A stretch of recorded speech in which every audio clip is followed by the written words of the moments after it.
大前、东岭县、青田山。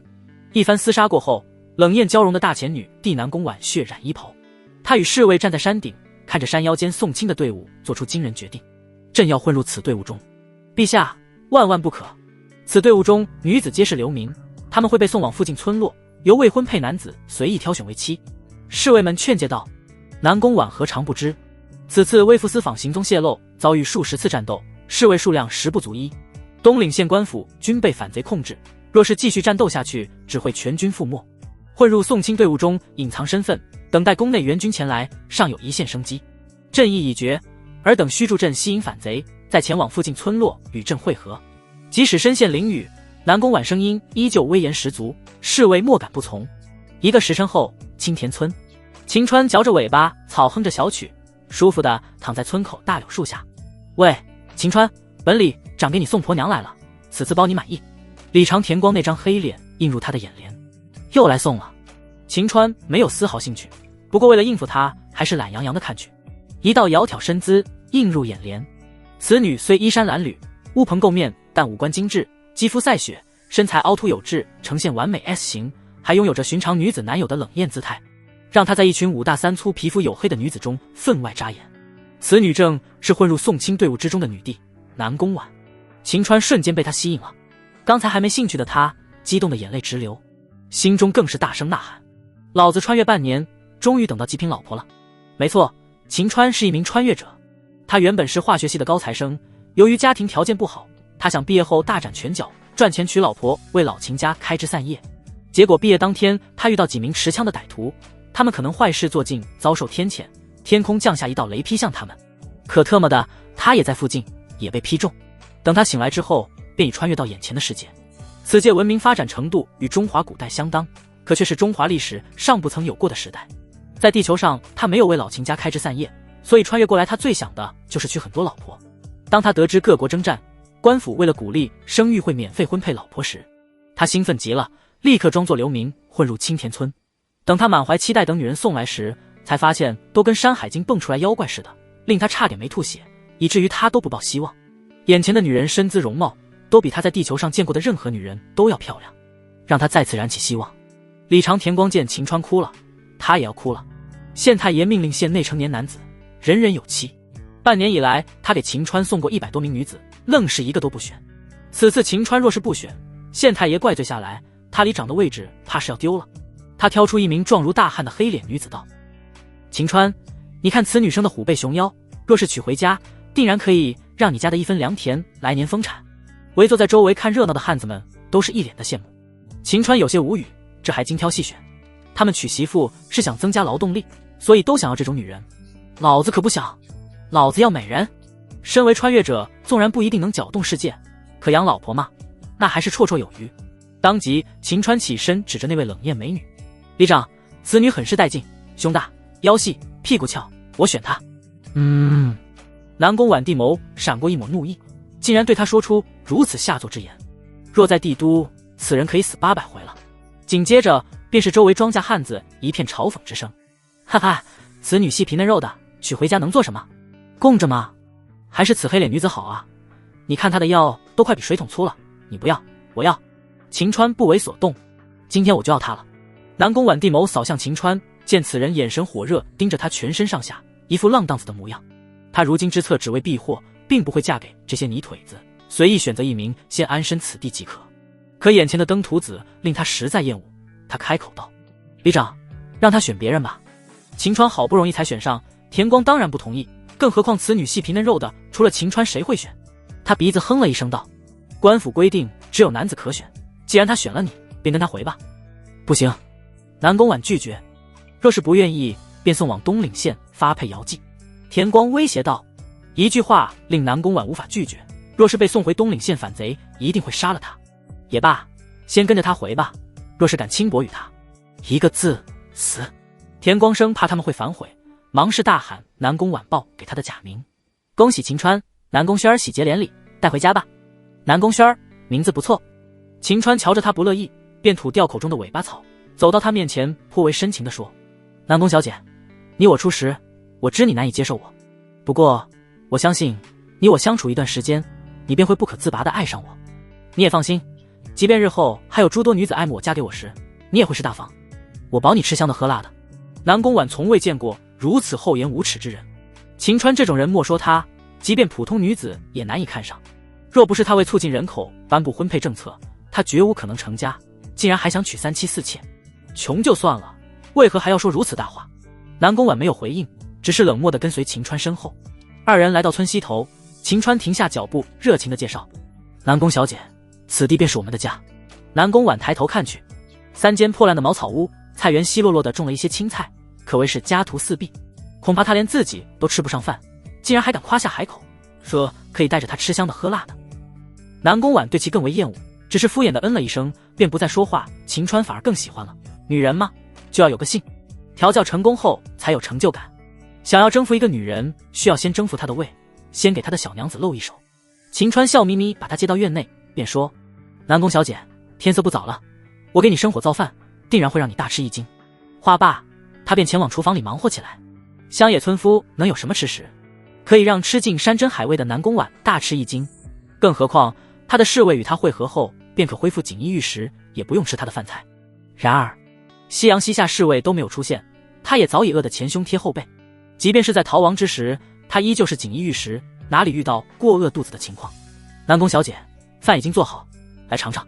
秦川端着盘子凑了过来，当他看到南宫婉洗过脸后，顿时呆住了，可谓是冷艳尊容，宛如天仙一般。现在他才体会到穿越的好处，放在地球上二手货他都追不上，更别说这种美若天仙的女人了。火热的眼神再次被南宫婉捕捉到，令他更为厌恶。在宫中他吃惯山珍海味，乡野的粗惨淡饭怎么可能会打动他？可如今侍卫还不前来，他也确实饿了。低头看去，他有些吃惊了，秦川竟然拿出来一盘银白如雪的肉食，此肉食散发着他从未闻到过的鲜美气味，令他瞬间口齿生津。如今各国连年征战，寻常百姓食不果腹，山村之人多数都以野菜充饥，他家徒四壁，怎会有如此肉食？可令他吃惊的还在后面。他只听到秦川再次说：天气炎热，有冰水相配用餐，滋味更盛。话罢，秦川拿出来一碗散发着缕缕凉气的冰水，碗中的冰块清晰可见。方才肉食南宫婉只是吃惊，可如今6月炎炎夏日，他竟然能拿出来冰来，简直超乎了他的认知。他不由得脱口问：秦川，此冰何来？秦川嘴角微微上扬道：当然是我自己做的。此言一出，南宫婉无法相信，夏日炎热怎会造出冰来？除非他有仙法。可他乃是95之尊，知晓所谓仙人都是骗人的手段。既如此，他哪来的冰？忽然他想到一篇文章曾讲，北庭皇室冬日会将河中冰块取出，放入地窖之中，夏日取出使用。也许秦川便使用此法，只不过他却忽略前国地处偏南，气候温暖，即便冬日也无法结冰。若是前国夏日有冰，他身为皇帝怎会在夏季没吃过？更不知可以用消食制冰。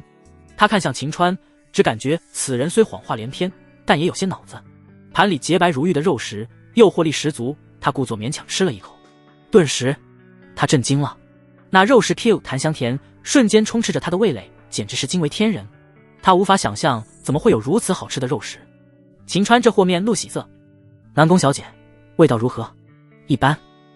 南宫婉嘴上说一般，身体却很诚实，风卷残云般将肉食吃光，就连那冰水也是一饮而尽。夏日炎炎，冰水入口，整个人都通畅了。原本还心情不佳的南宫婉，这会儿心情都好上许多。他也忍不住问道：此肉是何物？秘密。秦川神秘地笑道：故作神秘。南宫婉顿时没了兴趣。倒不是秦川故作神秘，而是这些肉其实就是蟹肉。只是60年前，前国曾经面临海贼倭患，为了不让临海百姓靠近大海，他们便编造谣言，说龙王下旨，海中之物皆是他的，若是人前往大海，必然会遭受龙王报复。古人十分迷信，此谣言一出，纷纷不敢前去。经过数十年谣传，海贼倭患倒是解决，可整个前国百姓乃至官员对谣言深信不疑，无人再敢靠近大海。即便现在饿殍遍地，愣是没人去海边找海货吃。秦川也是担心如实告知，他不吃的话，他的小娘子岂不是要挨饿了？入夜，饱餐过后的南宫婉警觉起来，如今他被秦川选中，若是他想动防花烛，似乎也在情理之中。在他的原本计划里，他的侍卫应该早就前来，他们可以帮他解决秦川，让其作为挡箭牌而用。可如今他只有孤身一人，想让其乖乖屈服并非易事。可令他意外的是，秦川安排他睡他的房间后，便将房门关闭，前往柴房去睡。为何不动手？他不是浪荡子吗？他不想吗？即便如此，南宫婉依旧没有放松警惕，手握短刀，一旦秦川敢做出非分之事，他便动手。秦川并不是不想，如此美人不纳啥，岂不是暴殄天物？这货只是想着，既然他已被他选中，那便是自己这辈子第一个女人，他要给她一场盛大的婚礼，正式将她娶进门。之后嘛，他自然要尝其滋味了。那一夜，南宫婉不知何时睡着，只是等他醒来，已日上三竿。他再次露出奇怪的神情，大前地处南方，夏日蚊虫肆虐，往日在宫中须有专人驱蚊，方能睡得安稳。可此次并无人驱蚊，为何他没有被蚊虫叮咬？为何睡得如此安稳？他百思不得其解。除此之外，他也发现一个巨大问题，过了一夜，侍卫还没有来找他，说明他的侍卫要么被抓，要么战死。如今东岭县官府乃至各个要道均被反贼控制，若是没有侍卫相助，他独身一人根本无法回到帝都。唯一法子便是等待朝中心腹发现问题后，派人前来寻他。若是如此，他岂不是都要待在此地和秦川相伴？秦川，秦川！屋漏偏逢连夜雨，这时外面便有人大喊着，听着语气来者不善。南宫婉透过窗户看到一群人来到院中，一名肥头大耳、身着员外服饰之人冲着屋里大喊道：秦川，半年前你流落青田村，本老爷将此屋与地2月之前卖于你，还有20日便到付前约定之期。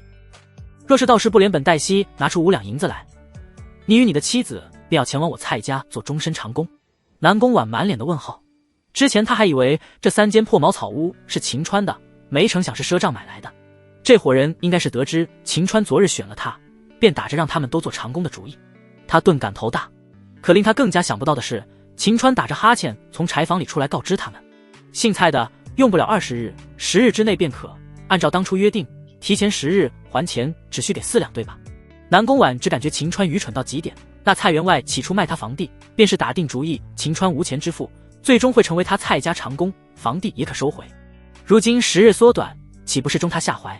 果真被他猜对。那蔡员外大笑道：你倒是记得清楚，4两便4两吧，10日后若是不给，你与你新婚妻子便是我蔡家终身长工。话罢，蔡员外大笑着带着人离开。南宫婉越发的恼火，家徒四壁，却还夸下海口。幸好被选中之女是她，若是其他流民女子，岂不是刚认为自己找到栖身之所，结果却被去做长工？想到这里，南宫婉忽然意识到，如今侍卫毫无消息，没有侍卫保护的她，处境似乎和流民女子没区别。若是秦川10天凑不齐银两，她便要去给他人去做长工。原本还想躺在床上，南宫婉躺不住了，她立刻好衣衫，准备去阻止这一切。等她出去后，蔡员外早就离开。瞧着站在院中洗漱的秦川，他心中燃起一股无名火。秦川，你怎敢做出如此许诺？你怎么可能10天赚取4两银子？秦川听得出来，他这位小娘子看不上他，认为他不行。男人不能被女人认为不行，否则还怎么征服女人？他放下手中用猪毛制作的牙刷说：若是半月前，我还真做不到，不过现在嘛，莫要说10日赚取4两，今日我便可赚取4两。南宫婉只感觉自己在听神话故事。目前战乱烽火，民不聊生，寻常百姓1年也赚不到4两银子，他一介山野村夫1日便能赚到4两。一念至此，南宫婉心中泛起苦涩。婚配之法乃是他颁布，没成想他却因此陷入如此境遇。好在还有一条法令，若是男子愿意书写休书，便可解除。他立刻说道：秦川，你今日若是赚不到4两，便写一纸休书交于那里长，让我离开。虽然离开此地会让他陷入危险之中，但他实在无法与秦川共处。可他不知道的是，秦川对此10拿9稳。自从穿越以来，他一直都是想办法该怎么利用现代知识来赚取银两，等有了美妻美妾后，便可以让他们跟着他吃香的喝辣的，再生一堆大胖小子。现在的老婆来的也正好，经过半年的努力，他也该到收获之时了。只是这小娘子脾气倒是暴躁，他要好好调教一番了。他摸着下巴，故作思虑道：也不是不可以，只是我若是赚到4两该如何？总不能你能开出条件，我却不能吧？你可以开任何条件。南宫婉冷言道。秦川笑了笑说：好，我若是赚不到，我便休书一封让你离开；可我若是赚到，你便亲我一口，日后都叫我相公如何？话罢，秦川眼神变得色眯眯起来。这登徒子！南宫婉第一反应，绝不能如此。她堂堂女帝怎能亲他乡野村夫？怎么能叫他相公？可转念一想，秦川绝不可能1天赚取4两，他便应承下来。好，你若赚到，我便依你。见南宫婉答应，秦川便在厨房里抬出来一个罐子，他笑眯眯地说：“南宫小姐，我知你不信我，不过此罐内之物，便可助我1日赚取4两纹银。”话罢，秦川将其打开，南宫婉瞥了一眼，顿感这次他赢定了。此罐内乃是粘稠之物，黑乎乎的一片，甚至还有股难言的异味飘出，断然不可能价值4两。南宫婉越发觉得秦川不靠谱，与其和他多言，倒不如想想秦川写下休书之后，他接下来该如何打算。他看了看天色道：“秦川，你时间不多了，快去快回吧。此行是东岭县城入夜便回，不过你可别忘我们的约定。”秦川再次色眯眯看向南宫婉：“不会忘。”南宫婉轻哼一声，便进入房间将门关上。秦川也怕他的小娘子会饿，冲着屋里喊了一声：“南宫小姐，厨房里有我早上给你做的饭食，千万别忘了吃。”南宫婉并没有回应。秦川倒是不在意，小娘子还是需要调教，等晚上被他亲了，他兴许就能老实一些了。山路崎岖，秦川扛着扁担走了2个时辰才到东岭县城。相比电视剧里随便一个县城都是高大城墙，此地县城的城墙只不过4-5米高。如今兵荒马乱，民不聊生，即便是县城内也是人流稀少，来往之人多数都是面黄肌瘦，一副营养不良的样子。秦川并不担心，因此会影响罐中之物的售卖。正所谓朱门酒肉臭，路有冻死骨。即使大环境再怎么不好，有钱有势人的生活是不会改变的，难过的只是穷人而已。恰好他罐中之物就是让有钱人来享受的，更何况他穿越半年以来已是第2次来这里，他也早已给此物打好销路。他只需将罐中之物送到，赚到的银两并非4两，而是10两。进入县城街道内后，秦川一路向东，在一处名为怡红楼之地停留了下来。这便是他的目的地，东岭县内最大的青楼。青天白日，怡红楼还未开业，秦川挑着扁担来到后厨门前。虽然怡红楼是在晚上营业，但他们除了提供乐子外，饭菜酒水也要提供上乘，才能满足那帮客人。此刻后厨已经忙活了起来。当秦川向后厨把门的小厮说明来意之后，小厮便将秦川带到院内。很快，一名风韵犹存、眼神狐媚、面带桃花、酥胸缭绕的女子扭动着翘臀来到秦川面前：“哎呦，秦公子来了，奴家等候你多时了，那东西带了吗？”声音透着股风尘之感，说话之时还有股兰香袭来，听着秦川心里还挺火热的。她正是怡红楼的老鸨王妈妈。王妈妈有礼了。秦川学着古人作揖道。那位王妈妈可不想给秦川玩虚的，现在的她急需秦川上次给她尝过之物。秦公子，上次饭菜中加入那物之后，客人大加赞赏，罐中可是奈物？王妈妈，正是此物。随着秦川便打开盖子，看到黑漆漆的一片粘稠之物，王妈妈面露喜色。秦公子果真是信守诺言，这些我全都要了。话罢，他便从袖口拿出来粉色荷包扔给秦川，这里便是10两，秦公子点一点吧。不用点了，王妈妈说是10两，那便是10两。秦川掂量了片刻，便将其塞入怀中。秦公子确实是个爽快人，只是上次你前来让奴家免费使用，并没有告知奴家此物称谓，如今该告诉奴家了吧？王妈妈摆了摆手，下人便将罐子抬到后厨。蚝油。秦川轻吐2个字。穿越到此界后，秦川发现至少大钱国还没有酱油、醋等调料，日常调料也就只有一些盐、山葵、油等物。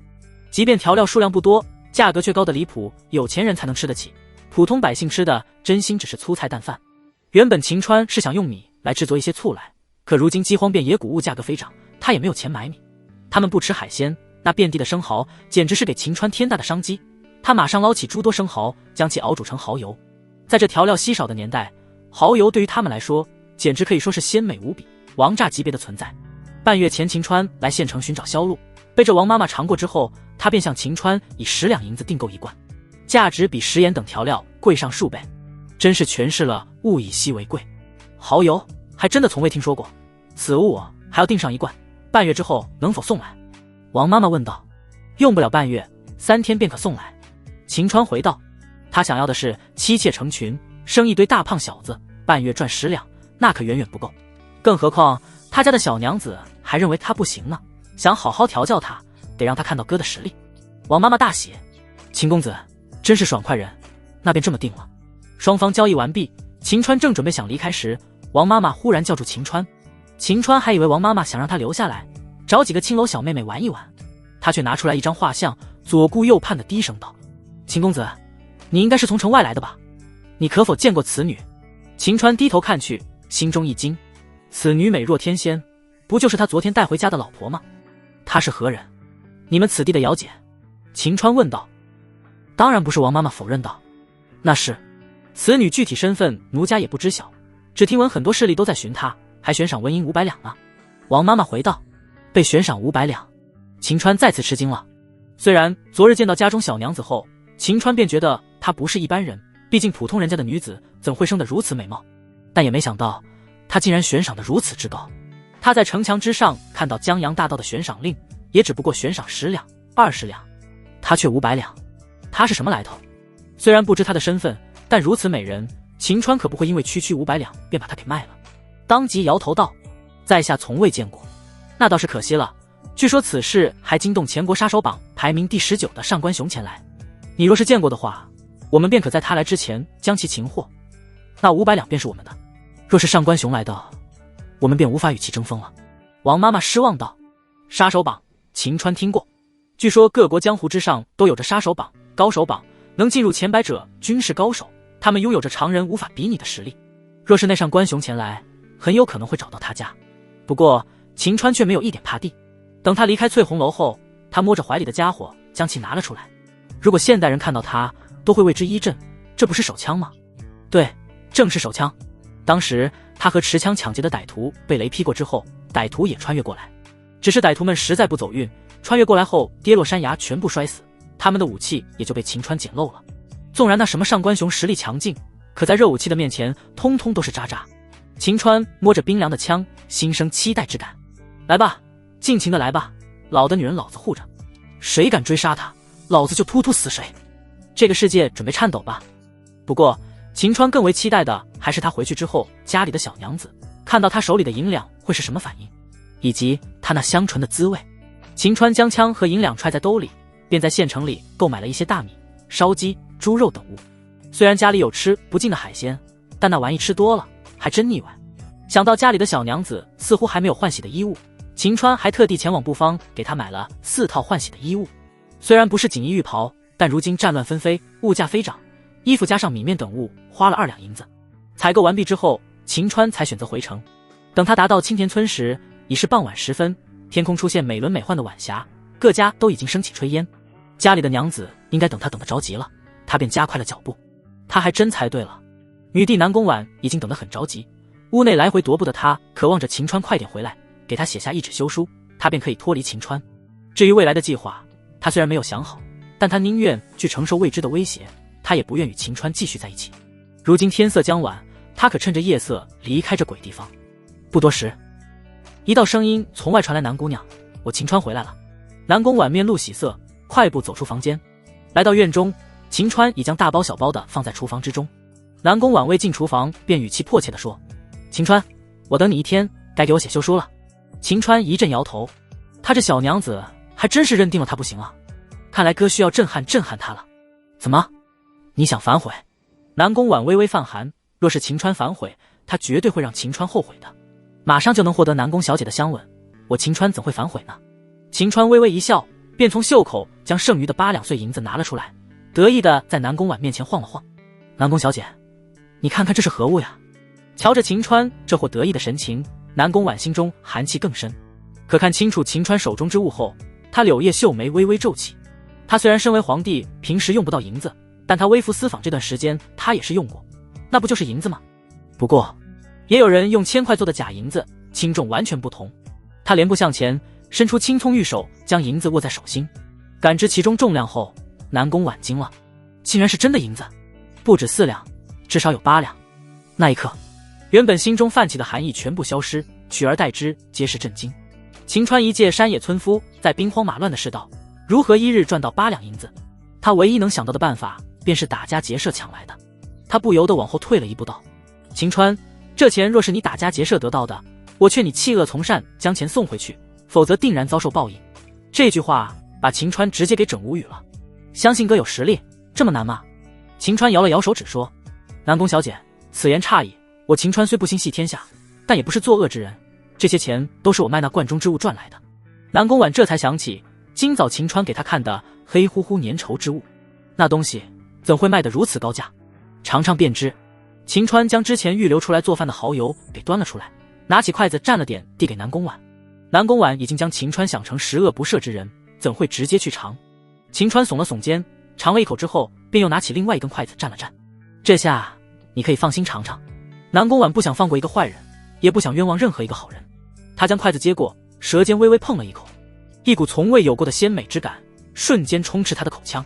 他即便对秦川有些偏见，可尝知其味后，他也能瞬间明白能价值几何。正所谓物以稀为贵，此物若是在京城的话，莫要说8两，即便是100两，也会达官贵人争相购买。方才他还不相信秦川，如今秦川用实力打脸，尴尬的情绪便涌上心头。他作为国君，向来都是告诫自己，知错能改，善莫大焉，如此才能治理好朝政。他主动道歉：秦川，对不起，我误会你了。即便声音还带着冰冷之意，可瞧着他服软的样子，秦川便知此次已经震撼到他，那么接下来便是要让他履行承诺，想必亲完之后他能老实许多。瞧着他那烈焰般的樱桃红唇，秦川这货就动心不已，不知道亲上一口会是什么感觉啊。正欲开口之时，南宫婉美眸流转，开口问：秦川，此物你如何得来的？当然是我亲手熬制的。秦川嘴角上扬的回道：一个山野村夫竟然能拥有如此美味之物，南宫婉喜上眉梢。如此说来，你还可以靠此物赚取更多的银两。那是当然，3日之后我还会用此赚取10两纹银。秦川得意的回道。听此，南宫婉感觉自己与帝都手下联系的机会来了，他当即便道：秦川，等你赚了钱，能否借我100两？将来定然100倍奉还。秦川有些吃惊，奇怪地问：南宫小姐，你要100两做什么？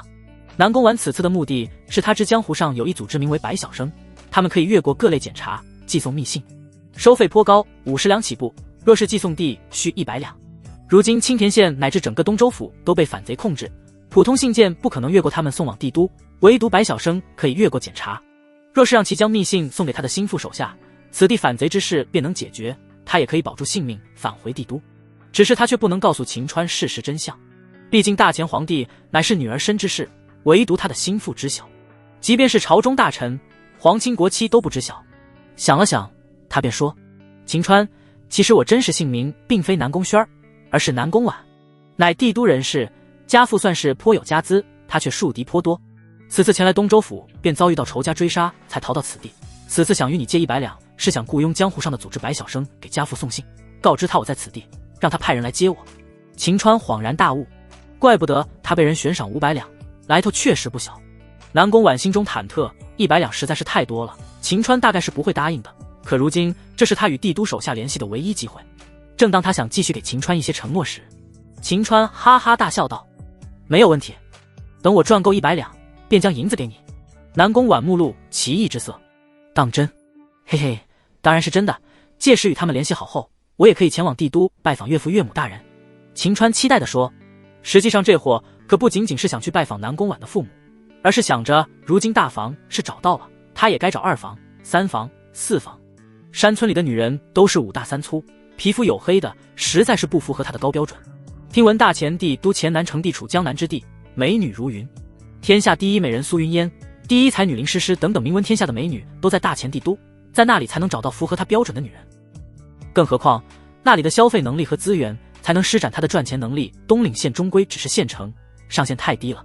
南宫婉并不知晓秦川心中所想，听到他所说的拜访岳父岳母大人，他忽然觉得秦川不仅有本事赚钱，还没有把许配之事当戏，也不是之前他想象中的那么不堪。自己这样欺骗秦川真的好吗？他若是跟随到帝都去，该如何收场？作为皇帝，他是不可能嫁给他的。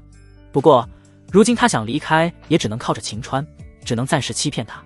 南宫婉那冰冷的脸蛋浮现一抹笑容，说：也好，到那时你也可以见见我的父母。秦川大喜小鸡啄米的点头：好好，我会尽快赚到100两，让你与岳父大人取得联系。不过这货可没忘了他们之间的承诺。他色眯眯地看着南宫婉，搓了搓手说：南宫小姐，如今我按照约赚够了银两，你是不是要履行承诺了？南宫婉心头一惊，这才想起他与秦川的约定，若是他能赚到4两，便亲他一口，日后都叫他相公。来吧，快亲，本相公已经准备好了。说着，秦川将他的脸凑了过去。看着秦川那张还算是清秀的脸，南宫婉触电似的连退了好几步，冷艳交融之上多了一份慌张。秦川嘴角微微上扬：怎么，你不愿遵守承诺？南宫婉又是往后退了一步，心中泛起无限纠结。身为一国之主，确实应该遵守承诺。他可是堂堂皇帝，天下皆认为他是男儿之身，怎能轻一个男人？怎么能叫他相公？自从年幼先帝让他女扮男装以男性示人那一刻时，他便知自己今生与男人无缘。为了防止对男人动情，先帝无时无刻的在给他灌输对男人厌恶的情绪。现在的他对于任何男人都是无感，甚至是厌恶。若是让他亲秦川一口，他可能会杀了秦川的。秦川看得出他还在纠结之中。桀桀，不主动是吧？那老子主动。啊！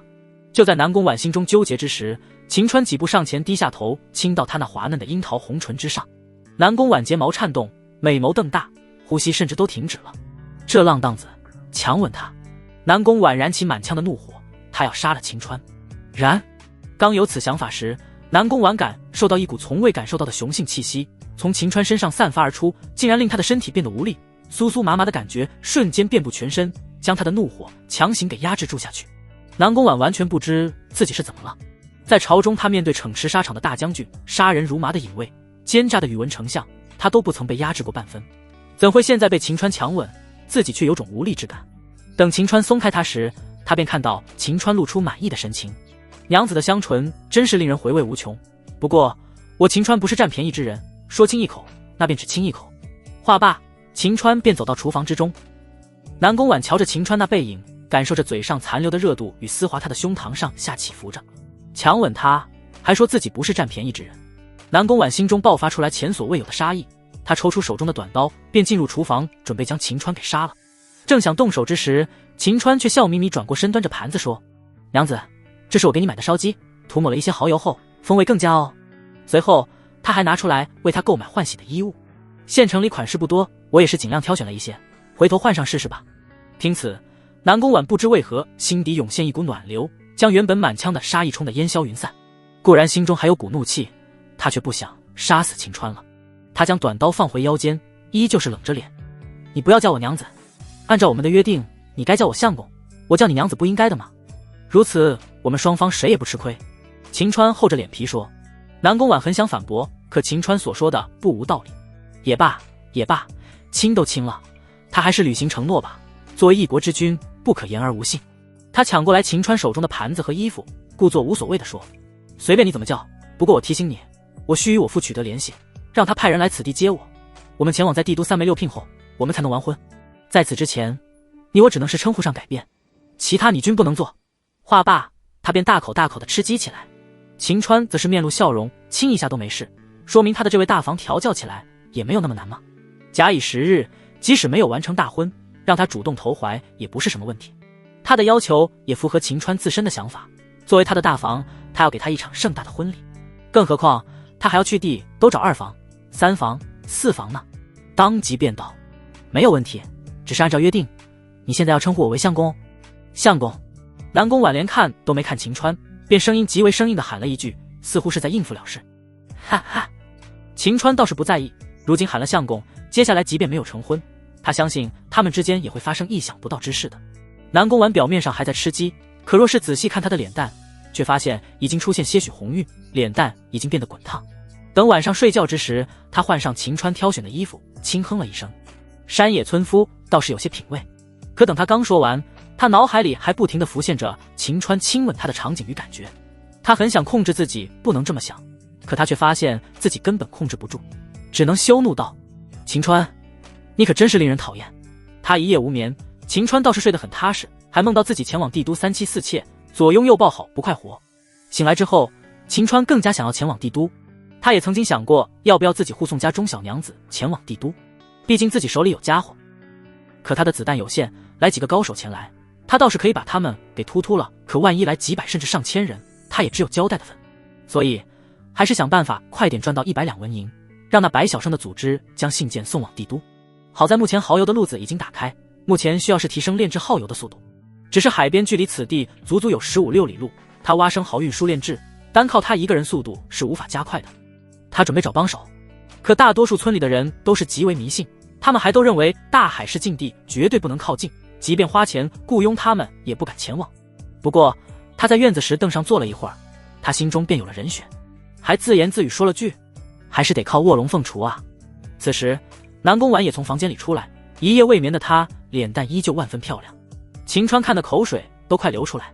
南宫婉昨夜未睡，他认为皆因秦川，现在看到他那浪荡子的模样，顿时气不打一处来。正欲发作，却发现秦川已经准备好扁担，大概率是想办法给他赚钱。他都时时刻刻想着他如果还发作的话，是不是有点太过了？南宫婉心里的火很快熄灭了。秦川，你准备去炼制蚝油吗？娘子，你猜对了一半，为夫这是去准备炼制蚝油之物。秦川回道。被喊娘子，南宫婉很不习惯，可昨夜他们已经达成一致，他压住心中的不适说：那我和你一起去吧。他作为皇帝，向来都是一个亲力亲为之人，他怎会让秦川一个人去为他赚钱？娘子，正所谓男人负责赚钱养家，女人负责貌美如花，赚钱的事情就交给为夫了，你好生在家中等为夫回来吧。秦川眼神里皆是温柔的说道。南宫婉微微一愣，作为皇帝，他从未被人如此温柔的说过话，他心中再次出现一股暖流。等他再次抬头时，秦川已经不见踪影。一刻钟后，秦川在半山腰的一处大柳树之下见到此次的目标人物，他们一胖一瘦躺在树下。此时那瘦子正满嘴直呼者也说着大道理，胖子傻傻笑着听得津津有味。瘦子是青田村唯一的读书人，名叫田田次，只可惜每日读书却屡试不中，贫苦万分，却不愿从事劳作，自诩乃是文曲星转世，将来定然可以一飞冲天做大老爷。为保持身份，即使饥不果腹，还要穿着破旧长衫，彰显身份与他人不同。胖子名叫牛大力，身高超过2米，放在古代那绝对是巨人般的存在，只可惜为人呆傻，白白浪费这具好身体。若是能让他去撬生蚝的话，绝对是一把好手。二人都遭到村中嫌弃，久而久之便凑到一起，可以说他们就是村里的卧龙凤雏。他们一人渴望翻身，若是给画一张足够大的饼，大概率是愿跟随秦川铤而走险。另一人吃傻有力气，给些好处自然好拉拢，这便是秦川选择他们的原因。此时田田次不仅吹嘘自己将来可以做大官，还给牛大力画大饼，说他日后做了官，定然提拔他做将军，全村也就只有牛大力相信他的话，不停地拍手道：嘿嘿，做大官做将军咯。秦川这货嘴角微微上扬，画大饼，哥哥我现在给你们画一个更大的饼。哎呦，这不是未来的田大人与牛将军吗？秦川凑了过去。你怎么来了？田田次吓了一大跳，他可知昨日蔡员外去秦川家里要钱之事，他生怕流民出身的秦川给他借钱，他拉起牛大力准备走人，秦川却挡在他们面前开始画饼。听你们所言，似乎想做官，本公子便给你们做大官的机会，要不要？牛大力为人痴傻，哪里能变得真伪？他松开田田次，拍着手说：嘿嘿，做大官好啊，我要做大将军。大力，他一介流民能让你做什么官？他现在是想给你借钱呢。田田次又是拉了一把牛大力。牛大力挠了挠头，呆傻地说：我没钱。你还真傻啊，你娘亲离世时不是还给你留了一亩水田吗？他肯定打你家地的主意。田田次敲打了牛大力一下。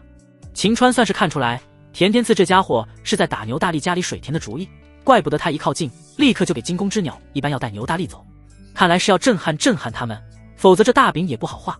秦川轻咳了一声，傲然道：那点水田我还真看不上，你们都看好了，我有的是钱。说着秦川便将昨天剩下的8两碎银子拿了出来。田田次顿时瞪大眼睛，他这辈子也就见过李长田光手里有过1-2两碎银子，这8两的震撼力惊得他猛咽口水。牛大力虽然为人痴傻，但他也知银子的好，两眼放光地说：银子。秦川，你的银子哪里来的？田田次眼热地问。是仙人赏赐给我的。秦川傲然道。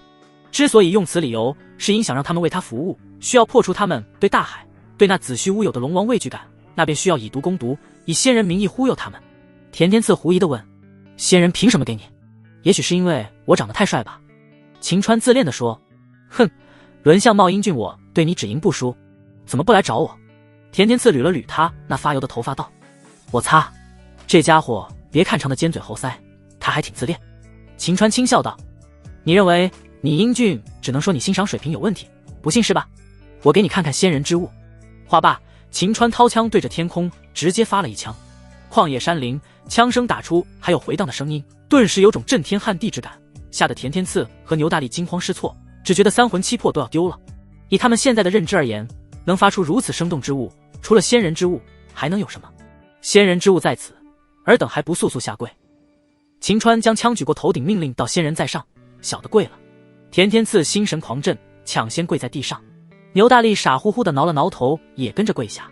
秦川开始画大饼：我乃是仙人钦点之人，也可以说我是仙人在人间的代表。他让我寻有缘人助他办事，若事实办好，便将赐福，许以高官厚禄。泼天的富贵，你们接不接？田天赐激动的都发抖了。从小他便自命不凡，如今得到仙缘，正印证这一点。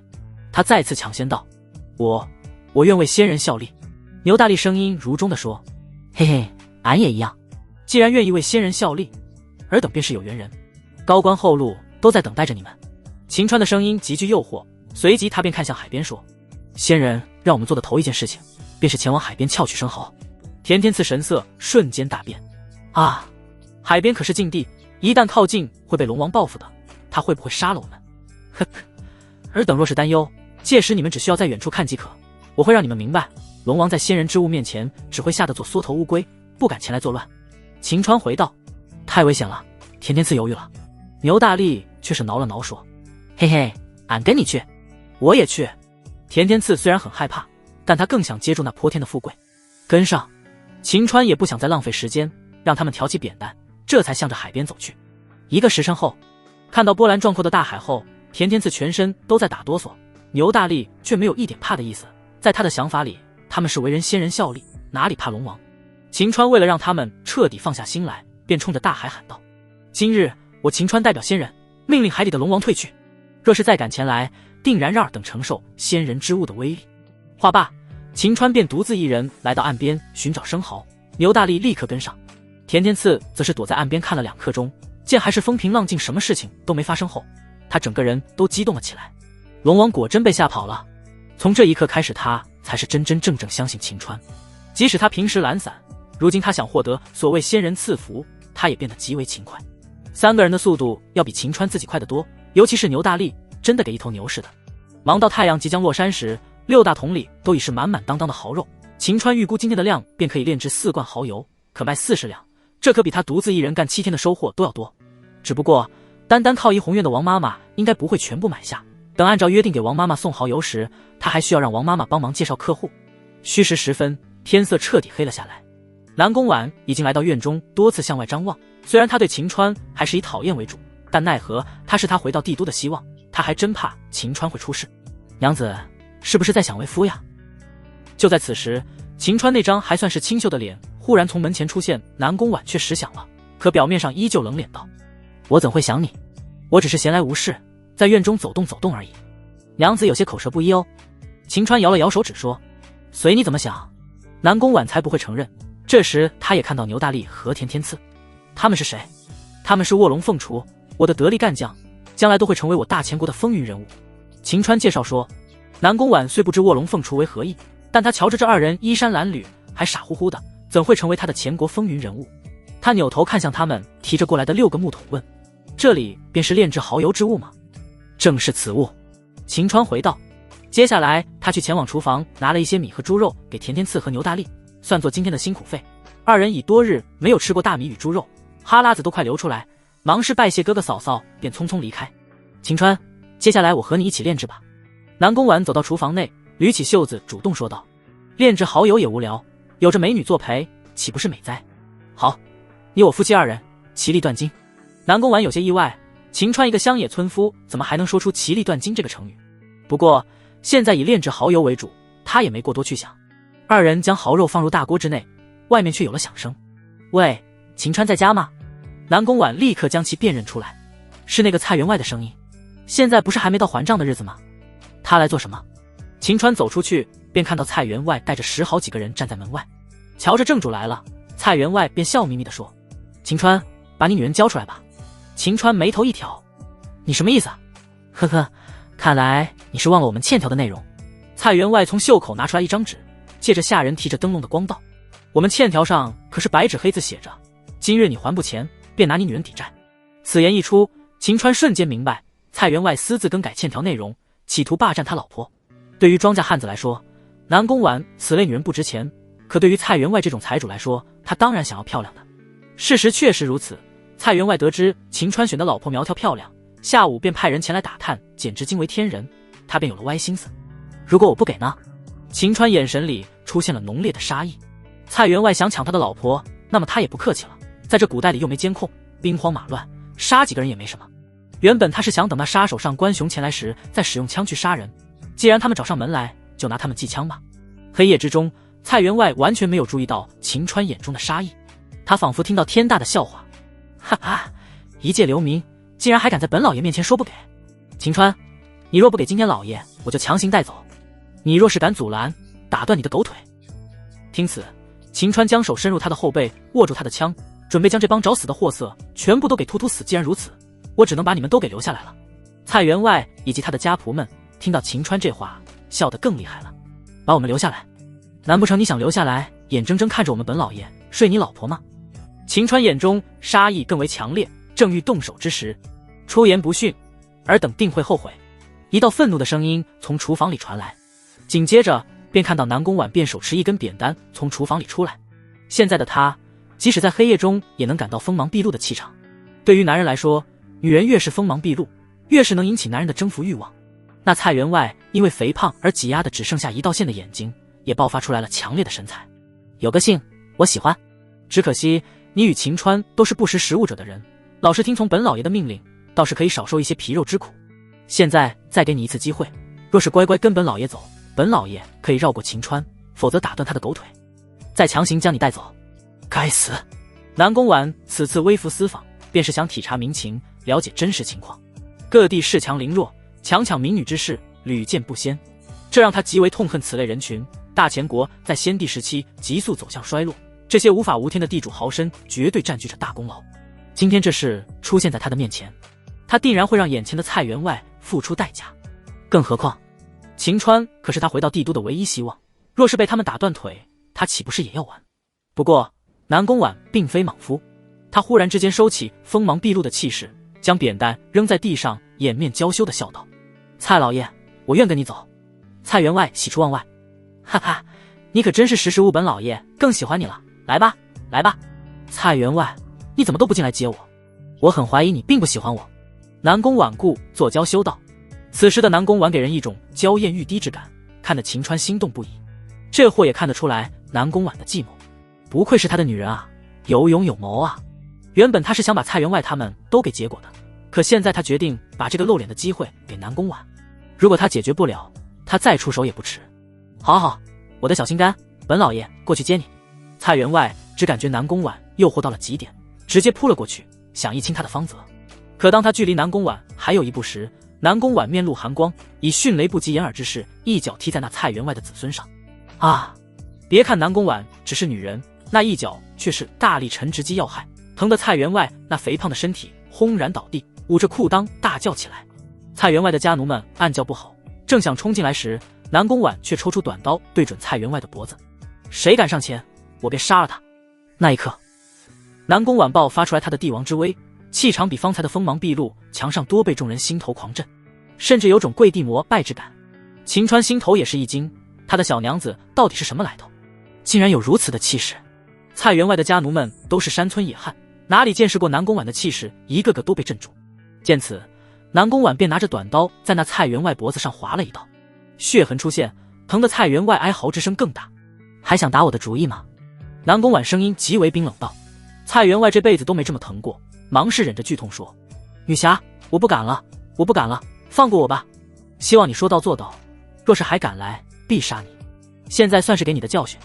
南宫婉话罢，又给了蔡员外的大腿一刀，疼得他发出杀猪般的叫声，这才松开蔡员外。那蔡员外的家奴们也怕了，拖走蔡员外，坐上轿子给拉了回去。秦川一阵摇头，他的女人还是不够狠，没有要了蔡员外的狗命。那蔡员外在县衙里有当差的亲戚，他还被悬赏着，若是因此招来官差，事情可就麻烦了。看来他还是需要去扫尾。心中这般打算着，表面上秦川却竖起大拇指道：好一出美人救英雄啊，不愧是我秦川的女人。南宫婉此刻却没有心情听秦川的吹捧之言，他也知晓蔡员外不会善罢甘休，若是因此引起来了官府的人，定然会杀了他。思量片刻，南宫婉便道：你敢和我去海边吗？作为皇帝自然知晓海边的传闻是假的，未经之计只能暂时躲到海边。秦川很是意外，娘子，你不怕海边的龙王啊？那些都是官府为了欺骗百姓所讲的言辞而已，不是真的。你若是还想与我前往帝都，现在便收拾好你炼制蚝油之物，跟随我前往海边。南宫婉回道。秦川更为意外了，他原本还以为南宫婉和其他人一样呢，没成想他却清醒得很。从这就能看出来，南宫婉出身绝对极高，唯有高层的人才会知晓，那些都是愚民政策而已。不过秦川可不想搬到海边，那里夜晚风浪不小，没有房屋根本没法住，他可不想让他的女人风餐露宿。再者，即便跑到海边也是无用，他们只是不敢下海，不是不敢去海边，想追杀他们的话，用箭射就行了。他需要尽快将蔡员外他们给解决掉。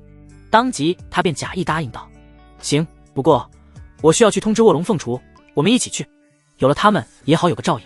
那你去快回，我先帮你把炼制蚝油之物收拾起来。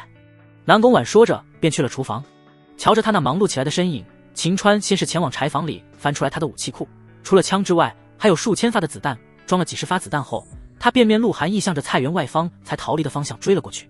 2刻钟后，秦川在一处废弃的茅草屋发现菜园外的轿子，在屋外也能听到菜园外因为疼痛的大叫声，显然这位菜园外因为受不了轿子颠簸的疼痛，准备留在此地先行歇息，倒是给了秦川好机会。该死的臭娘们劲还真大。阿福，你一会去县衙里找我妹夫唐广，他是县衙里的捕快，让他派人把那小娘们给抓起来送到我府上，把秦川抓起来下大狱。菜园外恶狠狠地说道：老爷还给秦川下什么大狱啊，直接弄死他算了，这兵荒马乱的，死个人谁管啊？阿福阴险地说道：哈哈，说的没错，秦川那种流民出身的废物，即使死100个也无人关注。蔡员外觉得有道理，这一点老子也是很认同。就在此时，蔡员外等人猛然间听到有人进来，借着屋里的火光一看，来人不就是秦川吗？蔡员外等人皆是吃惊的神情，他们可想象不到秦川敢一个人过来，这不是来找死吗？他们很快兴奋了起来。蔡员外面露讥讽之色道：真是天庭有路你不走，地狱无门你自来投，既然来了，那便把小命留下来吧。话罢，他使了个眼色，那家奴阿福便带着其他家奴一窝蜂将秦川围住。秦川不为所动，而是看向了阿福。方才你所讲之言颇有道理，兵荒马乱的年头，死几个确实没人关注，那么这场杀戮便从你开始吧。你能成为第一个被现代武器杀死的人，也算是死得其所了。阿福完全听不懂秦川所说的现代武器是何意，可他听得懂，在被这么多人围堵的情况之下，秦川还敢说要杀他，这令阿福大怒。秦川，你区区一个流民出身的废物，还敢说出此言，今夜小爷便亲手送你上西。砰一声巨响，秦川扣下扳机，阿福连话都还没有说完，脑袋便被秦川打得脑袋开花，连叫声都没有喊出来，便直挺挺倒了下去。作为古代之人，何时听到过如此巨响之声，何时见过眼前的场景，一时间他们愣在原地，完全不知如何应对。对于秦川来说，这是第一次杀人。阿福脑袋开花，带着温度的鲜血喷射到他身上，他发现自己丝毫恐惧都没有，反而心里兴奋了起来。这就是杀死敌人带来的快感吗？真是替马的爽啊！这些人想要抢走他的老婆，全部都必须死。见他们还没有反应，秦川也不客气了，一枪崩一个。直到还剩下4、5个人时，他们才意识到他们需要跑了，不然小命不保。秦川怎么会给他们机会？他们跑的速度可赶不上枪射击的速度。砰砰砰，又是几枪过后，他们全部倒地，只剩下来已经吓得惊慌失措，浑身吓得瘫软的蔡员外。此刻的秦川满身都是血，面部兴奋，仿佛是地狱里来索命的修罗。蔡员外头皮发麻，虽然他不知秦川手中随意要人命的东西是何物，但他知道秦川最后一个要杀的就是他。他立刻求饶道：秦川，不要杀我好吗？只要你不杀我，你住的房子我给你了。愚蠢，我杀了你，那房子也是我的。秦川咧嘴一笑，他换上子弹拉上膛。蔡员外，你千不该万不该想去抢我秦川的女人，这辈子你已经没有机会了，记住下辈子再见到老子绕道走。话音落下，秦川按下了扳机，子弹出膛，令这位方圆20里不可一世的蔡员外脑袋开花，一命呜呼。做完这一切，秦川大喊了一声：真他妈的爽！这也许就是穿越过来的好处吧，不用那么畏畏缩缩，想做什么就做什么。看着这一地的尸体之后，秦川拿起他们点燃的火把扔到茅草屋之上，紧接着便燃起熊熊烈火。他将自己的沾满血的上衣脱下扔到火里，这才哼着小调离开此地。由于此地距离村庄很远，即便有动静也不会吸引过来人。等秦川来到青田村时，一切照常，仿佛什么事情都没有发生一般。他也像是没事人似的回到家中。南宫婉此刻已经帮助秦川打包好了衣物与蚝肉，听到脚步之声后，他便迎了过去，却看到上半身赤裸着秦川。南宫婉在朝中女扮男装，以男性示人，因此在演武场之上也见过众多露着膀子的士兵。他原本只是秀眉微微一皱，可看了第二眼才发现秦川皮肤白皙，竟和女子一般，与古铜色的皮肤的士兵有很大区别。在古代之中，白面书生一直以来都是千金大小姐们的首选，南宫婉身处古代，自然也是无法避免这一点。即便他从小被灌输的理念令他讨厌男人，可看到秦川那白皙的皮肤，微微隆起的肌肉线条，他一时间竟然觉得秦川身子有股魔力似的，让他忍不住想多看两眼。可他一方面怕秦川发现，另外一方面也是想赶紧离开此地。他当即便压住心中的悸动道：“你不是去叫卧龙凤雏了吗？还有你的衣服呢？”秦川目前还不知道他的小娘子能否接受，他方才杀了蔡员外一家，为了不引起不必要的麻烦，他便说：“真是晦气，刚才不小心滑倒，把衣服弄脏之后我就给扔了。”“哦，那我们前往海边吧。”南宫婉催促道。“不用去了，方才卧龙凤雏告诉我，蔡员外他们似乎遭受了天谴，被一道惊雷击中他们休息的茅草屋，一个都没有逃出来，现在应该都已经成为炭灰了。”秦川语气平淡地说道。“当真？”南宫婉喜出望外，他们若是都被杀死的话，官府的人根本不会怀疑到他们二人身上，也就不会来到他们家中，更不会发现他的存在，他也就不需要前往海边。“娘子，若是不信，可以跟着我去看上一看。”秦川邀请道。“好，我随你去。”南宫婉虽然觉得秦川没有必要骗自己，但此事太过离奇，他需要眼见为实，我先去换个衣服。”秦川说道。“别换了吧。”南宫婉脱口而出。“怎么，娘子是想看我这完美的身材吗？”秦川靠近了南宫婉，南宫婉这才发现自己说错了话，他确实是想继续看看，可他怎么能承认？立刻与秦川拉开距离否认道：“我可不想看，我只是怕你出去再次滑倒，你又要扔衣服，我只是心疼那些衣服而已。”秦川其实也摸不准南宫婉到底想看还是不想看，不过这个问题不是最重要的，他需要让南宫婉安心下来，便带着南宫婉来到他的杀戮之地。此时茅草屋还在燃烧着，南宫婉看到茅草屋前的轿子，他认得正是蔡员外的，他便放下心来。难不成世上还真有天道轮回？他们做了坏事，遭受了天谴。想到这里，南宫婉却摇头起来。微服私访以来，他见识到世间诸多险恶，所谓好人不长命，祸害1千年之事屡见不鲜。若是有天道轮回，怎么会有那么多坏人活得好好的？这也许只是蔡员外一行人不走运而已。回吧。南宫婉喊了秦川一声。不继续看了？秦川问。这有什么好看的？还不如快点回去炼制蚝油。南宫婉摇头道，如今随便来一个蔡员外便能制造大麻烦，若是其他人出现，恐怕难以应对。这让南宫婉有了更强烈的危机感，更加迫切的想要联系到他朝中的心腹，返回帝都。那么接下来他便需要辅助秦川尽快炼制蚝油，凑齐银两。回到家中之后，南宫婉便像是秦川真正妻子一般，在旁边辅助着秦川炼制蚝油。有美人作陪，秦川这货干的也起劲。与此同时，东州府一处峡谷之中，二人骑着马匹对视，一人身着斗篷夜行衣，看不出来相貌性别，另一人年龄50岁左右，手持长剑，长相丑陋，满身的江湖气息。若是有人熟悉前国杀手榜，便会认出他的身份。杀手榜排名第19位的上官雄，他善于追踪寻人，杀人过百，从未失手。黑衣使者，你确定你们悬赏之人并未身亡，也未曾逃离东岭县？上官雄开口道。我们的人已经将其手下全部歼灭，东岭县各个要道也均被控制，确实没有发现他的踪迹，他绝对没有逃离。黑衣人声音沙哑地回道。上官雄，此次主上将此任务交于你，你定然不能让其失望。区区小事儿，此次我上官雄定不负主上信任。上官雄单手一握，最多10日，你们便会看到你们悬赏之人的尸体。话罢，上官雄便驾着快马向着青田县方向而去，黑衣人则是消失在黑夜之中。3个时辰后，南宫婉心脏猛然加快，此刻的他由于一个小小的意外，让他和秦川处于一个极为暧昧的姿势之中。就在方才，第一锅蚝油出锅，南宫婉从秦川口中得知，仅仅这一锅蚝油便可以价值20两，剩下若是全部熬制，至少可卖40两，若是一天可以赚40两的话，岂不是2-3天便可凑够100两？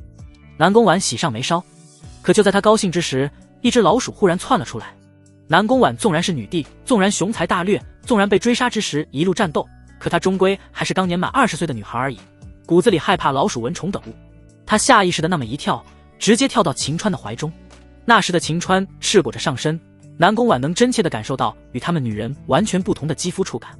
之前那股差点将她降服的雄性气息再次萦绕在她的身前，即便她冷艳尊容，可在这种情况依旧是升起红晕，心跳猛然加速。他想从秦川身上下来，可是秦川身上散发的那骨感雄性气息，他无力抗拒，令他的身子发软，竟无力从秦川身上下来。秦川这货也是心跳加速，抱住南宫婉的身体后，他才明白什么叫做柔弱无骨，什么叫做女人身段。即便他上一世没有碰过女人，也知道这才是极品啊！不愧是他的女人。他也变得口干舌燥，小腹之下更是一团火热。南宫婉感觉到秦川小腹之下的不同，他脑海里很快便想到一物，吓得他仿佛触电一般从秦川身上起来。秦川，你流氓！南宫婉纵然是女帝，可这男女之事她未曾经历，如今经历反应与其他女子并没什么不同。娘子，你说错了吧？明明是你跳到我身上，怎么我成流氓了？秦川无辜地说。南宫婉这才意识到，耍流氓的那位确实是他，这令南宫婉恨不得找个地洞钻起来。他娇羞之下，哪里还敢在厨房里待着，转身就跑到房间之中。秦川倒是没有去追的意思，反而嘴角上扬。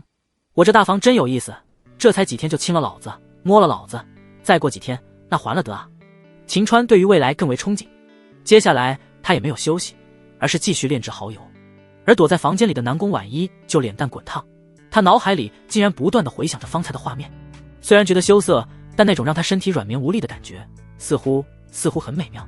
太阳升起之时，秦川这才将所有的蚝油炼制成功，整整4大罐。一夜未眠，他也睡意来临，沉沉睡去。等他醒来之时，已经是下午时分。他起身向着堂屋而去，南宫婉还没有动静，大概率还在睡觉，想必昨夜南宫婉也没怎么睡好。秦川是疼老婆的，虽然很想见她，但他并没有去打扰南宫婉。正想去准备早饭时，秦川便看到里长田光带着人着急忙慌地向着西边跑去。秦川昨日动手的地方便是向西而去，难不成他们发现蔡员外和他们家奴被杀死之事了？秦川忙是喊了一声：“里长，你们去做什么呀？”李长田光停住脚步，略带兴奋地说：“秦川，你刚刚起啊？怪不得你不知道，蔡员外和他的家奴们昨夜遭受了天谴，据说是几道惊雷劈中他们，10几口人全部被烧死了。”听此，秦川心中一喜，他昨天一把火烧的目的就是想让其他人认为是天谴。于是他装着震惊的样子说：“啊，遭受天谴，还被惊雷劈中了？真的假的？”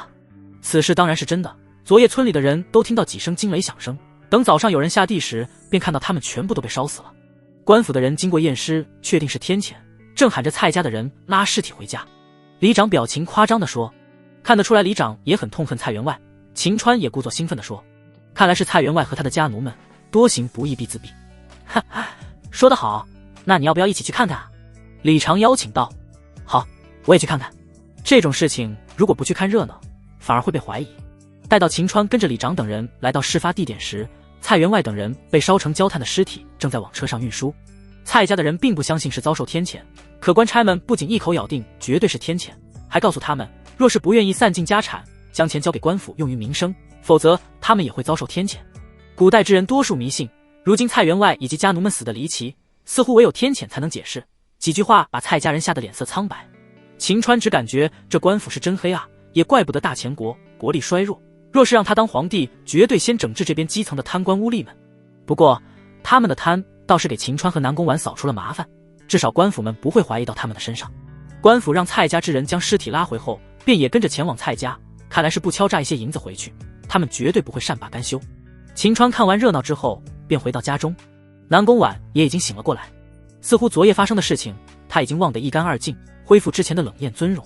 虽然昨天他的羞涩令人着迷，但秦川却是更喜欢南宫婉现在的状态，说了句：“为夫还是喜欢你这种模样，继续保持哦。”可他不知道的是，南宫婉此刻看到秦川还是会想起昨夜的事情。冷艳尊容只是他的掩饰而已，被秦川这么一说，南宫婉反而保持不住了。他生怕被秦川看到，只能再次返回房间。秦川则是哈哈大笑几声，看了看日头，他给南宫婉做了饭，便叫上牛大力和田天赐前往海边。今日已经没时间前往县城，他倒不如前往海边再多撬一些生蚝，多炼制蚝油，最好一口气能卖够100两银子。只是刚刚达到海边时，田天赐便直接跪在秦川的面前：“今后我田天赐定然对您忠心耿耿，若是有违誓言，天打5雷轰顶。”他忽然这么做，也让秦川意识到昨夜蔡员外的事情，田天赐应该是才想到是他所为。这家伙倒是很聪明，现在表忠心，大概是被震撼到。这样也好，能让田天赐更加忠于他。牛大力不知所以，也傻乎乎地跟着发誓。当然，秦川是不会直接承认是他做的，也不会否认。他点了点头说：“我相信你能做到。起来吧，我们该为先人做事了。”诺。田天赐和牛大力立刻开始卖力的翘声好起来。翌日一早，秦川、田天赐、牛大力扛着扁担来到县城外。经过昨天的赶制，他们现在已经有11罐蚝油，若是全部成功出售的话，便可以雇佣那江湖白小生传递信件。秦川原本觉得出售应该是一件困难之事，可是当他交付给王妈妈1罐蚝油，并且告诉他还有10罐时，王妈妈交容大喜。秦公子，蚝油你那里有多少，奴家便要多少。由此可见，这做皮肉生意的确实有钱啊！一个县城的青楼就这么有钱，帝都的青楼还不得让他分分钟赚得盆满钵满。3妻4妾，身边美女如云，似乎近在眼前，这令秦川更加期待着前往帝都。如今钱够了，秦川也该想办法找到那白小生组织所在之地，让他们将信件送往帝都。不过在秦川临走时，王妈妈也提出要求：“秦公子，此物奴家希望在这县城之内，你只将蚝油卖与奴家，不卖给其他人，可以吗？”秦川的目标是帝都，可不是这小小县城。现在的他只想快速捞一些银子，不仅帮助南宫婉寄信，他还要存一些本钱，到了帝都再大展神威。另外，南宫婉还被人悬赏，在他的家人来此地接他之前，还是尽量少一些纷争，只能卖给王妈妈，倒是一个安全的法子。不过，既然王妈妈愿意买更多的蚝油，说明已经变成了卖家市场，秦川自然要涨价。一番讨价还价后，将价格定在15两1罐，还是有多少要多少。王妈妈也是爽快，将秦川带来的11罐都是按照15两1罐进行购买。转眼间，秦川兜里就多了165两，若是算上之前的8两，他便有173两。这笔财富对于达官贵人算不得什么，可若是放在青田村，将是毫无争议的土豪，即便是那蔡员外都不一定有这么多的现银。秦川原本是想着给王妈妈打听打听该如何找到白小生，可王妈妈却知晓南宫婉被悬赏之事，若是此时询问白小生之事，难免会让其起疑。因此秦川给田天赐买了一件上好的长衫，让他去茶馆打听，那里3教9流都有，是一个好打听的地方。田天赐满嘴直呼者也，不知他身份人，还以为他是举人老爷。到茶馆里一坐，他便打听到如何联系白小生。得知答案之后，秦川请田天赐和牛大力在县城里大吃一顿后，便每人分给他们5两银子。秦川虽然凑够让白小生送信的用金，但他想在帝都里大赚特赚，还是需要本钱。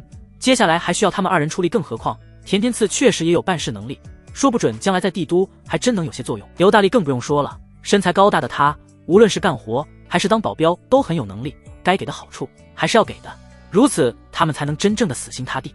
感觉到手里沉甸甸的银子，田天赐感觉给做梦似的，这可是5两银子啊！就这么几天他就脱贫致富了。区区5两银子算什么？将来你们跟随我前往帝都，拥有500、5000两，甚至5万两都不成问题。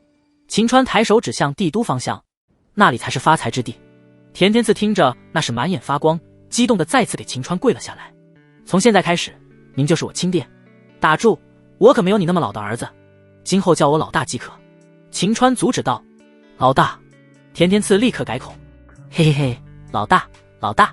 牛大力也跟着痴傻说道，老大，我们何时前往帝都？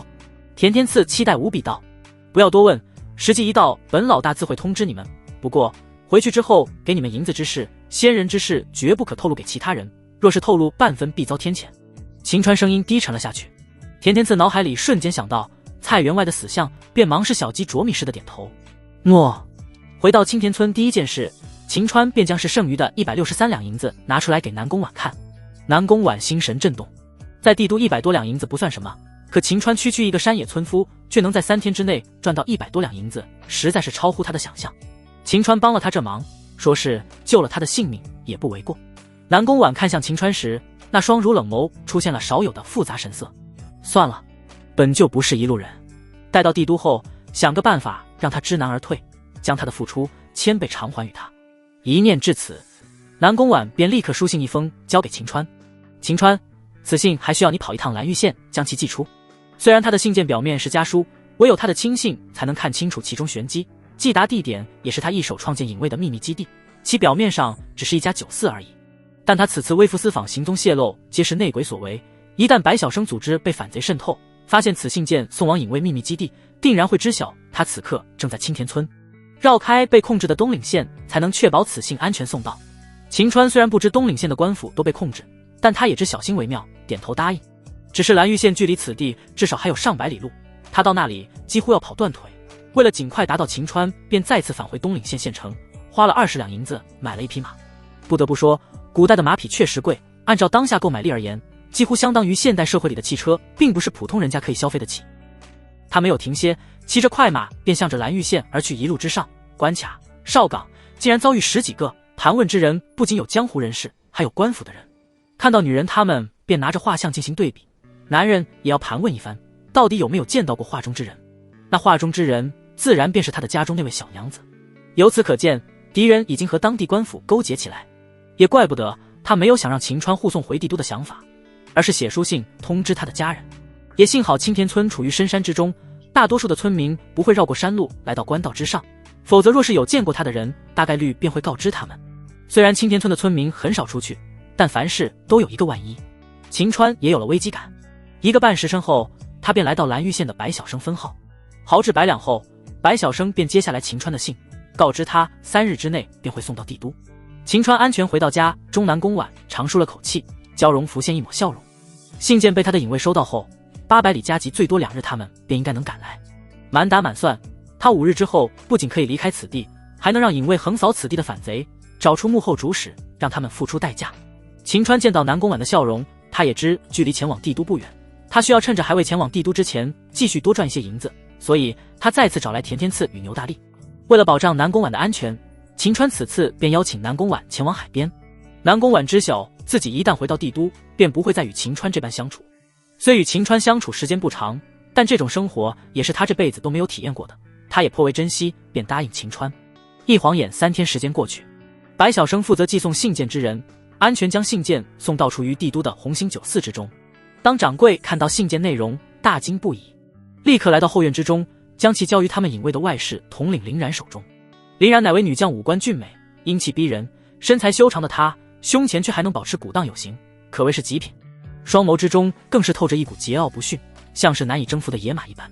他看到信件之后，即刻离开红星酒肆，来到帝都的一处民房之中，将信奉交于一位戴着金黄色面具之人。主上，陛下送来信件。面具之人看完之后仰天长笑，哈哈，愚蠢的陛下竟然自投罗网，他微服私访行踪泄露，他竟然还相信他的隐卫。此人声音混杂，仿佛2个人在同时说话一般，竟听不出是男是女。主上，要不要让黑衣使者通知上官雄，让其动手？林然问道。让上官雄动手，只能将其杀死，不能诛心。面具之人声音此刻透露出来惊天的恨意。本座要杀人诛心，要让他知道背叛他的人正是他最信任的隐卫。林然，此次本座命令你前往青田村，亲手结果陛下，再叫上官雄一同前去。主上，如今陛下身边已无护卫，属下一人便可解决，为何还带上官雄？林然不解。还能做什么？当然是要让上官雄玷污陛下的身子。面具之人声音变得疯狂起来，本座要让他带着屈辱、愤怒离开人世。话罢，面具之人便将一个玉瓶交给林然，此瓶中有合欢散，无色无味，若是被女人吃下，不仅情欲爆发，还会陷入幻觉之中，任人宰割。诺。林然英气的双眸星光闪烁，似乎他很期待看到南宫婉被人强行发生关系的场景，让他会感觉到很爽。至于上官雄，等他办完事之后，将其斩杀即可。现在便去。诺。属下2日后便可达到。林然领命之后，他便迫不及待地手持令牌离开帝都，前往青田村。1天后，青田村15里开外的海岸线上，女帝南宫婉正坐在礁石上，看着熬煮蚝肉的晴川。仔细观察的话，会发现她那双冷眸之中竟有些许柔情。她跟着晴川来到海边撬生蚝，已经4天时间。原本她以为会是枯燥乏味，可这4天她与晴川相处下来，却打心底的感觉到快乐。尤其是看到牛大力傻乎乎的大笑，田天赐对晴川拍马后，晴川得意的模样时，他会开怀大笑，放肆的大笑。这种大笑他今生都未有过，令他压抑多年的情绪都给释放了出来，似乎又体验到世间的美好。他有时甚至会想，如果永远留在青田村，也许他会活得很轻松很快乐。只可惜他是大前皇帝，不仅背负着前国百姓，他还背负着5年前的国之大耻，他渴望着为前国为先帝一雪前耻，这些愿景都不能让他留在此地。随着距离他手下前来的日子越来越近，南宫婉越发感觉到自己不舍得离开。他甚至想记住与晴川相处的每一个瞬间，将其深深烙印在脑海之中。这时，晴川掀开锅盖，大量的蚝肉已经被炼制成为黑乎乎的蚝油。为了方便炼制蚝油，秦川特地将家里的锅拿到此地，现场撬生蚝，现场炼制，效率提高了不少。4天的时间炼制整整30桶，若是那王妈妈有本事拿下，按照涨价后的价格来算，可以卖450两。虽然秦川还想继续炼制，最好能整个1000两纹银，但根据他家小娘子所言，明日他家之人便会前来，届时便要前往帝都。炼制生蚝固然重要，可是见自家娘子娘家人也是极为重要的。最后一锅炼制好后，秦川便停止炼制，他招呼了一声：“娘子，天赐，大牛，我们一起装罐。”“好嘞，老大。”天赐忙是笑眯眯的小跑过去，来到锅前就是拍马：“老大，您炼制的蚝油天下无双，无人可敌。”南宫婉听着无语，全天下就秦川一个人会炼制蚝油，本身就是天下无双，还用得着他在这里吹捧？哈哈，说的没错，本老大我就是天下无双。令南宫婉更无语的是，秦川还因此得意起来。嘿嘿，天下无双，天下无双。牛大力则是在旁边傻乎乎的大笑起来。南宫婉虽然无语的摇了摇头，但他却很喜欢这种画面，很喜欢看到秦川得意的神情。他会心一笑，便也跟过去帮忙。将最后一锅蚝油装罐后，他们便选择回城。南宫婉回头看向一望无际的大海，看着那自由翱翔在天空的海鸥，目露羡慕之色，随即紧跟在秦川3人的身后。回去的路上，秦川也问起南宫婉：“娘子，明日会是谁来接你？大舅哥还是岳父大人？”南宫婉倒是没有想到秦川会关注此问题，他猜测大概率是林然这位隐卫外室统领前来，他便回道：“算是我妹妹吧。”“原来是我小姨子啊，明日作为姐夫的要好好准备一番。”秦川眼前一亮，哪个男人不喜欢小姨子啊？这货甚至想着，若是长相也如南宫婉这般，倒是可以考虑将其收为二房。达到青田村后，秦川从里长那里借来牛车，将所有的蚝油全部装罐后，让牛大力在家中守护南宫婉，便和田天赐向着县城而去。当王妈妈看到整整30罐蚝油，那妩媚双眸发出精彩的光芒。秦川，这些我全都要了，接下来还有货的话，还是有多少要多少。单单一个青楼不可能消耗掉如此多的蚝油。这位王妈妈大概率在她上一次来过之后，便已经找到买家，估计赚了一大笔银子。秦川倒是不在乎他赚多少，他能赚取差价，说明蚝油的市场非常之大。若是能在帝都售卖，价格定然会远超东岭县。此次秦川并没有索要白银，而是给了王妈妈50两，换取一张500两的银票。做完这一切，秦川在县城之内购买一些肉食与酒，才回到青田村。天色已经完全黑了下来，秦川将买来的酒水分给田天赐与牛大力后，便告知他们，不日便前往帝都，尔等回家与亲人好生告别吧。诺。田天赐与牛大力也都是兴奋不已。对于秦川忽悠他们，他乃是仙人在人间的代表之事，他们可都还记着呢。前往帝都不仅仅意味着有更多的钱赚，他们还能得到仙人赐福，将来能做官，他们怎能不兴奋？南宫婉也在院中听着这一切，面露复杂之色。明日林然前来，大概率后天便要离开此地。纵然秦川会跟着前往帝都，可明日林然前来后，在手下面前他需要保持帝王之威，他便不能再与秦川保持现状。更何况他是大前皇帝，除了心腹外，天下均认为他是男人，他与秦川没有未来。到了京城，他能做的便是狠心设置难题，让秦川知难而退。此后双方也许终身都不会再有交集。不舍的情绪再次涌上心头，可南宫婉不能表现出来，只能倒了一碗酒，一字一顿道：“秦川，我们今夜喝酒，赏月，不醉不休。”好。秦川原本是想给小姨子准备一些饭菜，可想到明日他才前来，现在准备有些太早，倒不如与他家娘子把酒言欢，搞不好把他灌醉了，还能发生点啥呢？秦川心思活跃了起来，可现实却是秦川的酒量还不如南宫婉。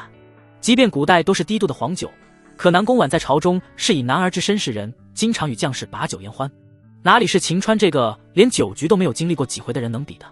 几杯下肚，秦川感觉脑袋昏沉沉的睡了过去。南宫婉瞧着秦川睡着，醉意微醺的他不由得想到前几日他与秦川的零距离接触，也许是酒精作祟，也许是觉得他此刻做什么秦川都不会知道。南宫婉的胆子大了许多，他不明白为何秦川散发出来的气息能让他全身酥酥麻麻，甚至还发软。为了一探究竟，他便上前抱住秦川。那一刻，专属于男人的雄性气息散发而出，瞬间将其吞没，那种无力酥麻的感觉再次出现。可这一次南宫婉并没有觉得不适，反而很享受这股感觉，甚至有种不可自拔之感。那时的他越看秦川越是觉得像是一个宝藏，他心里甚至燃起一股想要将秦川的衣服扒了一探究竟的冲动。那股冲动像是洪水猛兽一般，令他无法控制自己。眨眼间，南宫婉便伸出滚烫的青葱玉手去解秦川衣衫的盘扣。他解开之后往下一拉，秦川那嫩白却又有肌肉线条的上半身便再次出现在南宫婉的面前，还真的很吸引人。男人怎么和我父皇所说的不一样？醉酒的南宫婉拖着下巴，疑惑地盯着秦川。随着南宫婉视线的下移，他探寻的冲动越发的强烈。书中说男人那里是至宝，我倒要看看至宝是何物。南宫婉嘴角露出一抹妩媚的笑容，原本他便天香国色，如此笑容一出，更是增加了极致诱惑。若是秦川此刻是清醒的，定然鼻血飞流。可就在他的玉指向下探寻时，天空一道惊雷闪现，瞬间震醒了南宫婉。看到自己的举动，南宫婉只感觉自己真是疯了，怎么会做出如此下作之事？当初他还觉得秦川是浪荡子，可现在看来他与秦川何异？不，他还不如秦川呢。秦川只是嘴上说说，而他却是动起手来。清醒过来，南宫婉虽然没有继续探寻之意，但他还是控制不住的紧紧抱住秦川，贪恋的享受着秦川带给他的那种酥酥麻麻的感觉。直到天快亮起，南宫婉才选择起身。他并未直接离开，而是低头用着他那娇嫩的红唇亲吻了秦川，感觉确实真的很美妙。也许这便是世间存在男欢女爱之事的缘由吧。南宫婉发自内心的说道。等他起身之后，他再次恢复到他原本的冷艳尊荣的姿态。等秦川醒来之后，回想起昨天他不胜酒力睡了过去，顿时后悔不已。他应该偷奸耍滑一些，多让南宫婉喝酒，那他们岂不是有机会发生点什么？南宫婉见到秦川醒来，心里也发虚得很呐，生怕秦川会发现他身体被他抱了一个晚上。好在他只看到秦川这货懊悔，并没有发现什么。南宫婉暗中掩嘴一笑，为了让秦川不再想昨夜之事，南宫婉便从屋中走出。秦川，你还躺着做什么呢？你不是要好好招待小姨子吗？还不去准备准备？对啊，我要招待小姨子呢。秦川也是生怕南宫婉会看出来他昨夜的歪心思，便立刻乖乖开始准备饭菜，等待着凌然的驾到。这一等便是一天。戌时10分，夜幕降临。坐在院中一直等待着的南宫婉与秦川终于听到快马之声。南宫婉倒是很淡定，虽然他告诉秦川凌然是他妹，但他还是需要在凌然这个手下面前保持帝王该有的处事不惊。秦川则是期待地跑到门前去看。很快，快马出现在院落外。秦川扫了一眼，马背上的女子五官俊美，英气逼人，身材修长，胸部却大得惊人。我擦，这种身材恐怕只有漫画里才有吧，竟然在这遇到了。细看之下，此女还透着一股桀骜不驯，像是难以征服的野马一般。又是一个极品。那句话说的果真没错，漂亮的女人身边都是美女。来人正是隐卫外侍统领凌然。南宫婉眼中的救星，实际上却是来索命之人。凌然选择无视秦川，一个跳跃越过篱笆，来到院中，正想下跪，南宫婉却给示意他不可。凌然跟随南宫婉多年，自然明白他的意思。虽然今日他是来让南宫婉受辱之后将其再杀死，但根据主上要求，需要给南宫婉服用合欢散，让其背上关雄破身，受辱之后再将其杀死。他需要找机会将合欢散让其服用，在合欢散发作之前，他还要装作忠心手下。当即改了称呼，姐，我来晚了，怎么只有你一人？姐，大批人马还在后面，一个时辰便可前来。凌然回道。很好，做得不错。南宫婉夸赞道。我说这位小姨子，见到姐夫也打个招呼啊。秦川凑了过来。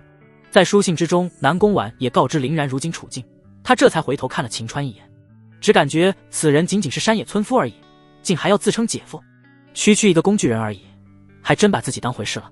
等会儿动手之时，他会让秦川死得很痛苦。不过为了稳住南宫婉，凌然傲然看向秦川，嗯了一声，果然是一匹桀骜不驯的野马，看来需要日后也对其好好调教一番。凌然，等候你多时，坐下一起吃吧。南宫婉指了指一桌饭菜，命令道。凌然心中冷笑，愚蠢的皇帝，这不是在给他创造机会吗？凌然坐下之时，趁着南宫婉与秦川在摆设碗筷，他便将合欢散洒入南宫婉面前的酒水之中，无色无味，无法令人察觉。南宫婉如今得救，他却因不舍高兴不起来。为了压住他的那份情绪，南宫婉便将面前的酒水一饮而尽。凌然大喜，愚蠢的皇帝，等下我要看看发春的模样到底如何。不过当尝到秦川做的饭后，凌然心中也是惊讶，没有想到一介山野村夫还有如此上好的厨艺，可依旧改变不了他的初衷，他要让这个不知天高地厚的乡野村夫死得很痛苦。合欢散的药效很快，南宫婉不知道为何身体忽然之间变得燥热无比，呼吸都无法顺畅。瞧着南宫婉的变化，林然放也不再装了，他放下碗筷，拍了拍手道：“你该出来了。”话音未落，一名相貌丑陋、满身江湖气息的男子从黑夜之中现身。南宫婉脸色一怒，隐卫办事，绝不可带其他人。林然竟然敢公然违反，此人是何人？为何会出现？在下乃是杀手榜排名第19的上官雄。上官雄眼神猥琐，盯着南宫婉自我介绍道。此言一出，南宫婉便知他极为信任的林然也叛变了，隐卫也已被渗透。南宫婉感觉身体更为燥热，他恨不得现在便将他的衣衫全部脱下来。林然，你对我做了什么？哼，也没什么，只是给你下了一点合欢散，此物不仅会让你陷入幻觉之中，还会激发你体内的欲望，让你成为玉女。等会儿你便会向上官雄主动求欢，若是最终你无法与男子发生关系，你也会死。林然期待地说。林然，你们可真是大方啊，竟然让如此绝美的女子给我享用。上官雄按捺不住了，那还不快点动手，一清方泽。林然催促道。喂，老子还在这里，你们就敢想得到我的女人？上官雄正欲动手时，秦川双眸透着寒意站了出来。林然扭头看向秦川，呵呵，倒是把你给忽略了。区区一介乡野村夫，还想在我们面前还想上演英雄救美的戏码，真是无知透顶。要不要让他见识我们的实力，让其死个明白？上官雄目露杀意道。林然目地思考之色，南宫婉深知林然实力的可怕，今日他是逃不掉，可他不想让秦川被他们杀死，当即紧咬被齿道。林然，秦川是无辜的，放了他。林然眼神瞬间变得精彩起来。哈哈，南宫婉，你对他动情了是吧？那好，今日我就不先杀他，我要让他看着你被上官雄侮辱，之后我再把你们都杀了，送你们一起上路。不！南宫婉吼了起来。秦川，你快点跑，他跑不掉的。林然身形一闪，挡住秦川的出去的路。南宫婉语气多言，你倒不如想象怎么承受上官雄的狂轰乱炸吧。放你的狗屁，得到他的人只能是我秦川。上官雄今夜必死。秦川眼眸之中的冷意更盛，随即他看向林然，既然你想如此对待我的女人和我，那么我也只能辣手摧花了。不，老子今天要让你自食其果。想让我的女人被侮辱，那么今天老子不仅要了你的身体，还会要了你的狗命。方才秦川还想着日后怎么调教林然这种极品尤物，现在林然却是给了他直接上了他的机会，那么秦川当然不客气了。想到他那无敌的身材，秦川顿生期待之色。哈哈！此言一出，林然和上官雄都仿佛听到天大的笑话一般，狂笑起来。秦川，他们是高手，不是普通人，你别想着出风头好吗？快点走！南宫婉强忍着身体越来越燥热，劝说道：“今天这个风头，老子出定了。”秦川咧嘴一笑，背后的枪便握在手里。那一刻，无论是林然还是上官雄，笑容皆是凝滞。区区山野村夫，竟敢在他们面前如此嚣张，若是不将其大卸八块，岂能对得起他们高高在上的身份？南宫婉更是心急如焚。秦川到底还是见识短浅，不知林然、上官雄到底多么的强大。他还想开口劝说秦川快逃，可如今合欢散药效发作，让他的身体更为燥热，呼吸越发急促，脑海里开始有了强烈获得男人滋润的念想。那股念想仿佛是惊涛骇浪一般，将他想要说的话全部都给压了下去，有的只是不停地用着娇喘的声音喊着：“我热，我热！”娇喘的声音魅惑无比。上官雄心中大动，迫不及待道：“林然，要不我先把他上了吧？他叫的太诱惑人了。”也好，在这个废物面前把他给上了。本统领很想看看他会是什么反应。林然那桀骜不驯的脸蛋期待无比地说。随即林然看向秦川：“你这乡野村夫可好看了，马上他就要被上官雄蹂躏，你把他领回家这些天，应该还没有见过他的身子吧？我可以告诉你，他的身子洁白如玉，滑嫩无比，世间少有。接下来你可以看个够，我会等他结束后再杀了你。抱歉，有老子在，他不会有任何接近老子女人的机会。”秦川暗中给呛上了膛。上官雄却是狂笑起来：“哈哈，不能接近！现在他情欲上身不能自己，即便我不接近他，他也会像是发情的母狗一般主动向我求欢。既然如此，你还在这里废话什么？快点动手啊！我要看他主动求欢。”林然不满地催促道。“好！”上官雄不再犹豫，他搓了搓手，便猴急地向着南宫婉扑了过去，完全不把秦川当回事。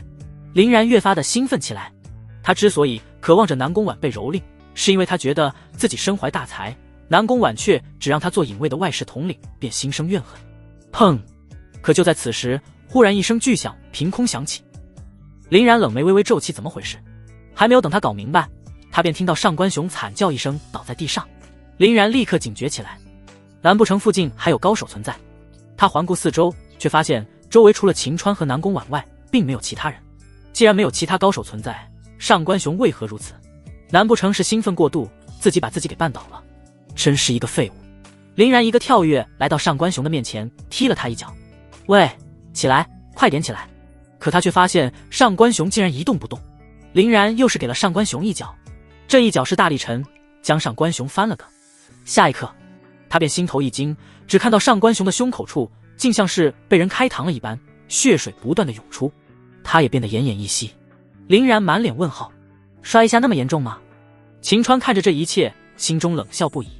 上官雄能躺倒地上，可不是被绊倒，而是方才他开枪了一枪，现在还未对林然动手，并不是秦川想和他多说一些废话，而是他想打中林然的四肢。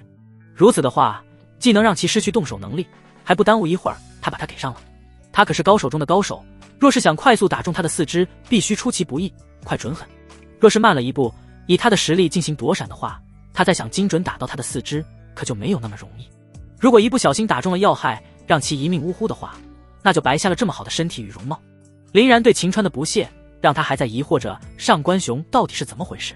瞧着他的心思完全不在自己的身上，秦川便知机会来了，瞄准他的两只手臂，秦川便按下扳机，砰砰，子弹出膛，林然毫无防备，被秦川精准地打中小臂。林然那桀骜不驯的傲然交融，痛苦的瞬间扭曲起来。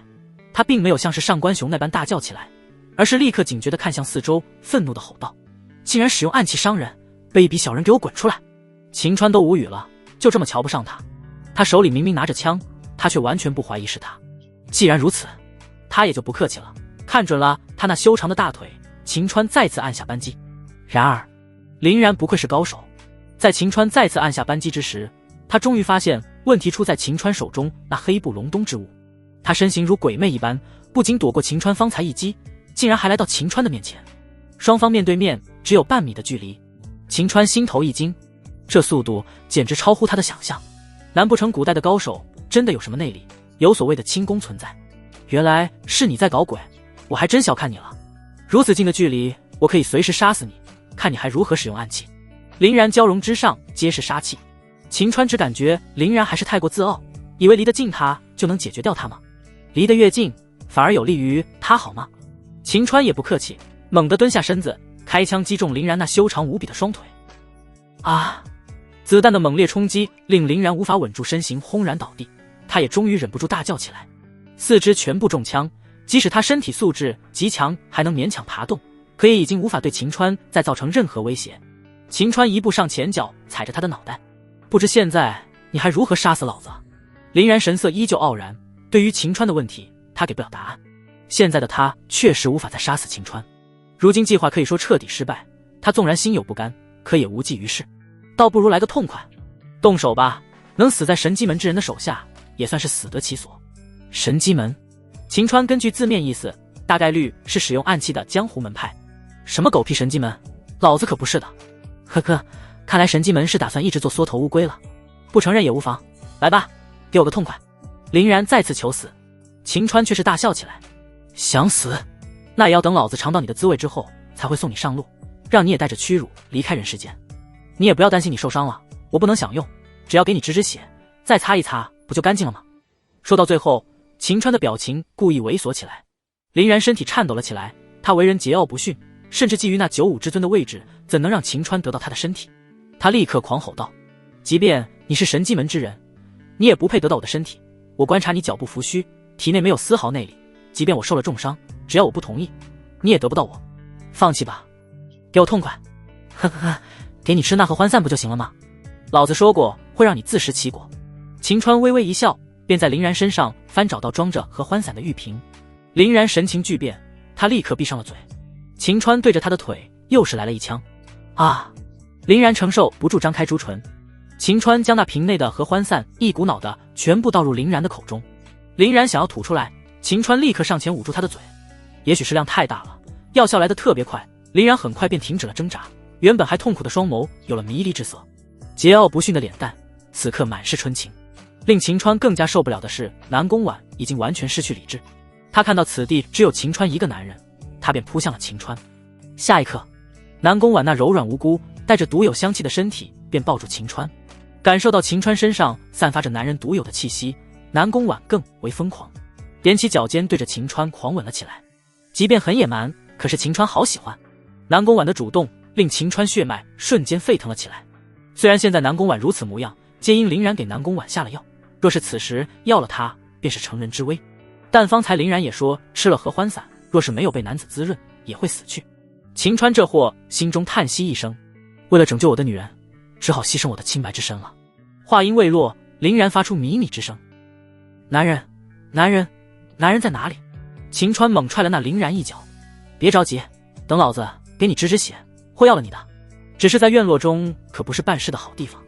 秦川先将南宫婉抱到屋内，将其安置在床上，随后秦川关上门，再次来到院落外。那上官雄也不是一般人，也许是没有打中心脏，方才还奄奄一息的他，现在竟然爬了起来，看样子是想趁着秦川回去，他好逃之夭夭。见到秦川出来，上官雄面露惊恐之色，拼命地向外逃去，又要浪费老子的一颗子弹。秦川抬手就是给了上官雄的后背来了一枪，上官雄又是惨叫一声，再次倒地。只是这货生命力实在是顽强，倒地之后还想往前爬，秦川不打算浪费子弹，而是捡起林然的佩剑，走到上官雄的面前。不要杀我好吗？我可以给你银两，给你钱。上官雄惊慌痛苦地恳求道：你怎么和蔡员外一样蠢啊？老子杀了你，你的钱不一样也是我的吗？秦川无奈地耸了耸肩。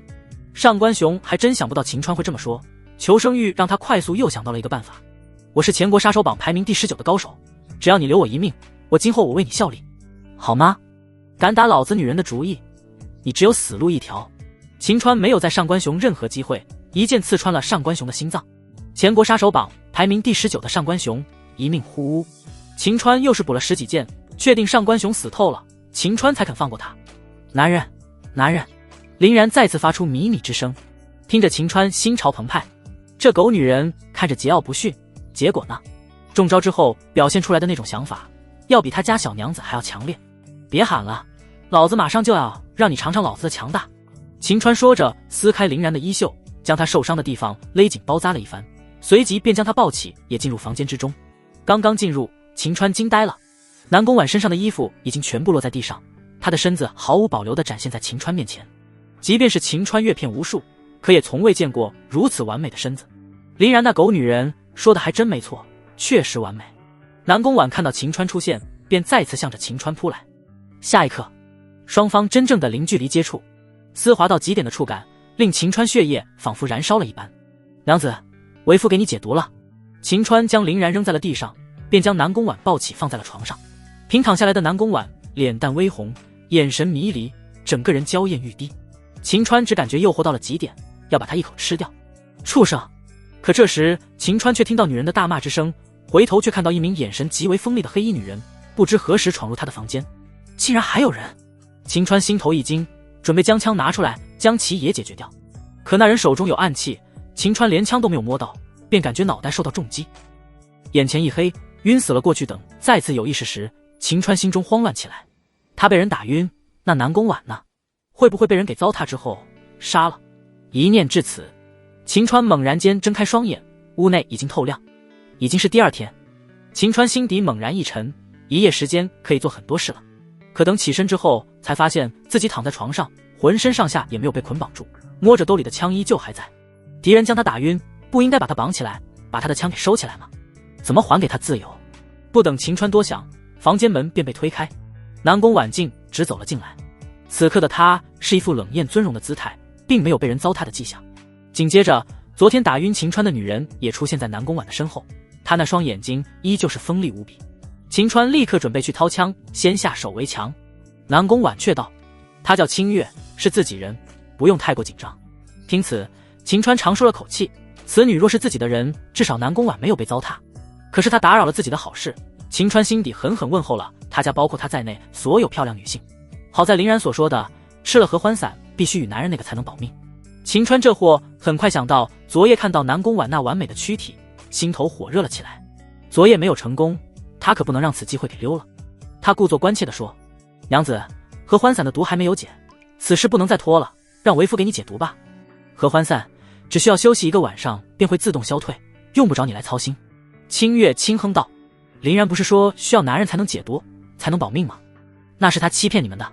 清月说完，柴房里便传来了女人的叫声。小姐，应该是林然恢复正常，该对他进行审讯了。清月说道。南宫婉点了点，他随即看向秦川。昨夜之事，我希望你不要再提，就当什么都没有发生。话罢，二人便向着柴房而去。我尼玛，竟然被林然给耍了！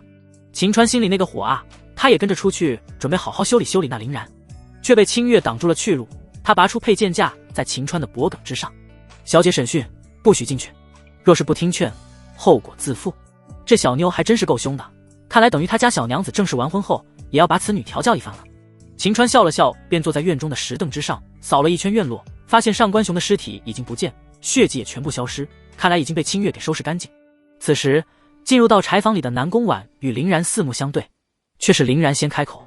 他戏谑地说：陛下，我观你的气血依旧还是处子之身，你竟没有与那秦川发生关系，你难道不知合欢散除了被男人滋润外就没有其他解药吗？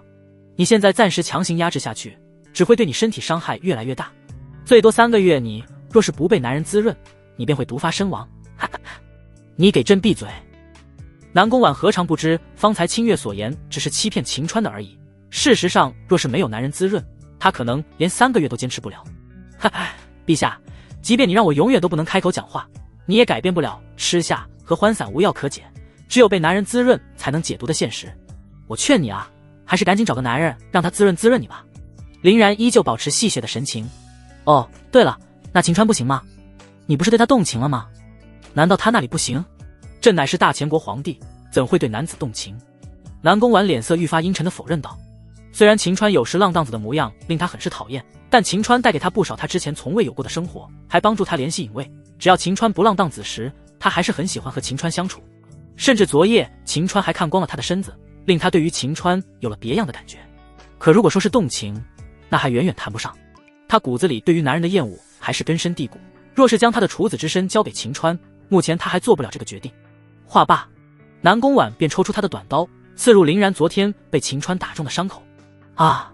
林然痛苦地喊叫起来。朕相信你们使用合欢散定然有解药，快点告诉朕解药是何物。南宫婉并未拔出刀，反而继续用力。林然是了解南宫婉的，他知道南宫婉多么的厌恶男人，即便痛苦万分，他也要杀人诛心。陛下，我们使用合欢散对付你，皆因合欢散没有解药，你就算是打死我，我也无法给你提供。对于你来说，下场只有一个，那便是被男人滋润，被男人蹂躏。即便你是皇帝，你也逃脱不了被男人征服的下场。哈哈！林然，南宫婉怒色更盛，抽出短刀，一刀又是一刀刺入林然的伤口之上。短短几个呼吸之间，林然的大腿便鲜血直流，他那桀骜不驯的脸蛋越发的苍白。即便如此，林然依旧是没有服软的意思，还是大笑着。南宫婉其实心底也知合欢散无药可解，方才也只不过是抱着试试的想法而已。现在看来，他想要解毒，恐怕只能回去找各类解毒大师，让他们想办法配置解药，也许还有一线机会。若是最终还没有解药的话，他为保住性命，也只能找男人。至于找谁，似乎也只能是秦川。南宫婉收回思绪，便将沾满鲜血的短刀架在林然嫩白的脖颈之上，告诉朕，除了你之外，隐卫之中的内奸还有谁？你们是和谁合作，组织了这一场刺杀？若是不给朕答案，朕会让你比死还要痛苦。南宫婉声音宛如万年冰寒一般，帝王之威尽显，若是常人在此，定然会被吓得全身哆嗦。秦川若是在此，定然也会来上一句：不愧是我的女人，牛逼啊！林然同样也感觉到一股寒意，只是他知道他被抓之后，即便和盘托出，也难逃一死。以他桀骜不驯的性格而言，既然注定生死，他便更不能说他要拉着南宫婉垫背当，即便声音颤抖的狂笑。陛下，你果真拥有帝王之威，只可惜我只能告诉你，在我来此地之时，我已经告知东岭县的人，若是我午时未归，他们便会前来青田村。即便你们成功逃离青田村，他们也会加大布控东岭县，你们插翅难逃，必死无疑。回答朕的问题。南宫婉的短刀刺破林然的脖颈，随着鲜血流出，林然表情更为痛苦，可他依旧没有说的意思。陛下，省省力气吧，如今距离午时已经不远，你还不如想想该怎么逃。不过你不逃也有好处，至少被那些人抓住之后会将你蹂躏一番，帮助你解了合欢散的毒。哈哈哈！南宫婉纵然心中怒火越发旺盛，很想将其直接杀死，可他最终还是放弃。他的审讯手段有限，等回去之后将其交给清月的人来处理，应该能问出来一些秘密。即便问不出来，他也能将林然作为挡箭牌。即便拿出清月带来的草药给林然包扎了一番。哼，陛下是想将我当作挡箭牌是吧？没有用的，若是能用我的性命换取当大前皇帝的性命，我也是死得其所。届时他们追杀而来，你若是把我当挡箭牌，我便会命令他们动手。林然面色疯狂地说道。闭嘴吧！南宫婉并未因此改变他的策略，拿出一张手帕捂住林然的嘴。此手帕中似乎有着药水，片刻之后他便沉沉睡去。当南宫婉出来后，清月立刻上前询问情况，南宫婉便低声将情况说了一遍。清月建议道：小姐，属下此次能出现在此地，只因之前属下便怀疑林然有问题，得知他前来此地，属下便追了过来，并未通知其他人手。目前已经接近50，若是还留在此地，恐怕凶多吉少，我们尽快逃离吧。南宫婉也知现在必须逃走，若是继续留在此地，必死无疑。随即南宫婉便看向秦川，跟我走吧。小姐，此等累赘还是不要带了。清月连忙说道。我是累赘？ What are you joking about？ 秦川气得直接爆出了英语。说的什么鸟语？清月不屑道。呵呵，外语懂吗？算了，你肯定不懂，我给你翻译一下。哥哥，我方才所说的意思是，你在开什么玩笑？秦川加大了嗓门。天下诸国我也都曾经游历过，不曾听到有人讲你那鸟语。清月越发的不屑。天下诸国，你可真敢说？整个世界要比你想象中的大得多，你所看到的天下只是整个世界的一小部分而已。秦川眼神也变得不屑起来。清月只感觉秦川太过无知，不想与他争辩此等无关紧要之事。他指了指秦川道：秦川，你脚步虚浮，全身一点内力都没有，我们现在是逃命，要与敌人搏杀，你不是累赘你是什么？喂，昨夜可是哥哥我击败林然与上官雄，你说我是累赘，你的良心不会痛吗？秦川拍着胸口说道。秦川，你能骗得了别人，你却骗不得我。我昨夜已经检查过上官雄与林然的伤口，他们都是被暗器所伤。根据伤口深入骨髓的情况来看，唯有大宗师级别的强者才能有足够的内力做到这一点。你连一点内力都没有，还敢骗人？在我看来，应该是神机门的隐藏大能，昨夜暗中救了陛下。只是神机门多年之前与天下有约，不能管世间之事，因此他们救了陛下之后便匆匆离开。清月说道。又说神机门，神机个鸟毛啊！这妮子想象力可真是丰富。秦川决定狠狠打他的脸，让他开开眼。正欲把枪拿出来时，南宫婉却怒斥清月：够了，秦川是我相公，他必须跟着我走。秦川，你也不要再与清月争吵了。此言一出，秦川感觉整个世界都亮了，除了一开始南宫婉应付的喊了他一声相公外，其余时间可一句都没喊。关键时刻他却喊了：陛小姐，带上他确实不行啊，我意已决，必须带上他，休得多言。南宫婉帝王之威再次出现，虽然他也认为昨夜肯定不是秦川解决掉的林然与上官雄，大概率是神机门念及他先祖对他们的恩情，便暗中施救，但秦川若是留在此地，必死无疑。这些天秦川对他的好，他都记在心里，怎能让他因他而亡？清月，你现在去牵马，秦川你去收拾行囊，我们从后山翻过去，避免走官道，应该还有一线生机。南宫婉安排道。诺。清月不敢多言，立刻前往牵马。用不着去后山走，娘子，你若是信我便跟我走，我有办法可以绕过他们的追杀。秦川打了个哈欠说道。你这乡野村夫能有什么办法？清月将马牵来质问道。娘的！秦川觉得今天必须要打清月的脸，耶稣来了也拦不住。秦川捋了捋秀发道。清月，你且听好了，我洗耳恭听。清月回应道。哥哥，我的办法很简单，制作最为简易的船只，走海路绕过东岭县。秦川字句极为清晰地说道。清月却感觉秦川疯了。走海路？大海茫茫，晴天有太阳还能稍加辨别方向，若是阴天雨天，夜晚根本无法辨别方向，我们也许都绕不过东岭县，便会迷失在大海之上。我不想听你接下来强词夺理，我只想知道，你若是有此本事，你之前为何不带着我们家小姐走海路离开？南宫婉也颇为头疼，秦川此言似乎也是集中出错，没有考虑到大海茫茫难以辨别方向之事。秦川却微微一笑道。之前我确实不能在大海之中辨别方向，可我前日在县城之中已经做好准备，有我在，方向便不会有问题。准备？先让我看看你做了什么准备。清月暗下决心，定要揭穿秦川，也好让南宫婉放弃这个累赘。那你可睁眼睛看好了。秦川说着，便前往厨房之中，鼓捣了一会，他便端出来了一盆水。只瞧着水中有一叶芦苇，在芦苇之中还有一根针，此物能辨别方向。清月都快笑了，此物乃是简易指南针，其中铁针的两头会一直指向南和北，只要能辨别南北，即使在夜色茫茫的大海之中也能辨别方向。其中原理我便不与你说了，说了你也不懂。秦川傲然地解释道。他很早之前便已经想制作指南针，只是制作指南针需要磁铁，这玩意在没有发明指南针的时代根本没什么用处，因此他穿越半年以来都没有见过此物。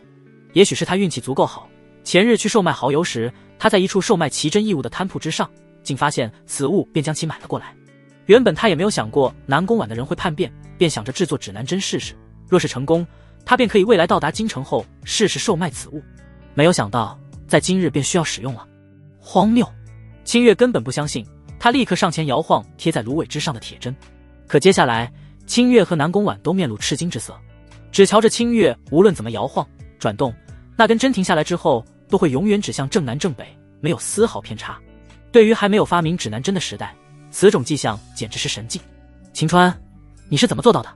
南宫婉求知若渴地问道。利用磁场。秦川神秘一笑。听此，南宫婉并没有继续追问，因为他根本不知磁场为何物，他只知此地的反贼绝无可能会想到他们会走海路，有了此物便可走海路绕过东岭县。南宫婉虽不认为昨夜是秦川击败林然与上官雄，但至少这一次是秦川带给了他希望，甚至可以说拯救了他的性命。这份恩情南宫婉不会忘。再次看向秦川时，南宫婉忽然想到，自从见到秦川后，他总是能给他创造惊喜，难不成他并非只是普通的乡野村夫？很快他便否定了。此地距离大海很近，60年前没有官府造谣之前，此地人都以大海为生，无论是蚝油还是指南针，也许都是前人留下来，被秦川给学去了。方才还自负的清月，如今尴尬异常，他也是能屈能伸之人，立刻躬身给秦川道歉。先生在上，方才是我无知冲撞先生，还请先生大人不计小人过。秦川这货瞧着打脸成功，而且吧，清月虽然脾气不好，眼神还挺锋利，但奈何她长得也很漂亮啊，他也就不打算继续打脸，而是笑眯眯地将她扶了起来。哈哈，叫什么先生啊？以后就叫哥，川哥。清月为难地看向南宫婉，即便南宫婉与秦川没有未来，可秦川现在表面上也是南宫婉的相公，他怎敢僭越叫吧？你以后便叫川哥。南宫婉命令道。诺。清月这辈子也没有喊过男人哥，即便他过去杀人如麻，可是想开口还是很难，憋得脸颊通红才喊出川哥。哈哈，好。秦川这货得意地大笑起来。笑声过后，秦川看着日头便知不能再拖，将之前收拾好的行囊都拖了出来，便道：我先去接卧龙凤雏，之后我们再前往海边。南宫婉并没有阻止秦川，制作船只并非易事，多2个人也能加快速度，更何况船只前行也需要有人力。秦川去叫田天赐、牛大力，可不是让他们当作劳力，而是和他们相处这段时间，秦川看到他们的价值。其次，秦川也不想做无信之人，他们2个也早就准备好，见到秦川来叫他们立刻告别家人。为了让他们安心，秦川还分别给每家20两纹银当做安家费用，那可是20两啊！田天赐与牛大力的家人皆是穷人，哪里见过如此多的银两？个个感激涕零，原本的些许不舍全部化为了兴奋。几人集合之后，便骑着快马向着海边而去。制作真正的船如今已经来不及，制作木筏倒是比较现实。海边附近常年无人光顾，树林密布，对于制造木筏所使用的木头，由于秦川之前曾经想过出海，倒也进行过一些实验。松木因其端直耐腐蚀性，可以作为木筏的底部，柏木耐水性好，纤维结构精密，也非常适合。进入山林后，便直奔这2种木头而去。由于牛大力身高力壮，是一个干活的好手，再加上有马匹，半个时辰他们便制作好了木筏。随着秦川将船帆扬起，他们一行人便驶入大海之中，全程都没有追兵出现。海风吹拂，秦川顿感舒服，冲着北部方向喊道：帝都，我秦川来了，我田天赐也来了，嘿嘿，俺也来了。田天赐与牛大力立刻附和道。见此，南宫婉那张绝美的脸蛋也浮现前所未有的轻松笑容。只要几日，他便抵达帝都崇陵皇位，将东岭县的反贼全部诛杀。秦川等人在海上漂流10日后，在一处荒滩之上登陆，紧接着他们便一路向西而去。半日之后，一座城池便出现在他们的面前。清月张望了一番，便面露喜色道：小姐，前面便是临城，此地距离帝都只有100里，若是骑上快马，我们今夜便可达到帝都。哈哈，我秦川马上就可以拜访岳父大人。还未等南宫婉做出反应，秦川便满脸兴奋地说。听闻此言，南宫婉原本兴奋的情绪顿时慌张起来。马上到帝都，他接下来该怎么处理与秦川的关系？之前他可是告诉秦川她是富商之女，若是秦川前去拜访岳父大人，他该如何应对？南宫婉也不愧是女帝，经过短暂的慌张，他便有了应对之法。他当即便将清月叫到一边，低声吩咐了起来。领命过后，清月便看向秦川，川哥，你们先在临城稍作休整，我们家老爷是好客之人，我先回去通知，明日再派人风风光光接你们去帝都如何？不得不说，南宫婉与秦川相处这些天，对于秦川的性格也算是了解。秦川这货一听到风风光光，便立刻答应道：那么清月妹妹便辛苦先前往帝都通知岳父大人。诺。清月应承了一声，便拉上凌然，骑着快马离开此地。南宫婉等人则是先进入临城，即便不是帝都，临城也隐隐约约有电视剧里大城的风范。相比东岭县城空空荡荡，此地人流熙熙攘攘。田天赐与牛大力满脸的好奇在附近打量着。秦川对于此地唯一感兴趣的便是有美女吗？毕竟他从青田村出来，除了大展宏图外，便是想找他的2房、3房。只不过盯着街上的女人看了一圈，秦川也没有看到他满意的，完全达不到他的标准。看来还是要前往帝都才行。南宫婉在他们的映衬之下，显得更加的美丽动人，令秦川这货动心不已。南宫婉感受到秦川那炽热的目光，若是放在刚认识时，南宫婉会十分不悦。可如今他不仅习惯了，甚至想到今后他一旦前往宫内，双方大概率是没有机会再见面，他还颇为珍惜被秦川这般看着。娘子，这里有一处客栈，我们在此地休息一晚吧。秦川忽然指向前方。南宫婉拉回思绪，他需要找人冒充他的父母，这一切准备都是需要时间，今夜必须留在此地。点了点头后，几人便进入客栈之中。各位打尖还是住店呀？店小二弯着腰，笑眯眯地迎了过来。秦川掏出2两银子，豪气冲天道：当然是住店，叠来3间上等客房。即便只是2两银子，可在如今这兵荒马乱的世道，对于普通人来说也是大手笔。店小二眼神一亮：好嘞，大爷里面进。话罢便喊了一声：准备3间上等客房，2间吧。就在此时，南宫婉忽然开口道。秦川有些头大：娘子，为夫现在有的是钱，不需要在这上面省，我可不想和卧龙凤雏一个房间睡。谁说要你们睡一起呢？我们是夫妻，我们睡一起。南宫婉语出惊人：娘子，你说什么？自从他选老婆选了南宫婉后，南宫婉一直和他保持距离，从来都没有同床共枕过。如今南宫婉突然说这么一句，倒是让秦川以为自己听错了。我们是夫妻，我们睡一起。南宫婉笑容满面地重复了一番。秦川这货狠狠地咽了咽口水，这幸福来的也突然了吧？怎么你不愿意？南宫婉秀眉微微皱起。当然愿意，求之不得啊。秦川兴奋地回道。那还不快告诉小二，只要2间客房。南宫婉催促道。好好好。秦川这货小鸡啄米似的点头。小二，准备2间房，方才给你的钱就不用找了，快点烧水，也要洗澡，好酒好菜也都给爷预备上。好嘞。小二应了一声，便带领秦川等人前往客房。房间不小，30个平米左右，屋内桌椅、床铺、茶水设施一应俱全。屏风之后有2个洗澡桶，2人还未落座，便有专人将热水倒入其内。倒满之后，他们便将门关上，屋内便剩下来秦川与南宫婉。本就是夏日，随着桶内热气升腾，整个房间温度明显又上升了一番。南宫婉很快便香汗淋漓，在海上风吹日晒了10日，南宫婉也是渴望着能洗澡。娘子，我们洗个鸳鸯浴如何呀？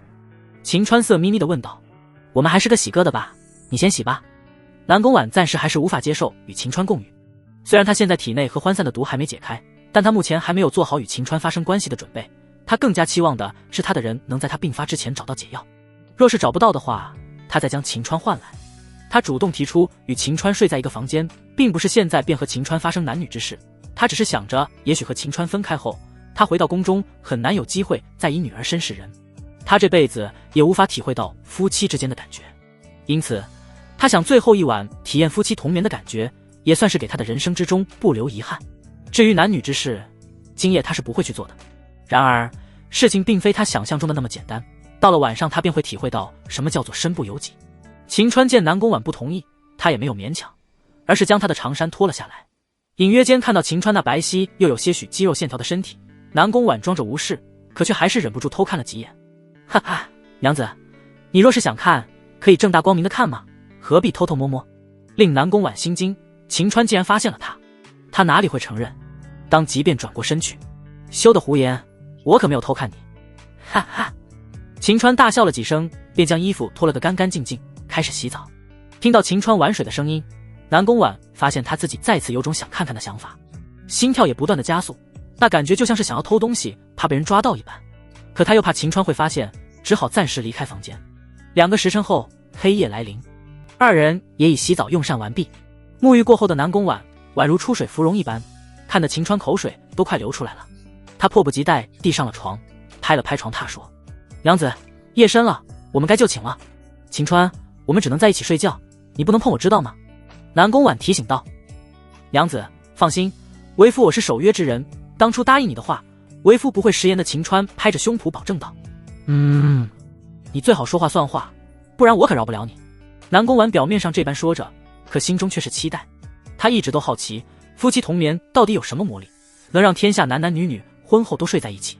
这般想着，南宫婉便躺在秦川的旁边。秦川确实如他所言，并没有动手动脚，可南宫婉却暗叫不好。与秦川躺在一起，他再次感受到秦川身上散发着令他身体酥酥麻麻的雄性气息。也许是因睡在一起，那股气息比以往更加的强烈。他心头立刻有了一股当初和欢散起笑时的感觉。难道是因他体内和欢散的毒还没有解开，如今与秦川睡在一起，唤醒了他体内的合欢散吗？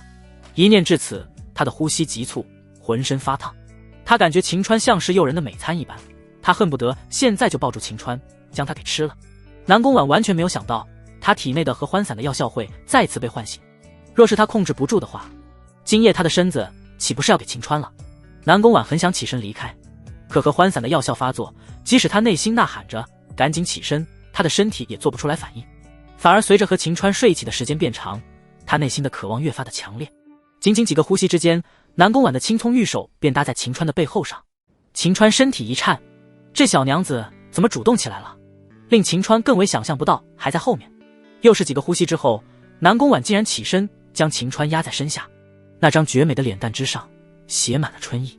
不等秦川反应过来，烈焰般的红唇便吻了上去。秦川瞬间瞪直了眼睛，老子被强吻了吗？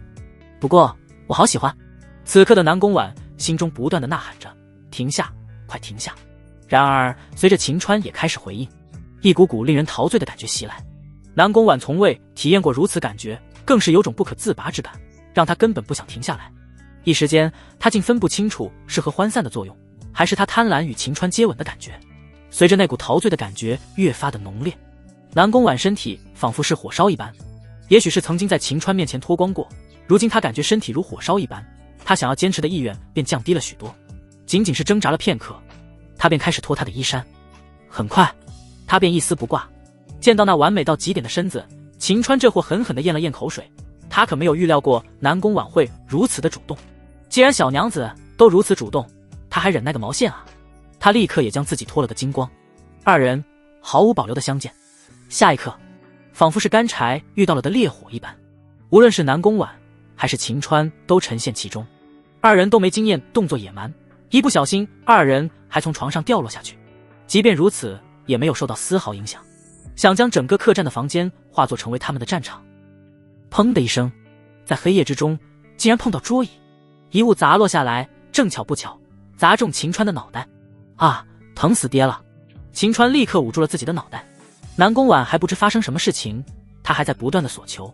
可很快一股清凉之意袭来，原本还满脑子都是那种想法的南宫婉瞬间清醒过来。黑暗中，南宫婉嗅着那股清凉的味道，当即明白原来是清月给他可以提神醒脑之物，能稍微压制和涣散。方才他们动作过大导致玉瓶从桌子上掉落摔碎，方才他满脑子都是那种想法，倒是把此物给忘了。秦川，你没事吧？南宫婉关心地问。秦川现在不仅仅是疼，那东西太过清凉，让他有种醍醐灌顶的感觉。方才浑身上下还滚烫，如今却感觉冰冰凉凉，此种感觉并不好受。秦川立刻将脑袋泡在洗澡桶之中，洗了一遍，这才感觉好受一点。等再次点灯之后，却是发现南宫婉已经穿好了衣衫。秦川顿时觉得没戏了，可南宫婉却从秦川后面抱住了他。秦川，今夜我们抱着睡好吗？虽然南宫婉已经清醒，但方才和秦川所做的事情，他都是有着真实的感受。那种感受是他在遇到秦川之前从未遇到过的，令他十分的着迷。即使他觉得自己现在要和秦川保持距离，可他却控制不住自己。他很想今夜与秦川同眠，还能行房事吗？秦川这货更为关心这个。其实南宫婉还有种想今夜便交给秦川的冲动，如此和欢散之毒便可以解开。可在方才他仔细检查了一番，他来了月事，根本无法行房。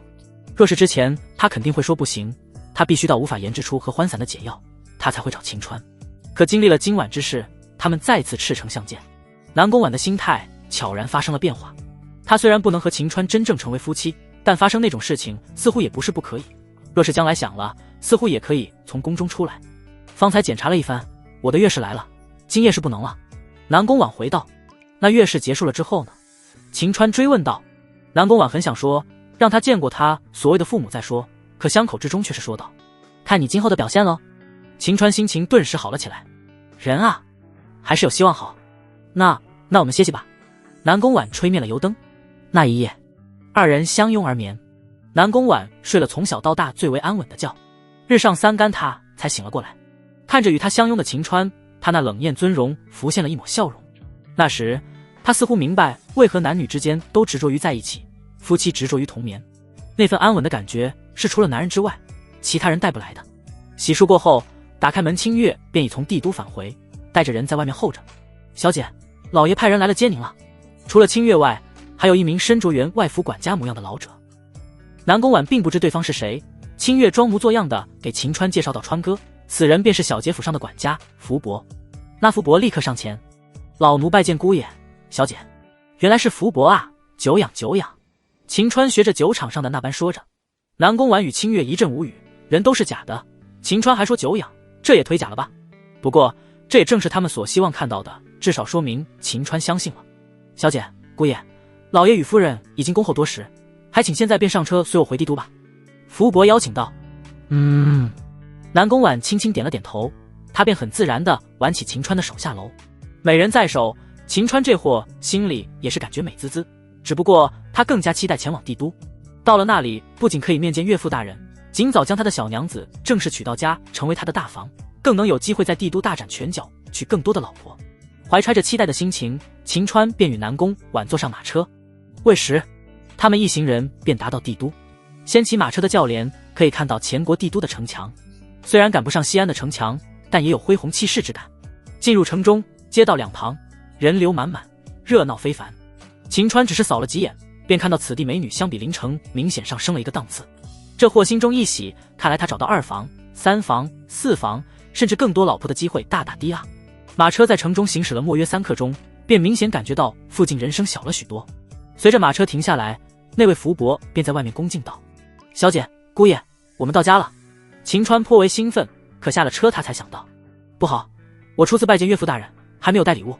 川哥，此次你救了小姐回来，对于老爷来讲，没有比这更为珍贵的礼物，他们已经等待很久，我们快去吧。清月也支持则生变的道理，还是赶紧让秦川见南宫婉所谓的父母。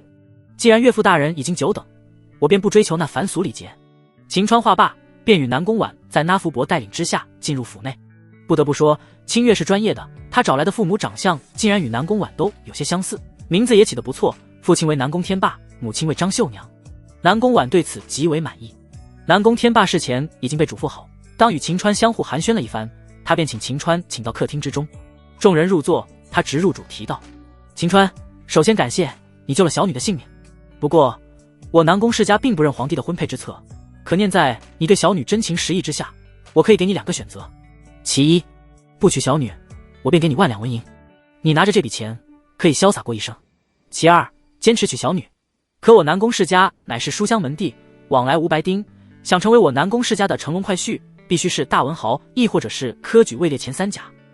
这些话正是南宫婉之前吩咐清月安排的，如此做法就是想让秦川知难而退，让他主动放弃婚约，毕竟一介山野村夫，想成为大文豪，亦或者是科举位列前3甲，是亘古从未发生之事。放在过去，他肯定是希望秦川放弃的，可他的心态变化之后，竟很希望秦川能坚持娶她。可面对1万两纹银的诱惑，怎么可能会去选他？他觉得自己现在心思自己都猜不透了，明明他不能和秦川成为夫妻，为何还希望他能坚持？在众人认为秦川肯定要放弃时，秦川却笑眯眯地说：岳丈大人，你这提出条件没什么难度吗？那么小婿便选择成为大文豪吧。此言一出，众人皆是目露惊疑之色。惊的是秦川竟然没有放弃，疑的是秦川作为山野村夫，属于没文化的那种。可他在说成为大文豪时，他嘴角上扬，似乎对于他来说是很轻松简单之事，实在不知他哪来的自信。随着惊异过后，南宫婉无法掩饰地露出欣喜之色。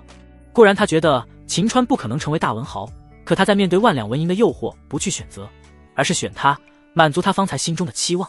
清月则是给南宫天霸使了个眼色，他旋即放出爽朗的笑容。哈哈，不错不错，老夫已经多年未曾遇到与你这般自信的年轻人，可这天外有天，人外人有地。说着，南宫天霸双手握拳上举。当今圣上宏图大志，励精图治，重视文韬武略，尚未仅仅2年，便吸引诸国文人前来相投。加之我前国本便在江南富庶之地，文人墨客数不胜数，4大才子、3大才女均在我前国境内。想要成为大文豪，即便不能与他们相提并论，可也至少诗词能名满帝都，其难度实在太大。我劝你还是选择1万两白银吧。南宫婉对于南宫天霸的表现投以赞许的目光。虽然他内心深处很希望秦川继续坚持，未来也许会发生鱼水之欢，但他身为皇帝，实在无法嫁给秦川，点到为止即可。他相信南宫天霸如此说辞，秦川应该能意识到成为大文豪多么的困难，他应该会放弃。哈哈，什么4大才子、3大才女，若是遇到我秦川小爷，也只能甘拜下风的份。令人众人再次意外，秦川这会儿不仅自信，还有一股傲然之气，仿佛4大才子、3大才女在他面前都是土鸡瓦狗一般。这南宫天霸即使训练有素，此时口中也没词了，不知该如何去接。南宫婉心中轻叹了口气，秦川还真是不撞南墙不死心，既然他想去试试，那便让他去吧。南宫婉暗自给南宫天霸使了个眼色，伸出5根手指，他心领神会后便道：确实足够自信，既然如此，老夫也不拦你，只是时间老夫也不能给你太多，否则便是耽搁小女。老夫给你5个月的时间，你若是能成为大文豪，你便是通过老夫的考验。话音未落，清月便接着说：川哥想成为大文豪，小妹给你指一条明路，每月15帝都文人墨客便会齐聚天鹤楼吟诗作对。据说下月15他们还会来一场斗诗大会，你若是能参加此斗诗大会，拔得头筹，定然可以名震帝都。老爷如今给你5个月时间，你便有5次机会，1次机会便可。秦川傲然道，随即他眼神变得期待起来。岳丈大人，大文豪之事，小婿十拿9稳，正所谓择日不如撞日，今日便说说聘礼多少吧。这么自信吗？难道秦川真的有实力？他们很快便否定，任何人在没有遇到强者之前都很自信，直到被强者击溃内心，才会明白自己的真实能力。也罢也罢，他自信便让他去自信吧。南宫天霸大笑道：哈，老夫欣赏你的自信，希望下月15你能给老夫带来惊喜，名震帝都。至于聘礼吗？他们之前还真没有想到这一遭。南宫婉与清月是知道秦川可以通过售卖蚝油赚钱的，不过他们都认为秦川不可能成为大文豪。南宫婉也没有想着为难秦川，便给南宫天霸伸出3根手指：我南宫家族乃是帝都大族，聘礼自然不能少。待到你成为大文豪之后，你若能在5个月内凑够纹银3万两，便可以迎娶小女。南宫天霸说道。事实上，南宫婉的意思是3000两。虽然秦川在东岭县短期内赚了几百两银子，但帝都距离海边路途遥远，来回一次便需数日。即便是帝都之人，依旧是相信大海是禁地，无人敢去。因此，秦川若是想练制生蚝，也只能靠着田天赐与牛大力。想要赚取3000两，绝非易事，更别提3万两，几乎是不可能的事情。不过，南宫婉却没有纠正的意思，反正秦川不可能成为大文豪，也就不存在聘礼这一说了。好，3万两便3万两。秦川再次爽快地答应道，虽有些难度，但他可是穿越者，利用一些超前的手段，在处于江南富庶之地的帝都，也并非不可能。若是最终赚不到，那他就不打算给聘礼了。老子女人不给，那么老子就抢走。老子有枪，怕个鸟毛。当然，这只是下下之策，若是能赚到，秦川还是愿意给的。南宫天霸心头一惊，眼前这家伙到底是什么奇珍异兽，怎么答应得如此爽快？实在无法理解，一介乡野村夫到底哪来的自信？管他呢！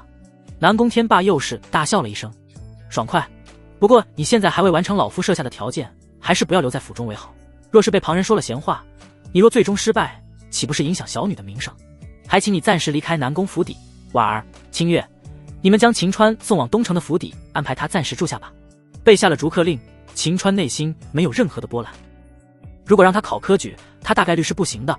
古人科举的试卷他也看过，文采根本不是他能比的。可若是成为大文豪吗？太简单了。即便他是化学系的高材生，可他当年高考之时，语文成绩也很好，唐诗300诗，宋词、元曲信手拈来。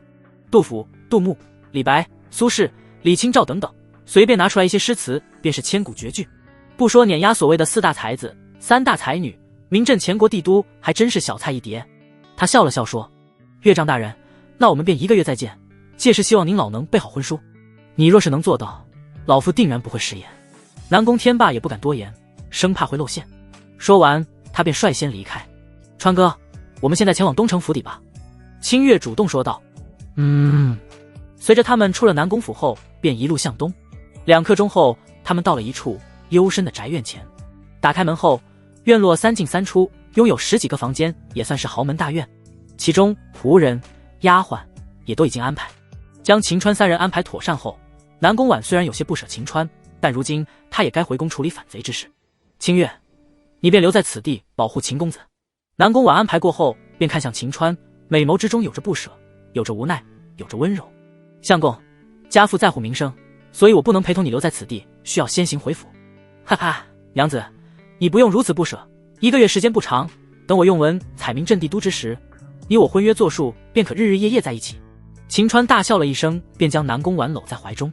南宫婉第一个反应是躲开，可秦川的怀抱真的像是有魔力一般，令他立刻就没了躲开的心思。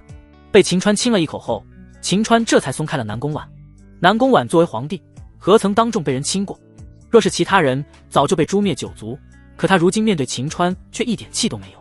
他轻轻点了点头道：“相公，若是有机会，我也会来看你的。”实际上他是想说1个月后再见，可自从昨夜2人发生的事情后，他的心态发生了改变。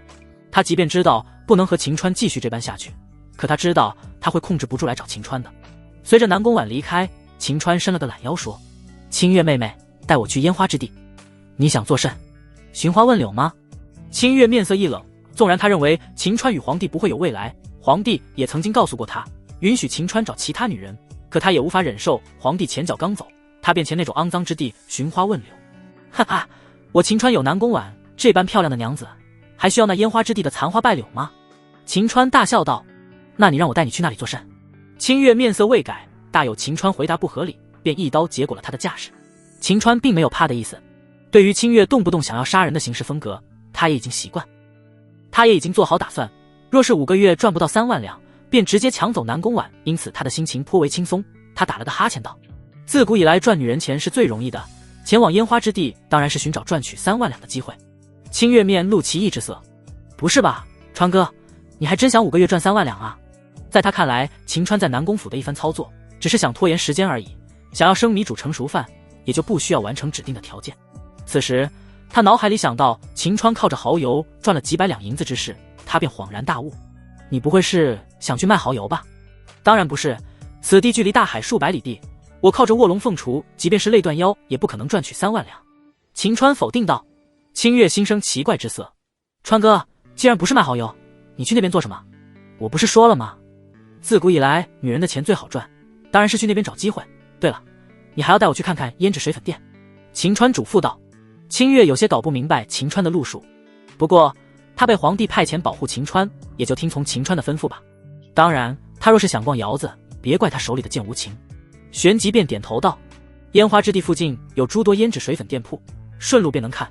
不过我建议你还是等夜晚再去，帝都之中并无宵禁，晚上才是最为热闹。”“好，那便先填饱肚子，我们天黑出发。”秦川答应道。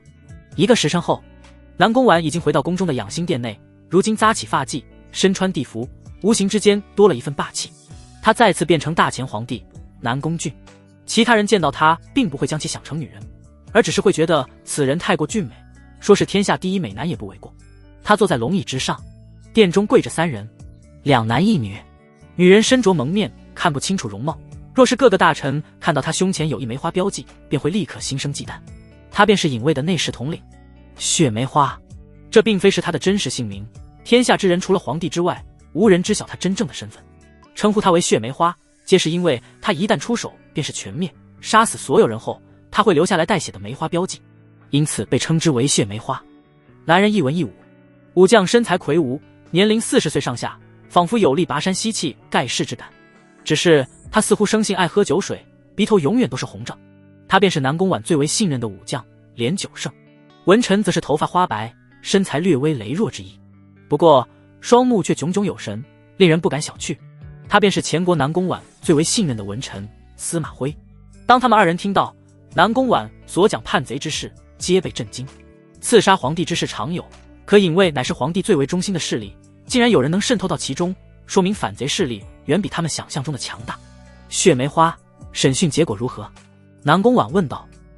陛下，林然依旧是不愿说出任何事情，属下将与他有关的隐卫全部抓起来进行审讯，得到一些零散消息，目前得知背叛隐卫只有13名，他们一直都是听从林然命令办事，只知林然是被一名称之为主上之人服务，安排在东岭县的杀手一些是他们花费重金雇佣来的江湖杀手，一些是东岭县的官差以及当地守备军。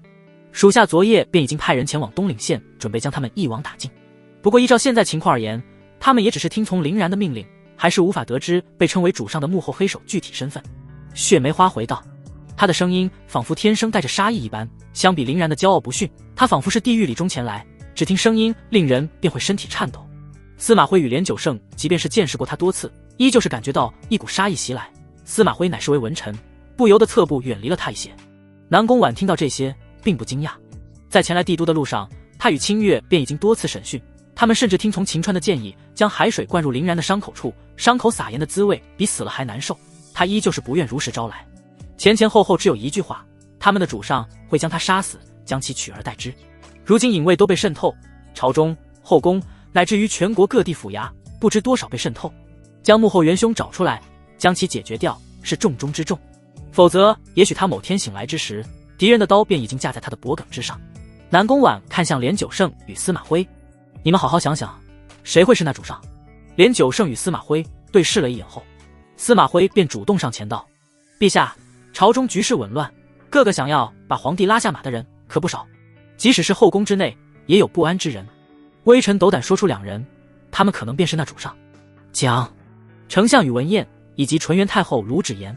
司马徽回道，他们确实有嫌疑，陛下若是出事之后，他们便是最直接的受益者。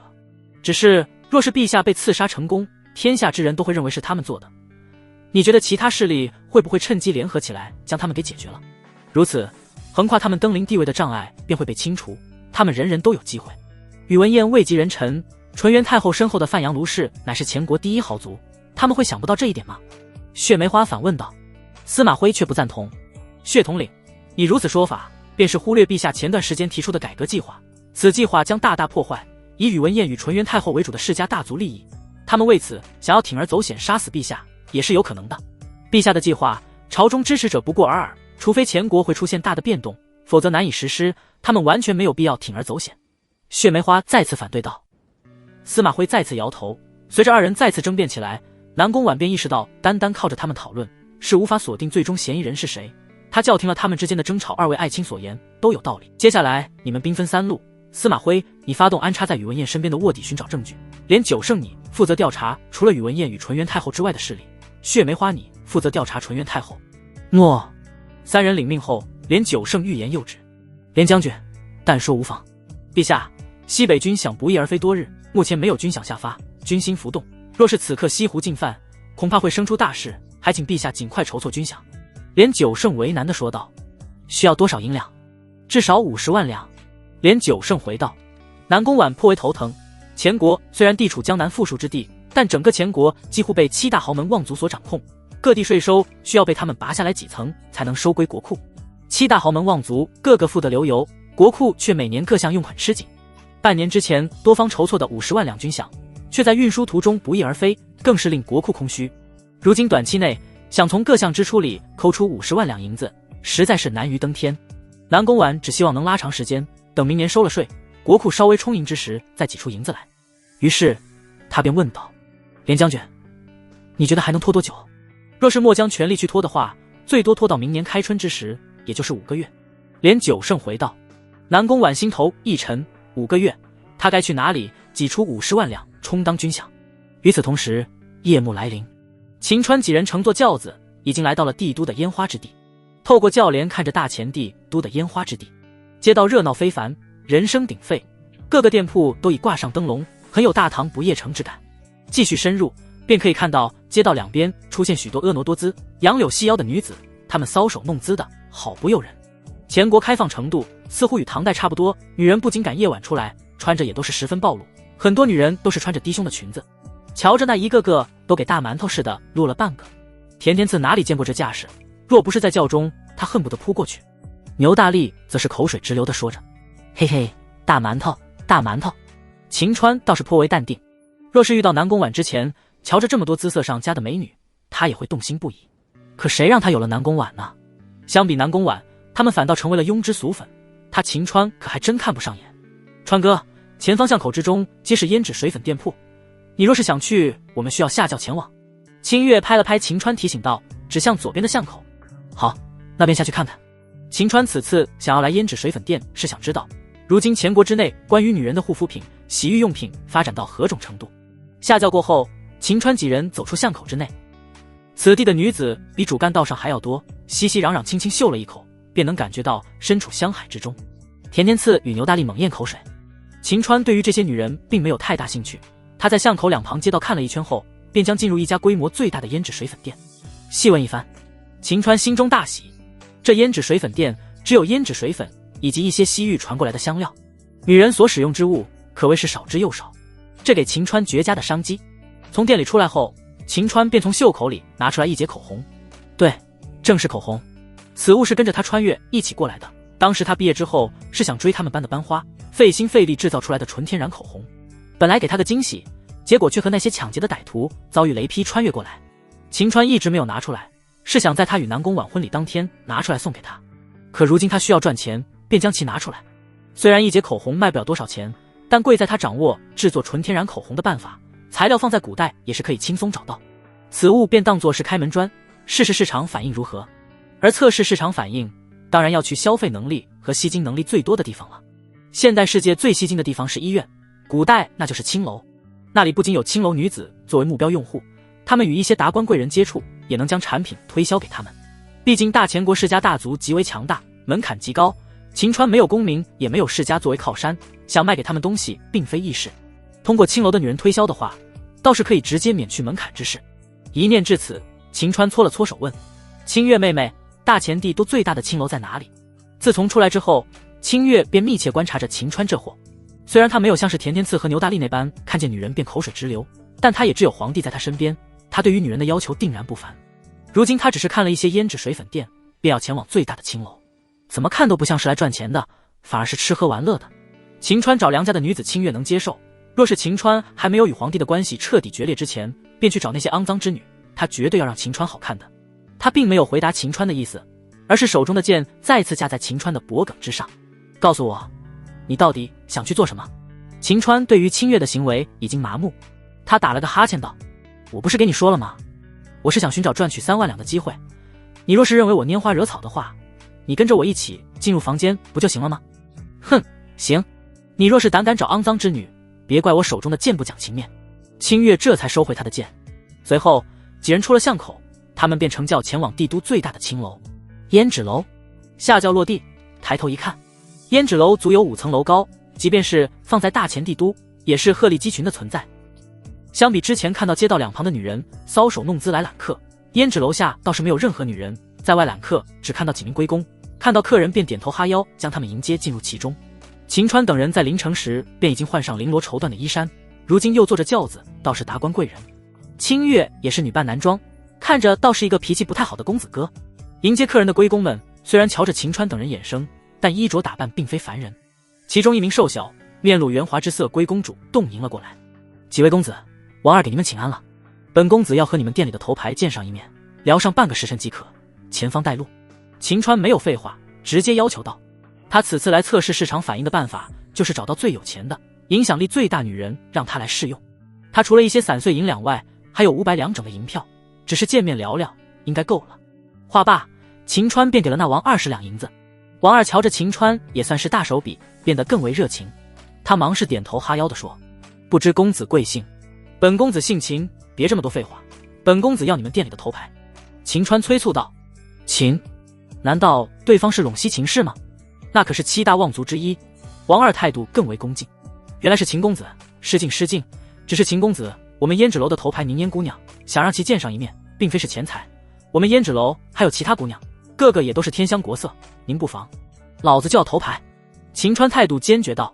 之所以如此，是因若是找一些庸脂俗粉、无钱无势的女人，即便口红让他们试用满意，他们也无法给出高价，将来想靠着他们推广也是难上加难。王二挠了挠头说，既然秦公子如此想见我们胭脂楼的头牌，那我便给您说说规矩吧。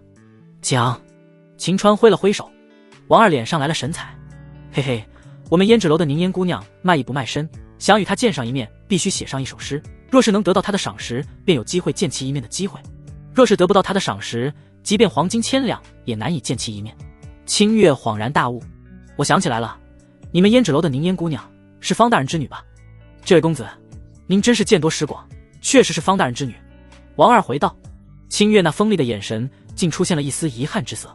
秦川虽不明白清月为何如此，但若是写一首诗得到他的赏识，那岂不是小意思？当即秦川便大笑道，哈哈，那么今夜本公子定然可以见到宁烟姑娘，告诉本公子该去哪里写诗给宁烟姑娘。龟公王二瞧着秦川自信的模样，他心中冷笑不已。自从宁烟姑娘来到他们胭脂楼后，多少才子前来，也只有4大才子曾经得到宁烟姑娘的赏识，愿意见上一面。他固然觉得秦川可能是陇西秦家之人，可他却不是任何知名才子，怎么可能有机会得到宁烟姑娘的赏识？见上一面，他有如此自信，在龟公王二看来，只能是不知天外有天，人外有人，也许是一个从未出来见识的土包子而已。心中这般想着，表面上他却不敢有丝毫表现出来。他立刻笑眯眯地说，秦公子，您如此自信，看来是拥有惊天伟地之文采。您若是想题诗一首，便随我前来，前方带路。秦川自信跟着龟公王二进入胭脂楼内。清月来了兴趣，之前秦川可在他们面前夸下海口说可以成为大文豪，今夜他还真想看看秦川能做出什么水平的诗词，便也跟着进入其中。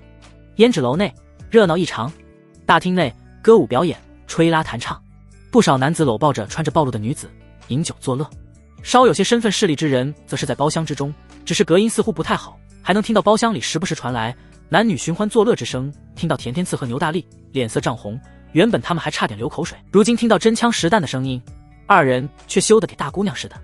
在大厅的正中央有一处高台，此高台之上站着诸多青年才俊，正排着队进入临时搭建的隔间之中。他们进入其中便龙飞凤舞，书写一番之后便会被丫鬟送上5楼。王二在一旁给秦川介绍道，秦公子若是所写诗词能被宁烟姑娘看中，丫鬟便会敲响5楼的响铃。说着王二便指向5楼。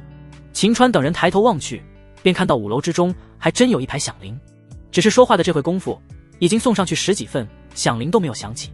失败的青年才俊个个变得垂头丧气，有人还冲着5楼大喊，宁烟姑娘，见我一面吧，见我一面，我对你情真意切。话罢还要冲上楼去，却被青楼的守卫一脚踹下去，惹得在场之人哄堂大笑，讥讽不断。看到没，相见宁烟姑娘的难度要比想象中的难得多，我劝你还是放弃，省得浪费时间。清月说道，哈哈，再有难度，对于我来说也是小菜一碟。秦川这会儿反而更加期待了。那位宁烟姑娘被这多人疯狂追捧，说明容貌一定越好，当即便问王二，那位宁烟小姐是不是美若天仙？秦公子，您这话说对了，宁烟小姐不仅仅美若天仙，她还拥有着不亚于3大才女的文采。龟公王二忙是回道，只可惜她命运多舛。清月在一旁遗憾地说道，为何？秦川问。清月目露愤怒之色，宁烟姑娘乃是方继方大人之女，方大人乃是前国的清官，奈何得罪纯元太后为首的庆阳卢氏，被诬陷入狱，宁烟姑娘也深受牵连，被贬为妓。对于官场党派斗争、诬陷忠良之事，秦川并不惊讶，这些事情和他也没什么关系。不过他倒是对于那位宁烟姑娘很是震惊，被贬为妓还能卖艺不卖身，说明这位宁烟姑娘是一位极为重视清白之身的女人。秦川更为感兴趣了，那本公子更得要见见这位宁烟姑娘了。哼，秦川，我告诉你，宁烟姑娘乃是方大人之女，你最好不要有龌龊的想法。清月轻哼道。秦川当然有龌龊的想法，窈窕淑女，君子好逑。若是她长得美若天仙，还有清白之身，他怎么可能没有想法？他大笑了一声说，若是宁烟姑娘因为我的才情看上我的话，主动投怀，我也没有办法。别做梦了，不可能的。清月对于宁嫣很了解，若是想主动投怀，至少拥有超过4大才子文采才有一丝可能性。秦川怎么可能？旁边的王二这会儿脸色十分的难看。方才他还想好好伺候他们，可当听到清月竟然敢当场说庆阳卢氏是诬陷那位方大人，他都快吓傻了。庆阳卢氏乃是前国第一豪门望族，私下议论也就罢了，竟然还敢当众议论，这是不想活命了啊！他连忙告诉秦川，只需要缴纳20两，便可以前往高台上的阁间写诗一首，让丫鬟将诗送给宁嫣姑娘相见。只是写一首诗便要20两纹银，怪不得他们能接受。宁嫣姑娘卖艺不卖身。瞧着高台之上还有数十人排队，一整晚至少100人前来，光是这写诗的费用便可以赚得2000多两，这还不算酒水消费，总收益恐怕远远超过他去接客赚来的钱。真是好手段，就是不知道这办法是那位宁嫣姑娘想到的，还是胭脂楼的老板想出来的。不过他们无论是谁想出来，都能说明他们善于玩转商业，一旦使用了他的口红，定然可以得知其中商机。那么秦川赚大钱的机会便来了，上前交了20两银子，排队等待着。1个时辰之后才轮到秦川。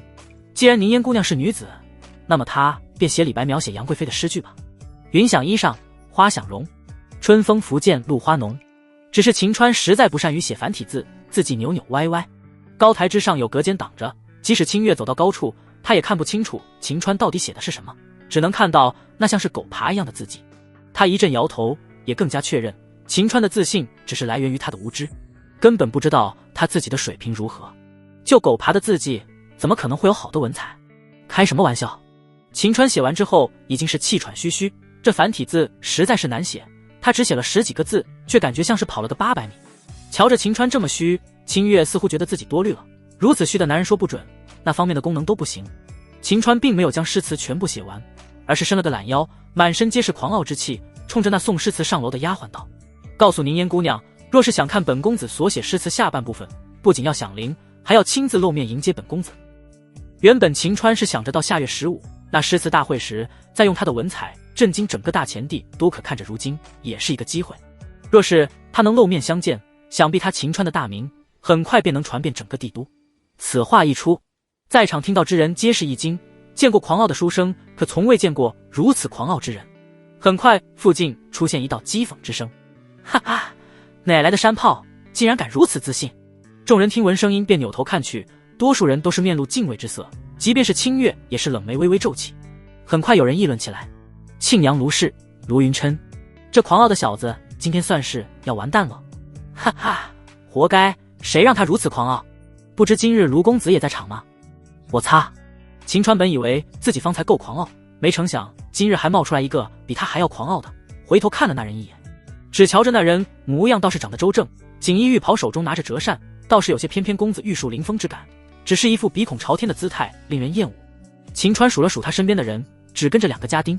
若是在现代世界面对这种豪门阔少，秦川心里会怕得要死，可现在穿越到古代，他是想活得爽快，刚想装 X， 这货就来找麻烦，秦川可不打算就这么算了。当然秦川也不是傻子，如果当众和他起了矛盾，他可就要和整个卢家为敌。卢家乃是第一豪族，届时他就算是有枪，那也别想活了。他想做的，偷偷滴打黑枪的干活，让其他人都怀疑不到他头上。以他每天2点半起床，磨练半年的枪法而言，即便距离几10米也能打中。离开胭脂楼后，偷偷摸摸给他们重创到是简简单单。一念至此，秦川便故意露出一丝恭维笑容，主动施礼道：原来是卢公子，真是失敬失敬，小的虽然有些文采，但与您相比简直是淫虫与皓月。方才陆云琛还想装 X， 结果听到秦川恭维的话后，一时间千言万语都给咽了回去。过了几秒钟，卢云琛扇子一收，轻哼道：你小子倒是有些见识，说的没错。此言一出，原本还想看热闹看打脸剧情之人纷纷露出失望的神情。清月则是松了口气，看来秦川这家伙倒是也知进退。若是秦川与卢云琛发生冲突的话，他亮出身份倒是可以解决，可皇帝可是命令他绝不可泄露身份，让此事解决起来颇为困难。见到秦川服软，在场之人很快便忽略秦川。那位庆阳卢氏的卢云琛则是也进入阁间提笔写诗，此人也是一个极为爱出风头之人。丫鬟将他所写诗词送往5楼后，他便冲着5楼喊道：宁嫣姑娘，本公子的大作绝不弱于4大才子，还请仔细品读本公子对你的真情实意。000。话音未落，5楼的响铃突然响起，原本热闹非凡的大厅瞬间安静了下来，所有人都侧目看向5楼。响铃响起，便意味着方才送上去的诗词，其中一篇得到凝烟姑娘赏识会是谁？哎呀呀！恭喜卢公子，贺喜卢公子得到凝烟姑娘赏识。龟公王二眼疾手快，小跑到高台，恭喜拍马道：卢公子，小的早知您的才华横溢，如今刚一出手便俘获凝烟小姐，放心，您的文采绝对远超4大才子，甚能与5大文学大家并列。全场除了秦川、田天赐与牛大例外，都是恍然大悟。方才确实看到卢云琛将诗词送上去，联想到卢云琛可是被称之为卢家青年才俊文采第一人，不是他还能有谁？一时间祝贺拍马之声不绝于耳。卢公子真乃文曲星下凡，不出手则已，出手则一鸣惊人，不愧是大前第一豪族，人才辈出啊！龟公王二心头得意不已，一群蠢货反应这么慢，后续拍马还有何用？赏钱都会是他的。卢云琛听着诸多拍马之声，嘴角微微上扬，手中的纸扇潇洒地散开。他今夜来此的目的，可不仅仅是为了见凝烟姑娘，更是想展现的文采，为下月15的诗词大会预热，同时也向卢家证明，他卢云琛虽是卢家旁系，但依旧值得培养。旋即便故作谦虚道：诸位料赞了，我们庆阳卢家乃书香门第，本公子能有如此文采，皆因族中培养。卢公子拥有如此惊天文采，还能保持谦虚，真乃我辈之楷模。众人再次拍马起来。清月见此，便没有继续待在这里的兴趣，他拉了一把秦川：川哥，该走了。为何要走？秦川问道。人家都选卢云琛，你说为何要走？清月反问道。谁告诉你凝烟小姐是选卢云琛的？秦川也反问道。清月明白了，你不会觉得凝烟小姐是选你的吧？当然是我。秦川拍了拍胸口道，他方才所写可是李白的诗，云想衣长花想容，当年单单这句就令白居易成为李白的铁杆粉丝，若是那凝烟小姐少有一些欣赏水平，定然会被其才情所吸引，不选她选谁？清月只感觉秦川方才认怂认的还不够彻底，需要用铁一般的事实狠狠搓搓他的锐气，他也许才能看清楚现实，能知自己几斤几两。也罢，继续留在此地吧。他倒要看看，等会让凝烟姑娘把卢云琛给请上5楼后，秦川还会嘴硬吗？随着响铃之声落下，卢云琛大袖一甩，便扔给王二一锭50两的赏钱。王二在众人羡慕的目光之下，跪谢过后，便得意地将银子揣在兜里。就在卢云琛准备上楼之时，凝烟姑娘所在的凝烟阁房门嘎吱一声被推开，一名戴着面纱、身着白衣的女子便从中出来。此女虽看不清楚容貌，但只是身段绝妙，仙气飘飘，给人一种不食人间烟气息之感。是凝烟姑娘。即便是4大才子在此地吟诗作对，凝烟姑娘也未曾出现过，如今却出现了。看来卢公子的才情已然超过4大才子。定然如此，否则凝烟姑娘怎会出现？众人皆是认为凝烟姑娘是因卢云琛，即便是卢云琛也是如此认为。他正作揖准备给凝烟姑娘打招呼时，却看到凝烟姑娘对着众人施了一礼道：不知哪位是秦川公子，还请上楼与奴家一叙。声音丝滑柔软好听，仿佛酥到骨子里。若是平时此声音出现，定然会在场男人心里痒痒的。可如今绝大多数都是呈现懵逼状态，竟然不是卢云琛。秦川是何人？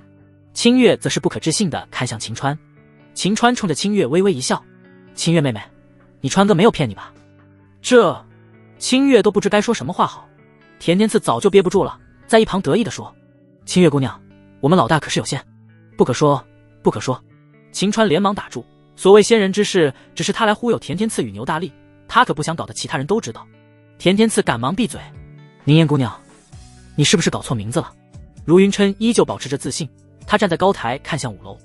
你找的应该是我卢云琛吧？在场之人多数面露恍然之色。龟公王二更是迎合道：对对对，一定是搞错了。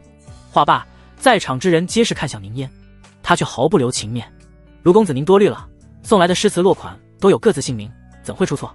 任何事情都会出错，还请凝烟姑娘念出方才被你欣赏的诗词内容。卢云琛依旧不死心，论及文采，即便是4大才子他也不虚，怎么可能不会是他？看来诸位都有些疑惑，那么奴家便将秦川公子所写诗词念出来吧。凝烟话罢，便深吸一口气道：云想衣长花想容，春风拂槛露花浓。他声音里透着一股情感，让这2句更为传神，大家都是古人，自然理解其中含义。看到斑斓的彩云，便想到美人衣饰的华美；看到娇艳的花朵，联想到美人如花似玉的容貌。前半句仅仅7字，便将女子写得如霓裳羽衣，美丽动人，犹如仙女一般。后半句以露华浓点染华贵的牡丹，道出美人的娇艳欲滴；春风拂槛，又是道出女人的轻盈姿态。此诗不就是形容的是眼前的凝烟小姐吗？妙，绝妙！清月忍不住地赞叹道。其余人等也都是震撼不已。仅仅这2句，今夜便可名震帝都。卢公子，您的诗写得太过传神，今夜您必将名震帝都。龟公王二再次上前拍马道，可此次他却拍错马屁。卢云琛脸都绿了，这根本不是他写的，一脚将其踹开，滚一边去！众人看到卢云琛的脸色便知，方才2句并非他所写。那会儿是谁？难道真是方才所说的秦川？他是何人？用凝烟姑娘的绝美嗓音念出在下的诗，显得更为传神。看来此诗与凝烟小姐乃是绝配。秦川笑眯眯地登场了。随着秦川登场，众人皆是看去，全部都是一惊。这货不是方才狂傲之人吗？怎么会是他？难不成方才他的狂傲是来源于他的实力？可秦川这个名字他们从未听说过。清月也是满脸的问号，秦川他不是乡野村夫吗？怎么会有如此大才？他不由得想到，秦川曾经夸下海口，可以在诗词大会名震帝都。可若是以方才的诗词水平而言，今夜过后他便将会名震帝都，那岂不是说他明日便能前往南宫府提亲？他必须要把此事告知皇帝，想出应对之策。秦川，我肚子忽然绞痛，先行离开，回头你先自己回府吧。清月拍了一下秦川的肩膀，便溜之大吉。秦川微微有些失望，他现在正是装逼时刻呢，他走了，岂不是装逼的滋味都少了一番？不过他想到今夜还要打算给那位脸色都绿了的卢云琛、卢公子一个教训，他若是留在身边，他还真不好动手。他走了之后，他便可以放开手脚。凝烟锁定秦川的声音位置后，即便他戴着面纱，也能看出来他情绪有些激动。他迫不及待地想知秦川所写诗词后半部，便再次开口道：秦川公子，奴家不便下楼，还请公子移步5楼，今夜奴家陪您把酒言欢。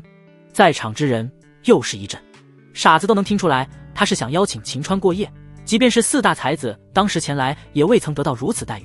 羡慕嫉妒恨写在场每个人的脸上。卢云琛脸色更是阴沉了下来，今夜他可是嘲讽过秦川，若是今夜之事按照眼前的情况传出去，他岂不是成为笑柄？可他似乎又无法阻止这一切发生，暂时只能恨得咬牙。在下可没时间整夜与你把酒言欢，做一个时辰便走。令在场之人再次想不到的事情发生，秦川竟然拒绝凝烟过夜的请求，竟然拒绝了。要知全国各地多少人为见到凝烟姑娘费尽心思，他却拒绝。瞧着众人无法理解的样子，秦川心中却是想着，他今夜前来此地最大的目的便是推销产品。他卖艺不卖身，又不能碰，如此美人在身边，碰不到那还不得急死啊？他可没那个闲工夫陪他一个晚上，更何况若是留在此地一个晚上，他还去哪里去寻那卢云琛？凝烟姑娘被万人追捧，还从未遇到过此种情况。不过他却没有丝毫生气之意，他的大才足以这般对他。既然秦公子只想聊一个时辰，那便一个时辰。秦公子，请。好。秦川安排好甜甜刺与牛大力后，便在众人的注视之下前往5楼。来到5楼后，凝烟姑娘明显欣喜起来，上前作揖道：奴家拜见秦公子。那声音离近了听，更加的丝丝滑滑，听得秦川心中一颤。这声音若是出现在现代，绝对是顶尖的声优，随便说几句就能惹得诸多宅男尽折腰。怪不得多数人未曾见过他的容貌，便为其疯狂。在下拜见凝烟姑娘。秦川也学着古人作揖道。接下来他还需要让凝烟试用他的口红，态度自然也要好上一些。随着秦川跟随凝烟姑娘进入房间，胭脂楼大厅内的人多数人面露失望之色。今夜他们是没戏，开始有人散去。卢云琛脸色愈发阴沉，若是等人流散去，将今夜之事说出去，他将会成为笑柄，他绝对不允许此事发生。公子，我有一计可以解决今夜之事。卢云琛的随从贴近他道，若是你的计策管用，本公子赏你100两。卢云琛期待道。随从当即在他身边语起来。说完之后，卢云琛目露神采，好，好，此法甚好。当即他便轻咳了一声道：诸位请留步，本公子想为我师尊讨回公道。众人皆是停住脚步，很想知道卢云琛为何忽然说起此话。他师尊又不在此地，讨哪门子的公道？与此同时，秦川已经在凝烟阁内与凝烟对坐而视，他依旧是戴着面纱，并未显露真容。如今他已经得到秦川所写诗词的后半部分，他沉醉其中不可自拔，不停地摇头，重复着其中的句子，体会着其中的含义。可见他是一名对于文学极为狂热之人。秦川本身是一个理科生，诗词句子他确实会背，可其中含义他却也只知浅表而已。他实在无法理解，不就是一首诗，用得着如此痴迷吗？直到他重复诗句20几遍，他才从诗中意境中走出来。他道歉道：“秦公子，您的大作实在令人着迷，奴家一时间不能自己，还请见谅。”哈哈，无妨无妨。秦川虽然不理解，但他越是痴迷越好。接下来他让其试用口红，再帮忙推销，他应该会很情愿的。得到秦川的谅解，宁烟便赞叹道：“秦公子，您的才学堪称天下第一，即便是4大才子、5大文学大家，在您此作面前也要黯然失色。”那是当然。秦川毫不谦虚地说道：“开什么玩笑，这可是诗仙李白的大作，他可是中华数千年诗词巅峰人物，钱国也只不过是天下诸国其中之一。所谓钱国的5大文学大家，他们的才学又怎能与李白相提并论？您还有其他大作吗？”宁烟期待地问。“当然有，本公子随手便可斗诗100首。”秦川傲然道。宁烟明显再次激动了起来：“奴家有一部情之请。”“讲。”“奴家希望秦公子再能吟诗2首。”宁烟声音里透着渴望。听此，秦川眼前一亮，这是一个让他试用口红的好机会啊！他故作思虑道：“本公子的诗随随便便一篇便是千古名句，可不是随便说出口的。你若是想听，便帮助本公子做一事，你可愿意？”听此，宁烟明显误会秦川的想法，秀体下意识地往后稍一了而一些，声音也变得怯怯起来：“公子是想得到奴家身体吗？”秦川咽了咽口水，若是他能愿意将身体献出，也不是不可以啊。几首诗词换取令无数男人着迷追捧女子的身子，简直太值了，好不好？秦川再次上下打量了一番宁烟，虽然他有仙气飘飘之感，但胸前依旧是鼓荡有型，规模不小，可见他的身材也是凹凸有致，绝对是极品中的极品。加上他那令人感觉酥到骨子里的声音，做那事时定然是美妙无比。若是能得到他的身子，可以当做一辈子吹嘘的资本。只不过秦川也是个明白人，宁烟卖艺不卖身，他人黄金1000两乃至10000两，他都不曾愿意卖身，怎么可能会被几首诗就给他？他若是表达出来他心中猥琐的想法，恐怕也会影响他在宁烟心中的形象。接下来需要他给他销售产品时，恐怕也不会那么卖力。秦川压住心中的悸动，便脸色一正道：“宁烟姑娘大可放心，若是本公子有那种龌龊想法，又怎会拒绝你整夜把酒言欢呢？”宁烟微微一愣，此刻若是掀开他的面纱，可以看到他那仿佛不食人间烟火的脸蛋已经羞红。他打小便以美貌才学名镇帝都，受到万人追捧，那些男人对他的想法他很清楚，何曾遇到过对他没有想法之人？这令他始料未及，尴尬万分的同时，心头也出现了一丝失落之感。难道自己的魅力还不足以吸引秦公子吗？他很有揭开面纱的冲动，可想到他与胭脂楼背后老板的约定，他还是忍住了，干笑了一声，便道歉道：“秦公子，奴家误会您了，还请公子责罚。”“哈哈，责罚倒是不用，宁烟姑娘受到万人追捧，长期受到那些龌龊男人的袭扰，有此想法也属正常。”秦川不在意道。秦川越是如此，宁烟便越是感觉对不起秦川。“秦公子，说出您想让宁烟所做之事吧，若是宁烟能做到，宁烟定不推迟。”有宁烟姑娘这句话，在下便放心了。秦川说着，便将他携带过来的口红从袖口之中拿出来。“宁烟姑娘，在下是想让你试用此物。”宁烟打量了一番，纵然他每日收到礼物甚多，也算是见多识广，却从未见过此物。他更为没有预料到秦川让他所做之事，只是试用他手中之物。他也来了兴趣。“秦公子，此乃何物？如何试用？”“此物名为口红，涂抹在嘴唇之上，可以让嘴唇保持湿润，颜色诱人，还能大大增加女人的魅力。若是给胭脂楼的姑娘们都涂抹上此物，定然可以更加吸引更多顾客。”秦川介绍道。“口红。”宁烟默念了一句，仔细回忆了一番，他在脑海里依旧没有想到关于此物的任何记忆。不过他也看得出来，秦川目的绝对不可能只是让他试用。他便开门见山说：“秦公子，此番最终目的恐怕不只是让奴家试用吧？”被他看穿，秦川也没藏着掖着。“宁烟姑娘果真聪慧无比，在下让你试用的目的，便是想让宁烟小姐能知此物之妙后，我们通力合作售卖此物。秦公子可真是会做生意，竟能把目标打到奴家身上。”宁烟颇为诧异。宁烟姑娘乃是胭脂楼头牌名镇帝都，若是宁烟姑娘都觉得此物好，对外透露想要此物，恐怕那些达官贵人即便是散尽家产也愿意高价买的此物送给你。”秦川笑眯眯地说道。宁烟掩嘴一笑道：“秦公子看着倒是透彻，若是用此法，确实可以帮助秦公子卖得高价，只是若是此物并不好用，恐怕会令人心生疑虑，届时若是被人知晓是我等故意，恐怕奴家会变得声名狼藉。所以在下一开始便说是让宁烟姑娘试用，若是你觉得好用，我们便通力合作。”合作方式不仅仅是方才在下所说的那般，你先试用过后，若是满意，我们再细谈合作方式。秦川说道。宁烟略微思考道，若是想让奴家试用，此次秦公子需吟诗3首，如何？秦川心中一喜，口红能在现代流行全世界不是没道理的，没有女人能抵挡住它的魅力，只要他愿意试用，那么赚大钱的机会便来了。当即秦川便起身把酒踱步道，宁烟姑娘，且看在下七步成诗，奴家为公子抚琴。宁烟说着便弹奏起琵琶起来，曲调优美，即便秦川不懂音律，心情也瞬间变好。他看得出来，宁烟固然身处胭脂楼内，可依旧是一个感性的女人，让其着迷当然要使用情诗。他喝了一杯酒后，便故作玄虚地走了7步，深情念了3首情诗。蒹葭苍苍，白露为霜，所谓伊人，在水一方。死生契阔，与子成说，执子之手，与子偕老。众里寻他千百度，蓦然回首，那人却在灯火阑珊处。待到秦川深情的念完之后，宁烟的琵琶也停止了，他一动不动盯着秦川。即便面纱当着他的容貌，可秦川也被他这番模样盯着心里发毛。难道他不满意？不应该啊，他念的诗词前2首可是先秦时期诗经里的情诗，传承数千年前，第3首乃是辛弃疾的，皆是千古名句，他怎会不满意？刚刚想到这里，秦川便听到宁烟发出抽泣之声，似乎被感动得不行不行的。用得着这样吗？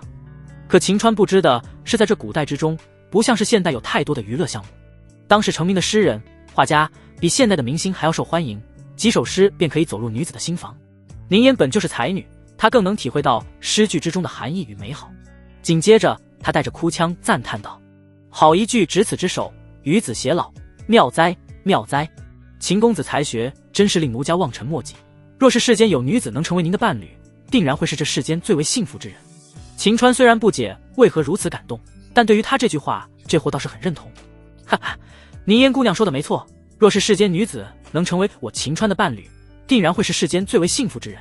宁烟听此却微微叹息，秦川并没有发觉，他更加在乎的是试用之事。宁烟姑娘，3首诗在下已经读，不，3首诗已经做出，还希望宁烟姑娘能收下此物进行试用。说着，他便将口红放在桌上。好，宁烟没有犹豫，便将口红收起。不知秦公子府邸在何处？若是此物真如公子所说那般，奴家便会差人前去寻你。秦川想了想，便将南宫天霸给他安排的府邸位置说了下。宁烟记下过后，秦川并未直接离开，而是与宁烟相谈半个时辰后，这才离开。随着秦川离开，宁烟将口红从袖口拿出，自言自语说了句足以让秦川吐血的话：秦川，你真是一个怪人，有才却不近女色，难道你天生不举吗？小姐，他不是天生不举，他应该是太监。此时屏风后走出一名侍女。方玉，你何出此言？小姐，秦公子方才所说的地址乃是皇室的产业，能使用者要么是宫内的女官，要么便是太监。秦公子一看便是男儿身，绝不是宫女，那么结合他不近女色，只能是太监了。侍女方玉解释道。这也太可惜了。令秦川更为吐血的是，宁烟竟然相信，他摇了摇头。也罢也罢，日后当作是姐妹相处即可。这误会可真的大了，若是被秦川听到，估计立马要脱裤子证明是真男人了。小姐，此人既然是宫内太监，岂不是说他能和皇帝搭上话？若是如此，为老爷翻案之事似乎可以找他帮忙。侍女方玉提醒道。宁烟眼前一亮，确实是机会。那么口红之事，我需要尽力去帮他，如此才能开口让其帮忙。与此同时，秦川浑然不知他的正人君子行为已经被宁烟与侍女方玉误认为是太监。他来到大厅后，发现很多人都是目露愤慨之色盯着他。秦川感觉到气氛有些不对劲，难不成这些家伙是嫉妒他被宁烟姑娘邀请到宁烟阁内，所以对他敌视？可事实并非如此。那卢云琛见到秦川出来，便怒气冲冲道：你这窃尸的贼人终于出来了。秦川眉头一挑，窃尸的贼人。随着卢云琛发难，其余人等均是愤慨的言辞攻击起来。秦川很快便知，原来卢云琛这货趁着他上楼之后，到处给别人说他方才给宁烟所写的诗是抄袭卢云琛师傅逍遥子的诗，说逍遥子云游四方，曾经见到一绝世美人，便相思不已，写了这首足以流传千古的诗词。千想万想都没有想到，竟然被他剽窃而去，还当众宣读出来。该死的东西，竟然敢污蔑老子！秦川原本只是想给卢云琛一些教训，如今卢云琛这么做，今夜他只能收了卢云琛的狗命，否则难以咽下这口气。秦川，你这厚颜无耻之徒还有何话讲？卢云琛带着家仆冲到秦川的面前质问道。秦川虽然心有怒火，很想现在便杀了卢云琛，但他知道当众杀人可不行，他需要暗地里找机会。当然，只是杀了卢云琛也是不行的。若是此事按照卢云琛造谣的言论去传播的话，他秦川今夜就不是名震帝都，而是臭名远扬了。此时，全场的人都围了过来，都想让秦川给个交代。逍遥子不仅仅是卢云琛的师傅，更是前国文学五大家之一，是文人墨客们心中最为敬重的五位之一。他们绝对不允许有人剽窃了他的诗词，跑到此地来招摇撞骗。面对他们的围堵，秦川没有丝毫的畏惧。他打了个哈欠，完全不在意地说：“卢公子，既然你说本公子的大作是抄袭你师傅的，那么你能说出来后续的内容吗？”卢云琛早有准备，那首诗乃是我师傅的上佳之作，准备在给纯元太后庆生时才会对天下人宣读。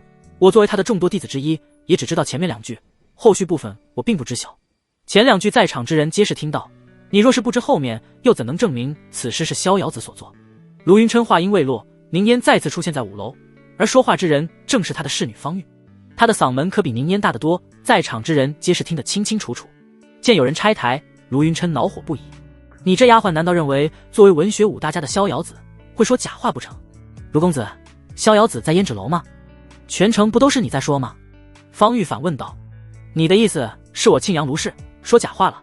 卢云琛将卢家搬了出来，你一个人代表不了庆阳卢氏，不要随意泼脏水。方玉很是聪慧，完全不上他的套。你这是小看我庆阳卢氏啊？卢云琛不依不饶。卢公子，卢家身边丫鬟不懂事，还请不要与他一般见识。此时宁烟开口道：“不过此事双方各执一词，实难证明方才那首诗是秦公子剽窃而来。卢家有一主意，可以让此事有结果，不知卢公子、秦公子可愿听否？”宁烟小姐，请讲。卢云琛面对他时，又是变成一副翩翩公子的模样。秦川也想解决此事，便点了点头。下月15的诗词大会，据说纯元太后会亲自出题，在之前谁都无法获知当夜的主题，也就意味着不是随意剽窃他人诗词便可以应对。此种情况之下，若是秦公子能参加，也能根据当夜主题能做出达到今夜水平的诗词，那便说明秦公子不是剽窃。若是秦公子无法做出与今夜水平相当的诗词，便说明秦公子无才无德。宁烟说道：“此法甚妙，既如此，本公子便同意了。”卢云琛立刻答应。在他看来，秦川此人他连听都没有听过。那首云想衣长花想容虽然不是剽窃他师傅逍遥子的，但也一定是剽窃其他人的。更何况纯元太后早就给他们卢家通过气，会提前告知他们当夜主题，届时他可以让他师傅逍遥子提前做好大作。以他师傅逍遥子的实力，定然可以助力他当晚拔得头筹。秦川倒是觉得此法不太行，他本想今夜名震帝都，若是答应的话，岂不是还要等到下个月15？正在他犹豫之时，方玉已从5楼下来，在他身边语道：“秦公子，小姐让我告诉您，今夜卢云琛是吃定您了。即便您当场再做出诸多流传千古的佳作，他依旧会一口咬定您所有的大作皆是剽窃逍遥子的作品。若是在诗词大会之上，他便找不出来如此借口，还请接受方才小姐的提议。”秦川觉得方玉所言还挺有道理的，既如此，那便等到下月15，他在名震帝都吧。只不过他可不会等到下月15才会对卢云琛动手，今夜他必须收了卢云琛的狗命。好吧，本公子也同意。那么卢公子，你我下月15诗词大会再见。秦川笑眯眯地说道：“若不是本公子想证实你的无耻之举，你根本没有资格再与本公子相见。”卢云琛不屑道。他这句嚣张的话，可以说再次给自己判了个死刑。秦川并没有回应，而是给方玉低声道：“替我感谢宁烟姑娘救场。”诺。方玉离去后，秦川便叫上田天赐与牛大力，大摇大摆地离开胭脂楼。听着背后传来的讥讽议论声，刚走到外面，田天赐便气愤不已：“老大，卢云琛竟敢诬陷您，我和大力已经商量好了，一会儿我们就去堵他。本老大正有此意，只是不需要你们动手。今夜本老大会让他尝尝此物威力。”秦川说着，将他的枪给掏了出来。田天赐可是见过此物的威力，顿时拍马道：“老大，您杀伐果断，有枭雄之风，看来您未来定然可以搅动天下。”不过刚说完，田天赐便担忧起来：“老大，若是使用此物，岂不是片刻便要了卢云琛的狗命？事后他们卢家追究该如何是好？”不用担心，秦川在海上漂浮那段时间里，他也向清月了解此世界的武力体系，一问才知此世界有内力的存在。之前电视剧里的各种功法，什么鱼降龙18掌、九阴真经等等武学秘籍，此世界也都有类似的。因此他们判断对方实力，都会先看对方的内力如何。他秦川脚步浮虚，一点内力都没有，而子弹打出的威力，唯有内力达到大武学大宗师级别的超级强者才能勉强做到。若是他用枪杀了卢云琛，他人也只会认为是武学大宗师所为。而武学大宗师全国也没多少个，他们地位崇高，即使杀了卢云琛，卢家也不会为了区区一个旁系而去招惹他们。因此今夜秦川即便把卢云琛打成马蜂窝，也不会怀疑到他的头上。田天赐虽然不知内情，但秦川说不用担心，他便不再担心。半个时辰，卢云琛便带着2名随从从胭脂楼里出来，躲在附近的秦川3人和他们保持了100米距离后便跟了上去。即便前国帝都是一座不夜之城，可如今已是凌晨，街上也没什么人。卢云琛马尿喝多了，带着2个家仆进入一道巷口之内。娘的，真是天助我也！秦川觉得是个好机会，立刻就跟了上去。原本秦川是想打黑枪，可如今他是想灭口，那便直接面对面吧。要让卢云琛清楚的知道他是怎么死的。他先是让牛大力与田天赐快速包抄到巷口另外的出口，堵住他们逃离的路线。他便走了过去。那卢云琛完全不知危险已经逼近，还在吩咐着家仆：你们回去之后给我调查出来秦川那小子住所，之后1天1顿打，要让他知道招惹我庆阳卢氏的下场。不用找了，老子就在你面前。秦川也来到巷内，家仆提着灯笼一照，看到来人后，家仆明显兴奋起来。少爷，是秦川那小子。卢云琛借着灯笼的光芒一看，果真是秦川，顿时狂笑起来。原来真是你，真是冤家路窄。既然遇见了，不打你一顿，还真对不起我们这番相遇。你们还愣着做什么？给我上！家仆们摩拳擦掌的向着秦川走了过来。秦川可不会与他们废话，手起枪落，砰砰，2枪精准打中他们的心口，家仆应声倒地。子弹出膛的震撼之声都快把卢云琛给吓傻了。家仆倒地，灯笼也落在地上，借着火光，卢云琛可以看到秦川那张脸仿佛是鬼怪一般。他虽然不知道方才到底是怎么回事，但他也感知到了危险，拔腿就想跑，秦川却不给他任何机会，吹了一声口哨，牛大力那庞大的身躯挡住卢云琛逃跑的唯一路线。见自己无法逃跑，卢云琛想起来自己的救命稻草，他扭过头去威胁秦川：秦川，老子乃是庆阳卢氏，若是按照辈分算的话，当今纯元太后可是我的姑母，你若是敢杀我，定然灭你9族。本公子劝你速速离去。秦川打了个哈欠，毫不在意。卢公子，你自诩才学不次于4大才子，可现在看来你的智商怎会如此捉急？我若是放你走了，岂不是放虎归山？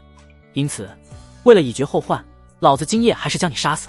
你的智商也高不到哪里去，若是你杀了我，肯定会查到你头上。卢云琛咬牙道：查到又如何？方才老子轻松一击便击杀你的家仆，天下除了武学大宗师级别的强者外，无人可以与老子相提并论。你觉得卢家会为了你这位区区旁系招惹老子这位大宗师吗？秦川故意装成世外高人那般，如此做法当然是要杀人诛心，要让他后悔到肠子都青了。别说他这么一整，在这月黑风高的夜晚倒是有股高人气势，令卢云琛脸色挂不住了。方才秦川击杀他家仆动静，堪比他曾经见过2名大宗师大战之感，甚至有过之无不及。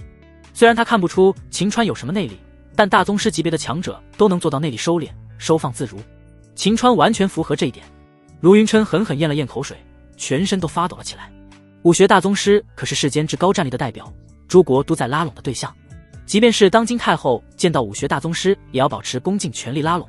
莫要说杀死他了，即便是杀死庆阳卢氏的核心人物，太后也会装着没有看见。卢云琛越想越是害怕，越想越是后悔，全身越来越抖。他怎么都想象不到，他一个小小的装逼竟然得罪了大宗师强者。最终他承受不住心中的恐惧，扑通一声跪在秦川的面前。不，大宗师在上，小的有眼无珠，还请您大人不计小人过，放过小的吧。蝼蚁，今夜你即便是叫爹，本宗师也不会放过你。秦川正准备将其击杀时，卢云琛神情快速变换着。大宗师，您是陛下的人吧？只要您不杀我，我可以告诉您一个我们卢家最近的密谋，此密谋关乎陛下安危。秦川对此其实是一点兴趣都不感冒，皇帝的事管他屁事。还想动手之时，田天赐便小跑过来，在秦川身边语道：老大，据说皇帝和太后斗得很厉害，若是我们能得到卢家所谋划之事，想办法告知陛下，高官厚禄岂不是在等待着我们？秦川眼前一亮，这倒是一个好机会。他虽然最大的目的便是娶天下顶尖的美女，为他们老秦家传宗接代，但在任何时期想娶这么多的美女当老婆，必须有钱有势，否则老婆只能被别人抢走。上一世秦川没有女朋友，最大的原因便是没钱没势。因此若是有机会当官，他当然不会拒绝，只是今夜卢云琛必须死。秦川想了想，便露出一抹笑容。你说的没错，本宗师是陛下的人，你若是说出来太后的计划，本宗师可以考虑饶你一命。多谢大宗师给机会。卢云琛像是抓住最后一根救命稻草。陛下最近的改革政策已经触及到我们世家大族的利益，因此太后便准备在3个月后的秋季围猎之时，派遣高手暗中对陛下动手，准备将其击杀，扶持傀儡七王爷南宫昭为帝。我擦，秦川真是做梦都没有想到，他竟然会获得如此大的机密。不过秦川还是有些奇怪，你不是区区一个旁系吗？太后的计划怎会让你知晓？大宗师，我虽然是旁系，但家父在江湖上颇具威望，此次太后刺杀皇帝，当然不会使用自己人，而是雇佣江湖杀手，因此便找到家父。家父认为此事是我们这一脉系崛起的机会，便将此事告知我，同时也命令我此次诗词大会需要夺魁，如此我们一文一武，崛起概率会更大。卢云琛战战兢兢地回道：只可惜啊，你父亲没有想到，他这废物儿子太过嚣张，招惹了本宗师，你们的计划只能泡汤了。秦川摇头道：哎，千错万错都是小的错，不过此事既然已经给您所讲，小的便弃暗投明，投身于您与皇帝这边，若是需要小的做卧底，小的绝对做得令您满意，绝对忠心。卢云琛立刻表忠心道：对不起，你这种吃里扒外的东西，下场只有一个字。秦川说着停了下来。卢云琛挤出一丝笑容：大宗师，您死。秦川宛如地狱判官一般，宣布了卢云琛的死刑。啊，大宗师您不是说不杀了我吗？卢云琛难以置信地看向秦川。为何难以置信？难道大宗师需要一言九鼎？秦川问道。那是当然，大宗师都讲究声誉的，您万万不能因为我这区区蝼蚁，让你声誉受损啊！卢云琛慌张地回道。秦川无奈地耸了耸肩道：你这蠢货，杀了你后，谁又能知道本宗师出尔反尔呢？你可真是蠢得可怜啊！卢云琛从未见过如此厚颜无耻的高人，他决定逃跑，可还没跑出去2步，便被秦川一枪击中胸口，一命呜呼。秦川确定他们都死透之后，这才像是没事人一样离开。来到另外一个巷口后，方才的声响才吸引了其他人。老大，他所讲的情报，我们是想办法通知皇帝，还是怎么办呀？田天赐期待地问道。我们都不认识皇帝老儿，怎么通知他？再说我们即便能通知他，他能相信我们这些乡野村夫吗？秦川反问道。那您的意思是？当然是当场去救皇帝老儿。秦川咧嘴一笑。哇，那可太好了。若是如此，皇帝老儿一高兴，说不准能封您做个大将军坐一坐。田天赐激动了起来。不要高兴得太早，届时定然会出现诸多高手，即便是我也需要准备一番。秦川这货表面上说的谦虚，心里却想到自己成为将军身披盔甲的帅气模样，这货更加心驰神往了。田天赐忙是点头，牛大力则是高兴地鼓掌起来。嘿嘿嘿，当将军咯。1个时辰后，秦川已经回到府中呼呼大睡。虽然救皇帝他要准备一番，但距离秋季围猎还有3个月，他有的是时间。皇宫养心殿，在胭脂楼提前离开的清月，此刻才见到南宫婉。如今50万两的军费让南宫婉夜不能寐，整夜都在与心腹大臣商讨着该如何从各项开支省出50万两。清月将今夜秦川文采斐然之事告知他后，南宫婉终归是女儿身，听到云想衣裳花想容，春风拂槛露花浓，她便心驰神往，原本因军费烦恼的心情全部被抛在脑后。到底是怎样的美丽女子才能让秦川写出如此美妙绝伦的句子？赞叹之余，南宫婉却忽然感觉心底有些不舒服。秦川不是说她是大房吗？怎么把她人形容得如此美丽？还有她与胭脂楼的宁烟独居一事，怎么看也不像是赚钱的，倒像是利用诗词想去得到宁烟的身子。这浪荡子，醋意来临的他真想去找秦川问个明白。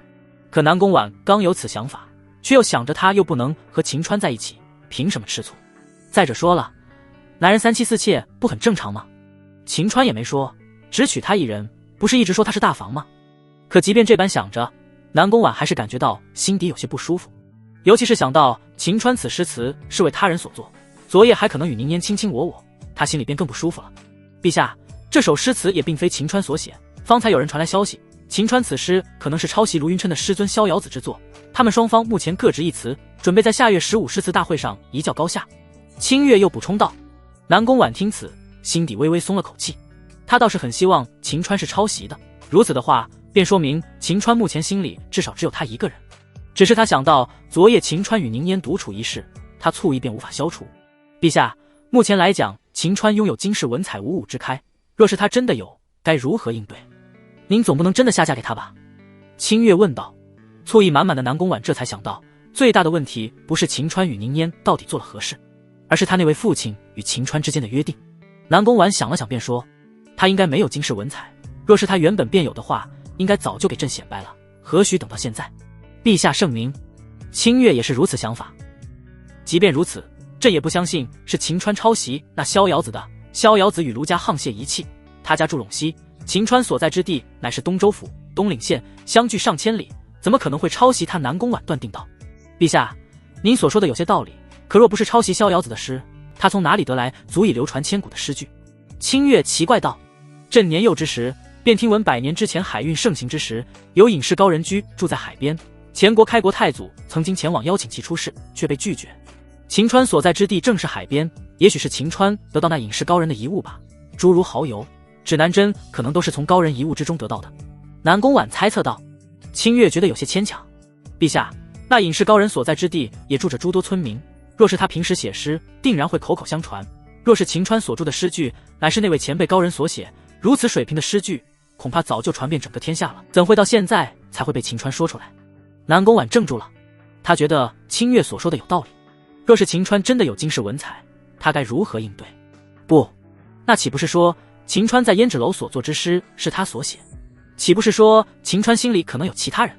南宫婉醋意再次涌上心头。陛下，一切结果还是看下个月15的诗词大会吧。若是秦川能夺魁，便能说明他有惊世文采；若是不能，您也无需担心。此时戴着面具的血梅花如鬼魅一般出现在二人面前。清月拜见统领。清月立刻参拜。南宫婉觉得血梅花所言有些道理，那么便看下月15的诗词大会吧。血梅花一旦主动出现，便意味着有大事发生。他立刻收起思绪道：何事前来？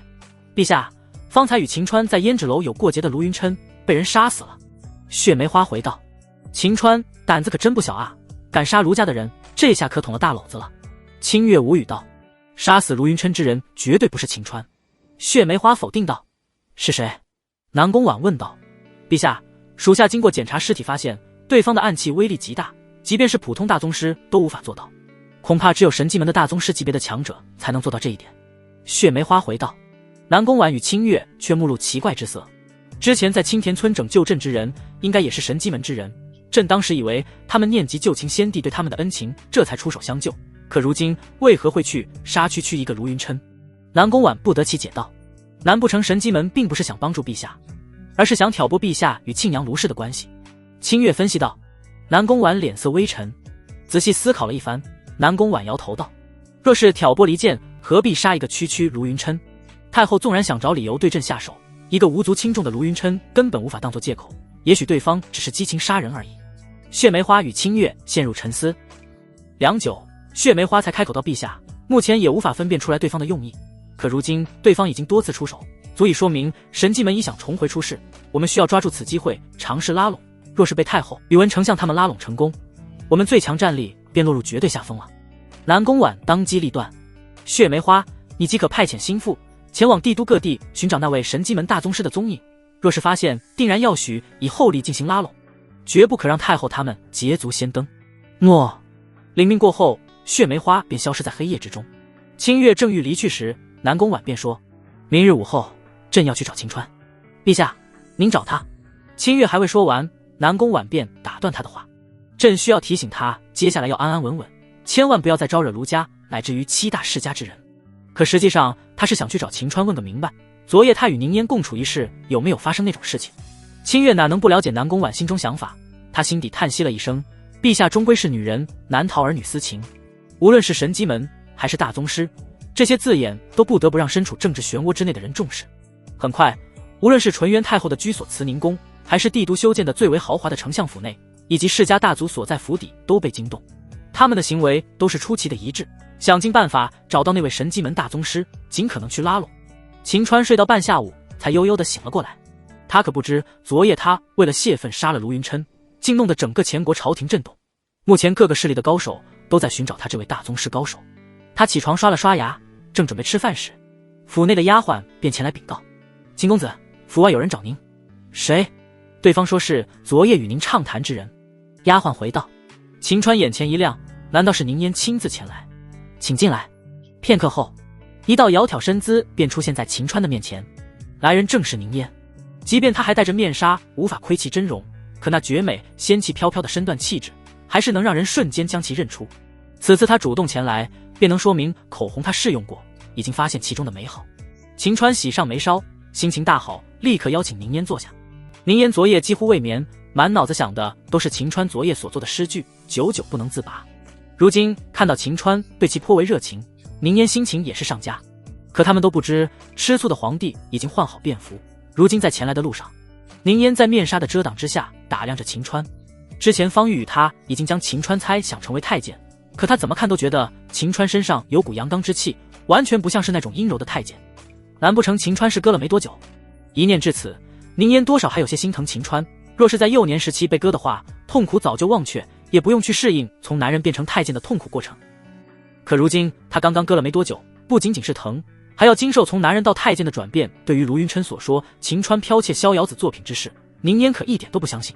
毕竟在他们单独相处之时，秦川可是又给他做了3首诗，加上秦川那率性的性格，他也不相信秦川会做那种龌龊之事。倒是卢云琛一直都有沽名钓誉之嫌，真是可惜了，如此才学却是一个太监。不过即便是太监也掩盖不住他文采的斐然，依旧挡不住他昨夜因秦川未眠。秦川完全不知宁烟在想什么，若是知晓恐怕会要吐血。现在的他更关心的是口红试用情况，当即便问：宁烟姑娘，口红用的应该不错吧？宁烟这才收回思绪，言辞之中带着欣喜道：秦公子，此物光滑湿润，香味浓郁，涂在嘴唇上久久不散。胭脂楼的女子涂抹上去后，妖娆之意增加，明显可谓上佳之品。得到肯定的答案，秦川便直入主题道：宁烟姑娘对于之前在下提出合作之事，如今是否愿意？仅仅对于口红而言，宁烟已然看到他的广阔市场，更何况他认为秦川乃是宫内的太监，他还需要借此机会让秦川帮忙与皇帝搭上话，拯救他的父亲。因此合作之事对于他来说势在必行。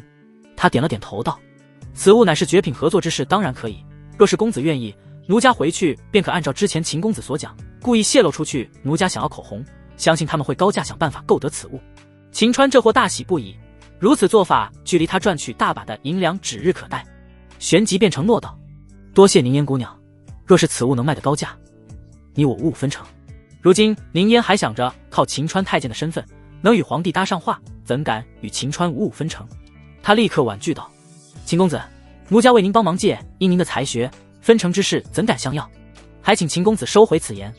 秦川以为宁烟给他客套，毕竟合作这事双方都能得到好处，才能长久的维持下去。若是单方面得利，维持不了太久的。秦川强硬起来：宁烟姑娘，我秦川做事情不想亏待任何人，若是你不同意与在下分成，合作之事还是算了吧。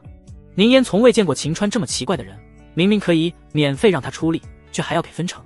他也怕双方合作不成，可他也不敢多要，他日后还要请求秦川帮忙，他便与秦川商议能不能降低分成比例。一番讨价还价，双方分成比例82分，秦川8，他2。双方也商定今日宁烟回去便让方玉透露出去，他如今喜欢口红，若是能将此送给他，大概率能获得见面的机会。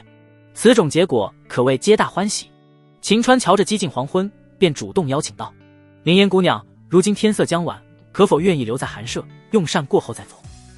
宁烟当然想留下，只是他与胭脂楼老板有约在先，不得在他人面前露出真容，若是留在此次吃饭，岂不是要面露真容？可他还渴望着秦川能在吃饭之时吟诗几首，便说：秦公子，奴家在胭脂楼已经吃饱，若是秦公子不嫌弃，奴家可在秦公子用膳之时以舞助兴。如此甚好。秦川这货昨日便看着宁烟身段极好，若是跳舞起来，岂不是更加的美妙？随着丫鬟将酒菜上桌，宁烟说了句奴家献丑了，他便在秦川面前跳了起来，身姿绝妙，舞姿优美，像是飞天的仙女一般，令男人看上几眼便会血脉沸腾。不愧是胭脂楼的头牌，怪不得被那么多的男人追捧。看得秦川猛咽口水，他这一举动被已经来到门前的南宫婉看得清清楚楚。本就有醋意，想要前来找秦川问个明白的南宫婉，见此一幕，无异于是火上浇油，令他醋意滔天。秦川，南宫婉几乎是喊出来的，把正沉醉在其中的秦川吓了一跳。宁烟也停止舞步，看向南宫婉，瞧着那冷艳尊容，宁烟很是惊讶。此女容貌不弱于他，以常理来讲，若是出现在帝都，岂不是早就名满帝都？他怎会从来都没有见过？秦川这货完全没有注意到南宫婉那惊天醋意，反而嬉皮笑脸凑了过来。哎呀，娘子，你来了，你可真是想死为夫了。说着，他张开双臂要去抱抱南宫婉。娘子，宁烟更为吃惊，太监怎么还有老婆？可南宫婉看到秦川投来的怀抱，心中怒火更盛。他不在时找青楼女子吃喝玩乐，还用绝妙诗句讨他人欢心，还想抱他。南宫婉推开了秦川，秦川这货才意识到南宫婉似乎不对劲，仔细一看，他那小嘴嘟着，完全是一副吃醋的模样。秦川反而心中一喜，吃醋了，不就代表他家大房在乎他了吗？距离征服他越来越近了吗？哈哈，我秦川魅力非凡啊！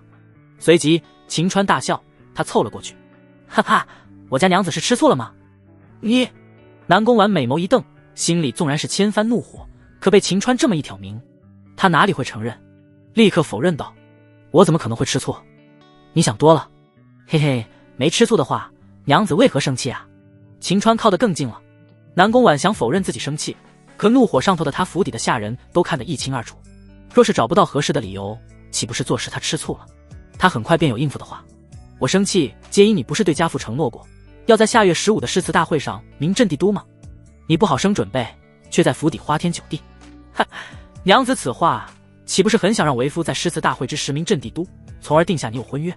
岂不是说明娘子心中有我秦川？秦川连续发问，南宫婉暗叫不好，他想反驳，却找不到理由，只能轻哼一声，随你怎么想。不过你最好还是好生准备诗词大会之事吧。话罢，南宫婉便看向宁烟，天色已晚，这位姑娘该回了。宁烟虽无法理解秦川作为太监为何还要娶亲，但眼前女子的醋意他也算是感受得明明白白。若是继续留在此地，恐怕会招惹祸乱。他当即便给秦川施了一礼，选择离开。南宫婉醋意未消，可方才他不承认自己吃醋，让他也无话可说，怒哼了一声，便扭身离开。秦川想要追过去，却被南宫婉所带随从阻挡住。来到一处巷内，坐在轿中的南宫婉的脑海中像是播放电影一般，不断地回放着秦川看着宁烟跳舞时的享受模样，令他怒火越来越盛。陛下，我们回宫吗？清月问道。南宫婉却气冲冲地问道。胭脂楼的宁烟似乎是方爱卿之女，你应该见过她的真容吧？她与朕美貌谁更胜？清月明白南宫婉这是想和方宁烟一较高下了，他内心不由得叹息一声，皇帝终归是女子，竟与那宁烟争宠。陛下，单论容貌，方宁烟与您不遑多让，可你有帝王之威，并不是她一介青楼女子可比。清月如实回道。秦川又不知朕的身份，帝王之威无用，秦川那家伙肯定更喜欢他。南宫婉并不认同，争宠心思起来的他已经丧失理智。清月，你告诉朕如何能拴住男人的心？清月只感觉头大，那秦川到底何德何能，能让堂堂皇帝不觉间争宠？他心底再次叹息一声道：陛下，属下有一计策，若是讲出来，还请陛下莫要治罪。但说无妨。陛下，根据宫内的太监说，先帝当年诸妃争宠，谁能在房事上让先帝开心，他便宠幸谁。您若是想要拴住他的心，属下认为您需要尽快与他完成房事。清月回道。这……南宫婉不曾想到清月会如此建议。清月还在一旁提醒道，若是晚了的话，被宁烟捷足先登，恐怕秦川的心思会全在他身上了。这……南宫婉顿生极意，他虽不知承认自己对秦川有情，但他看到秦川刚与他分开便去青楼找女人，如今还看到他们二人饮酒作乐，他便心中很不舒服。清月如此建议，实际上他是想尽快让南宫完解了和欢散之毒。他们归来之后，皇帝便命令诸多神医进行商讨解毒之法，可从他们回馈而言，和欢散无解。若是他3个月之内无法与男人发生那种事情，恐怕会香消玉殒，倒不如趁着此机会劝说他一番，让其与秦川发生男女之事。如此，皇帝性命可保，大前根基不会动摇。只是清月知晓，南宫婉是不撞南墙不死心之人，若是以解毒为由劝说他与秦川发生男女之事，恐怕他很难同意。如今他与宁烟争风吃醋，倒是一个好机会。陛下，还请尽快做决定，若是迟了，会被那宁烟捷足先登，秦川的活儿都要被勾走了。清月再次危言耸听道。听此，南宫婉心中出现纠结的心思。前些天在临城客栈之中，他和欢散发作，差点与秦川发生男女之事，令他对于和秦川发生男女之事并不是那么的排斥。他已经做好若是和欢散没有解药，他便将自己的身体交给秦川的打算。但若是现在便给秦川，南宫婉还真的没有做好心理准备。可宁烟的存在令他争宠的心思无法压制住，最终他做出来了一个令清月无语的决定。秦川不就是想进女色吗？你现在回去让给他安排的丫鬟们陪秦川。这清月都觉得自己听错了，他的目的可是尽快让皇帝解毒，若是如此还怎么解毒？他再次提醒道，陛下，那些丫鬟们个个姿色上佳，若是如此，您不怕秦川对他们动情吗？秦川朕也是了解的，他对于女人要求很高，除非是朕与宁烟那般的绝世容颜，其他女人他还真看不上。南宫婉完全不担心，可若是如此，岂不是那帮丫鬟得到秦川的身子？清月再次说道。南宫婉对此却完全不在乎，他在乎的是秦川心中想着谁，而不是他与谁睡。朕心意已决，无需再劝。清月还想再劝说时，血梅花便再次如鬼魅一般出现。她主动出现，便是有大事禀告。南宫婉强行压住方才的醋意。何事？陛下，根据多方探查，昨夜杀死卢云琛的那位大宗师气息全无，已经完全不见踪迹，仿佛人间消失一般。血梅花回道。清月面色一惊，陛下，血统领也是武学大宗师，连他都无法发现那位大宗师的气息，恐怕杀死卢云琛的那位大宗师的实力可能无限接近天人境。南宫婉奇怪道。天人境？不是说大宗师乃是人间巅峰吗？哪里来的天人境？陛下，武学有诸多境界，在大宗师之上确实还有其他境界，只是以我们目前的认知来看，无人达到过而已。血梅花回道。昨日属下便寻遍帝都，纵然是发现其他势力的大宗师存在，却无法发现那人，足以说明那人收敛气息的能力远超我等，便意味着他的实力远超帝都在内所有大宗师强者。南宫婉心中震撼，他作为皇帝十分清楚最强战力意味着什么。若是身边能拥有超越其他大宗师实力之人，即便帝都被人攻陷，其他人也无法伤及他的性命，换一个地方便有机会东山再起。南宫婉意识到此人最终的归属会影响他与纯元太后等人的胜利天平，他当即便命令道，既如此，尔等需全力去寻找那位大宗师，绝不可让其他势力捷足先登。诺。血梅花领命后便再次消失，清月则是被南宫婉打发回去找秦川。南宫婉掀开轿帘，看了一眼安置秦川所住的府邸，死秦川，此次朕给你诸多女人让你享受，你最好不要再被宁烟勾走了魂。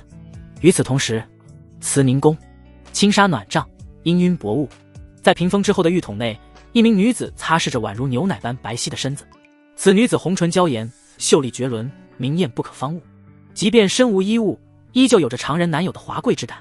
在她身边伺候洗澡的侍女均是有着上佳姿色。被人伺候洗完之后，她便起身穿上唯有大前太后才能穿着的衣物，她便是大前国的纯元太后。太后娘娘，苦海大师已经在外等候，想必是那位杀死卢云琛的大宗师，调查已经有了结果。侍女上前禀告道。纯元太后穿上衣物之后更显雍容华贵，那绝美的脸蛋也更显诱人。她坐在屏风之后，手指稍微抬了一下，侍女便将那位名为苦海大师之人请到屏风前。苦海大师乃是僧侣装扮，体型看着肥胖，脸上带着丝丝笑意，看着和善可他，却是杀人如麻，乃是前国大宗师中杀伐最重之人。他的看法与血梅花一样，认为那位杀死卢云琛的大宗师乃是无限接近天人境之人的超级高手。纯元太后也如南宫婉一般当机立断，苦海大师那人即便神出鬼没，你也要想尽一切办法，也要将其争取到我们手中，绝不可让皇帝得手。太后，贫僧认为那位强者会出现在下月15的诗词大会之上，您届时若是前往亲自拉拢，定然会让其感动，愿意为您效力。苦海转动着手中的佛珠道。哦，苦海，你为何认为他会出现在诗词大会之上？太后，贫僧杀人无数，对于杀人者心理揣摩极为精准，那人杀死卢云琛，大抵是因卢云琛很有可能在诗词大会上夺魁。苦海回道。卢云琛倒是有些才学，可他夺魁似乎困难了些，四大才子三大才女君不是省油的灯，为何不杀死他们，却偏偏杀死卢云琛？纯元太后问道。苦海并没有直接回答，而是高声念起：云想衣裳花想容，春风拂槛露花浓。太后觉得此事如何？身为太后，得到先帝宠幸，定然精通琴棋书画。她赞许道：仅此2句便可千古流传，此诗难不成是卢云琛所作？非也，根据情报得知，此诗是名为秦川之人写给胭脂楼头牌所写，不过事后被卢云琛证实，此诗乃是逍遥子所写，是那人剽窃抄袭而已。逍遥子乃是卢云琛恩师，此次诗词大会他会全力相助，这便意味着逍遥子的诗词卢云琛可以随便取用。以那首诗的水平而言，可见逍遥子近年来功力大增，即便是其他文学大家也不是其对手。卢云琛定然夺魁。苦海回道：那人定然是看到卢云琛夺魁希望最大，便将其杀害。纯元微闭着双眸，瞬间睁开。哀家明白了，此人文学双修，有意问鼎文学大家，杀死卢云琛只为他夺魁扫清障碍不过。你们无法发现他的气息，该如何让我们知晓他的身份？太后，此人既有意问鼎文学大家，定然有出众之文采，诗词大会之上也会大放异彩。我们届时对于大放异彩之人身份挨个进行排除，定然可以锁定他的身份。苦海说道：此计甚妙，既如此，下月15的诗词大会，哀家便暗中前往。纯元太后打定了主意。除此之外，其他势力也都在流传起来，杀死卢云琛的大宗师是无限阶尽天人境的超级强者，令各方势力再次震动了起来。而此刻的始作俑者秦川正接连打着喷嚏。怎么回事？难道有很多想老子吗？哈哈，肯定是的，应该是老子我昨夜在胭脂楼大发神威，有些识货的女子不相信卢云琛那货，认为老子我有才情，便对我动心。秦川正想得异地大笑之时，清月却带着6个丫鬟来到他的面前。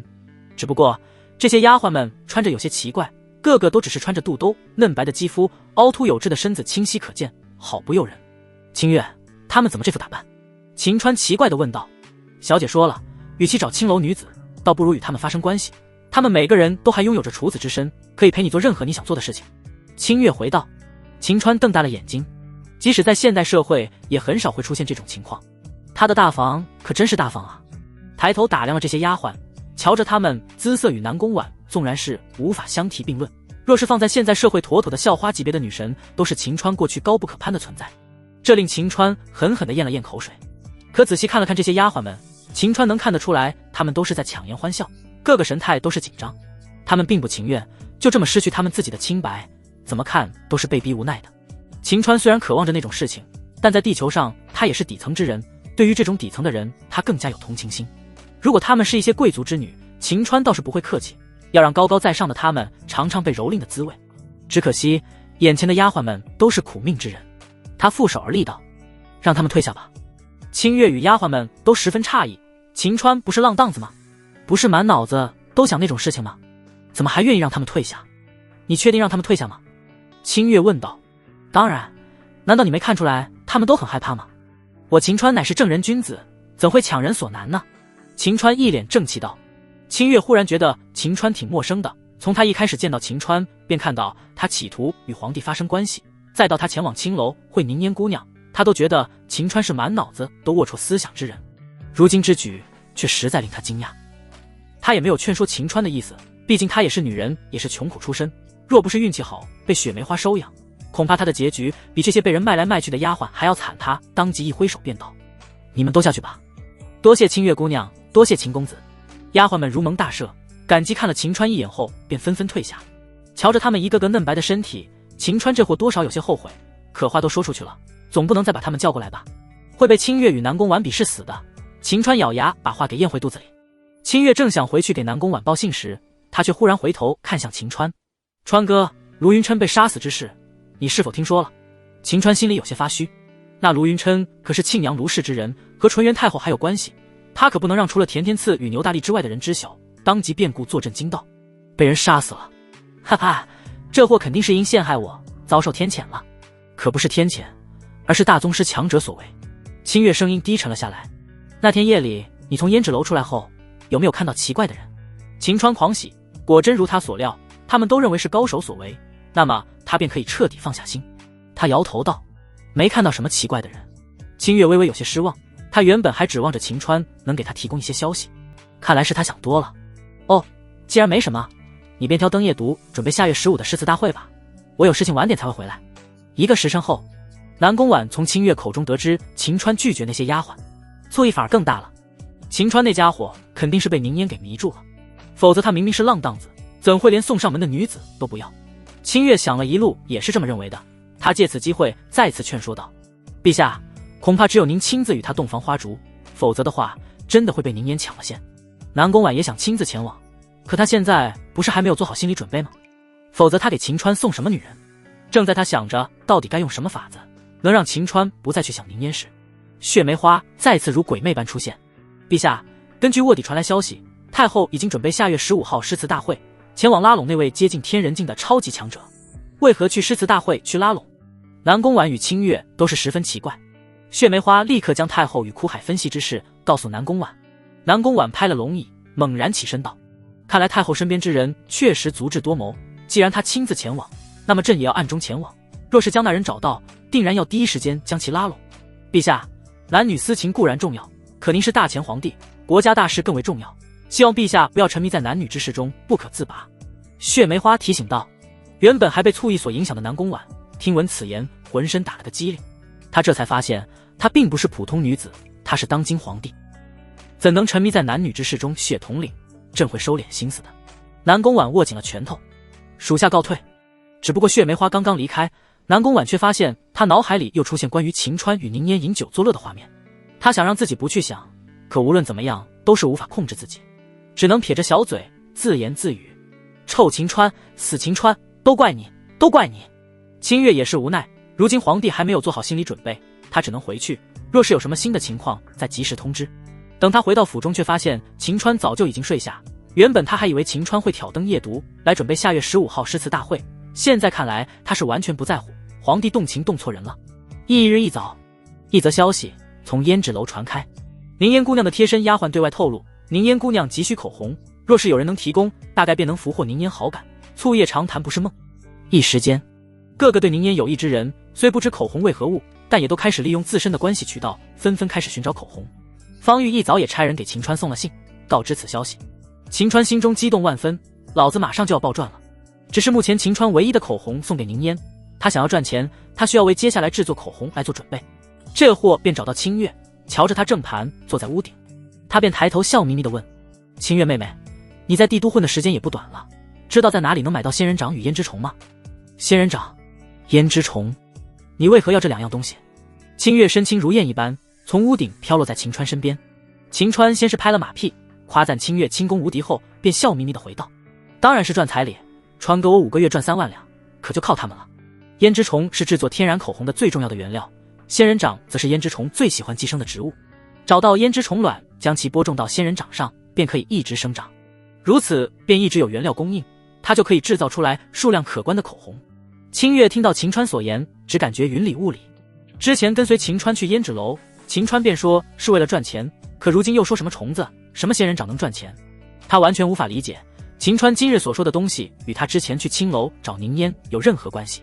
不过他还是如实回道：川哥，你所说的仙人掌与胭脂虫，我从未听说过。秦川眉头一皱，仙人掌似乎是明朝末期才传递到国内的，难不成大钱所在的时代，仙人掌还没传过来？川哥，各地叫法都不同，你能给我画出来吗？清月问道。好。秦川让丫鬟笔墨伺候，当他将仙人掌画出来时，清月瞧着秦川的画工，实在不敢恭维，他敢肯定随便找几个4、5岁的孩童画的都比秦川强。再想看到秦川在胭脂楼时那写的给狗爬一样的字，清月对于秦川有所才学之事几乎不抱希望，赚钱之事那更加不抱希望了。可他还是端详秦川所画之物，忽然说道：想起来了，5年前纯元太后寿宴南蛮诸国曾经进贡过此物，只是此物浑身长刺，毫无用处，被太后所嫌弃，派人扔到城外。若是此物落地生根，应该还能存活，可若是没有存活下来，那么前国之内是无法再找到此物了。娘的，这儒家的人都是愚蠢之极，如此珍贵之物竟给扔了。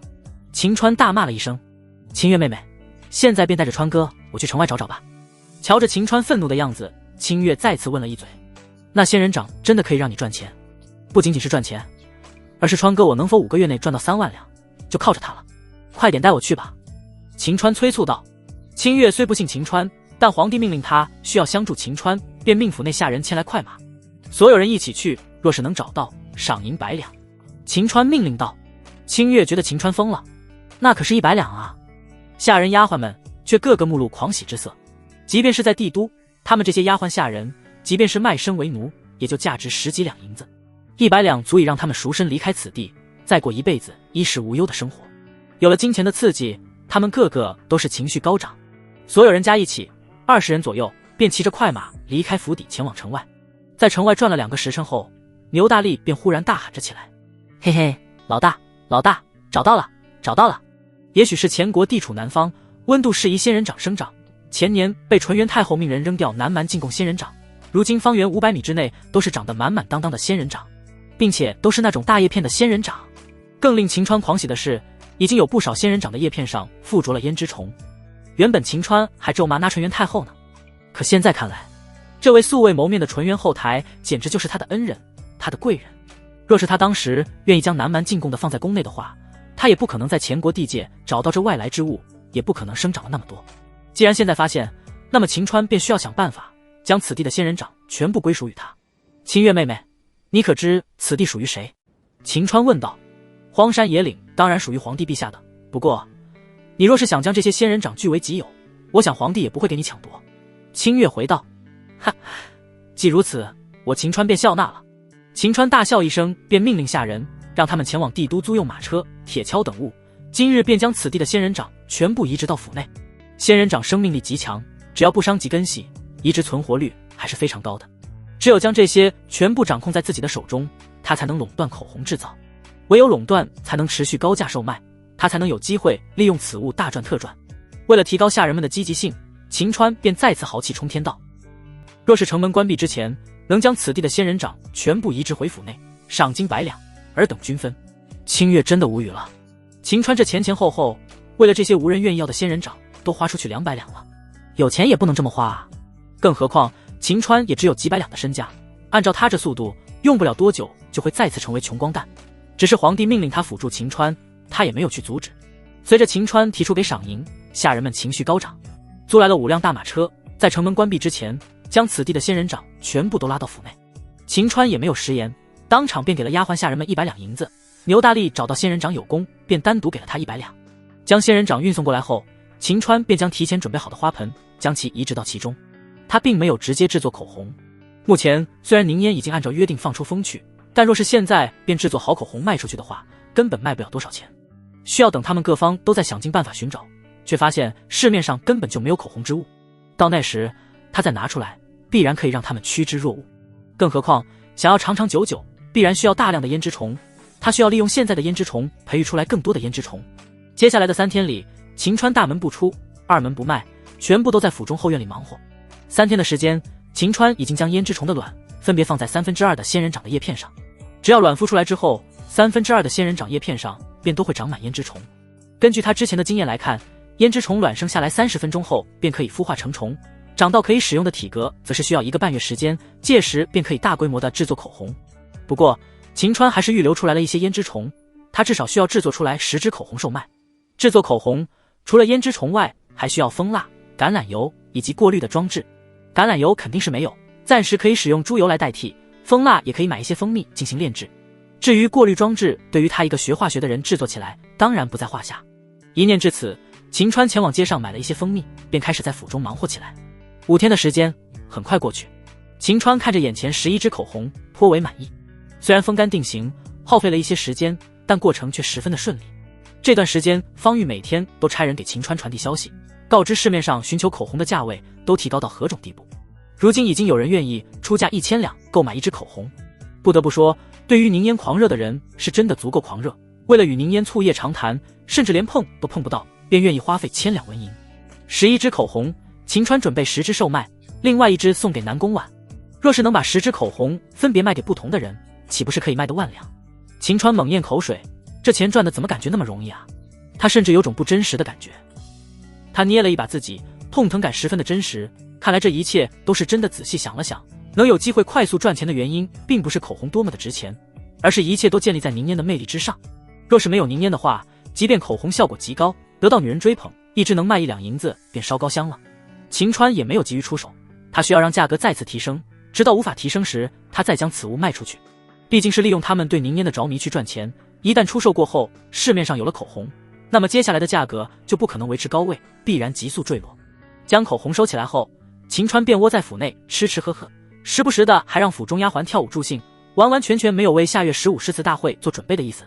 一晃眼，距离诗词大会开始只有3天时间，秦川依旧是窝在府内，日上3竿才起，之后便是吃吃喝喝。清月对于秦川一举一动实在是失望之极，若不是皇帝忙于筹措军费，一直没有前来此地，否则非得气死不可。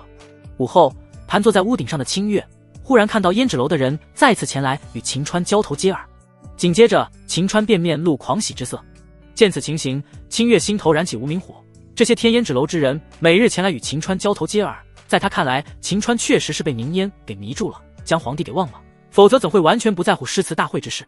他便从屋顶飘落在秦川面前，正当他想给秦川一些教训时，秦川却摇头晃脑，笑眯眯地说：清月妹妹，今夜川哥我会有一场惊天交易，还希望你能护在川哥左右。若是成功的话，川哥我便会赚得盆满钵满，距离凑够岳丈大人要求的聘礼也不会太远了。这些天秦川的一举一动，清月都看在眼中。在他眼里，秦川俨然成为一名好吃懒做、花心的男子。之前秦川做的几件事，怎么看都和赚钱无关，他已经不相信秦川。在他看来，秦川定然又是想去胭脂楼，嘴上说是今天交易，肯定给他去找宁烟把酒言欢的借口。他轻笑了一声，便问：川哥，你去谈今天交易之地，不会是去胭脂楼内谈吧？哎呀呀，知我者莫若清月妹妹呀。秦川这货哪里知道清月的心思，见他猜对了，便伸出大拇指道：说的没错，此次便是前往胭脂楼。果真被猜中了。清月心头那个火啊，可一阵风吹来，他还是忍住道：秦川，今夜你与卧龙凤出去吧，我有些不舒服，便不去了。其实清月是怕他忍受不住，狠狠暴打秦川一顿。秦川还真以为清月不舒服，当即便承诺道：清月妹妹，你先在家里休息，等川哥我赚了大钱，给你请帝都最好的郎中给你看病。眼神里透着一股真诚。清月怎会相信？不用了，我只是偶感风寒，睡一觉便可。清月话罢，几个跳跃间便再次来到屋顶。秦川不由露出羡慕的神色，虽然他手里有枪，在他们眼中威力远超普通武学大宗师，但哪个男人不希望自己能飞天遁地？只可惜他不会武功，也没有内力，并不是练功的那块料子。得知清月只是偶感风寒，秦川便放下心来，叫上田天赐与牛大力，便离开府邸向胭脂楼而去。站在屋顶看着消失在巷口的秦川三人，清月咬了咬牙，还是决定将这些天秦川到底做了些什么告知皇帝。虽然告知实情，皇帝可能会暴跳如雷，甚至会影响和欢散的解读之事，但他也不想让皇帝对一个如此花心的家伙动情，太不值得。一念至此，清月便再次飘落在此地，骑着快马向着皇宫而去。半个时辰后，秦川来到胭脂楼的后院。此次他前来当然是售卖口红的。这些天他看似在家里每天吃喝玩乐，实际上每日宁烟都会差人前来，将谁想买口红，谁出价多少告诉他，之后他便派遣田天赐出去与他们接触。如今秦川已经摸清楚到底有哪些人愿意出高价购买，为了能卖最高的价格，秦川便让田天赐将他们都邀请到胭脂楼内，让他们进行竞拍。方才宁烟派人前来，便是告知他邀请来的人已经全部前来。之所以选择胭脂楼，是因愿意购买者都是达官贵人，若是在其他地方搞不好，他们会选择强行抢走。可在胭脂楼内有宁烟坐镇，这些家伙为了博取宁烟的好感，自然不敢在胭脂楼强抢。至于到了外面，他们若是想抢的话，秦川能逃则逃，若是他们围堵得紧，那么他便也只有让他们与陆云琛一个下场。不过为了防止日后有麻烦，秦川与田天赐都是选择戴上面具，田天赐则是在后院守着，负责接应他们。此次见面地点在胭脂楼内的天字1号包厢，此包厢一天使用的费用便是100两，当然有宁烟在，可免费使用。等秦川与田天赐进入包厢内后，原本嘈杂的包厢瞬间安静了下来。有20几人，他们皆是达官贵人的扮相，个个都是望眼欲穿。过去田天赐与他们见面也都是戴着面具，此次戴着自然也是相同面具。他们立刻将田天赐认了出来。卧龙先生，东西带来了吗？坐在包厢最主位置的肥胖男人迫不及待地问道。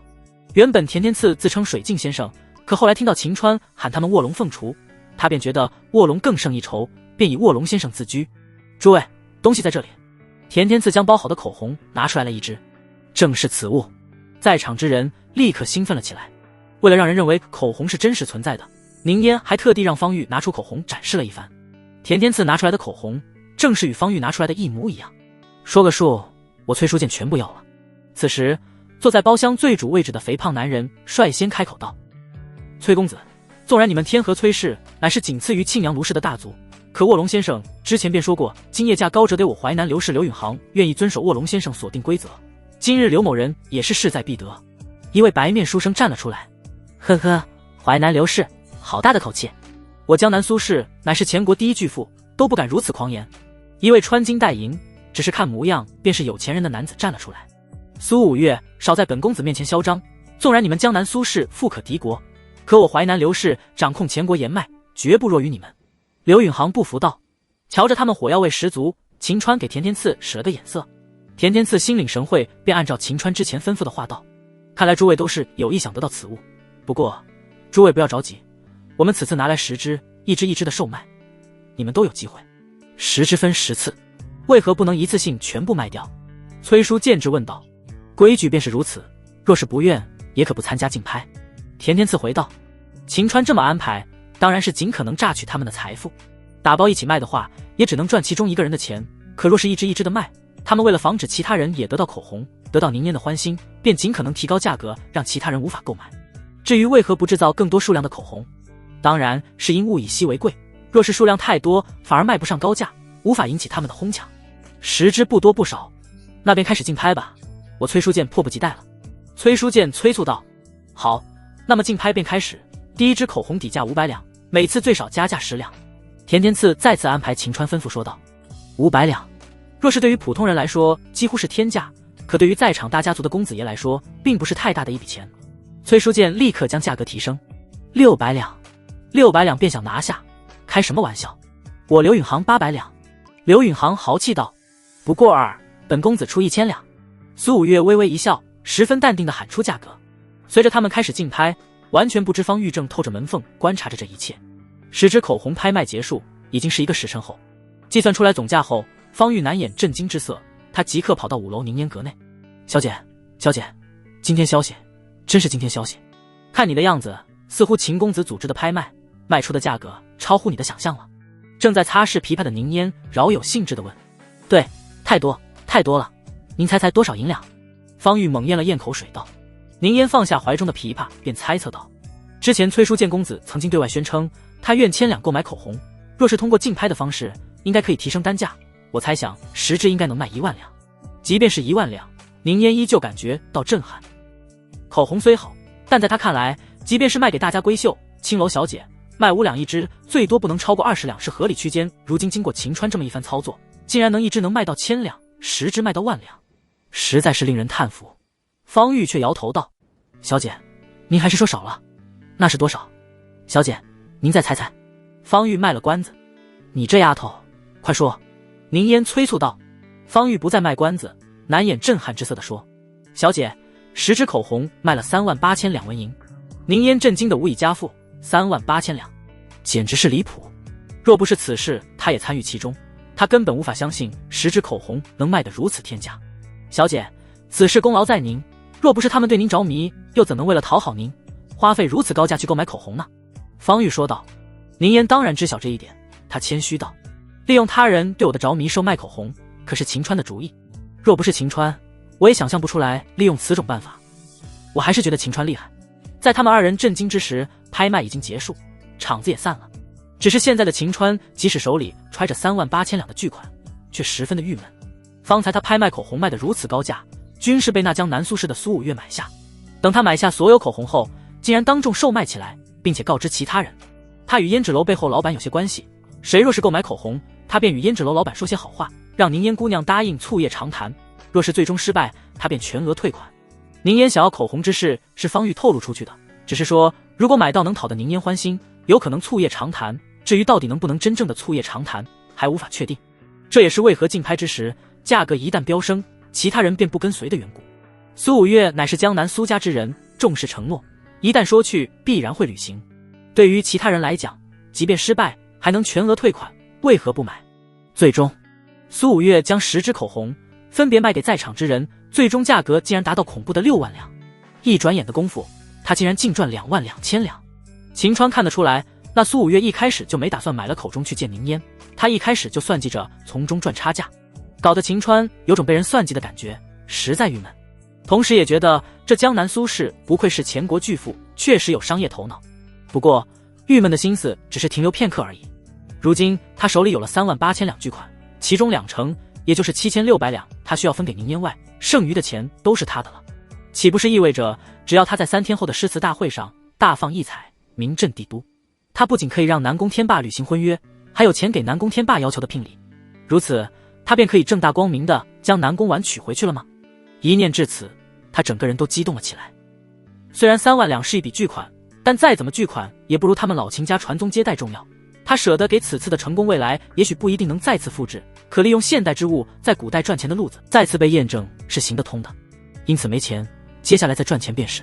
秦川得到银两之后，并没有立刻离开胭脂楼。目前他身怀巨款保不齐有人对他有歪心思，他准备入夜再走。届时即便他们还堵着他，夜深人静，他也好下手。如今胭脂楼还未营业，加之有宁烟的允许，秦川很顺利来到宁烟阁中。再次见到秦川，宁烟欣喜不已。即便他认为秦川是个太监，可秦川的才情令他崇拜之极。他上前主动给秦川斟茶。秦公子，极品毛尖，您尝尝。秦川其实也不懂品茶，在他眼里这玩意还不如碳酸饮料好喝。轻轻抿了一口，这货便装着一副享受的样子说，好茶，不愧是极品毛尖。随即他便拿出来8000两银子的银票。宁烟小姐，这些银子是你的分成，拿着吧。宁烟实际上对于银票并没有太大需求，他最大的诉求便是想营救他的父亲。他很想告诉秦川，帮助他营救他的父亲。只是在胭脂楼待的时间长了，他对于人性也有了了解。目前双方只是第一次合作，情谊还未到份上，若是此时提出，怕是会将秦川给吓跑。他忍住心中的冲动，便笑纳秦川给的银子。为了与秦川关系更加的紧密，他便主动问，秦公子，如今第一波口红已经成功卖出，您何时准备卖第二波？不着急。秦川当然也很想快点卖第二波，只是潜在目标用户已经买走10支，想要再次让他们掏腰包去买的话，需要让他们认为宁烟已经将口红使用完，届时他们便会认为他们的机会来了，如此便可以再收割一波。瞧着秦川赚取3万多两银子，却还是一副平淡如水的样子，宁烟再次心生佩服之色。只是目前无法帮助秦川赚钱，宁烟为了增加秦川的好感，他便主动说，秦公子，3天后便是诗词大会，您要不要先了解了解您此次的竞争对手？我还真没有兴趣，无论谁来，他们在我秦川面前也只有输的份。秦川傲然道，若是他人，宁烟会觉得此人不知天外有天，人外有人，可秦川的实力他是见识过的。从他口中的狂言，却令宁烟觉得秦川极具魅力。男人就该如此，既如此，奴家便为公子跳舞助兴。哈哈，好。此话正合秦川心意，他来这里除了给宁烟钱，准备等到夜里再走外，他也想听听小曲，看看宁烟跳舞。随着秦川在这里享受，南宫婉在养心殿也听到清月传来的这些天秦川所做之事，以及今夜秦川去了哪里。之前他想到秦川与宁烟在一起，他是醋意满满，可如今那股醋意却没了。他原本想着诗词大会临近，即使秦川无才，他也会耐心准备，毕竟此事乃是他靠着文采名震帝都，成为大文豪，完成当时约定的最好时机，他却吃喝玩乐，整日与宁烟的人联系，如今又跑到了宁烟楼，完全是不把他们之间的事情当回事。南宫婉心中有的只是极度的失望，他自我安慰道，秦川不上心，便意味着他不可能靠着诗词大会名震帝都，他完不成约定，朕与他之间的婚约便不作数，如此也好，朕日后便不会再与他有任何的纠缠。随即他便面无表情地吩咐道，清月，你吩咐下去，让那帮神医们无论如何在本月都要找到合欢散的解药，若是不能，全部杀了。说到最后，南宫婉的声音里满是杀气。清月能感觉到南宫婉此刻的愤怒，只是南宫婉不想被人认为她的情感被秦川左右，便只能将怒火撒在那帮神医身上。陛下，若是找到合欢散的解药，要不要杀了秦川？清月咬牙道。南宫婉真的很想杀了秦川，杀了这个让他吃醋、心思乱的男人，可他想到秦川曾经带给他的那些瞬间，尤其是2人在临城，他们2人赤裹着身子，南宫婉发现自己根本狠不下心来。他知道自己若是这么做，他会后悔终生。最终他便摇头找借口道，若没有秦川，朕是逃不回帝都的，若是他们找到解药，便给秦川一笔钱，让他离开帝都，再也不要出现在朕面前。清月虽不甘心，但皇帝的话他也不得不听。南宫婉为了不让自己再去想关于秦川的一切，便说3天后便是诗词大会，按照之前分析，那位杀死卢云琛的绝世高手也会出现，届时一旦锁定他的身份，朕要第一时间对其拉拢。根据太后身边卧底传来消息，他们会选择在天字1号房间中，为了快他们一步，以便将距离斗师台最近的弟子1号房提前包下。记住，绝不可能被太后的人发现，一定要让看似无关紧要之人去做。诺。清月领命后便准备离开，南宫婉却叫住清月，记住，无论如何，秦川都是朕的救命恩人，接下来你无论如何都不能伤害他，还需要保护他，明白吗？清月心中再次轻叹一声，皇帝终归还是不舍秦川那渣男，若是他的话，早就一剑把秦川给结果了。皇帝之命，他不得不听，属下明白。去吧。诺。随着清月离开，南宫婉看向秦川安排的府邸所在位置，心痛感直击而来。清月回到秦川所在府邸之后，发现秦川并没有回来，他心底的怒火再次上升，想着皇帝只是不让他伤害秦川，不代表他不可咒骂秦川，他便计划着秦川回来大骂他一顿。结果清月在府内等到第二天下午，他才看到秦川、田天赐与牛大力三人打着哈欠，一脸衰相的回来。尤其是田天赐脚底虚浮，一看就是肾亏的样子，三人昨夜未归，绝对是去做了龌龊之事。秦川，你这浪荡子，昨夜未归去做那龌龊之事，对得起我们家小姐吗？清月一个箭步冲到秦川的面前，面对一脸兴师问罪的清月，秦川挠了挠头说：清月妹妹，何出此言啊？你们三人在胭脂楼过夜，你还问我何出此言？清月被气笑了，川哥我在胭脂楼内都在为筹集岳父大人要求的聘礼啊。秦川无辜地回道，他们口红交易过后，至少有10几拨人隐藏在附近的巷口之中，数量超过100人，但凡从胭脂楼出来与他们不是相熟之人，便会要求搜身检查，他们三人很难避开他们的搜查。若是对方有10几人，秦川倒是也不担心，他的子弹足以将他们都给杀死。可是100人的话，他们得知危险便一哄而散，漏网之鱼就太多了，他很容易会被陆家之人认为他是杀死卢云琛的凶手。届时他们也许会认为他是大宗师强者，可他们又不傻，怎会不试探？只要试探一番，他很容易便会露馅，届时他也许就要面对前国第一氏族卢家的追杀，金钱、美人，甚至小命，可能都向他说再见。于是秦川便选择留在胭脂楼内，直到半个时辰前他们才相继离去，秦川三人这才回府。至于田天赐为何脚步浮虚，这货本来就虚好吗？清月哪知内情，他只知秦川三人在胭脂楼混了1天1夜，只知田天赐脚步虚浮，他们三人绝对做了龌龊之事，只知秦川还在嘴硬。原本他是想把秦川痛骂一顿，可见到秦川那无辜的样子，他便觉得秦川实在没救，也太能演戏，更是为皇帝不值。他心里一狠，便决定不再保护秦川。他相信以秦川那四处嚣张没有分寸的样子，若是在诗词大会上大放厥词，绝对会被人狠狠教训一顿。为了给皇帝出气，让秦川保持嚣张态度，他便故作一副心疼的样子。原来是为了聘礼啊，真是辛苦你了。那你得到聘礼了吗？当然得到了，你看看吗？秦川得意的要去怀里把银票掏出来。清月才不相信出去1天便能赚3万两，骗鬼呢！他连忙打住，呵呵，我相信你的话，不用看。既然你已经得到了钱，那么你便只差明镇帝都。因此今夜的诗词大会，你不仅要去，还要表现极为狂傲，越是狂傲，你才越有可能明镇帝都。哈，正合我意，真是知我者莫若清月妹妹也。秦川大笑道。实际上即使没有清月这话，秦川到了地方也要狂傲一番。现在整个帝都的人都相信了卢云琛的鬼话，认为他的诗词是抄袭逍遥子的。若是不狂傲，不狠狠的打脸，他怎么能服众？怎么能真正的名震帝都？清月暗骂蠢货，表面上却笑意盈盈。哈哈，谁让我与川哥同住屋檐下那么久，怎能不了解你呢？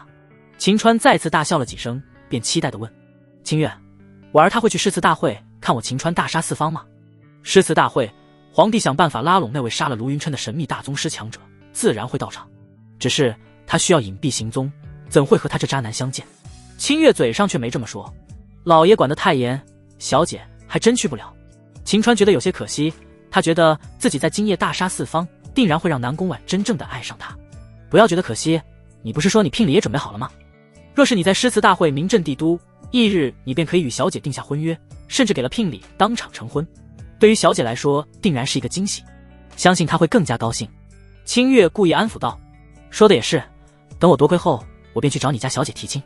秦川迫不及待起来。清月对于秦川夺魁，那是一点都不相信。这些天看到秦川所做的种种事迹，他更加觉得卢云琛没有欺骗他人。秦川之前在胭脂楼所作诗词，定然是剽窃逍遥子的。皇帝虽然认为逍遥子住的与秦川比较远，但谁能保证逍遥子暗中没有进行远游呢？即便如此想着，他还是故意握紧了拳头道：川哥，我相信你有实力，一定可以夺魁，我期待你的狂傲，期待你击败众人。话音未落，府外便听到有马匹停下来的声音。清月与秦川都以为是南宫婉前来，便纷纷前往府外。只是等见到来人之时，却发现马车上下来一位柳叶细眉，身材纤细，俏脸之上满是傲然之气的绿衣俊秀女子。秦川暗呼可惜，此女容貌也属于上层，更有古大小姐的傲然气质。只可惜啊，凶平的给飞机场似的。他下车之后，扫了秦川等人一眼，便道：“秦川何在？”态度傲慢，似乎很瞧不上秦川。秦川看得出来，此女是来找他麻烦的。清月则是认为秦川在外面惹了风流债，他故意竖了竖大拇指道：“川哥，你可真是四处留情啊，佩服佩服。”清月妹妹，你又误会我了。此女虽长相不错，但胸脯甚至平坦像男子一般，川哥我可不喜欢。川哥喜欢玩那般胸大的。说着，秦川的双手还隔空抓了一把。清月只感觉秦川真是下流无耻，不过敢这么说，眼前女子怎么饶了他？正如他所料，寻秦川的绿衣女子面色一沉：“你便是秦川吧？鼠辈不愧是鼠辈。”听闻鼠辈二字，秦川更加确定他是来找麻烦的，他也不客气了。他故意指了指那女子的平坦的飞机场：“兄弟，你为何叫在下鼠辈呢？”此话似乎触及到此女的底线，怒道：“混账！本小姐乃是女子，怎会是兄弟？你的胸还不如我大呢，不是兄弟是什么？”秦川故意装作疑惑的挠头道：“你……”原本他是来找秦川麻烦的，谁成想却被秦川先对付了。经过短暂的愤怒，他便收起怒色，傲然道：“本小姐乃是欧阳柔儿，此次来找你是想告诉你，诗词大会我要为我师尊以及我师弟讨回公道。”欧阳柔儿。清月与田天赐面色一惊：“你可是全国3大才女之一的欧阳柔儿？”清月问道：“哼，算你有些眼力，本小姐便是出身于北淮欧阳家的欧阳柔儿，全国3大才女之一。”欧阳柔儿更为傲然。得到对方肯定的答案，清月却笑了。此女不仅仅是全国3大才女之一，还是逍遥子的徒弟卢云琛的师姐。这下秦川麻烦大了。欧阳柔儿自我介绍后便愤慨道：“秦川，你剽窃我师尊的诗，并且约定与我师弟卢云琛在诗词大会上一决高下。可惜我师弟遭逢不幸，此次便由我来代替师弟与你对决，向世人证明你并无才学，你只是剽窃我师尊的诗而已。”秦川心中一喜，他正愁着卢云琛死了没乐子呢，此女便主动找上门来了。不仅如此，若是他与欧阳蓉儿对决的话，亮点十足，更能吸睛，更有利于让他秦川名震帝都。瞧着此女愤慨的样子，大概是相信了卢云琛，认为他真的剽窃了逍遥子的诗。清月可是有着让秦川在诗词大会上吃亏的打算，于是他便低声怂恿道：“川哥，此女甚是嚣张，你若是不答应与他一战，还怎能展现狂傲啊？”然而即便他不说，秦川也会答应的。主动送上门来找虐的，他能不答应吗？只是他需要加一些条件。秦川大笑了几声说：“行啊，本公子接受你的挑战，只是你口口声声说本公子剽窃你师尊的诗，实在是令本公子不悦。本小姐已经问过我师尊，那首诗正是他所写，你竟然还有脸不承认？”欧阳柔儿脸色阴沉起来：“娘的，你师尊怎会如此不要脸？老子的诗敢有脸说是他的？就这还是文学大家？”秦川直接爆了粗口：“见过不要脸的，没有见过那么不要脸的。你敢辱骂我师尊？若是此时被天下读书人知晓，会一人一口吐沫将你淹死。”欧阳柔儿气得胸膛起伏着，秦川却玩味地说：“喂，你别胸膛起伏，再起伏你也没有胸。混账，鼠辈！”欧阳柔儿倒是没有预料到秦川竟然会如此下流，他不屑于如此下流人多说话，于是他便压住心头怒火道：“你也只会逞口舌之快而已。你若是有胆便与本小姐到诗词大会上一战，若是你最终排名不如本小姐高，本小姐要让你从帝都3步一跪，跪着前往陇西向我师尊道歉，你说了呢？”秦川问道。“呵呵，本小姐不会输。”欧阳柔儿自信无比道。“你都觉得我剽窃你师尊的诗，万一我用你师尊的诗来击败你呢？”秦川故意问道。“我师尊告诉过我，你总共剽窃他5首诗，而此次诗词大会太后已经下发命令，他会出10道题，让我们根据题目题诗。固然你能靠着前5首压制本小姐，可你后面5首怎么办其次？若是你剽窃诗的内容与太后出题无关，看你如何应对。”欧阳柔儿一副拿捏秦川的样子，届时你必输无疑。剽窃5首，秦川真心无语，这逍遥子真是厚颜无耻，不仅仅污蔑他，还把所谓剽窃的诗词的数量说得有零有整的。不过逍遥子这么做倒是给了秦川洗脱剽窃污名的好机会。逍遥子不是说他剽窃了他5首诗吗？那好啊，老子当场做白手，看看他还怎么放屁。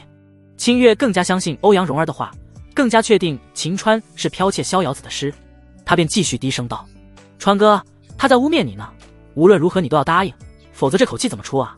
清月妹妹，你放心，川哥我会出这口恶气的。秦川给了清月一个放心的眼神，目光便转向欧阳蓉儿道：“既然欧阳小姐如此自信，那么也不能只能你提出条件，本公子不能吧？随便你提。”欧阳蓉儿傲然道：“此次诗词大会，他的敌人其实只有一个，那便是前国第一才子江宣臣，其余人等根本不是他的对手，更何况是靠着抄袭的秦川。那好，若是你最终排名不如本公子，你便为奴成为丫鬟，从此伺候本公子一生一世。”秦川色眯眯盯着欧阳蓉儿，虽然她胸很平，但奈何她长得漂亮，身上还有股大小姐的气质。虽然达不到成为她二房的要求，但成为她身边的丫鬟，伺候她倒是可以达到标准。混账！你竟想让本小姐伺候你！欧阳蓉儿感受到了极大的侮辱。秦川无奈地说：“你的胸能再大一些，可以考虑让你成为本公子的二房。奈何你太平了，综合你的相貌，只能勉强达到本公子贴身丫鬟的标准。本公子也想给你开绿灯，让你成为本公子的二房，奈何本公子标准高啊！你竟然说他连做二房的标准都达不到！”欧阳蓉儿心头那个火啊！他可是才貌双全，秦川说辞对于他来讲简直是奇耻大辱。一旁的清月心里乐开了花，秦川这会儿倒是配合，真是该怎么惹毛别人他就这么做。如此甚好，这梁子算是接下来，即使双方谈不拢，他也算是得罪欧阳家，届时欧阳家会修理他，给皇帝出气的。秦川再次耸了耸肩，没办法，本公子要求就这么高，方才本公子提出的条件，你若是不敢的话，本公子便只能认为你怕了。秦川方才的话已经彻底激怒欧阳蓉，他太想让这个抄袭他师尊师的混蛋付出代价。必赢的赌约为何不同意？激将法。不过你不激将，本小姐也会答应你。你可想好了，本公子可是要和你写下字据。秦川提醒道。笔墨伺候。欧阳蓉儿完全没有任何犹豫。秦川使了个眼色，田天赐便小跑进入府内，拿来纸笔与印泥。欧阳蓉儿十分痛快，将纸笔拿来，便立上字据，签字画押。秦川也没有犹豫，便签字画押，一式两份。做完这一切后，欧阳蓉儿便轻哼一声：“秦川，届时你三步一跪，本小姐会亲自监督你。趁着还有3日才是诗词大会，好好练练你的膝盖吧。”他便上了马车，扬长而去。清月嘴角微微上扬，这一次秦川要为他的狂傲付出代价，要为他的花心付出代价。为了让秦川不临时跑路，清月便给秦川加油鼓劲道：“川哥，欧阳蓉儿实在嚣张，3日后无论如何，你都要前往诗词大会，给他一个教训。”那是自然，只不过你能不能帮川哥我一个忙？秦川搓了搓手道：“何事？帮助我在帝都里宣传我与欧阳蓉儿赌约之事，以及逍遥子告诉他我只剽窃逍遥子5首诗之事。”秦川回道：“如此做法，当然是想让所有人都知逍遥子说他只剽窃了5首，等他斗诗100首时，那逍遥子可就没理由说他剽窃抄袭。”清月不知秦川为何如此，不过只要秦川愿意去参加诗词大会，让他做这点小事算不得什么，他便十分爽快地答应道：“此事包在小妹身上。”3天的时间很快便过去，关于秦川与欧阳蓉儿赌约之事早就传遍帝都，其中不光有清月的功劳，还有那欧阳蓉儿离开之后，他也开始命人到处宣传赌约之事，目的也很明确，让所有人都知道他欧阳蓉儿是为师父为师弟报仇，为他博取一个好名声。所谓剽窃5首诗之事当然也已经传开，整个帝都除了宁烟之外，其余人等都更加愿意相信逍遥子作为文学大家不可能说谎言。他说秦川剽窃5首，那便剽窃5首。秦川已经臭名远扬，对此秦川却心中兴奋，对于晚上要开始的诗词大会，他是充满了期待。帝都天鹤楼作为诗词大会举办之地，表面如常，却暗流涌动。常人无法预料到，前国皇帝不可一世的纯元太后已经提前暗中进入到天鹤楼内。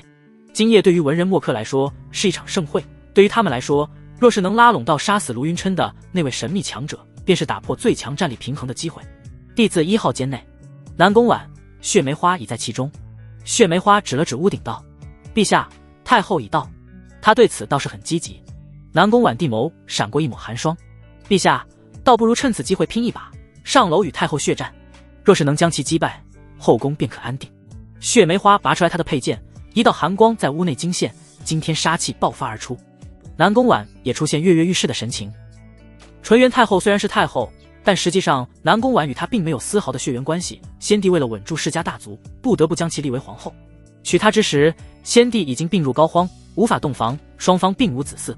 随着前年托孤大臣相继死去，纯元太后以及她背后的卢家对于争取地位，将南宫家取而代之的想法愈发强烈。南宫婉真想将其杀之而后快，可她握紧的双手很快便松弛下来。纯元太后只是卢家的一把剑而已，将其灭杀反而会给卢家造反的借口。届时以朕目前掌控的势力来讲，单单一个卢家尚且能应对，若是七大世家联合起来，朕绝不是他们的对手。目前还是需要暗中扩大势力，寻找良机，再动手吧。诺。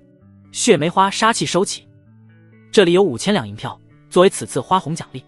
南宫婉从袖口掏出一张银票，按照天鹤楼诗词大会的规矩，看官若是有特别欣赏之人，便可以打赏花红；若是被欣赏之人选择接受花红，便需要第一时间前往面见打赏之人。南宫婉如此做法，自然是等他们选定哪个人是那位神秘强者时，他便有机会第一时间让其见面进行拉拢。血梅花接过银票，便交给他的手下。陛下，秦川与欧阳蓉儿之事，如今在帝都已经传得沸沸扬扬。他若是输了，按照他们之间约定，他便需要3步1跪前往陇西给逍遥子道歉。以秦川那毫无内力的小身板，恐怕还没有到地方便死在路中了。您看今夜是否要阻止他前来参加诗词大会？血梅花再次问道。南宫婉摇了摇头，在他看来，秦川是绝对没有才学的，却还敢与人立下赌约，只能说他不知天外有天，人外有人，虚假的现实让他有了自己文采很好的假象。虽然他认为秦川这些天被凝烟迷住，但他还是不愿看到秦川就这么丢了性命。好，你派人阻止秦川参加此次诗词大会吧。南宫婉点头道。哈哈，这便是天鹤楼吗？今夜我秦川便要在此地夺魁，一举名震天下。南宫婉话音未落，却听到外面传来一道狂傲之声，令南宫婉脸色瞬间不好看了。这声音他太熟悉不过，正是秦川。他为何来这么早？若是他来到天鹤楼内，作为参赛之人，会受到天鹤楼之人保护。即便他的隐卫实力很强，可若是强行带走，必然会被楼上的太后察觉，不利于接下来拉拢那位神秘强者。真是令人头疼。南宫婉再次摇头。也罢，若是他输了，你便命人将他强行掳走，让其离开帝都。诺。实际上秦川也没有打算来这么早，而是清月太想为皇帝出气，生怕秦川会不敢去参加，便怂恿秦川提前来到。只要秦川进入到是天鹤楼内报了名，他便没有机会在比赛结束之前出去。秦川哪知清月的良苦用心，这货想着反正在家里闲着也是闲着，倒不如提前来到天鹤楼转转，看看有没有达到他2房标准的美人。天鹤楼内看着富丽堂皇，可目前那些文人墨客还没有来，更别提什么美女了，只有一些下人在忙碌的布置为今夜做准备。秦川多少有些失望，不过想到今夜他不仅可以名震帝都，明日便可以前往南宫府提亲，他便兴奋不已。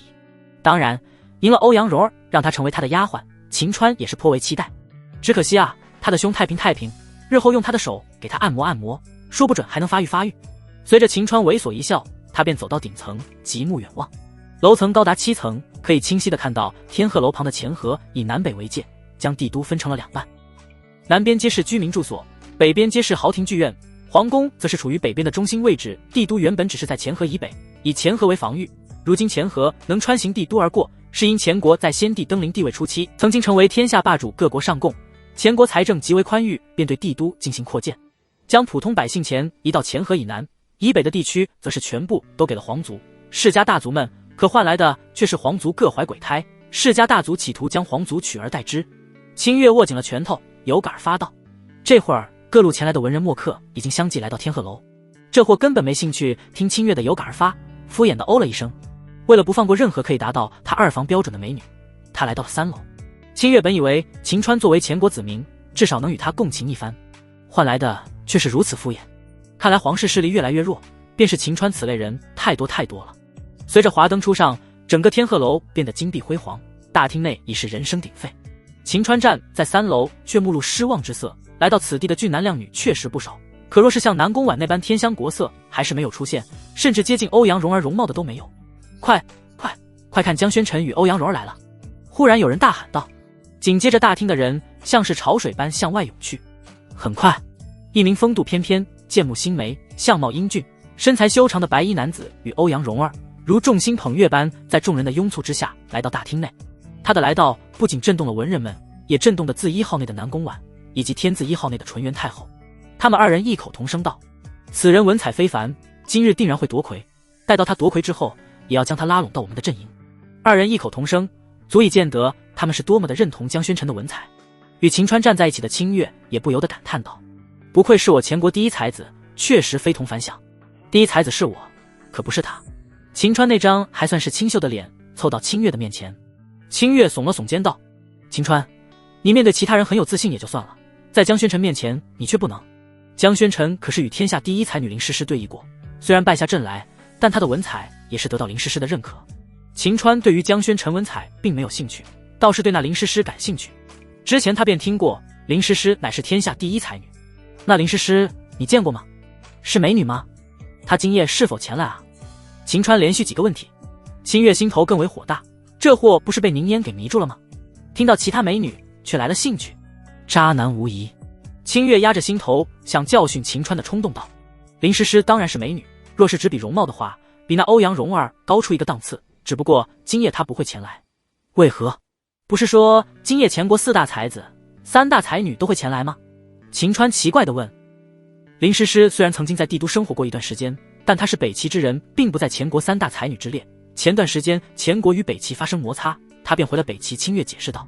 秦川顿感可惜，她拥有天才第一才女的名头，容貌比欧阳蓉儿更好看，完全可以达到她2房标准。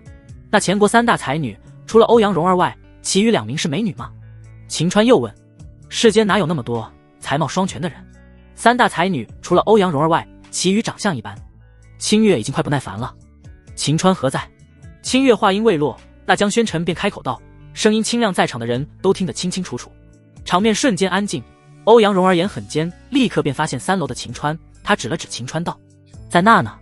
江宣臣手中的纸扇一收，他的目光锁定在秦川的身上，英俊的脸上出现鄙夷之意，当即便道：你便是靠着抄袭逍遥子大师诗词的秦川，如此下作之徒，竟还敢前来参加诗词大会，真是令我等前国文人蒙羞。作为前国第一才子，今日本公子要教你好好做人。秦川原本计划着是在天鹤楼的诗词大会上狂傲一番，结果他还没有来得及狂傲，竟然被这所谓的前国第一才子主动找麻烦了。既如此，秦川也不就客气了。随着江宣臣此言说出，全场之人皆是用着鄙视的目光扫向秦川。感受着全场的鄙夷，秦川不为所动，他转脸看向清月。清月妹妹，跟着哥下去，哥带你出风头。清月心中狂喜，连江宣臣都主动找秦川麻烦，那么秦川定然会被收拾得到服服帖帖，也正好借着江宣臣与欧阳蓉儿的手给皇帝出气，让此渣男付出代价。接下来秦川不知道会多么丢人，他才不愿意跟随秦川前去。川哥，出风头还是你一个人去吧，可惜了，你错过一个名震帝都乃至前国甚至天下的机会。秦川不紧不慢地下了楼，与江宣臣、欧阳蓉儿对峙起来。他这一边除了田天赐与牛大力外，并没有其他人。江宣臣与欧阳蓉儿则是汇聚了在场至少90%的人。双方对比之下，秦川这一方仿佛会瞬间被他们碾压一般。秦川心中有底，自然没什么好怕的。他打了个哈欠，眼神之中出现强烈的藐视之色。你要叫本公子做人，你想怎么做？江宣臣脸色沉了下来，他可是前国第一才子，此人竟敢藐视。他旋即大笑，真的没有想到鸡鸣狗盗之辈还敢如此嚣张。听闻你与蓉儿定下赌约，你若有胆也与本公子赌一把吧。本公子也不要你3跪9叩去给逍遥子道歉，本公子只要你给逍遥子前辈道歉后滚出前国，不要留在我前国，令我前国蒙羞。你若是输了呢？秦川问道。本公子不会输，本公子的文采在年轻一辈之中也只有林诗诗能与我媲美。不过本公子做事向来都是公平公正，今夜本公子若是输了，任由你处置如何？江宣臣自信道。既然你找死，本公子便答应你。秦川当然也选择答应，只有狠狠教训这前国这所谓的第一才子与才貌双全的欧阳蓉儿，才能令他的名气更大，才能以最快的速度名震帝都。江宣臣还没有完，他看向其他人。我江宣臣并非喜欢找他人麻烦，可我江宣臣一直以来便是想让前国强大，此人如老鼠屎一般，令我前国蒙羞，我不得不对其动手，还请各位莫要误会在下。此言一出，全场之人皆是表示没有误会他，更是夸赞他有颗为国为民之心，真乃前国之大幸。欧阳蓉儿则是轻哼了一声道：江宣臣，你即便如此，今夜我也要打败你。哈哈，蓉儿想要打败我可不是那么容易，不过我相信你今夜的大作也会名震帝都。江宣臣风度翩翩道。秦川瞧着这2个家伙，仿佛有种巅峰对决的感觉，完全把他晾在一边。他轻笑一声道：有我秦川在，今夜你们的诗只不过是土鸡瓦狗一般，无人传播的，别想名震帝都了。狂傲的话语令在场之人都觉得是天大的笑话，引来一阵讥讽的笑声。在地字1号间的南宫婉再次摇头。秦川啊，秦川，你为何如此？难道逞口舌之快就这么好吗？不过江宣臣有颗为国为民之人，也是令他欣慰不已。天字1号间的纯元太后对于江宣臣也更为满意，拉拢之心也更加的强烈。他不再犹豫，下令道：告诉天鹤楼掌柜，将哀家的题目公布，诗词大会开始。诺。随着纯元太后的命令下达，天鹤楼的掌柜王天鹤他便出现在斗诗台上。所有前来的才子佳人们便不再关注秦川，而是看向斗诗台上的王天鹤。他当众宣读此次题诗的主题：以春夏秋冬各作1首诗词，以家、以国、以情各作2首，总共10首。公布此次太后出题后，全场之人便再次看向秦川。欧阳柔儿更是挑衅道：秦川，你剽窃我师尊5首诗，今日做10首，看你如何应对。在场之人纷纷用着看笑话的眼神看向秦川，期待着他的慌张。可他们并没有看到秦川慌张，反而看到秦川问：剽窃5首，你确定吗？对，就是5首，师尊已经告知于我。欧阳柔儿十分肯定道。可见他是真心相信那逍遥子，只可惜他所谓的相信只不过是逍遥子沽名钓誉的欺人之言。秦川放心下来，紧接着他便大步流星第一个登上斗诗台。他藐视地看向在场所有人：诸位，接下来你们要见证的不仅仅是什么前国第一才子，你们要见证的是诗仙的诞生。古今第一才子出现。狂傲的话语令在场之人嗤之以鼻。欧阳蓉儿不屑道：秦川，你要搞清楚，今夜是赋诗10首，你剽窃的那些诗词数量不够。秦川并没有搭理欧阳蓉儿，而是看向王天鹤：掌柜的，本公子不喜欢写，找人给本公子代笔。你并无功名，没有资格找人代笔写。王天鹤毫不客气道：那么便让奴家为秦公子代笔。此时人群之中走出一位戴着面纱的窈窕身姿，声音如丝，令在场之人纷纷侧目。是宁嫣小姐。很快有人便将她认了出来。在场的男人们纷纷露出惊喜的目光，女人们则是满脸的敌意。即便是欧阳蓉儿也同样如此，她听闻宁嫣也是才貌双全，相貌比她还要好上一些，不少人都在拿他们做对比。弟子1号内的南宫婉心中再次掀起波澜。江宣臣可是对宁嫣势在必得，如今宁嫣竟然愿意为秦川代笔，他怎能愿意？上前故作好心的劝说：宁嫣小姐，你大抵是被秦川欺骗，他并无才学，怎配得上你为他代笔？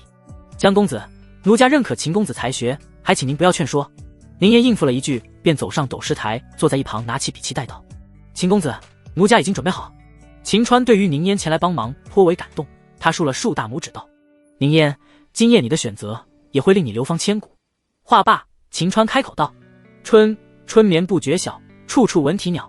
夏泉眼无声惜细流，树阴照水爱晴柔。秋自古逢秋悲寂寥，我言秋日胜春朝。冬千山鸟飞绝，万径人踪灭。以家为题，举头望明月，低头思故乡。随着秦川一口气念出5首，在场之人即便认为秦川是抄袭剽窃前来，可听到如此高水平的诗词，他们还是一个个赞叹不已。不愧是逍遥子，所作诗词包罗万象，风格迥异。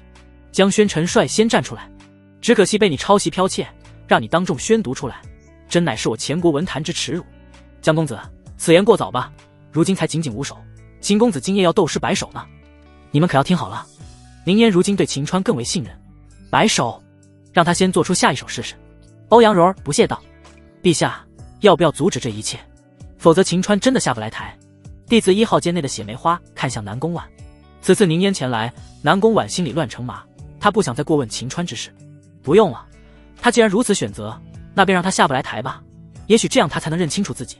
可当他话音未落，外面的秦川便再次作诗：以国为题，国破山河在，城春草木深；以情为题，纤云弄巧，飞星传恨。两情若是长久时，岂在朝朝暮暮。南宫婉心头一震，秦川怎么还能作诗？他不是只剽窃逍遥子5首吗？不等南宫婉震惊完毕，他便再次听到秦川高声道：醉里挑灯看见，梦回吹角连营，了却君王天下事。赢得生前身后名，可怜白发生。生当作人杰，死亦为鬼雄。天才我材必有用，问君能有几多愁？恰是一江春水向东流。随着不断的金句从秦川口中说出，南宫婉从震惊逐渐沉浸到秦川每一首的诗词之中。在他的心里，秦川一会变成雄心壮志之人，一会又变成多愁善感之人，一会又变成忧国忧民，一会又仿佛随着秦川遨游青天，一会又仿佛名山大川正在眼前。在场之人都是文人墨客，都有着欣赏能力，除了欧阳蓉儿、江宣臣外，其余人等皆是有与南宫婉相同的心态，随着秦川的诗词心中不断变化着。整个天鹤楼除了秦川的声音外，便只能听到众人的呼吸之声。众人皆不知过了多久，便听到秦川高喊了一声：“无可奈何花落去，似曾相识燕归来。一摆手了，老子累了，到此为止。”随着秦川声音落下，在场之人皆是浑身狂震，才从沉静中走出来。多数人背后都是一身的汗，有的是惊，有的是沉入在秦川的诗中不可自拔。他们面面相觑，好似方才的一切如梦境一般。南宫婉同样是如此，他不可置信地看向血梅花。方才秦川吟诗摆手，你听到了吗？陛下，属下听到。血梅花也难以掩盖震惊之意。南宫婉从未见过血梅花有情绪表现，如今他却震惊，便意味着方才的一切都是真的。如此结局，岂不意味着秦川拥有惊世文采？不，应该说天下第一文采，谁也不能出其右。陛下，目前来看确实如此。若是一首两首，可以怀疑秦川是剽窃他人的，可方才他吟诗摆首，每一首皆是可以流传千古，每一首都能碾压当代文人墨客。试问天下间谁能做到？血梅花声音中依旧是带着震惊之意。陛下，看来这些天秦川不去挑灯夜读，并非是不在乎此次诗词大会，而是他的文采已经远超世间所有人，对付蝼蚁焉能值得他去准备。听此，南宫婉冷艳尊容瞬间红了大半。如此说来，他岂不是错怪了秦川？即便他与宁嫣交好，可他却没有忘记与他们定下的约定，没有忘记娶她之事，这令南宫婉心中出现一种失而复得之感。紧接着，他便是喜极而泣，泪水从眼眶之中不断的滑落。他欲足堕地，秦川这个坏蛋并没有忘了他，真是个坏蛋。陛下，秦川虽没有忘记你，但我们今夜真正目标还是那位杀死卢云琛的神秘强者，还请您控制住自身情绪，若是因此判断错误被太后抢了先，您的处境会更加的困难。血梅花提醒道。南宫婉很快便控制自身的情绪。天字1号间，纯元太后微微睁开了双眸，方才她也沉浸在秦川的诗词之中，她不由得赞叹道：我前国竟还有如此大才，今夜恐怕要成为诗坛佳话，流芳百世。太后，我们是否将其拉拢？苦海大师手中转动着佛珠问道。纯元太后相比南宫婉冷静得多，此人之前从未听过，先调查他的来历，若是底子干净再拉拢也不迟。我们此行的目的乃是那位神秘强者，目前还是将注意力放在锁定那位神秘强者的身上。与此同时，秦川也歇够了，他起身藐视地看向斗诗台下的欧阳蓉儿。此时的欧阳蓉儿脸色难看到极点，感受到秦川的目光，他低下了头。喂，低头做什么？你方才说本公子剽窃逍遥子的诗词，现在本公子问你，本公子剽窃了吗？秦川目前已然成为全场焦点，此话一出，全场之人皆是看向肉欧阳蓉。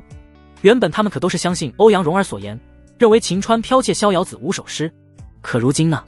随便一出口便是百首，每首水平皆可流传千古，即便是逍遥子本人驾到，他也没有这实力。是真是假，在场之人都已明了。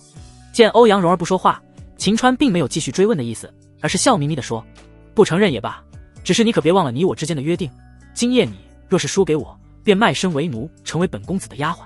本公子已经吟过诗，接下来该你上场了。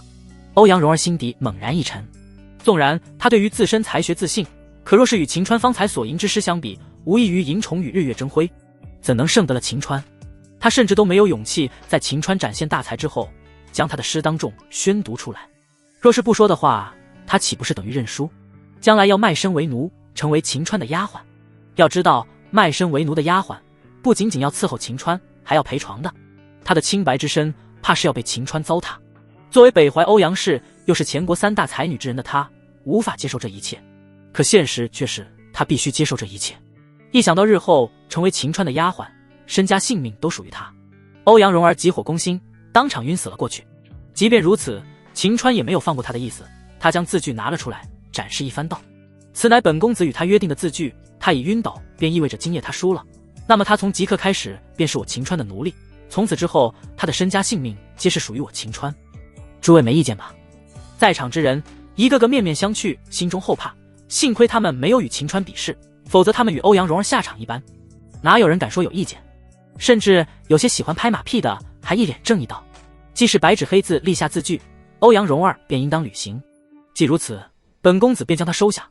秦川微微一笑，给牛大力使了个眼色，牛大力便将欧阳蓉儿扛在肩上。收拾完欧阳蓉儿，那么他便要收拾将宣臣那狗东西了。欧阳蓉儿跑来找他的麻烦，他也算能理解，毕竟他对于师尊逍遥子极为信任，想为师尊师弟讨回公道，那江宣臣算个鸟毛啊，竟还主动来找他的麻烦。今夜必须要让他付出惨痛的代价。秦川环顾四周，却发现江宣臣竟然不见了踪影。我擦，他跑了！哼，往哪里跑？就在此时，一道暴喝声吸引了众人，扭头看去，只瞧着清月在门前拦住江宣臣。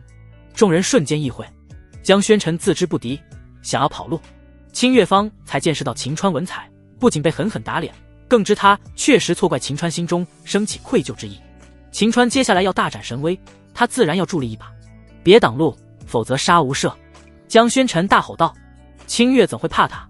一拳击中江宣臣的小腹，他便丧失了跑路能力，被清月像是拖拽死狗一般拖到斗师台。江公子，贵为前国第一才子，却要逃约，真是给我前国抹黑，是我前国之耻。秦川居高临下盯着江宣臣，学着之前江宣臣的语气道：我没逃约。江宣臣忍着小腹剧痛否认道：既然没有，那还不快点吟诗与秦公子分个高下？若是不愿你，便需要履行约定，任由秦公子处置。清月催促道。江宣臣狠狠咽了咽口水，此时的他肠子都快悔青了。他主动找秦川麻烦，只是他想泡欧阳蓉儿，故意给他出头，想要博取好感。谁成想秦川竟然有如此惊世大才，他即便是所谓的第一才子，他也不可能是秦川的对手。至于他与秦川的约定，他怎么可能去履行？他忍着小腹传来的剧痛道：胡说什么？本公子何时与秦川有过承诺？有字据吗？堂堂前国第一才子江宣臣竟然当众耍赖！清月脸色一怒：你这废物才是前国之耻！没有字据，那便是没有物证，空口无凭而已。江宣臣此次铁了心要耍赖。还有你这女人，竟然打本公子，本公子定然要让你吃官司！吃官司？你这奸诈之徒，我杀了你又如何？清月拔出来了佩剑，架在江宣臣的脖颈之上，一股强烈的杀气冲击而来，吓得江宣臣大惊失色。他意识到清月绝不简单，他立刻搬出自己的身份来：我可是南岭江氏之人，你若杀我，定然遭受江家追杀。小小江家在我面前算得了什么？清月不屑道：你若是不愿遵守承诺，便让你血溅当场。秦川看得出来，江宣臣这货是不愿意履行承诺，清月也只是吓唬对方，若是真动了手，恐怕事情会闹大。既如此，他完全可以像是对卢云琛那般，找个机会把江宣臣给杀了。反正他只要用枪去杀人，别人都会认为是大宗师的强者，根本不会怀疑到他的身上。倒不如假装大赌博一个好名声，先让他一马，等日后找到机会再把他给弄死。一念至此，秦川便上前大度道：哼，既然他不承认也罢，我秦川乃是大度之人，他若是不愿意，便放任他离去吧。川哥，你就这么放了他？你难道忘了他方才对你多么嚣张吗？清月不理解道：得饶人处且饶人，让他离去吧。秦川满不在乎道。清月只觉得秦川怎么一会儿聪慧无比，怎么一会脑子给有浆糊似的，放走江宣臣还怎么让他付出代价？正欲反驳时，清月忽然想到，之前他也认为秦川没有文采，对诗词大会不重视，可事实呢，却与他想的相反。难道这一次秦川还有其他的目的不成？若是他反驳，恐怕会影响秦川的计划。清月不敢再有反驳的想法，而是收起他的佩剑道：废物，还不谢过秦公子的大度？江宣臣这货极为嘴硬，我又没有和他有任何约定，谢什么谢？话罢，他便连滚带爬地跑入人群之中。来到门前时，他更是叫嚣道：秦川，此次算你运气好，待到本公子休整好状态，定然要让你明白谁才是前国第一才子。还有那女子敢对本公子动手，我们南岭江氏绝对不会放过你的。话罢，他便跑出天鹤楼。在场之人瞧着江宣臣的举动，虽然鄙夷万分，但却没几个人敢出声议论，毕竟他们南岭江氏也是7大世家大族之一，谁敢轻易招惹？此时弟子1号内的南宫婉叹息一声，前国第一才子却是如此人品，此人绝不可录用。天字1号内的纯元太后却来了兴趣：苦海，诗词大会结束之后，你与那江宣臣会上一会，告诉他哀家准备重用他。苦海手中的佛珠停止了转动。太后，如此卑鄙小人还要录用？江宣臣虽然卑鄙了一些，但他越是卑鄙，越是可以不择手段帮助哀家对付皇帝的人。纯元太后回道：哈哈，说的也是。苦海大笑一声，等诗词大会结束后，贫僧便去会上一会。那秦川文采一出，其余人等不敢再上，恐怕会影响我们的计划。你现在通知王天鹤，让他认定今夜夺魁之人便是秦川，鼓励他人争夺第二。纯元太后吩咐道：诺。随着苦海前去办此事，王天鹤很快便当众宣布秦川今夜夺魁，随后便是一番鼓励众人，即便夺取第2名，那也是1人之下，万人之上。原本畏惧秦川文采之人，觉得王天鹤所说有道理，便开始纷纷上台，开始吟诗争夺第2。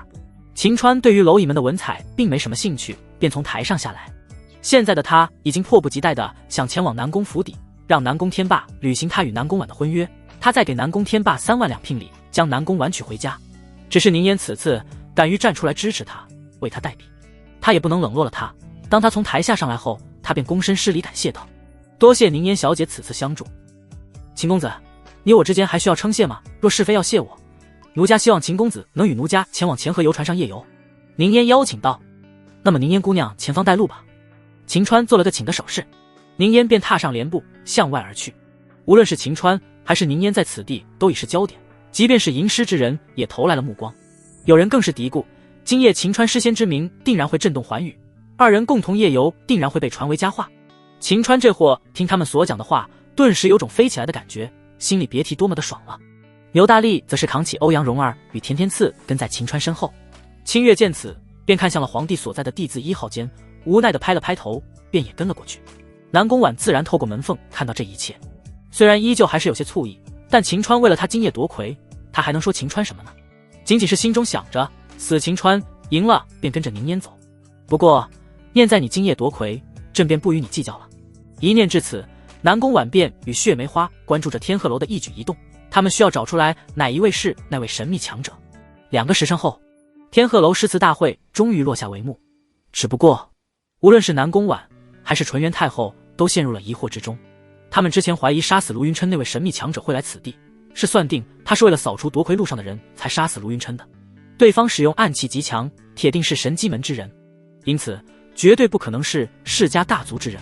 可此次夺得前几名之人均是世家大族之人，没有一个人符合那位神秘强者。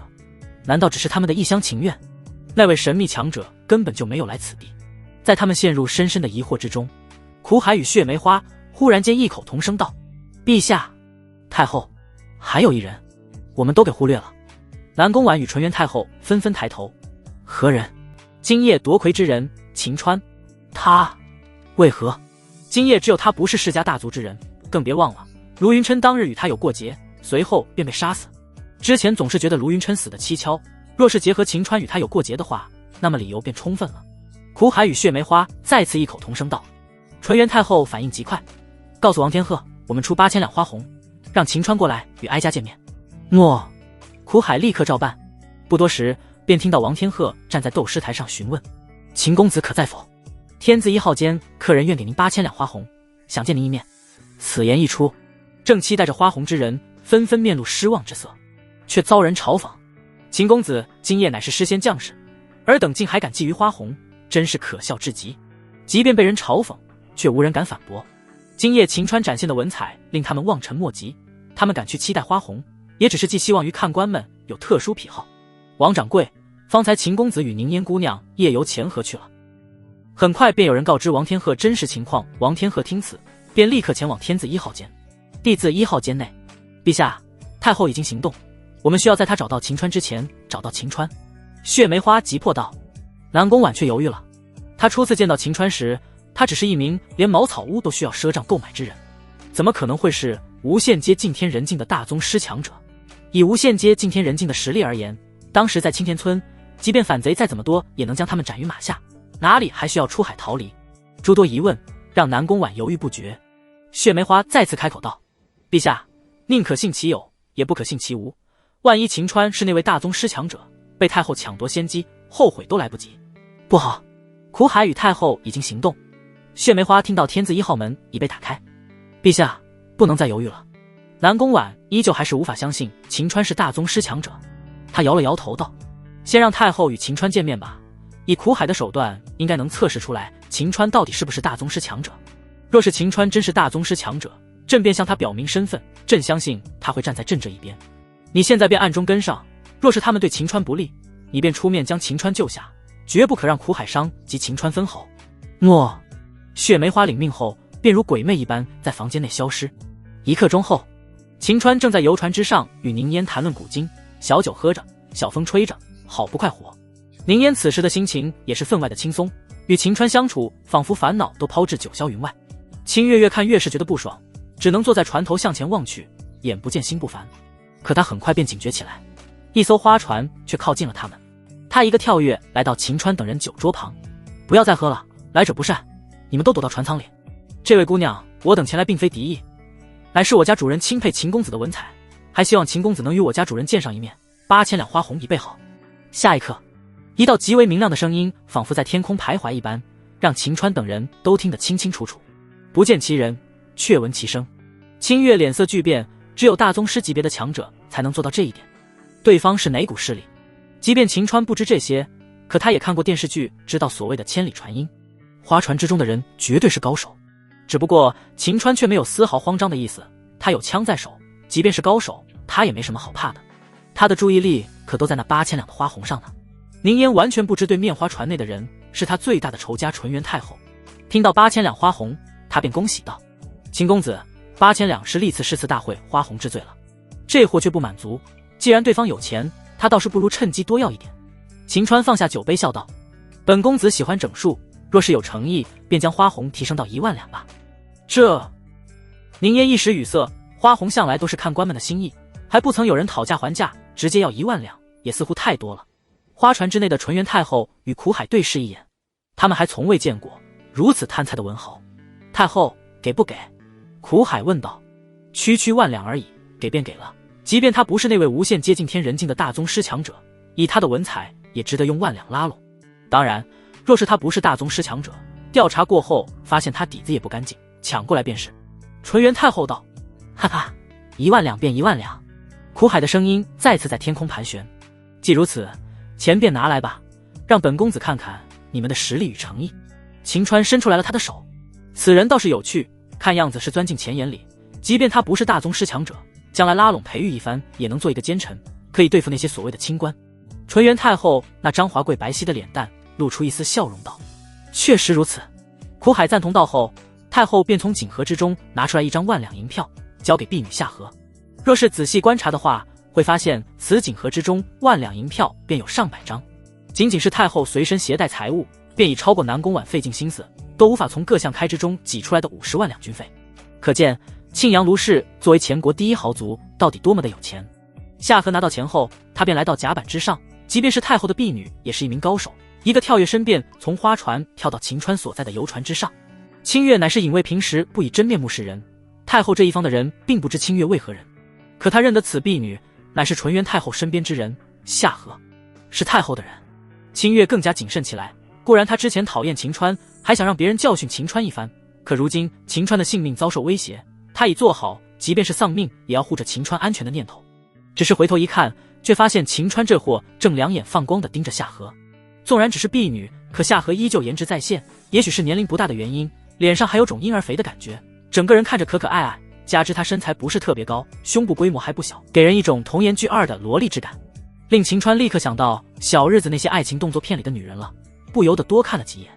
夏荷脸上始终挂着浅浅笑容，身形落地之后，便将1万两银票递给秦川，娇声道：秦公子，1万两银票请您收好，还请您跟随我前往花船，与我家主人见上一见。秦川接过银票后，嗅到银票上船来一股极为迷人的香味，与眼前婢女香味并不相同。这货便意识到此女的主人应该是女人，一个婢女长相如此出众，那么她主人的颜值岂不是逆天？若是如此，他二房岂不是有着落了吗？秦川心中激动了起来，当即便将银票收起来，回头给宁烟等人说了句：你们在船上等我，我去便来。清月想要阻止，却发现他们船下有一道身影从水中游过，是血统领。见此，清月便放下心来，有血统领在，即便船内出现对秦川不利的情况，也足以应对。秦川很快便跟着夏荷来到花船内，那股令他着迷的香味越发的浓烈，只是他却只看到一名像是弥勒佛模样的僧人，却未曾看到女人。打量了一番，他才发现船内屏风之后有一道窈窕身影，原来没出来啊。此次秦川可是想找二房候选人的，怎能不见到真容？还未等太后与苦海开口，秦川便主动道：小姐，若是有诚意，便与在下见上一面吧。纯元太后秀眉微微抬起，她倒是没有预料到秦川竟还想见她真容。一般情况之下，除了皇帝乃至于7大豪族核心人物，他才有可能以真容相见。不过秦川很有可能是那位神秘强者，纯元太后便决定给他足够诚意，见上一面吧。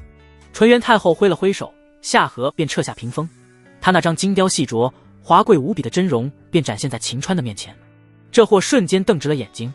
若是说相貌，他与南宫婉之间不分伯仲，可与南宫婉的冷艳尊容不同，他浑身上下都充斥着华贵的气息，即便不知他的身份，即便他身着便衣，也能看出他绝对是出身极为高贵。放在现代，那绝对是超级白富美。秦川看的是两眼放光，他绝对符合他二房的标准啊。紧接着这货便脱口出道：姑娘是否婚配？若是没有的话，能不能做在下的二房？什么？秦川的话令在场之人皆是有些懵逼，他竟然问太后是否婚配，还要做他的二房。苦海都以为出现幻觉了。这世上除了北齐皇帝曾经扬言要踏破前国，将太后收入后宫，谁敢说要让太后成为他的女人？不，秦川说的是二房。如此轻薄之言，若是他人的话，恐怕已被纯元太后下令杀死。可秦川今夜不仅有诗仙之名，还可能是那位神秘强者。即便纯元太后感受到前所谓的轻薄之意，她却没有发作，反而笑道：能被秦公子看上是妾身之福，奈何妾身乃是魏王人，无法成为秦公子的二房。魏王人，古代丈夫去世女子还未重新婚配，便会被称之为魏王人。如此美人竟然是一个寡妇，秦川顿觉可惜啊。若是让她做二房，岂不是捡破鞋？但此女实在是漂亮，秦川劝说自己，她反正是二房，破鞋倒是也无所谓。更何况这不就是孟德之好，曹魏遗风吗？一念至此，秦川这货脸上再次出现神采。姑娘即便是魏王人，也有追求自身幸福的权利，莫要被世间强行给你的枷锁困住。还请姑娘为自己活一次，为自己而活。纯元太后生平第一次听到这种话，此言直击她的内心。她为了家族利益嫁给年迈的先帝，未成洞房便守寡，从未追求过自身的幸福，更没有为自己活过，眼神里出现复杂的神采。秦川瞧着眼前的绝世美人异动，他便乘胜追击道：人生来便是追求幸福，若是不幸福，这辈子又有何意义？苦海见纯元太后再次异动，他便立刻上前低声耳语道：太后，您追求的幸福乃是登临九五，可不是男女私情，您登临九五，您便可拥有一切。苦海的话令纯元太后浑身一激灵，眼神复杂的神采再次恢复到之前那般。他最终还是认同苦海所言，唯有登临九五才能拥有一切。秦公子，妾身对于王府感情极深，不曾想过另嫁他人，还请秦公子收回此言。纯元太后婉拒道：秦川这货倒也不失望，毕竟第一次见面，哪能这么直接做他老婆？不过南宫婉一开始还瞧不上他呢，明日不也马上要成为他的妻子了吗？对于拿下眼前的绝美女子，这货倒是颇有信心。他笑了笑说：你我初时并不了解，相信日后姑娘对我秦川有深入了解，会爱上我的。纯元太后从未见过如此自恋之人，她却没有生气，反而觉得有趣。她顺水推舟道：哈哈，既如此，公子便坐下与妾身相谈，也好了解一番。秦川这货还真以为纯元想和他好好了解一番，殊不知他的试探已经开始。紧接着纯元太后便开始对秦川问了起来。秦川这货为了让纯元太后感受到他的诚心诚意，将他是青田村人士，有一位婚妻，还有2个小弟，外号卧龙凤雏，如实告知他。这些鸡毛蒜皮之事，哪里是他想听的？纯元太后怎能满意？他决定最直接试探：秦公子，你平时可否喜好习武？我身边这位大师认为你是一位隐藏的绝世高手，他想与你切磋一番。是啊，秦公子，贫僧观你脚步轻盈，内力深厚，定然是一位隐士强者。如今我们在此地相遇，能否切磋一番？苦海笑眯眯道。秦川心中却是一紧，他身上屁点内力都没有，眼前这光头和尚怎会认为他内力深厚？难不成眼前的绝世美人是儒家之人？此次邀请他过来，是想试探他到底是不是绝世高手，要为卢云琛复仇吗？秦川虽然很想把枪拿出来装逼一番，但那是他的秘密，他除了愿意让他自己人看到外，其他人看到他可不想留下活口。如今眼前的绝世美人是来试探他的，那肯定不怀好意，肯定不是他的自己人，若是将他给灭了，他可是会心疼到极点的。他连忙否认道：姑娘，在下并无内力，这位大师应该是搞错了。是吗？看来贫僧搞错了。苦海端起酒杯便来到秦川的面前，单手轻拍秦川的肩膀：秦公子，贫僧敬你一杯。在拍秦川的那一刻，苦海笑容瞬间消失。得到答案后，他便给纯元太后摇头示意秦川并无内力。纯元太后秀眉微微皱起，既然毫无内力，那么那位神秘强者会是谁？就在此时，夏荷匆忙来到他身边语道：太后，天鹤楼出大事了，我们可能错过真正的神秘高手，还请速速返回天鹤楼。具体何事？随着夏荷再次耳语，纯元太后顿时面露懊悔之色，随即她便看向秦川道：秦公子，妾身有急事需要先行回去，1个月后若是你有空闲，便来到此船。纵然他认为秦川不是那位神秘强者，可秦川的文采以及方才秦川所讲为自己而活的言论，他还是想将秦川拉拢到他的麾下。待到调查清楚秦川后，若不是皇帝所在派系，他定要将其拉拢。这或乃知纯元太后的心思，即便他认为纯元太后是儒家之人派来试探的，可架不住他的容貌气质已经达到他2房的标准，他才不管他是不是儒家的人，只要够标准，即便她是皇帝的女人，他也要将其搞到手。于是他便笑眯眯地说：好，1个月后在下定然来此船与姑娘见面，只是姑娘能否告知在下名讳？纯元太后给了秦川一张完美侧颜，1个月后你便会知晓。话罢，他便匆匆忙忙地离开此船。等秦川跟着出去时，他们已乘坐另外一条船而去。那艘船的速度远超此船，很快便消失在钱河之上逐渐升起的迷雾中。娘的，侧颜可真好看啊！秦川再次赞叹了一声，他才回到他自己的船上。见到秦川毫发无损，清月心底松了口气。秦川与宁烟等人很快又开始了把酒言欢，直到第2日太阳初升之时，宁烟才与秦川分开。秦川，现在回府吗？清月问道。回什么府啊？川哥，我要去南宫府提亲。秦川神情激动地说道。清月这才意识到，昨夜秦川已经明正地督他已成为大文豪，按照与南宫天霸的约定，他也有资格让他与皇帝的婚约生效。如此的话，皇帝该如何应对？皇帝现在在哪里？若是秦川直接前往，他还没有准备，岂不是会露馅？清月慌了，皇帝乃是女儿身之事，只有隐卫知晓与先帝知晓。若是被秦川知晓的话，他也无法确定皇帝会不会留下秦川的性命。他立刻劝说道：川哥，既然是去提亲，你不应该是用着最好的状态吗？以小妹愚见，还是先回府休息休息，养足精神，再前往南宫府邸也不迟。川哥，我现在精力充沛，不用休息。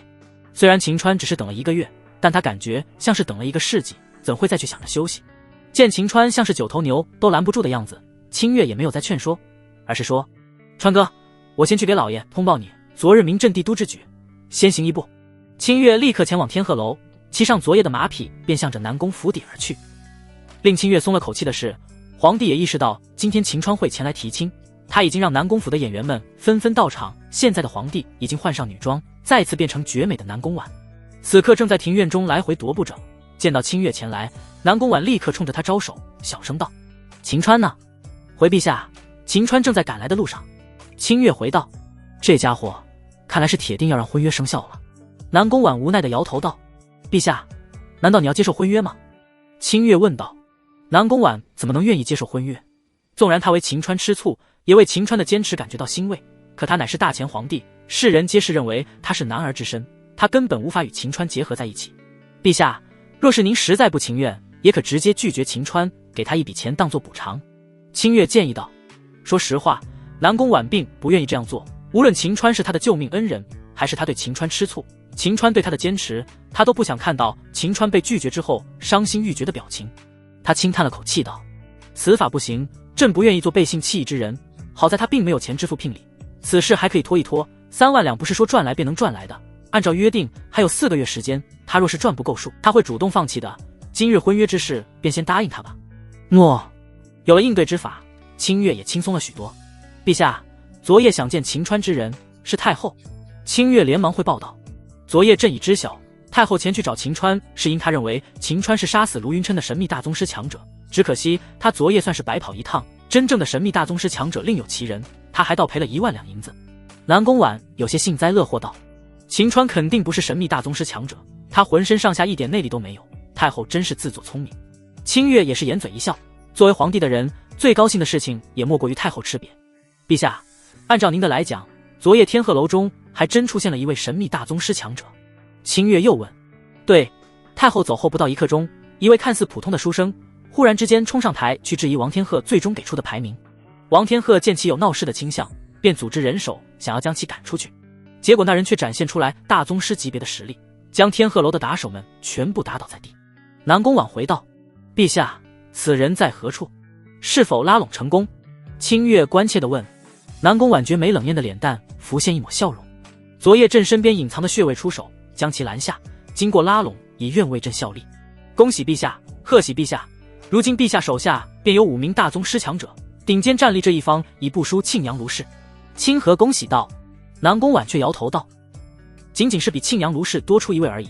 前国有7大世家大族，他们每个家族都用着大宗师级别的供奉，若是想稳压他们一头，至少要有他们总量60%的大宗师才行，目前还是差得远。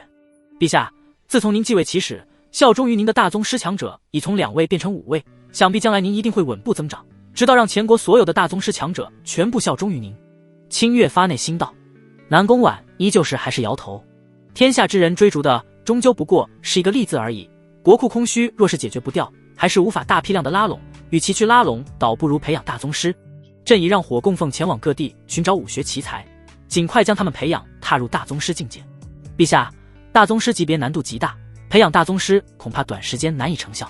目前国库空虚，皆是因各地税收都被7大世家大族所渗透，需要先喂饱他们，才能将剩下的钱冲到国库之中。若是能解决税收问题，国库充盈，您岂不是便有钱拉拢其余大宗师？清月提出自己的见解。你这丫头最近倒是长进了许多，能分析到这一步。南宫婉有些惊讶，可他依旧背手而立，满目愁容道：“若是目前驱动税收之事，恐怕会逼着7大世家大族联合起来，提前对朕动手。此事需要遇到千载难逢的契机以及能力出众的奇才，方能尝试去解决。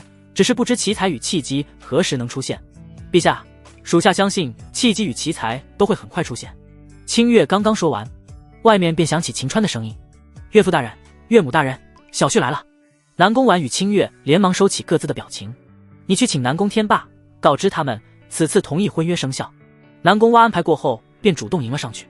秦川这会儿刚刚踏过门槛，见到自己大半个月都未曾相见的小娘子，他是激动不已。“娘子！”秦川一阵小跑，来到南宫婉的面前，有些得意地问：“娘子，你家官人昨夜宛如诗仙降临，震慑天鹤楼之事，你可曾听说？”“昨夜之事我已听说，你真是厉害。”南宫婉发自内心地说道。秦川得意地大笑几声后，便迫不及待地说：“按照之前的约定，如今相公我已经名震帝都，我们的婚约今日便生效。”南宫婉也有打算，自然点头认同道：“说的没错，婚约今日便可生效。那你还不快叫相公？”秦川的狗爪抬起南宫婉的下巴，在大手触碰到了那一刻，南宫婉身子又是一软。他很讨厌自己这般为何被秦川一碰，身子便会那么软绵无力，可此种感觉又让他有种不可自拔之感，不想让其停下。正欲开口，老演员南宫天霸便大笑走了过来：“哈哈，贤婿无需着急，如今这婚约已定，可也只是婚约，你们2人还未成亲，你需要赚够3万两聘礼，方能让小女称呼你为相公。”南宫婉顺势往后退了一步道：“秦川，爹爹说的没错，若是聘礼不够，我们2人也只是拥有婚约，最终能否成功成亲，还需要你们约定的聘礼。哈哈，区区3万两而已。”秦川大笑了几声，便从他怀里掏出来3万两银票，在他们眼前晃了晃：“岳丈大人，小婿已凑够3万两聘礼，还请立即举办我与婉儿的婚礼。若是嫌少的话，小婿可以再加1万两。”说着，秦川又掏出1张1万两银票。当南宫婉、清月等人看到秦川手中的银票后，几乎陷入石化。昨夜太后给了秦川1万两，他们是知晓的，可短短1个月时间，剩余3万两，秦川从哪里得到的？岳父大人，您倒是说句话啊！秦川催促道。南宫天霸狠狠地咽了咽口水，方才他接到命令，只是让他同意婚约，让秦川再去想办法赚取聘礼，剩余的4个月时间，若是赚不到，婚约便不作数。他哪能想到秦川1个月能赚几万两银子，完全不知该如何回答。南宫婉经过短暂的震惊之后，他一时间也不知该如何应对。按照约定，秦川给了聘礼，确实是可以将他娶回去的，难不成要当场反悔吗？假扮南宫婉母亲的张秀娘反应倒是快，她立刻上前称赞秦川的赚钱能力，把秦川夸得飘飘欲仙后，她便说：“秦川，聘礼你确实够了，只是我们婉儿有一梦想，那便是嫁给关老爷。你若是真对他有情的话，便考取功名成为大官时，再与他正式成亲吧。”南宫婉本以为秦川不会答应，秦川却微微一笑道：“既然娘子有如此梦想，那么为夫便完成你的梦想，只不过考取功名就算了，我有其他办法可以当大官，只要你能当官便可。”张秀娘回道。南宫婉听到此答案，心底涌现出来前所未有的感动之意。现在他才明白，只要他想要的，秦川都愿意去做到。紧接着，他心里便涌现出强烈的愧疚感，盖过他的心中的感动。秦川如此对他，他却对秦川满口谎言，甚至还想着他是皇帝，只要他不答应秦川，这辈子都无法入世。秦川答应了他们，便意味着他们之间的成亲永远都不可能了。他如此做法真的好吗？有那么一两刻，他真的很想对秦川坦白，可他终归还是没有勇气。他不想直接伤害秦川，也不知秦川知晓他真实身份后该如何处理他们二人关系。哈哈，岳母大人，不出2个月，我便可一跃成为大官，届时我走马上任之时，便是我正式迎娶婉儿之时。秦川大笑道。南宫婉等人都觉得秦川可能是去想买官，可秦川的想法是等到朝廷秋季围猎，去救皇帝老儿，一旦将皇帝给救了，皇帝老儿还不封他一个大官，当届时走马上任，怀抱美人，岂不是快哉？哈哈，贤婿有这份自信，老夫很是欣赏。南宫天霸这会儿才反应过来，接上了茶。南宫婉瞧着秦川越发期待的表情，他不由得一阵心痛。纵然他有些色拈花惹草的行为让他吃醋，可他对他的那份心，天下男人谁能与他相提并论？他强忍着不让自己眼泪流出来。秦川，聘礼之事只是父亲对你的考验，聘礼你收回去吧。哈哈，没错，聘礼只是老夫对你的考验，聘礼自然是分文不取收回吧。南宫天霸附和道。秦川顿时鼻头一酸，泪水在眼眶里打转，他上前抱住南宫天霸。岳丈大人，小婿误会你了，小婿还以为你是故意刁难我，原来只是为了考验我，小婿以小人之心夺君子之腹，实在惭愧。此言一出，南宫婉心中再次感动不已。在他们提出聘礼之时，确实是为难他的，可他明知为难，却还勇往直前，创造出来1个月赚取3万两的神迹。如此好的男人，若是被天下女子知晓，不知会有多少人想与他喜结良缘。那一刻，他真的很不想做皇帝了，做回女儿身与秦川长相厮守。只可惜先帝对他的期待，国耻未洗，都让他不能这么做。可他真的很渴望与秦川双宿双飞，该怎么做？很快，他脑海里便有了办法，那便是成功整顿前国势力，击败敌国，他便能向世人宣告他的身份，与秦川在一起。一念至此，南宫婉心中便有了新的目标。等他整理好情绪之后，秦川这货已和南宫天霸等人把酒言欢，得意地诉说着昨夜他只是略微展现了那么一丝的文采而已。他的脸上也终于有了笑容，他主动坐在秦川的面前。这货吹牛正得意，瞧着南宫婉前来，狗爪便搭在南宫婉的香肩之上。南宫婉并未推开秦川，而是被他搂着与南宫天霸等人把酒言欢，直到秦川困意袭来，呼呼大睡才结束。坏蛋秦川，朕还想让你多搂一会儿呢，竟睡得如此快。南宫婉踢了秦川一脚，可等他说完，却发现清月还在身边，那冷艳尊容的脸蛋瞬间羞红了大半。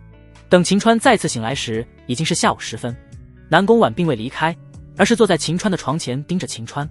秦川这货见南宫婉并未离开，起身一把将南宫婉搂在怀中。南宫婉想要反抗，身体却再次一软，无力抵抗。他还以为秦川是想做那种事情，却看到秦川手中多了一根他从未见过之物。娘子，这是为夫为你制作而成的口红，涂抹到嘴唇上会让你魅力倍增。秦川笑眯眯地说道。南宫婉却面色一惊，相公，你怎会有口红？据说此物价值5、6千两，是你花高价买的吗？快快退去，莫要花费这些冤枉钱。一听这，秦川更为郁闷，5、6千两那是苏五月倒卖的价格，可不是他卖的价格。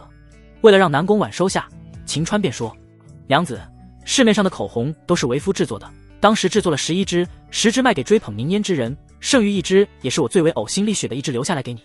南宫婉是个聪明人，他立刻明白秦川是怎么赚取3万两，更加明白秦川之前去找宁烟还真不是为了享乐，他是为了利用男人对宁烟的追捧，靠着宁烟赚取给他的聘礼，一切都是为了他。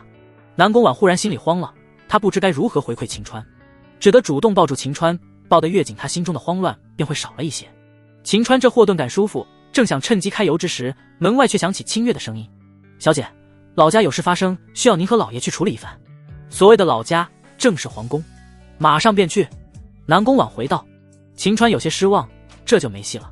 可下一刻，南宫婉却将秦川压在身下，那双滑嫩的红唇吻了过去，激吻了好一会儿，南宫婉这才松开秦川。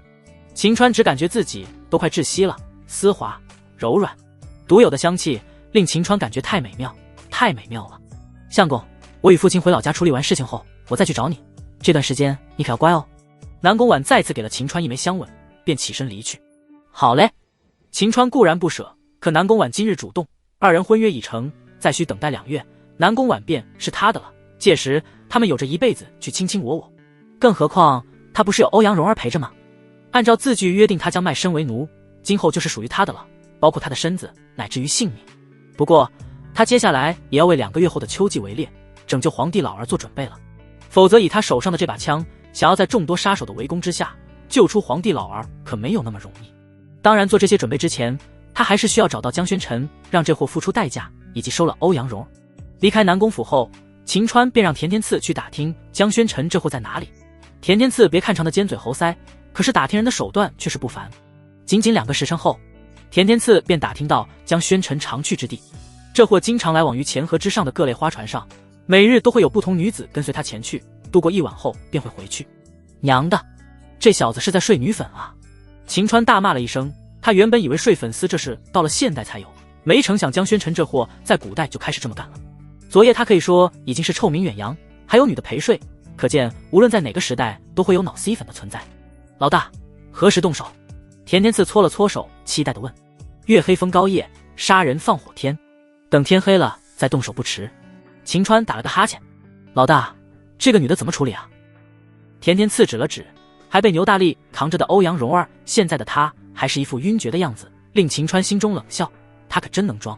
即使昨夜晕死过去，可到了这个点了，怎么可能还没醒？被牛大力这么扛着，如果是他的话，老妖都受不了了，他却还忍着。不得不说，忍耐力倒是很强。秦川脸上浮现一抹弧度，便猛拍了欧阳蓉儿那翘挺的屁股。欧阳蓉儿忍不住的嗯了一声，紧接着又是装着一动不动。还装？回府再收拾你。秦川伸了伸懒腰道。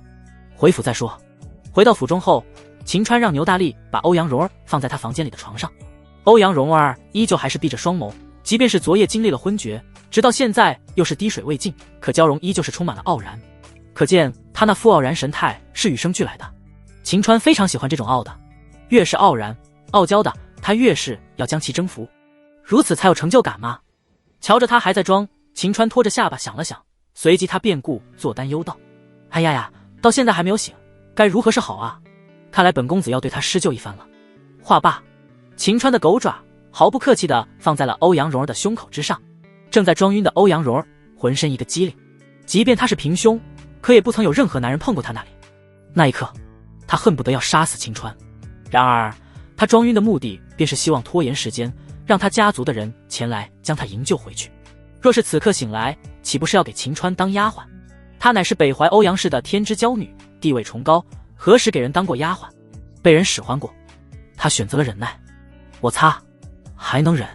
秦川嘴角露出一抹坏笑，还是没有反应。看来本公子要对他进行人工呼吸了。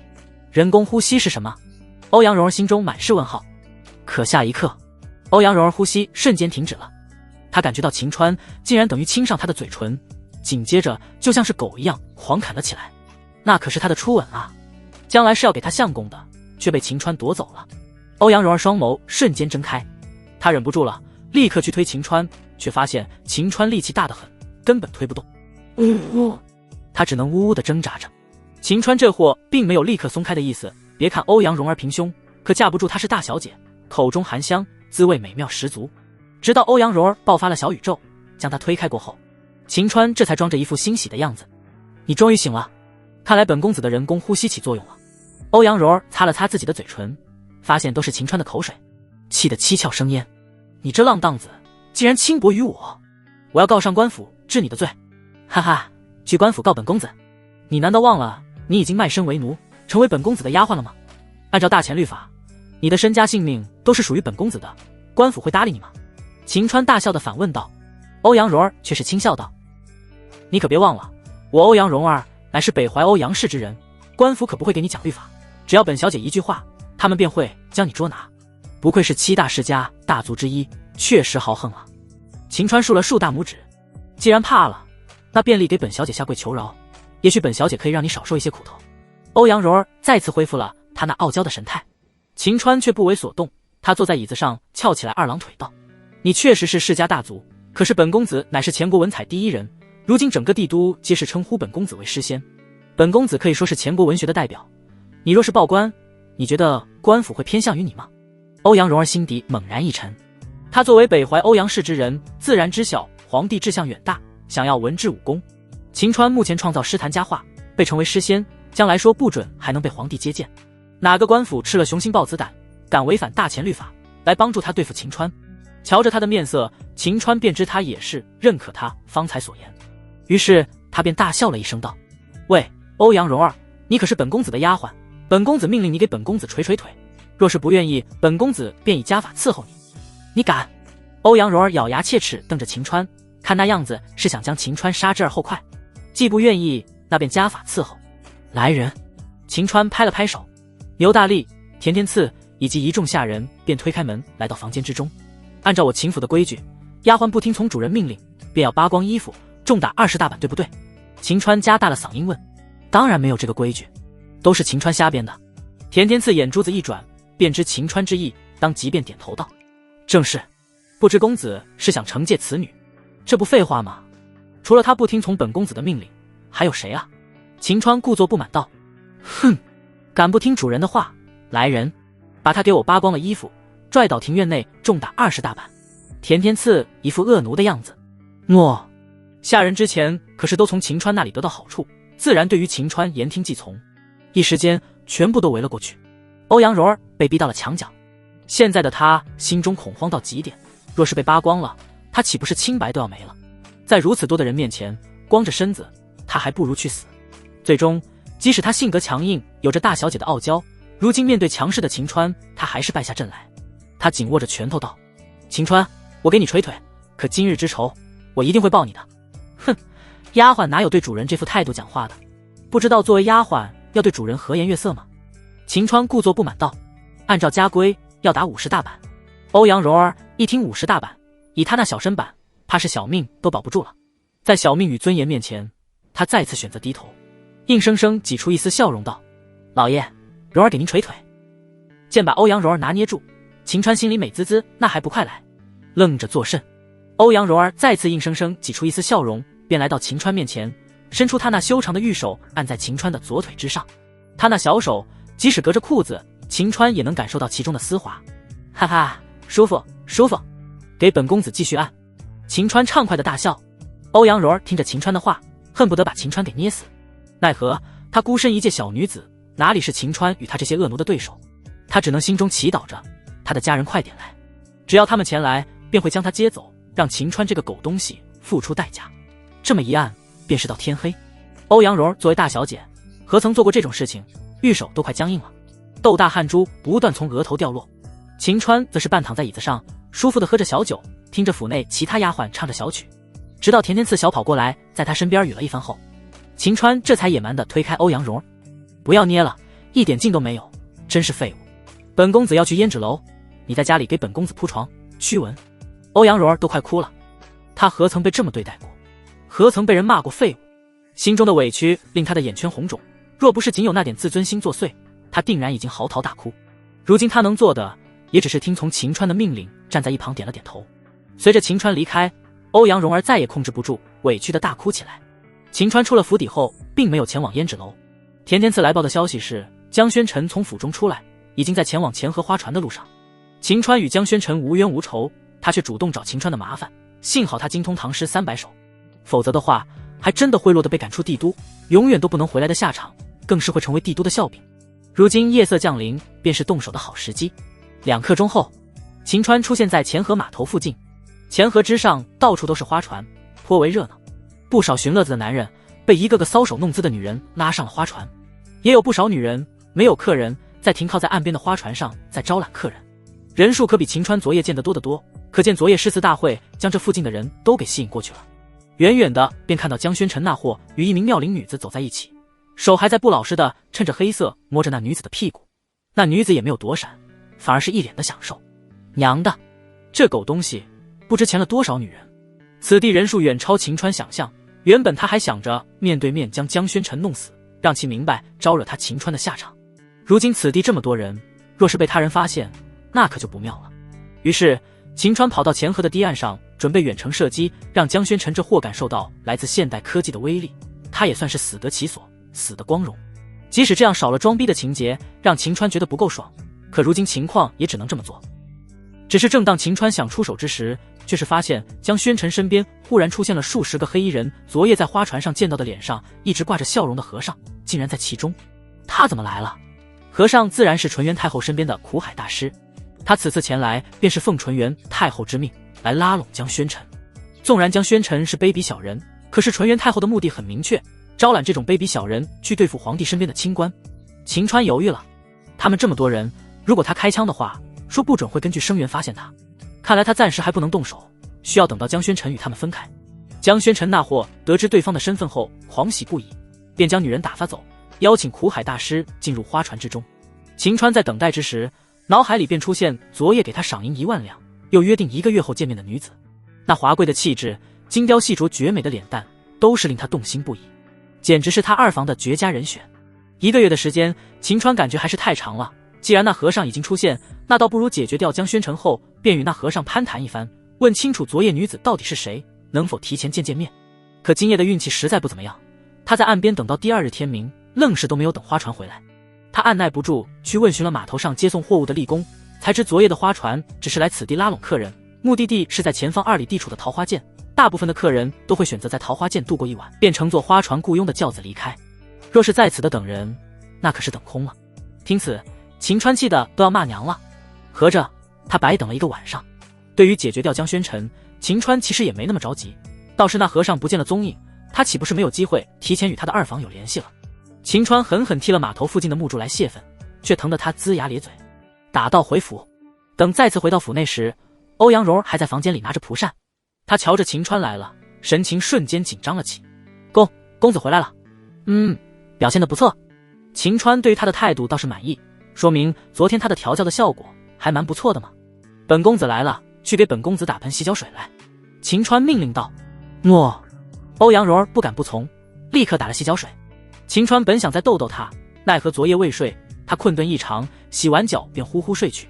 等醒来之后，秦川还听到一个令他跳脚的消息，田天赐告诉他，中午时分便有人传来消息，江宣臣离开帝都返回老家了。据说他返回老家的原因是他要做官，先回老家报喜，之后便回帝都就职。那卑鄙小人还能做官？秦川那是1万个不服，他可是堂堂诗仙，愣是无人邀请他去做官，结果江宣臣那么一个卑鄙小人却要去做官。一旁伺候着的欧阳蓉儿却是窃喜，纵然江宣臣的卑鄙令他不耻，可按照惯例来讲，秦川诗仙之名都传遍帝都，朝廷肯定会对他进行拉拢，即便不给大官做，也会给一个虚职去做，来彰显朝廷对于文人的尊重。可这都2天了，朝廷却一点动静都没有。欧阳蓉儿将其归结于秦川太无耻，所以朝廷不给他机会。你笑什么笑？秦川捕捉到了欧阳蓉儿的笑意，这将欧阳蓉儿吓了一跳，忙是解释说，公子，蓉儿没笑，看来你是想挨板子了。田天赐怒斥道。从实招来。欧阳蓉儿这才将惯例告知秦川。得知此事后，秦川那是咬牙，什么狗屁朝廷啊，竟然不找他做官。若是做了官，他岂不是直接就能完成他家小娘子的梦想了？可他不知晓的是，他没有得到邀请，皆是因南宫婉已经下令，任何人不得邀请秦川入朝为官。秦川不知其原因，便咬牙道，靠天不如靠己。对于秋季为烈救皇帝老儿之事，他更加势在必得。江宣臣跑回老家，回来还需要一些时日，那便等江宣臣回来之时再送其上西天。他现在便需要为秋季为烈做准备了。目前对于他来说，最大的障碍便是他一个人火力不够，毕竟他只有1把枪，遇到几人10几人，即便对方是高手，他也能轻松应对。可从卢云琛那里得知，太后是想利用江湖杀人刺杀皇帝老儿，必然人数极多，他需要增加火力才能应对这一切。至于该如何增加，秦川心里也早就有了打算。他伸了个懒腰，便问欧阳蓉，你应该在帝都住的挺长时间了吧？欧阳蓉儿不知秦川为何问此问题，可还是点头道，公子，蓉儿虽是北怀欧阳氏，但年少便前来帝都求学，目前住的时日已长达7年。那你可知帝都附近哪里有山洞，哪里有温泉？秦川问道。山洞、温泉，问这些做什么？不仅欧阳蓉儿疑惑，田天赐也是疑惑，完全不知秦川想要做什么。若是秦川想泡温泉，为何还要找山洞？两者并不相干啊。纵然疑惑，欧阳蓉儿心里却出现一个阴险的计划，去找温泉是吧？本小姐让你中毒。于是他便回道，公子，帝都外有一山名为汤山，此山之中数个温泉，大山之中山洞自然有，具体位置蓉儿也不知晓，若是耐心寻找，应该能找到。回答得不错，本公子很是满意。秦川点头道。欧阳蓉儿心中却是冷笑不已。汤山之内确实有温泉，只是那温泉附近黄色的毒气弥漫，吸入那毒气后，轻则头晕脑胀多日，卧床不起，重则小命不保。秦川若是去了，吸入毒气，卧床不起，看他还能怎么对付他。于是他便催促道：公子，既然您问了温泉所在之地，那便立刻前往吧。此事倒是不着急，本公子还有些事情要提前准备好。你啊，现在该做什么便做什么吧。秦川十分反常地对欧阳蓉儿态度好了起来。这货难道怕了？他知道温泉附近有毒气。欧阳蓉儿心念至此，便试探道：公子，为何现在不去啊？本公子不是说了吗？要提前准备准备，再多问本公子家法伺候。秦川变得凶恶起来，吓得欧阳蓉儿捂住了胸口，不敢多言。捂什么捂啊，一点凶都没有。秦川不屑道，气得欧阳蓉儿想要发作，却又给压了回去，惹得秦川大笑了几声，便扬长而去。来到后院后，秦川便命令田天赐前往街上去购买木炭、晒干的猪皮、羊皮、木材、钉子、锤子、铜管以及水壶。田天赐虽然不知秦川为何如此，但他知道只要听从秦川的命令，好好去做，便会得到好处。果不其然，秦川给了他100两银子，买完所要之物，其余的都给他当作跑路费。牛大力则是被安排到后院的门前站着，没有秦川的允许，其余人等皆是不能进来。1个时辰后，田天赐便将秦川所需要之物都给买了回来。他花费了30两，其余70两都攥在他的兜里。秦川让他将东西放在院内，便将他打发出去，让他与牛大力都守在后院门前好生看守，没有他的命令，谁也不能进来。之所以如此，是因秦川要制作防毒面罩和防毒手套。欧阳蓉儿以为他不知温泉附近有毒气存在，那也太小看他秦川了。没有开发的天然温泉附近几乎都会有毒气体，而所产生的毒气之物便是秦川想要得到之物。硫磺为何想要得到此物？自然是他想制作炸药，如此才能有足够的火力对付刺杀皇帝老儿的杀手们。秦川也想过制作枪、大炮什么的，可对于铁器都没怎么普及大前国，冶炼工艺根本无法与现代相提并论。秦川虽然是学化学的，但普通的实验制作一些简单的器具，他还是能勉强做到。可若是让他制作枪和大炮，实在是有些难为他了。而炸药就不需要那么强大的工艺水平作为基础，只要制作出来火药便能制作起来。制作火药讲究3样东西：1硫、2硝、3木炭。硫磺矿多数都存在曾经有火山活动地区、温泉所在地区，这也为何要去找温泉的缘故。而山洞之中多数都会有硝土的存在，过去古人发现硝的作用后，便会在山洞里熬硝，将其中的硝提炼出来。在一些老房子的外墙地砖上，以及猪羊鸡圈附近的土层，甚至一些盐碱地上面也都会有，只是这些都是在裸露在表面，量并不多。山洞之中在未被发现之前，可是累积了数亿年，其中的含量十分的可观。之前秦川在青田村时能夏天制冰出来，便是利用硝石制作而成。只是还没有开发的温泉附近以及硫磺可都是有毒的，不做点防护，即便不会当场中毒，可能会因为硫磺入体烧活很多年。因此防毒面具与防毒手套它是一定要做好，才能前去寻找硫磺防毒面具的最核心之物便是毒气过滤装置，而活性炭便是过滤毒气上好之物。制作起来也颇为费事，需要先将木炭捣碎，越碎越好，之后便需要2座炉子，将水壶与烧制木炭的炉子用铜管相连，如此水壶里的水蒸气便会进入烧制木炭的炉子，随着水蒸气持续注入，至少2个小时后，木炭便会变成活性炭。只是过程需要持续的高温，眼下的普通炭炉子温度达不到要求，这时就需要风箱的相助。让田天赐购买木材、羊皮、猪皮，便是为了制作风箱。秦川不要别人进来，那自然是想守住自己的知识产权。若是让别人都知道他会的这些现代知识，可就不值钱了。秦川也没有磨蹭，立刻开始制作了起来。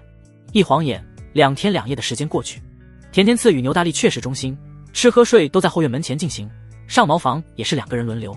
府中的下人对于秦川经常在后院忙活也已经见怪不怪了，倒是也没有前去一探究竟的想法。倒是欧阳蓉儿2天的时间经常想要过来，他不是想知道秦川在鼓捣什么，他是想知道秦川到底何时前往温泉那里了。他太想让秦川中毒，生活不能自理了，如此他便有机会逃回欧阳家。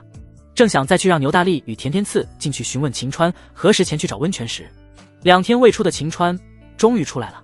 只瞧着秦川满脸的灰尘，像是从煤矿里出来的一样。还未等欧阳蓉儿开口，秦川便命令道：“当丫鬟的没有眼力见啊！本公子需要洗澡，还不快点去烧水？”公子，你还去温泉吗？欧阳蓉儿仗着胆子问。当然要去。秦川回道。欧阳蓉儿面露喜色，纵然她很不喜欢秦川，可秦川马上要去寻找温泉，一旦中毒他便能脱离苦海，她怎能不高兴？笑眯眯地说：“公子，蓉儿去给你烧水。”令欧阳蓉儿始料未及，当他烧好热水给秦川倒在浴桶之中时，便看到秦川连招呼都不打，在他面前就把衣衫脱落在地。看到光着身子的秦川，欧阳蓉儿顿时惊呆了。这还是他有生以来第一次见到男子的身体。即便他是大家闺秀，即便他瞧不上大多数的男人，可男女之间异性相吸的法则在他这里依旧是有用的。他本能的目光下移，看到不该看到之物，正欲仔细观察时，却发现秦川正在盯着他笑，吓得他立刻闭上眼睛道：“你好下流，招呼都不打便在蓉儿面前脱，哈哈，你连招呼都不打便偷偷看本公子，是不是也有些过分啊？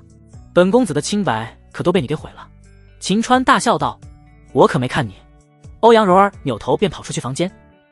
听到秦川大笑声音越来越大后，他羞怒到了极点，脸蛋也变得极为滚烫，一口气便跑到府外后，他才感觉稍微好起来。想到方才的画面，欧阳蓉儿气得急跺脚。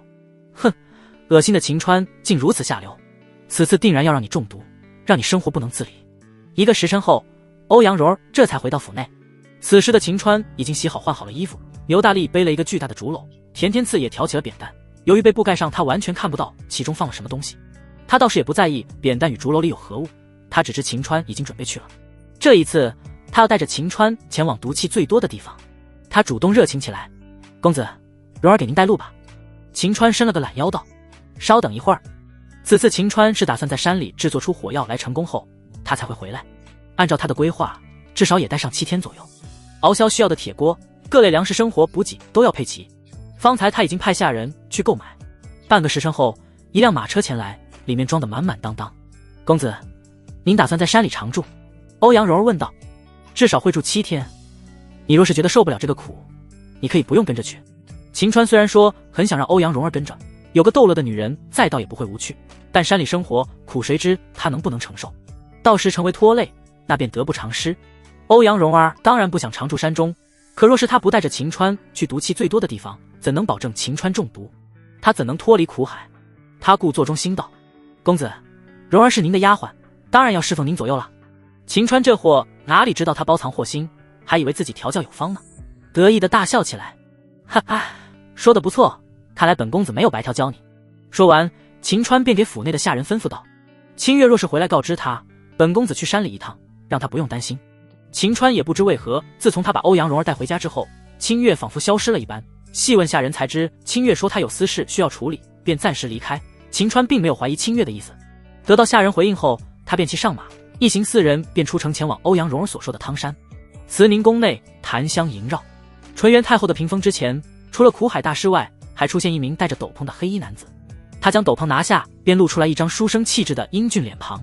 若是南宫婉在此，定然会十分吃惊。此人不就是他在天鹤楼拉拢的那位大宗师强者吗？他拿下斗篷后便道：“太后娘娘，事情已经办妥，目前在下已得到皇帝的信任。方才他邀请我一同参加秋季围猎。冯熙，你办得不错，小皇帝在秋季围猎后必死。”纯元太后难掩期待之意。太后娘娘，此番我选择叛变，是为了将来国师之位，在下希望太后届时能说到做到。冯熙提醒道：“阁下乃是大宗师强者，哀家怎会说话不算数呢？若是此次秋季围猎将皇帝杀死，哀家便会扶持傀儡登临帝位，届时一切将由哀家说了算。”纯元太后承诺道：“如此甚好，只是太后娘娘，秋季围猎能否提前1月？”冯熙恳求道：“为何？”太后娘娘，在下时间不多，若是耽误的久被宗门发现的话，恐怕会被强行带回，届时太后这一边便会失去在下的战力。冯熙回道。此话一出，纯元太后与苦海大师皆是心中一动，随即纯元太后便借此机会问道：“冯熙，你作为大宗师级别强者，你的宗门还有谁能强行带你回去？再者说，你未来不是要当国师吗？若是时间不多，你又该如何当国师？你所讲之言实在难以令哀家信服。”“哼，太后娘娘无需试探在下，在下能告诉你，我是宗门之中最弱的那一个，我只是目前时间不多，将来等我完成宗门考验，自然会时间多多。”冯熙遮遮掩掩的回道。大宗师还是宗门中实力最弱的，即便是当年的神机门也不敢夸下此海口吧。苦海大师开口道。井底之蛙总以为自己眼前看到的一切便是整个世界。冯西清笑了一声道，二位无需再试探，关于在下宗门之事，无论你们怎么问，在下也不会告知。你们若是愿意与在下合作，便按照在下的要求去做，若是不想，那便不用听从在下所言。混账！冯西，贫僧可不管你是什么宗门，你敢在太后面前如此嚣张，便是死罪。贫僧现在便度化了你。苦海大师笑容消失，浑身上下爆发出来一股强大的威压，若是普通人在此，必然会瞬间有股大山压着一般，连呼吸都变得困难。冯西却完全没有丝毫影响，他也完全没有怕的意思。你的内力确实在我之上，只是作为同阶强者，你想要留下我并非易事，一旦在下成功逃离，将尔等之事告知皇帝，你们的计划还能保持住吗？你还敢威胁？苦海大师即将要动手之时，纯元太后便开口道，苦海退下，冯西你的要求哀家答应你了，只是哀家答应了你，你若是在秋季围猎时没有将皇帝弄死，哀家会取你的性命，让你为今日的嚣张付出代价。冯西满意一笑，太后放心，皇帝目前已经对在下极为信任，届时只要卢家的大宗师将皇帝身边其他大宗师吸引开，在下定然将皇帝杀死。哀家信你，下去吧。纯元太后下了逐客令。诺。冯西施了一礼，便选择退下。待到他离开之后，苦海大师便阴沉着脸道，太后，此人太过嚣张，日后恐怕难以驯服，不可信。此人的欲望，哀家能从他眼中看出，他可不仅仅是想当国师，他是想窃国，将前国据为己有。纯元太后回道，既如此，应该将其绞杀，以防后患。苦海杀气越发强烈，为何不能将其利用一番后，你们再联合起来将其杀死呢？届时等他动手将皇帝杀死后，我们再将其杀死，告诉世人我们是为皇帝报仇，岂不是还能赢得美名？纯元太后明显技高一筹，令苦海大师钦佩不已。太后，您真乃神人也，一山更有一山高。纯元太后美眸中闪过一抹寒光。皇帝也许能预料到前几日杀入后宫的杀手是哀家派去的，可他绝对想不到将杀手全部杀死的冯西已经背叛了他，倒向哀家这里，更不知他所谓的信任会成为他的催命符。话罢，纯元太后便问，秦川此人调查的如何？陛下，此人似乎与皇室有些关系，目前住在皇室拥有的一处别院之中。苦海回道，果然也不是一般人，继续调查，看看他与皇室哪些人有关系。纯元太后安排道。诺。3个时辰后，已经是傍晚，秦川等人骑着马已经深入汤山之中，还未见到温泉，秦川便已嗅到浓烈的硫磺味道，这令他狂喜不已。看不见都有如此浓烈的味道，可见此地的产量一定不小。欧阳蓉儿也嗅到那股刺鼻难闻的味道，据他所知，这便是毒气，若是再深入其中，恐怕会出问题。于是他便从马车上下来说，公子，我可能有些晕车，想在此地休息休息，你们先继续前行好吗？你放心，我绝对不会跑的。秦川也不想带上一个拖油瓶的，便命令田天赐在此地和他一起等着。只是他可不放心欧阳蓉儿，拿出来绳索将他绑在了树上。欧阳蓉儿倒是也没有反抗，反正秦川一定会中毒的，届时生活不能自理，他跟着回府也能跑的了。他表现得十分配合。公子，蓉儿预祝您成功归来，借你吉言。秦川大笑一声，便挑上田天赐的扁担。前方道路崎岖，无法骑马，他便与牛大力选择步行。很快，二人的身影便消失在欧阳蓉儿的面前，令他狂喜。该死的秦川，这次你再出来，也只能等待着他人将你抬出来了。若是无法施救，你便也只能死在里面。你也不要怪我带你来这里，是你非要来的，一切都是你咎由自取。在欧阳蓉儿满心欢喜等待着秦川在山里出事时，秦川与牛大力已经戴上他制作的防毒面罩，以及用羊皮制作的防毒手套。羊皮防水性极好，可以很好的隔绝毒气与毒液。继续深入山中，便可以看到黄雾弥漫，感受到附近炽热的温度，秦川才意识到这叫什么温泉啊？明明是一座还在运动的活火山，只是目前并没有喷发的迹象而已。绕过黄雾便可以看到一片又一片的硫磺，数量惊人，远超秦川之前的预估。秦川之前在一个纪录片里看过，有人专程去在这种地方找硫磺，拿完之后便会迅速离开，即使有防毒面罩和防毒手套，秦川也没有多留，搬运10几块硫磺放在竹篓与扁担里，便匆匆离开。此时的欧阳蓉儿看着天色慢慢黑了下来，他算着时间，秦川肯定走到毒气所在之地，8成是已经晕倒了。瞧着田天赐还在一旁盯着他，他便道，喂，卧龙，你别等了，你家主人是回不来了，现在给我松绑，将本小姐送回北怀欧阳家，本小姐许你1000两黄金，如何？在他看来，田天赐尖嘴猴腮，一看就是乡下来的，给他黄金1000两，必然动心不已。可田天赐却不屑道：1000两黄金，即便你给我10000两黄金，我也不会给你松绑。呵呵，还嘴硬是吧？你方才有没有听到我讲话？你家主人回不来了。欧阳柔儿加大了声音。为何？呵呵，前方有着诸多毒气，你家主人肉体凡胎的，必然会中毒。一旦中毒，轻则生活不能自理，重则小命丢失。这天都黑了，他和牛大力应该已经晕倒在毒气之中。此地距离帝都数10里路，你回去叫人也已经晚了。欧阳柔儿冷笑道。哦。令欧阳柔儿无法想象的是，田天赐仿佛就给一块木头似的，竟毫无波澜，似乎完全不担心秦川。你要什么？你不是秦川最忠心的手下吗？你怎么不担心他？欧阳柔儿有些急了。我家主人无需我担心，他会回来的。田天赐捋了捋发油的头发，便吹起口哨。他其实不知什么是防毒面罩，他只是相信秦川的谎言，认为秦川乃是仙人在人间的代表，有堂堂仙人罩着，人间的一切都伤害不了他。区区毒气，算得了什么？无知！欧阳柔儿嗤笑起来。你就等着吧，你的主人今夜一定不会回来。若是过了今夜，你才愿意将本小姐送回去，10000两黄金你是别想得到了。若是你现在便浪子回头，给本小姐松绑，将本小姐送下山，本小姐还能考虑考虑给你。老大，你回来了。欧阳柔儿话音未落，便看到方才还坐着的田天赐想着前方看去。回来了？怎么可能？欧阳柔儿借着月光看去，只瞧着2个戴着奇怪面具的人向他们这边走了过来。虽然看不见容貌，但看着身形，不就是秦川和牛大力吗？这怎么可能？欧阳柔儿难以置信，他可是听闻温泉附近的毒气，即便是戴着面具也无法避免中毒。他们2个戴着破面具，怎么可能完好无损？难不成是秦川发现毒气所在，根本就没有胆子进去？一定是如此。欧阳柔儿暗恨不已，他千算万算都没有算到秦川没有胆子，真是个懦夫。看来他必须要使用激将法。令他心中一喜的是，田天赐见秦川归来，便也将绑在他身上的绳索给解开。恢复自由后，秦川距离他们也近了。他立马激将道：公子，您的胆子未免有些太小了吧？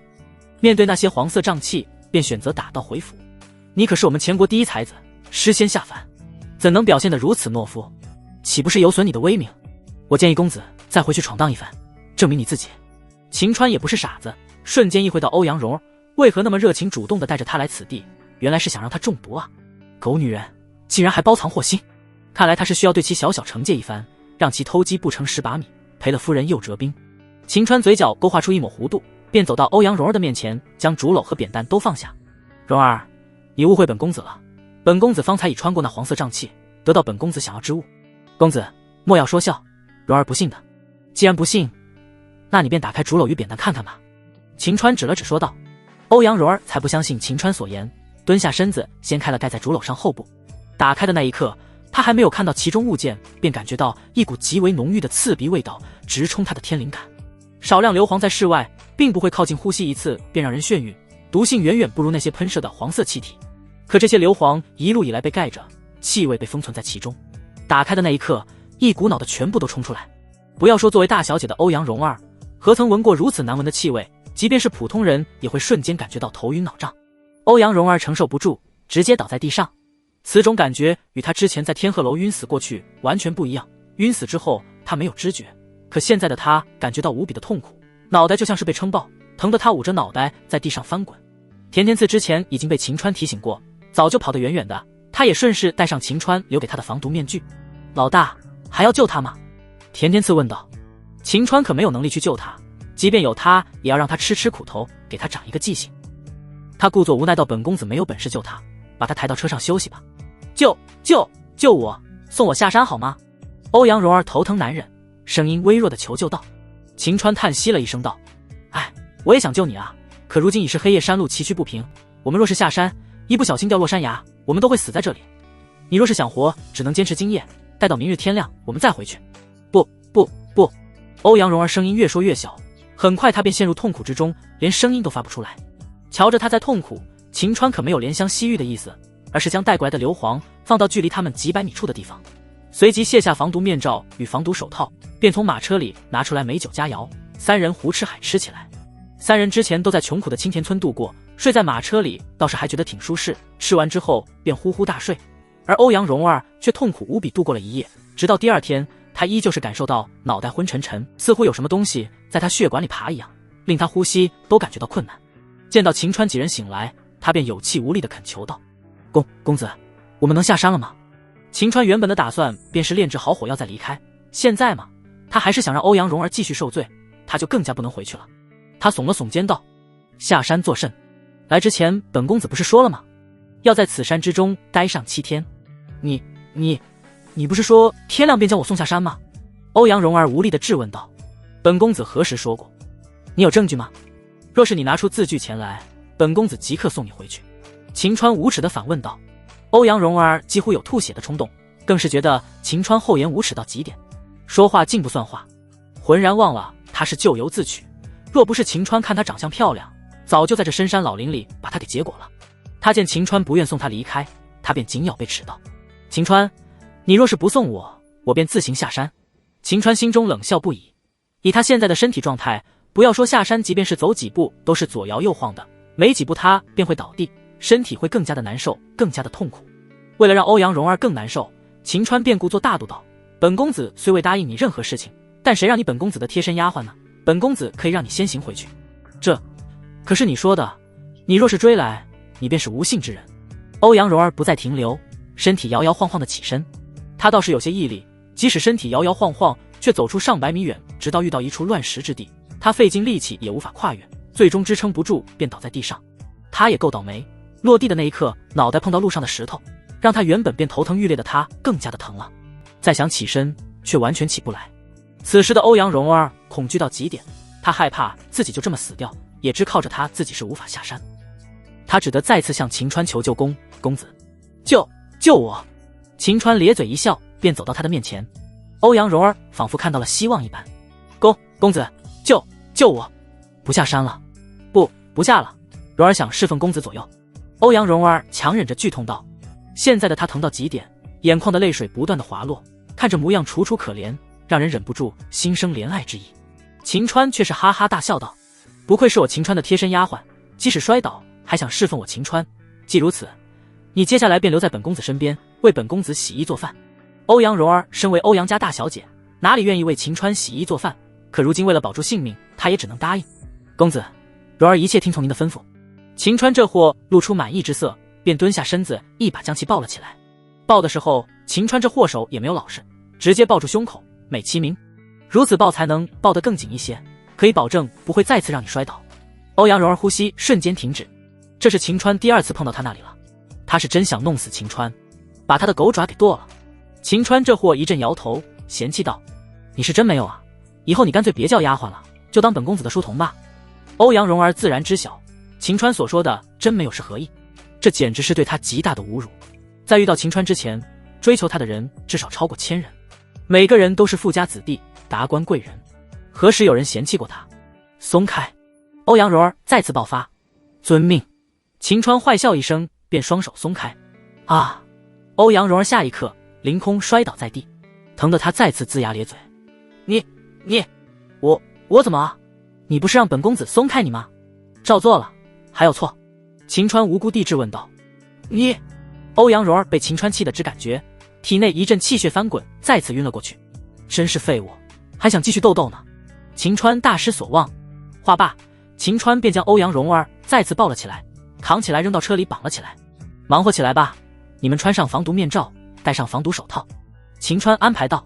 昨天得到的硫磺他还需要提纯一番，如此制作炸药之后效果才会更好。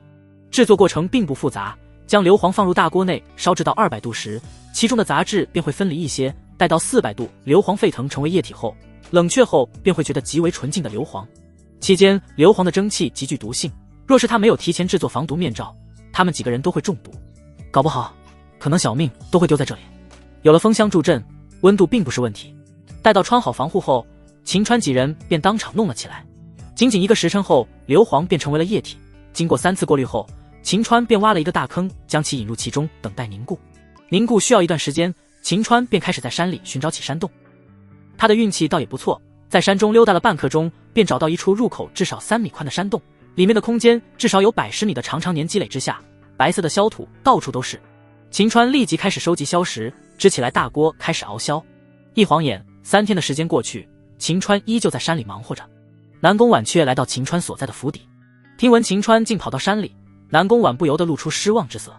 原本他是打算直到与秦川约定之期到达之前都不再与秦川见面，奈何朝中事务令他心烦意乱。他想要排解心中压力与烦闷之时，才愕然发现他唯有和秦川在一起时，朝中之事的压力才会消失，这让他控制不住想来寻找秦川。如今秦川却不在府内，南宫婉虽然失望，但至少秦川没有去胭脂楼去找宁烟，倒是让他心里好受一些。如今清月被他派遣暗中调查冯熙的身份，他也无法及时获取秦川的动向，他便叫过来血梅花。清月，调查的如何？陛下，清月这些天已经带领隐卫在各大门派以及江湖势力调查，皆是无人知晓冯熙身份，此人太过于神秘，要么是敌国之人，要么便是隐士。属下更倾向于他是敌国之人，若是留在身边听用，恐有风险。血梅花回道：确实有些风险，只不过目前乃是用人之际，若是不好好把握的话，被太后争夺而去，朕的损失会更大。南宫婉颇为头疼道：这样吧，明日你制造一起混乱，血卫跟踪藏匿之术天下无双，让血卫暗中跟随朕，让此人假意以为朕落单，届时他若是真想对朕不利，他便会动手，届时血卫再收拾他也不迟。血梅花对于血卫颇为放心，并没有反驳之意。属下回去便去安排，还有一事告知陛下，请陛下定夺。讲，刘天师昨夜观察星象，提出秋季围猎提前1月会更助于我大前国运，不知秋季围猎是否按照他所讲之言，提前1月举行？血梅花回道。南宫婉沉吟片刻道：秋季围猎不仅仅是狩猎，更是为后续祭祀做准备，既是刘天师所言，那便提前吧。诺。血梅花点头，显然他们二人对于那刘天师十分信任。殊不知此人已被纯元太后所收买，皇帝已经上套了。血梅花正欲离开时，南宫婉继续开口道：让清月尽快回来，继续保护秦川吧，再命令秦川府中下人，若是秦川回来，第一时间要让朕知道。血梅花听得出来，皇帝这是想秦川了。之前血梅花对于秦川那是极为不屑，此种情况之下，他会竭尽全力劝阻皇帝不要与秦川接触太多。可见识到秦川文采过后，血梅花便觉得秦川也算是人才。皇帝终归是女人对男人动情是无可避免的，既然无法避免，那倒不如对秦川动情。秦川不仅有才，更是平民，更加好控制一些，将来倒是可以成为皇帝的暗中男宠。南宫婉并不知血梅花心中打算，现在的他只想秦川能快点回来，尽快能与他见面，尽快拥入他的怀抱之中。又是1天后，南宫婉当朝宣布秋季围猎提前1个月举行，此举在朝中并未引起震动，可紧接着便有一消息震惊朝野。南宫婉下朝之后，云游前河，却遭遇到刺杀，若不是身边的冯熙大宗师誓死保护，南宫婉会命丧前河。支持南宫婉的势力将矛头直指7大世家大族，此番乃是南宫婉自导自演，7大世家大族自然不会承认。得知此事的纯元太后与苦海大师也是面面相觑，他们可是知晓皇帝身边隐藏的那名血卫的存在。听闻他是血梅花的师尊，先帝在时便是先帝身边的贴身护卫，实力远超血梅花。冯熙固然是大宗师级别的实力，可与血卫相比却完全不是对手。幸亏冯熙没有动手，否则冯熙便会露馅，我们的计划也就随之失败。纯元太后有些后怕道：此番刺杀之事应该是皇帝自导自演，想测试冯熙的忠诚程度，若是常人恐怕早就按耐不住动手，他却没有动手，说明他是一个极为机智之人，看穿此事乃是测试，说明太后您眼光极佳，更能说明太后娘娘您天命所归。苦海大师笑眯眯地拍马道。纯元太后走到窗前，看向挂满星光的天空，天命吗？确实有那么一丝意味在其中。无论是皇帝信任刘天师，同意将秋季围猎提前1个月，还是此次冯熙隐忍不出手，都在说明气运在哀家这一边，而皇帝注定要在秋季围猎之时身陷囹圄。话罢，纯元太后便看向皇帝寝宫所在之地。小皇帝，此次秋季围猎你绝对没有在东岭县的运气，你绝无可能逃出升天，前国终归会属于我卢家。只是刚刚说完，纯元太后便是连续打了好几个喷嚏。她有些奇怪，明明不冷，她怎会打喷嚏？难不成是有人在想念她？她还真的猜对了。此时的秦川躺在一块巨大的山石之上，望着星星，正在想着他的大房和二房。虽然这货只是见了纯元太后一眼，也不知他姓甚名谁，具体是何身份，但他已经认定他是自己的二房。这货甚至还想着二女共侍一夫的场面，顿时口水都快流出来了。一旁站着的欧阳蓉儿虽然身体还是没劲，但他也已经恢复行动能力。瞧着秦川都快流口水了，他心中又是生出无限的厌恶。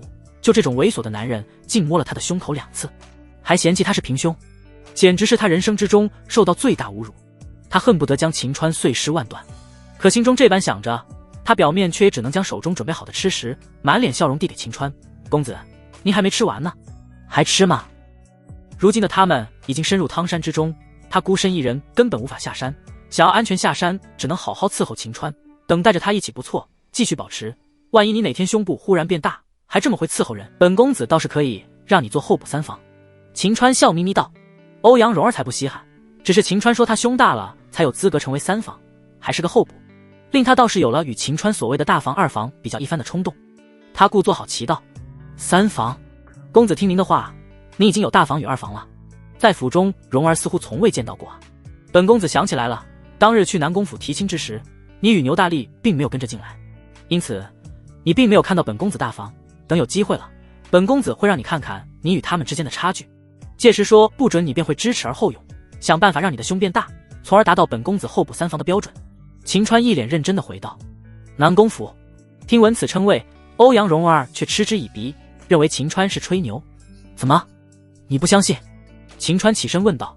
公子倒不是蓉儿不相信，只是南宫乃是前国皇室的族姓，帝都之内即便是皇室，他们也会用各自的名号去做府邸称号，从未有人敢直接用南宫2字当做府邸名称。当然，若是你的大房是皇帝的话，倒是可以，只是皇帝乃是男儿身，怎么可能会是你的大房？欧阳蓉儿说着，忍不住大笑起来。秦川却是眉头一挑，他倒是没有注意到这一点。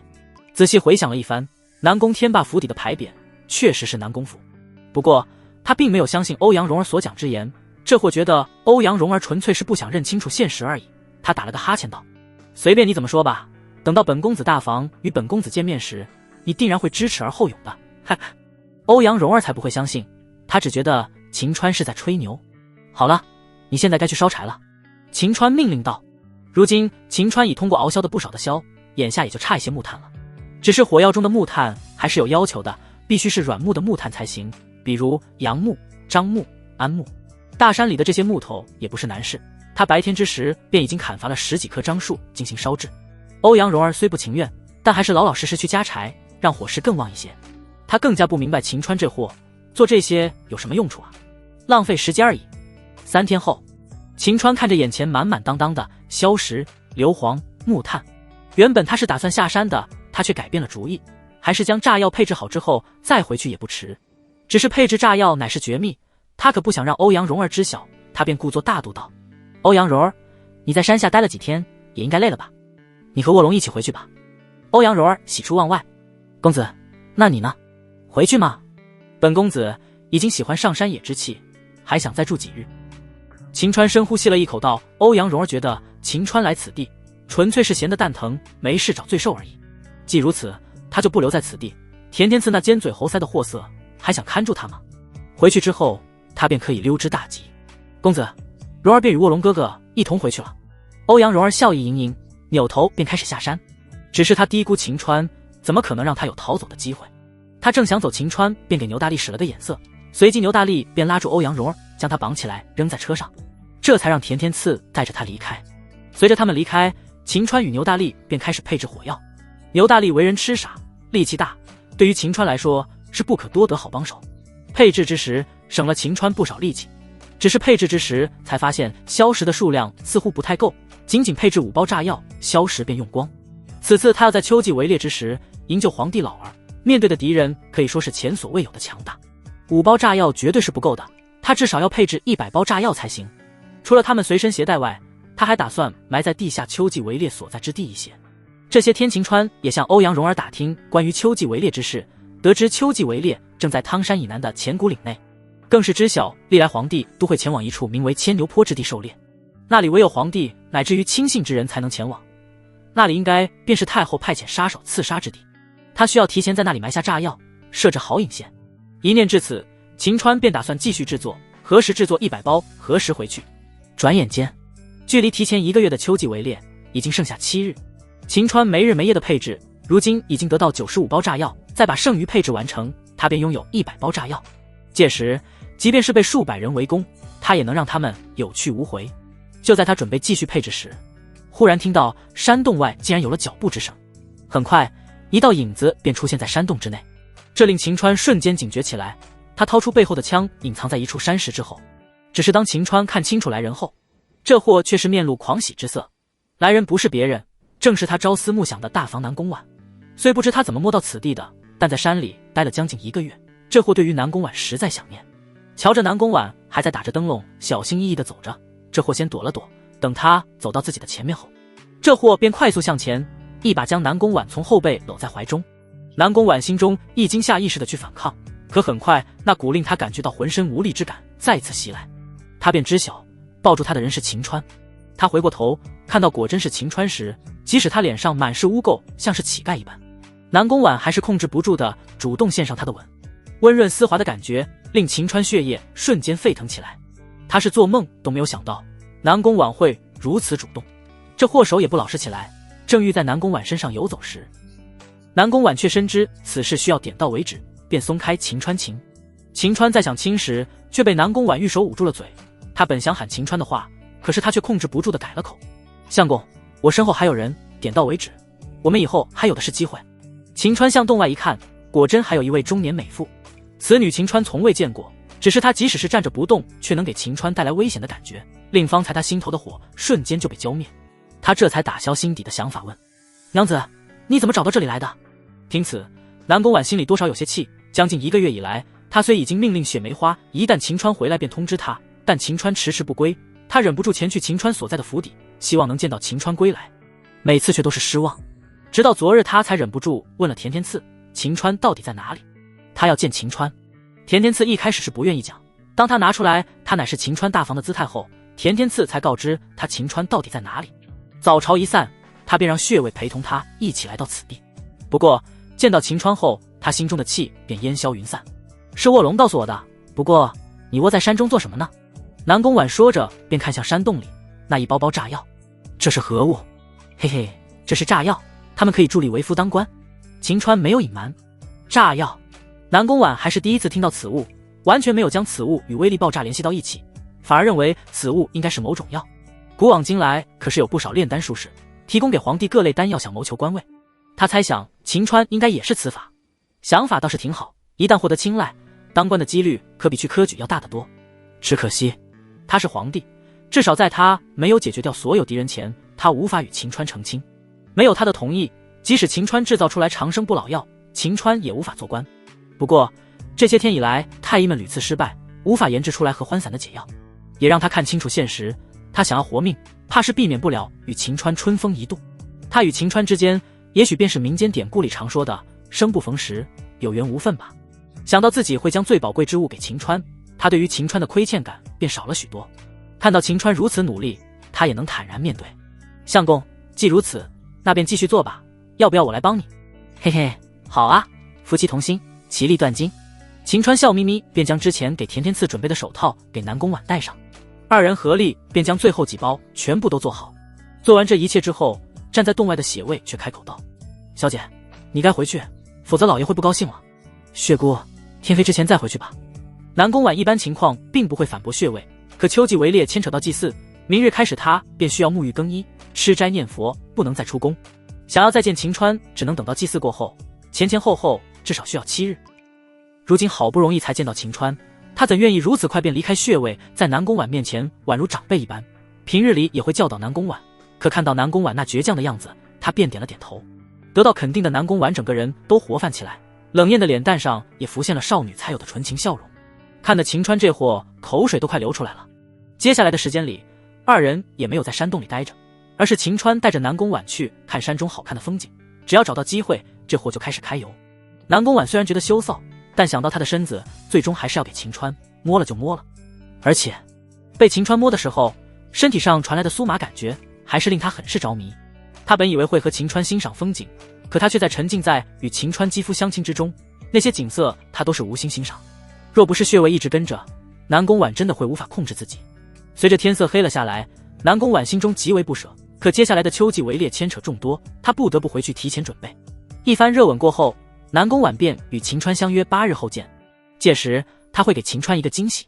今日的亲热令秦川意识到南宫婉给他的惊喜，也许便是二人鱼水之欢，令这货激动万分。秋季围猎提前1个月举行之事，秦川在与南宫婉方才的聊天之中也已经得知。对于拯救皇帝老儿，秦川很是自信，更是觉得秋季围猎提前是上天给他的机会，正好可以让他成为大官，完成南宫婉的梦想。于是他便道：娘子，8日后为夫必定会成为大官，届时你我便完婚，光明正大的享受那鱼水之欢。南宫婉完全没有预料到秦川会看穿他的心思，更预料不到秦川会将此事说出来，令他羞臊到了极点。只是看到秦川对于他当官那副自信的样子，愧疚的情绪再次涌上心头。也许秦川准备的炸药对身体会有奇效，正常情况之下，只要他献给某些大官，他便能得到官职。可在他的横加阻拦之下，无法当官，最终他的努力都将化为泡影。届时他会多么的失望。他做的这一切也只是为了完成他那所谓的梦想，可实际上那梦想也只是谎言而已。越想南宫婉便越是愧疚，原本他是不想承认8日后的惊喜是那事，如今他便羞涩地点头道：相公，即使你没有当大官，奴家也给你。南宫婉作为皇帝从未说过此类话，他感觉浑身燥热，一刻也不敢待在秦川面前，连步后退，不等秦川反应过来，他便与血卫骑上快马，消失在黑夜之中。秦川得到肯定的答案，简直高兴翻了，仿佛整个黑夜都变得明亮。他对着已经消失在黑夜之中的南宫婉喊道：娘子，8日后见面之时，为夫一定会当官的，为夫一定会完成你的梦想。南宫婉听此却深深叹息了一声，他没有回头，而是全力向着帝都而去，心中更是有一信念，他要击败所有的敌人，届时他便可以通告天下他的身份，他可以正大光明让秦川成为他的男人。既然秋季围猎已经提前，还在3日后，秦川便需要提前掩埋炸药。随着南宫婉离开，秦川与牛大力开始将炸药搬运到马车上，以最快的速度前往秋季围猎所在之地汤山以南的千古岭内的牵牛坡。2个时辰后，秦川来到牵牛坡，此地地势平坦，树林开阔，倒是适合马匹奔跑，有利于狩猎。不过周围根本看不见野生动物，猎物大概率都是他们提前准备好，让皇帝图个乐呵而已。此时附近还没有守卫的存在，秦川立刻开始挖坑埋炸药。他总共设置10个地点，按照他预估的炸药威力而言，足以将此的核心区域给笼罩住。每一处地方他都留下来7包炸药，剩余的30包炸药他准备留在身上，届时藏在暗处，对那帮想要刺杀皇帝老的人。秋季围猎，皇帝亲至，开始前1日定然会在附近进行管制，再想进来可就没有那么容易。因此秦川和牛大力挖了个地道，准备躲在里面，等到秋季围猎开始。虽然此次他对于救出皇帝老儿很是自信，但秋季围猎提前，让他似乎无法赴约二房当日的邀请。不过他想着自己已经答应南宫婉，还是继续留在这里吧。若是失约惹了二房不开心，他相信以他的魅力会征服他的。如此，秦川心里便安定下来。正欲躲进他挖的洞时，车马声便从远方传来。很快车马便停留在附近，秦川并没有躲起来的意思，毕竟秋季围猎还未开始，任何人都可以待在此地。只是令秦川意想不到的是，车马停下后，一道华贵的身影便从马车上下来。借着月光，秦川看清楚家人模样，他眼睛一瞪，这不是他的二房吗？大半夜他来此地作甚？难不成是他知晓他在这里，特地来此地寻他的？秦川刚有此想法，便自我否定，这货虽然自恋，但他来此地只有他与牛大力知晓，他的二房怎会知晓？不过既然能在此地相遇，不就是说明他们之间有缘分吗？方才他还觉得因为秋季围猎之事耽误他与二房的1月之约颇为可惜，现在秦川却是满心欢喜。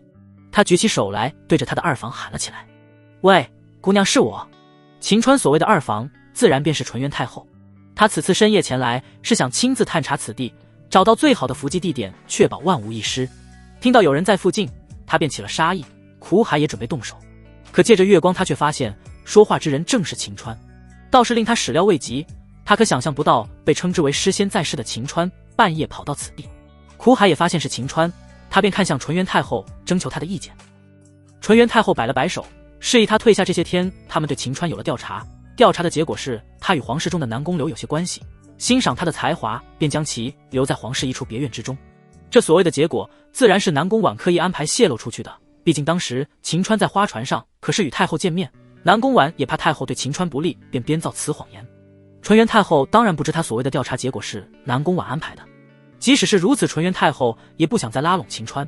可是前些天皇帝忽然命令下来，任何人不得将秦川引入朝中为官，可以看得出来皇帝对秦川有些敌意。固然此次秋季围猎他势在必得，可即便杀死皇帝，他想要登临95，还需要铲除支持皇帝以及反对他的势力。秦川此人被誉为诗仙，可以左右读书人的思想，敌人的敌人便是朋友，便是他需要拉拢之人。他原本准备明日便派人去邀请秦川，谁成想在此地碰到。纯元太后是相信天命之说的人，今日在此地意外相遇，让他认为这是上天的安排，注定要让他对秦川拉拢。于是他便笑道：原来是秦公子，能在此地相遇，足以说明你我有缘。秦川这货心中乐开花，他都说他们有缘了，那岂不是说明他距离成为他二房不远了吗？这货立马笑嘿嘿跑到纯元太后的面前：姑娘，你说的太对了，你我真的很有缘分，这一切都是上天注定的，是命中注定的。纯元太后纠正道：对，命中注定的。秦川只感觉纯元太后说到他心坎里了，恨不得现在便开始求爱。若不是他觉得自己身上脏兮兮的不适合求爱，他现在非得像是霸总那般强行抱住他，让他爱上自己。纯元太后哪知秦川这货心中的想法，见秦川有上钩之意，他便故作奇怪地问：秦公子，漫漫长夜，你为何来此地？秦川即便觉得眼前之女是他未来的二房，可救皇帝之事乃是绝密，他不能说出来。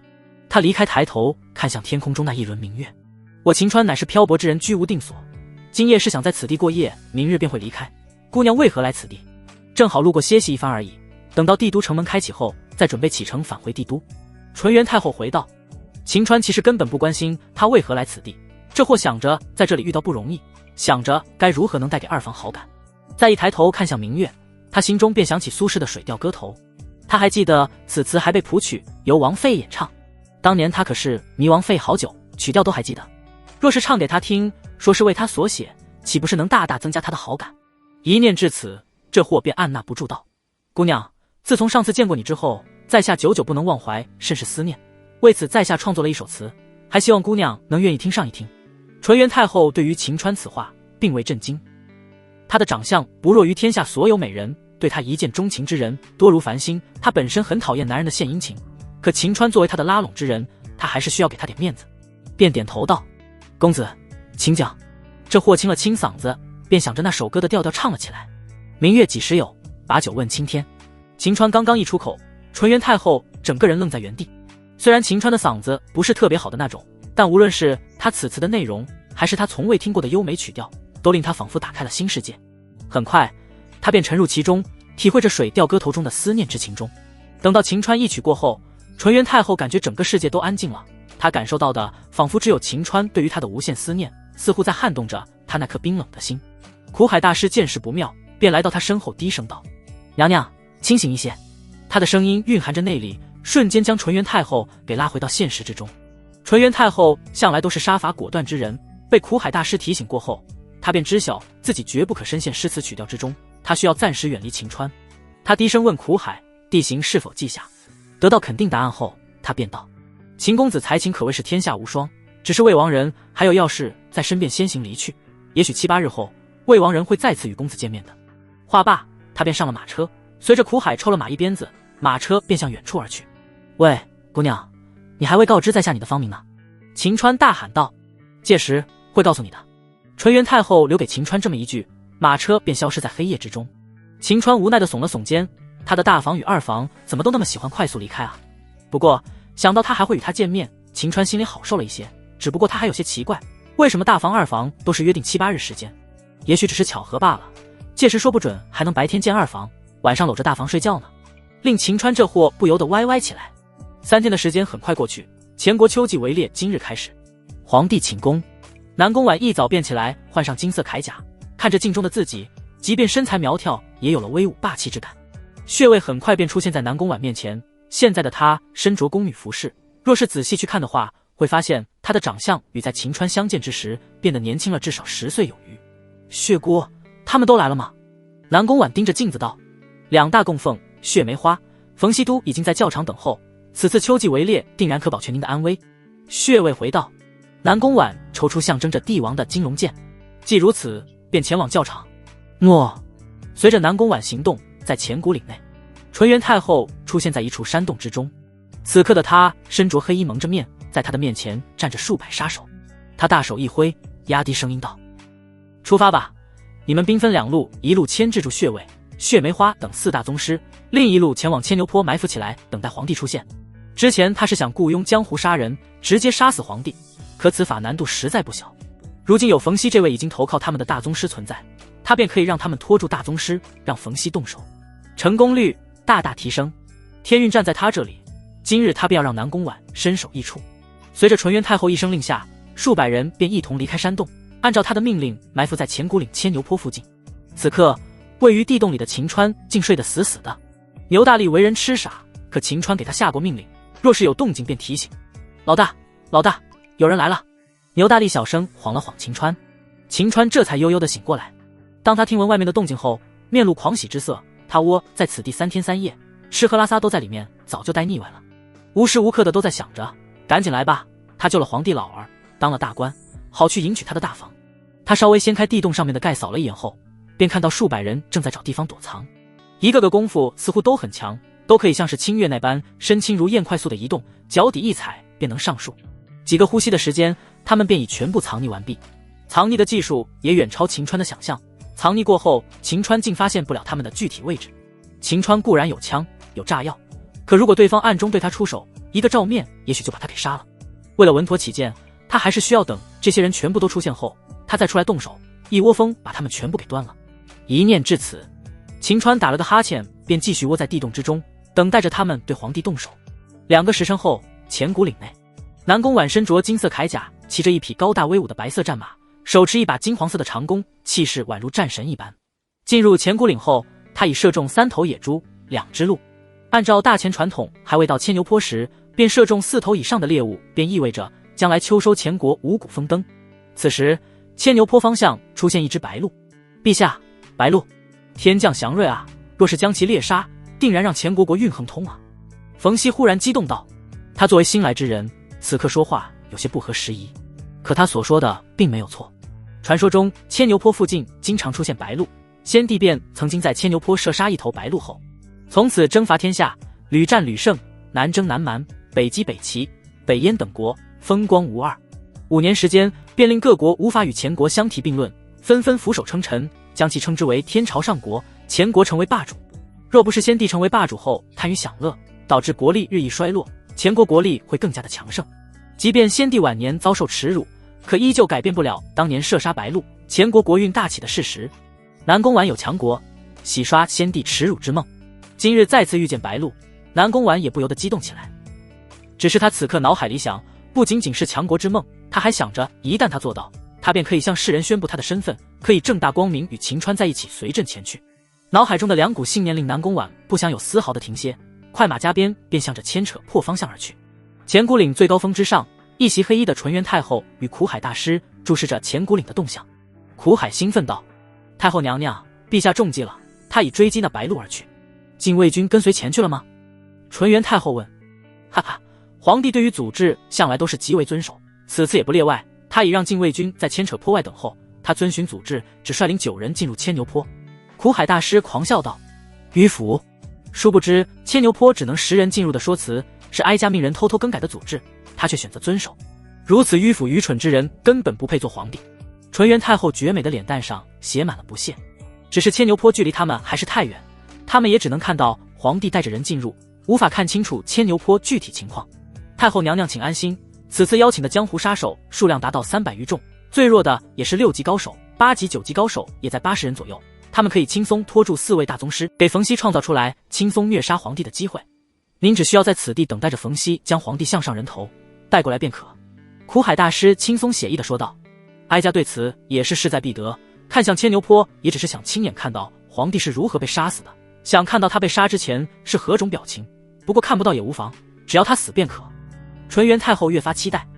与此同时，南宫婉已经来到牵牛坡内，刚刚射中那只白鹿，正欲露出笑容，忽然之间，四面八方出现数百高手，将他们围得水泄不通。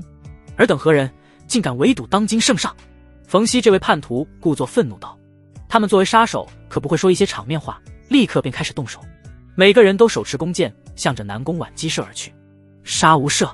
即便如此，南宫婉也没有丝毫慌张之色。这些人虽然厉害，但他身边之人足以应对。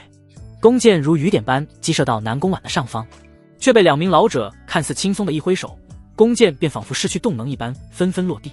2名老者，一名身着红衣，酒糟鼻，仿佛一直处于醉酒的状态；另一名身着绿衣，鹤发童颜，双眼仿佛有水波流动一般。不愧是水火供奉，老牌大宗师强者，今日能见您二老出手，乃是我冯熙之幸。冯熙躬身道：少说废话，他们人越来越多，攻势越来越猛，需要我等齐心协力，才能击溃众敌。绿衣老者水供奉道：诺。冯熙话罢，也跟着装模装样的开始抵御弓箭。杀手这一方见到大宗师的强大实力后，他们也不再收敛，开始利用各种手段增强攻势。血梅花与血卫也加入战斗之中。只是冯熙乃是叛徒，他出工不出力，即使南宫婉这一方有4名大宗师坐镇，可却只能与他们勉强维持住，只能靠着他们浑厚的能力打持久战，等待着援军前来。见他们已经形成相互平衡之势，冯熙便知机会来了，他故意发出一道大吼之声，紧接着另外一半杀手便从4面8方而来。见此情形，南宫婉当机立断，调转方向，选择离开牵牛坡。为了掩护皇帝离开，血梅花等人立刻全力向着杀手攻击而去。冯熙则是故意斩杀几名杀手，看似突破他们的围攻，便大喊道：陛下，快走，属下护送您离开牵牛坡。此时的血梅花等人无法突破他们的围攻，也只能将护送皇帝的重任交给冯熙，大喊道：冯熙，你率领龙鳞等人保护好陛下。诺，在下定然竭尽全力。话音未落，冯熙便身形如鬼魅一般跑到南宫婉身边。南宫婉没有犹豫，向着出口方向而去。只是杀手们有意围堵，不让其出去，最终南宫婉只能向着牵牛坡深处而去，选择绕道离开。很快打杀之声越来越小，回头看了一眼，确定无人追来，南宫婉稍微松了口气。此时南宫婉身边还有4名隐卫跟随，他们均是9级高手。冯熙嘴角露出一抹不屑，快速跑到南宫婉的前面，挡住南宫婉的去路。冯熙，何意？南宫婉隐隐感到不妙。当然是留下陛下性命。冯熙玩味地说道。南宫婉脸色瞬间阴沉下来。你是太后的人，是谁的人不重要，重要的是你接下来要见阎王了。冯熙捏了捏手，骨头碰撞的爆裂声极响。冯熙，我们4人虽是9级高手，但我们从小便修炼同一种功法，联合起来已与水供奉实力一样，就凭你还想留住陛下性命？南宫婉身边的4位隐卫站了出来。哈哈，我一人确实不行，若是加上他们呢？冯熙大笑一声，很快附近便再次出现10人，皆是9级高手，这些是他私人雇佣而来，连纯元太后都不知晓。话音未落，他们10人手中的弓箭便激射而去。纵然他们4人联合起来达到大宗师强者的实力，可对方是用远程攻击，他们能做的也只能勉强应对。此种情况，便是南宫婉一人面对冯熙。陛下，快跑！南宫婉带着愤怒骑马准备逃跑，可是冯熙怎会给南宫婉机会？他身形如鬼魅一般，一拳击中马匹，那股冲击力极大，马匹与南宫婉像是断了线的风筝一般，飞了20多米远，轰的一声对在一棵大树之下。南宫婉被震得吐口鲜血。冯熙并没有前去击杀南宫婉，而是快速回去，联合杀手将那4大隐卫全部杀死，提着他们的头向着南宫婉走去。他没有击杀南宫婉的原因，只因他另有所图。他需要从南宫婉身上得知大禹王朝宝藏图的残页。当南宫婉爬起来，看到他的人皆被杀死，马匹也无法动弹，他绝望了。今日难道他要身死此处吗？冯熙瞧着一脸绝望的南宫婉，狂笑起来。陛下，你是否很难想象我冯熙竟会背叛你？南宫婉确实没有预料到，他本以为自己对冯熙通过他的测试便可信任。哈哈，愚蠢的皇帝，你上次的测试3岁孩童都能看出来是故意的，你以为我冯熙看不出来吗？冯熙嗤笑道。听闻此言，南宫婉苦笑不已，本以为是良策，结果却让自己陷入如此绝境，真是聪明反被聪明误，自己不如他们。面对死亡，他并没有多么的恐惧，他只是心中遗憾没有为先帝洗刷耻辱，也没有与晴川鱼水之欢。目前已经没有任何人可以救他，他也不做挣扎。既如此，朕今日生死终归是自身能力不足。也罢，你杀了朕吧。陛下，今日你若是答应在下一世，在下可以给陛下逃生的机会。冯熙笑道。南宫婉当然也想活下去。何事？听闻前国开国皇帝曾经得到一张大禹王朝宝藏图的残页，那张残页应该在你手里吧？若是你将残页给我，我便放你一个逃生的机会，如何？冯熙回道。你这小小径还敢打大禹王朝宝藏的主意？你难道不知大禹王朝宝藏的图纸已被各国皇室得到吗？你若是想得到大禹王朝的宝藏图，你需要将各国皇室击溃。南宫婉即使被冯熙弄得身陷绝境，他也认为冯熙是贪心不足蛇吞象，他根本没有资格去打大鱼王炒宝藏的主意。哈哈，在下一人确实没有能力做到，可在下背后的势力可以颠覆诸国，宝藏残图手到擒来。冯熙再次狂笑道：你所在的背后势力到底是谁？神机门吗？南宫婉问道。神机门算得什么？他们早就被我们灭掉。冯熙不屑道：已被你们灭掉？你们到底是谁？南宫婉震惊道：想知道我们是谁也可以，将宝藏残页交出来。冯熙说着，全身上下爆发出来了大宗师才有的气势。即使南宫婉身为皇帝，面对那股气势之时，依旧是不由得低下了头。宝藏残图在宫内，你随我回宫去拿吧。南宫婉咬牙回道：皇帝，你以为我是3岁小孩吗？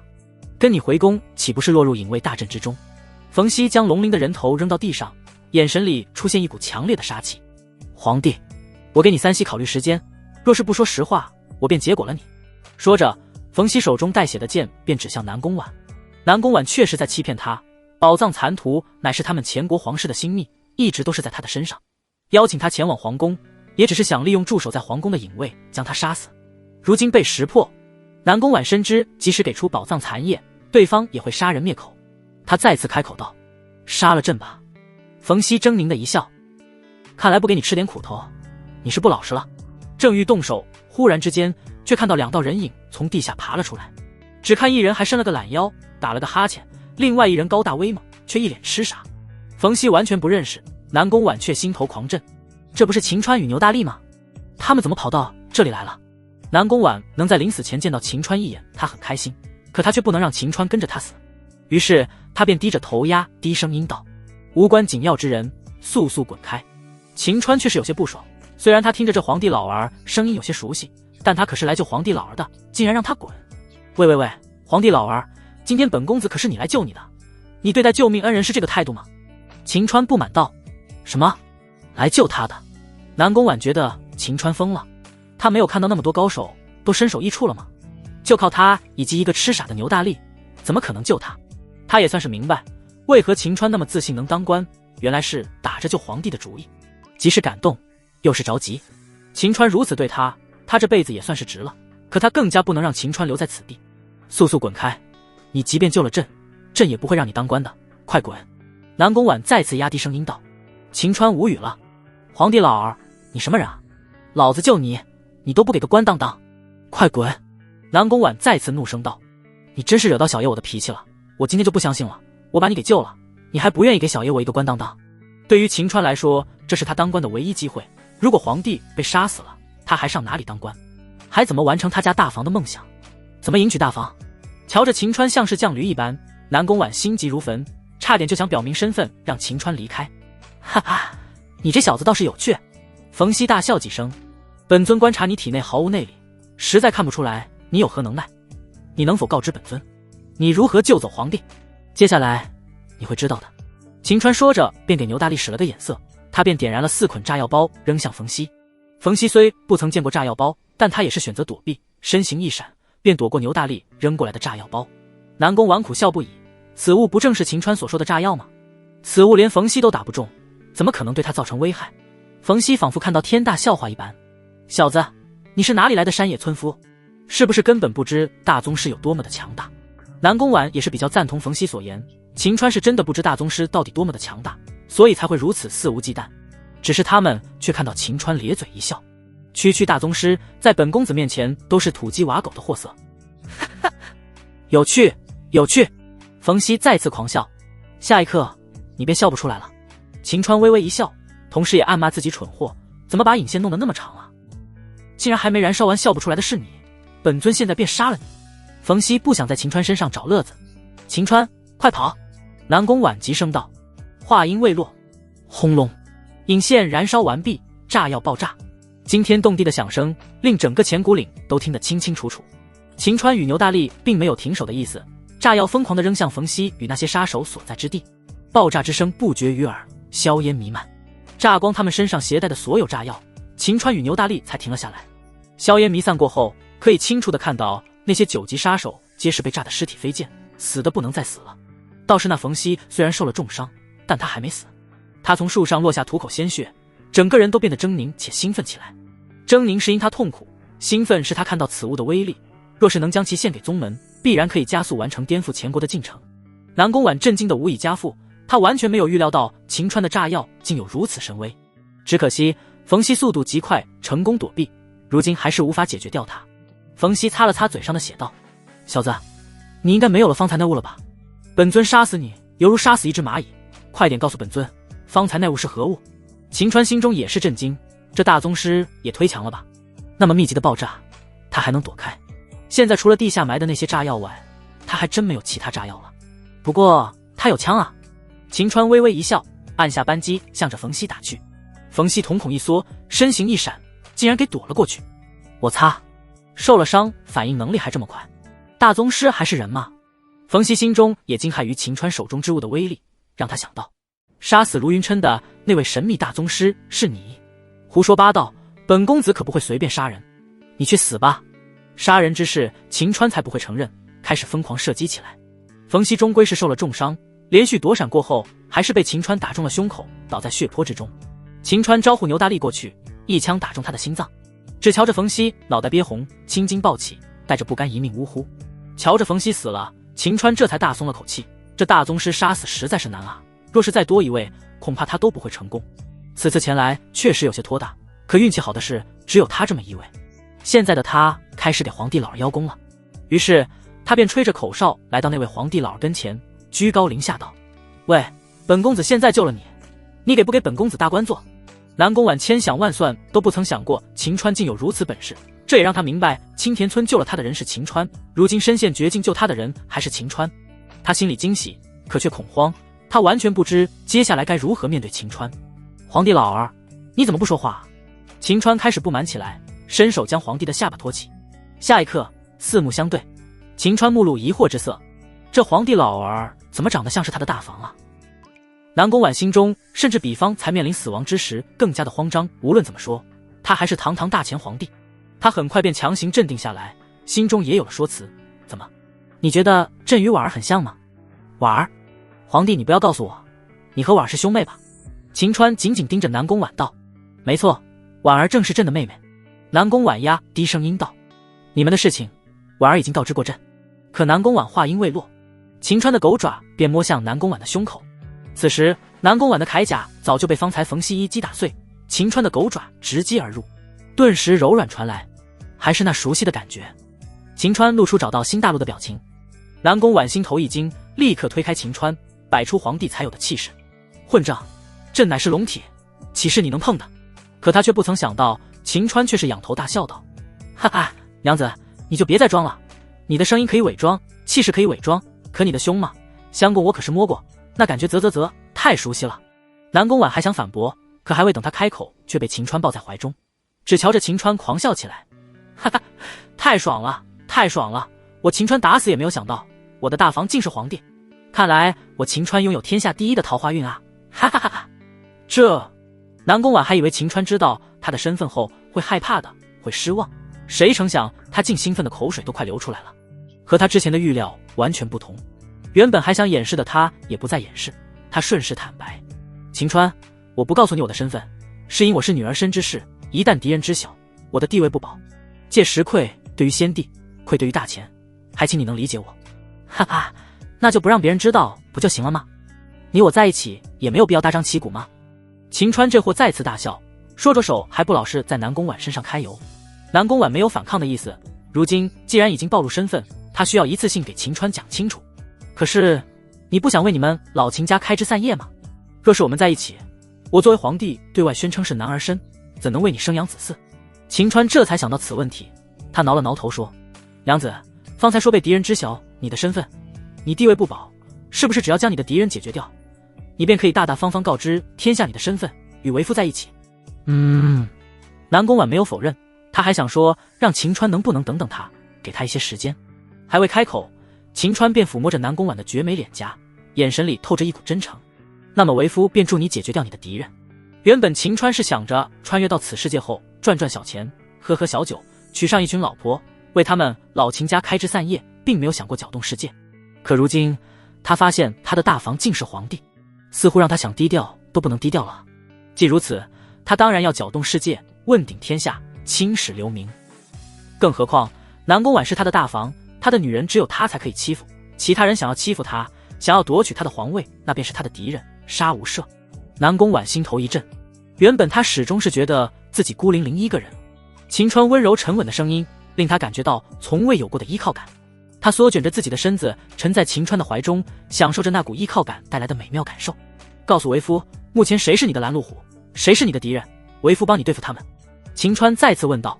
南宫婉听得出来，秦川是真心想要帮助他，只是他的敌人太过强大，他看似是皇帝，却朝不保夕。也许某天早上起来，反贼的刀便架在他的脖颈之上。他并不想让秦川掺和进来，不想让秦川为了他威胁到自身的性命。相公，我不想让你为了我遭受危险，此事还是我来应对吧。南宫婉柔情似水地看向秦川。娘子，你是否忽略今日为夫可是杀了大宗师强者，成功将你救下？秦川提醒道。南宫婉浑身一怔，此刻他才恍然间意识到是秦川杀了冯熙以及10个9级强者，如此战绩，即便是强大的血卫也未曾做到。虽然秦川没有内力，但他杀死冯熙等人是不争的事实。之前在青田村时，也正是秦川出手，他才幸免于难。他方才怕影响到秦川的安危，似乎是多虑了。只是他有那种想法，更多的是怕失去秦川，怕失去来之不易依靠感。如今意识到秦川拥有击杀大宗师的实力，他在为秦川担忧，便是分不清楚现实了。瞧着南宫婉一动，秦川便主动说：娘子，为夫能来此地，是因从卢云琛口中得知太后刺杀你之事，只是当时为夫并不知晓你便是大前皇帝。既然是太后派人杀你，那么为夫便帮你去杀了太后。南宫婉很是感动，杀太后3个字，前国之中除了秦川，谁还敢说出？可他却还是阻止道：相公，万万不可，太后杀不得，若是将其杀掉，7大世家大族会立刻造反的，朕目前无法与他们对抗。不行。秦川挠了挠头。娘子，那你说一个能让为夫帮忙的事。南宫婉其实心中很不好意思，他原本以为是他在暗中保护秦川，谁成想却是秦川屡屡拯救他。可如今他是真的很需要帮助。之前他费尽心思去拉拢大宗师，便是因为他需要壮大自己。以目前的情况而言，他被刺杀之事只能借此机会铲除一些乱党而已，并不能借机去对付太后。横在他面前最为重要的事情还是50万两的军费，若是到期无法筹措成功，边境恐怕会生出哗变，届时7大世家大族在从中作梗，前国必然大乱。只是那可是50万两，秦川固然有赚钱的法子，可这也太多太多了，此事还是需要他自己来筹措吧。他想了想，便将视线移到被炸成尸块的杀手们，他便问：相公，你能为我的禁卫军配置炸药吗？有了炸药，他们的实力会大大增加，将来应对反叛更有一战之力。秦川面露喜色：娘子，为夫一个人能量有限，倒不如你找一些心腹，为夫教给他们如何制作，如此便可以大批量的生产炸药。南宫婉头却摇得给拨浪鼓似的，他无奈地说：相公，我也无法保证身边到底有多少卧底，即便是心腹也无法保证忠诚于我。若是教他们如何制作，恐怕很快便会传到太后等人的耳朵里。以他们的实力而言，会制作出来远超我们的炸药。我不敢奢求太多，只想在他们反叛之时，能有一定量的炸药给他们重重一击即可。看来朝局之间的斗争远比他想象中的复杂。既如此，秦川定然是要保证炸药的秘方不能传出去。他点了点头，随即再问：娘子，可还有其他要为夫帮助的？其实南宫婉需要帮忙，可配置炸药足以帮助他在危险时刻有起死回生的机会，他便已经知足，他实在难以再开口让秦川帮忙。不过他们的身份已经挑明，那件事他也没有顾忌了。他面色变得羞涩，低着头小声道：相公，其实我的合欢散毒还未解开，若1个月内再没有男子与我发生男女之事，恐怕性命不保。你若是还想帮忙，便要了碗吧。秦川这货瞬间兴奋到了极点，他等这一天感觉等待了1个世纪。他狠狠地咽了咽口水，忍不住地说：择日不如撞日，为夫带你去一处隐蔽之所。啊！南宫婉惊诧，此地可是荒郊野外啊，发生男女之事似乎不太合适吧。可秦川抱住他，让他身子发软，若是秦川强行的话，他似乎也反抗不了。秦川这货狠狠咽了咽口水，他不想再等待了，今日他便要得到南宫婉。为了让南宫婉同意，秦川便一脸关切道：娘子，合欢散的毒需要快点解，否则迟则生变啊。南宫婉哪能不知秦川这货是在找借口，只是他被秦川抱着身子软得很，加上他已经受了伤，根本无法反抗。也罢，终归是要给秦川的，不如今日趁着此机会给秦川吧。只是他刚刚起身，因为身体的疼痛轻应了一声后，秦川才想到南宫婉是受伤了。若是此时与他发生关系，岂不是让他伤势更加严重？南宫婉却说：“相公，我没事的，你带我去找那隐蔽之所吧。”既然机会已经来到，南宫婉也想尽快解毒。更何况被秦川抱着，他内心也激荡了起来。他也很想知道男女之事到底是何感觉，为何天下之人都对此事如此向往。秦川再次狠狠咽了咽口水，南宫婉都如此讲了，他还犹豫个毛线啊！将南宫婉抱住，便准备前往附近一处山洞之中。可还未起身，他们面前便忽然出现2道白发苍苍的身影，一人酒糟鼻，仿佛一直有着醉意一般，另一人鹤发童颜，他们正是摆脱杀手围攻的水火供奉。看到秦川正抱着皇帝，他们正欲动手，南宫婉却大喝道：“冯熙是叛徒，是秦川救了朕，尔等不得动手。”水供奉共难以置信看向秦川，仔细打量一番，却发现秦川体内丝毫内力都没有，他们实在无法想象秦川是如何击败他们的。不过他们很快想到方才的巨响，方才那震天响动是你弄出来的？火供奉问道。秦川这会儿心里很不爽，好事竟然被这2个白头杂毛给打扰了。他轻哼了一声道：“对，正是本公子。你难道是那位实力无限接近天人境的神秘高手吗？”2人更为震惊。秦川是真想装逼，说他正是，可他们是南宫婉的手下，他装这个逼似乎没有意义。谁成想南宫婉却道：“说的没错，秦川便是那位无限接近天人境的神秘高手。”秦川虽然意外，但有装逼的机会，他当然要装一番，轻咳了一声，故作高深道：“哼，没错，在下便是那位神秘高手。”南宫婉此番说辞，并非不相信水火供奉，仅仅是他了解秦川，他想让秦川高兴而已。可水火供奉却神色大变，躬身施礼道：“前辈，方才我2人态度傲慢，还请前辈责罚。”被2名绝世高手喊前辈，秦川这货心里虚荣心得到大大满足。不过他现在满门心思的还是与南宫婉进行鱼水之欢，并不想和这2个老家伙多言。可水火供奉刚刚说完，杀手却又追击了过来。秦川心头那个火啊，看来他需要启动埋在地下的炸药了，让这帮玩意都死绝。还未动手，留在千牛坡外的禁卫军便从另外一侧而来，他们人数过万，便对那些杀手进行清剿。片刻之间，杀手们便被他们解决的只剩下10几个人。带着他们去审讯，一定要问出来幕后黑手是谁。火供奉命令道。很快，血卫与血梅花相继来到，得知是秦川救了皇帝，杀死了冯熙等人，他们比水火供奉还要震惊。要知他们之前可都是接触过秦川，他们怀疑过很多人是杀死卢云琛的神秘强者，却从未想过是秦川，结果却是秦川。他们自问无法发出方才听到的惊天震动，也无法一个人杀死冯熙这位大宗师与10位9级高手，秦川却能轻松做到。他们的眼神里也不由得出现恭敬之色，与水火供奉那般向秦川施了一礼，喊了一声前辈。这货心里那个得意啊，纵然是被打扰了那事，心中竟还是美滋滋的。不过南宫婉却依旧惦记的那事，他在秦川身边语道：“相公，他们既然来了，婉儿暂时无法与你完成男女之事，此次被刺杀姿势体大，还请你等婉儿处理完此事，便会去府中找你。”不，为夫要去皇宫。既然无法在此地，秦川当然不愿意在府中。若是能在人间权力巅峰之地得到南宫婉得到皇帝的第一次，岂不是世间独一份？南宫婉哪里不知秦川的心思？事实上，他也想让秦川去，毕竟哪个女人不愿意将自己的第一次放在一个完美的地方？他只是没有好意思开口。秦川既然说了，他哪里还有不愿意的道理？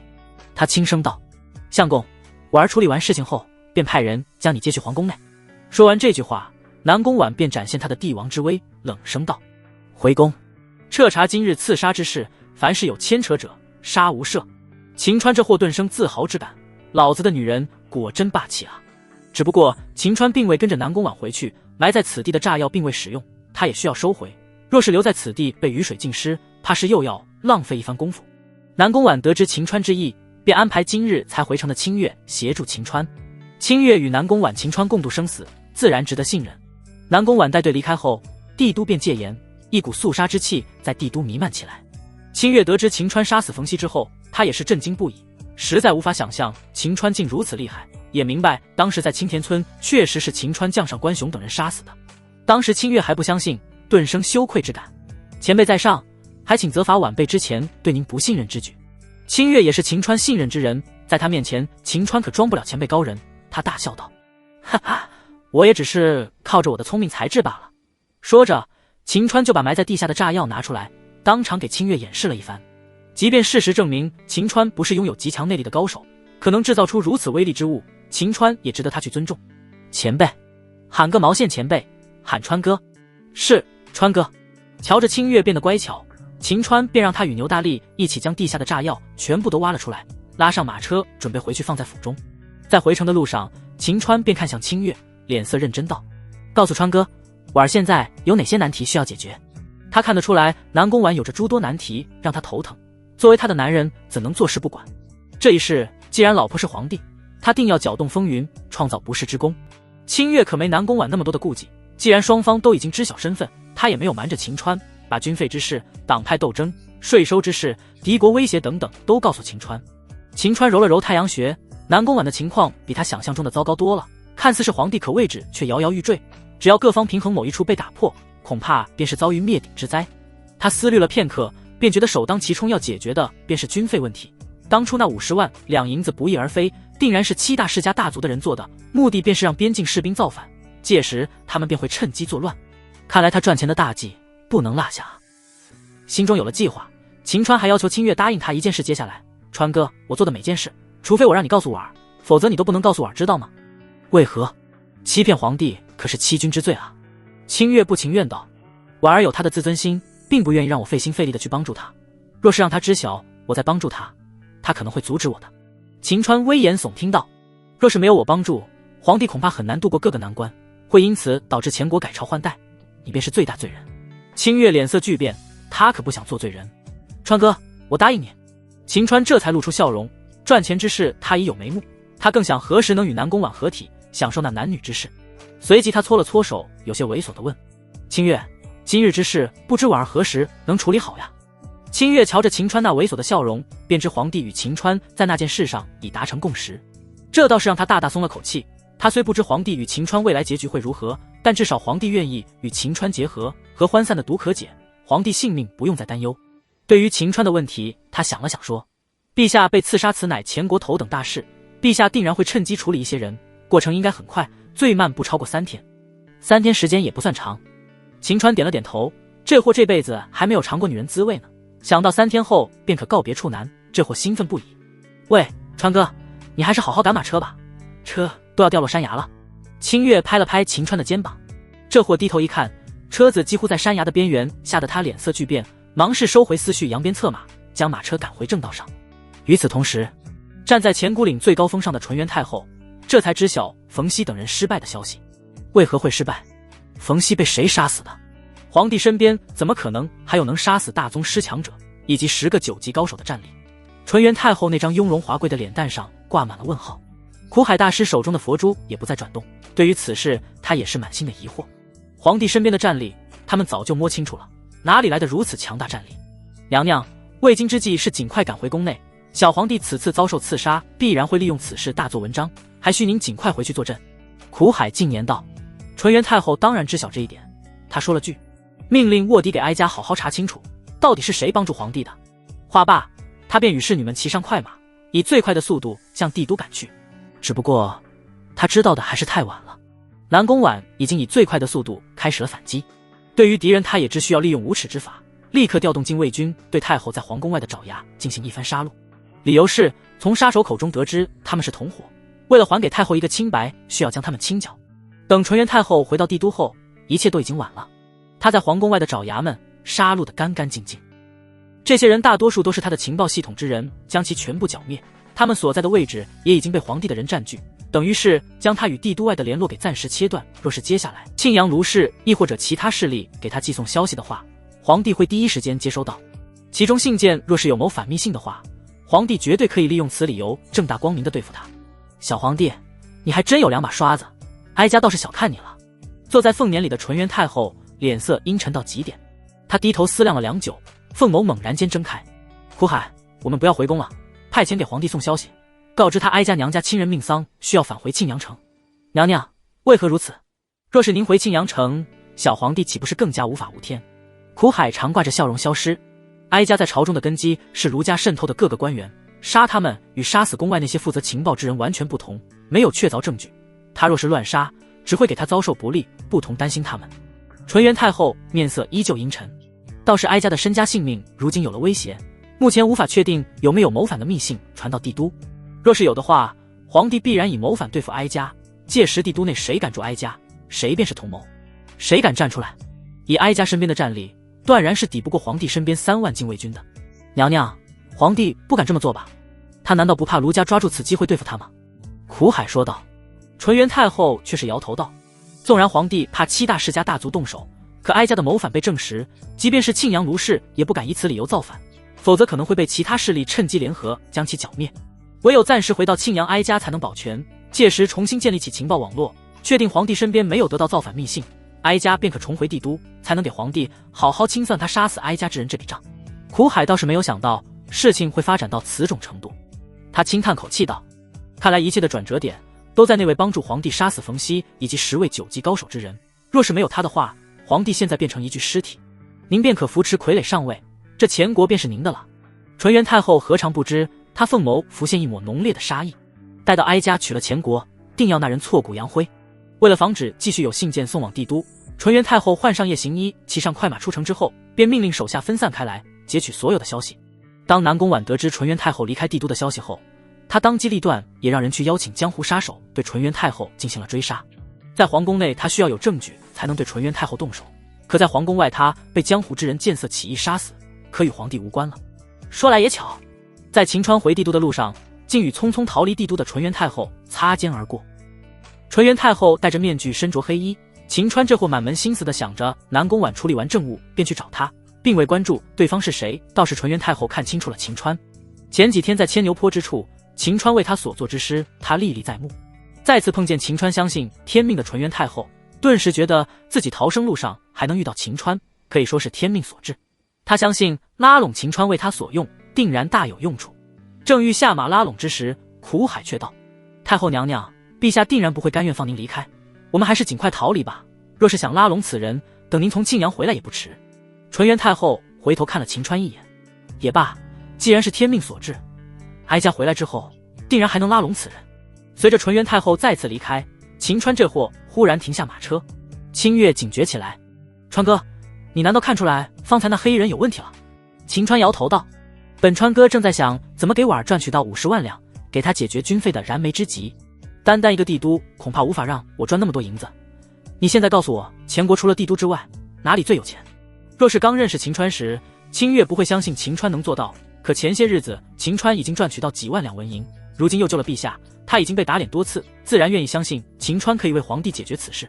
他也想为皇帝解忧，他能做的便是辅助秦川。他想了想说，其实在前国之内最有钱的地方并非帝都，那是何处？秦川很是意外，帝都作为政治中心，又处于江南之地，怎会有比帝都还要富庶之地？清月握紧了拳头道，帝都固然是政治中心，可7大氏族的势力渗透到各级官府之中，掌控着前国税收，大部分的钱都流向了7大氏族之中，其中庆阳卢氏作为7大氏族之首，传闻中他们一族占尽前国1/3的税收，其余的再被其余世家大族瓜分，剩给国库10不存1。若是论及富庶程度，帝都与庆阳城相比差得太远太远。秦川却变得兴奋起来，原本他还以为在帝都赚钱是最容易，现在看来庆阳城那边才富得流油，最容易赚钱的地方。既如此，等川哥我把帝都有钱人的血吸一吸过后，你便随我前往庆阳城，我要狠狠地吸他们的血，赚他们的钱。前国各个势力，清月最为痛恨的便是庆阳卢氏，见秦川有想去赚他们银子的想法，他也来了精神。川哥，你想怎么赚他们的钱？到时候你就知道了。秦川选择卖了个关子。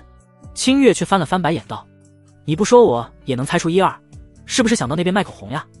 口红纵然能赚钱，可川哥我赚钱的法子多了去了，可不止这一种。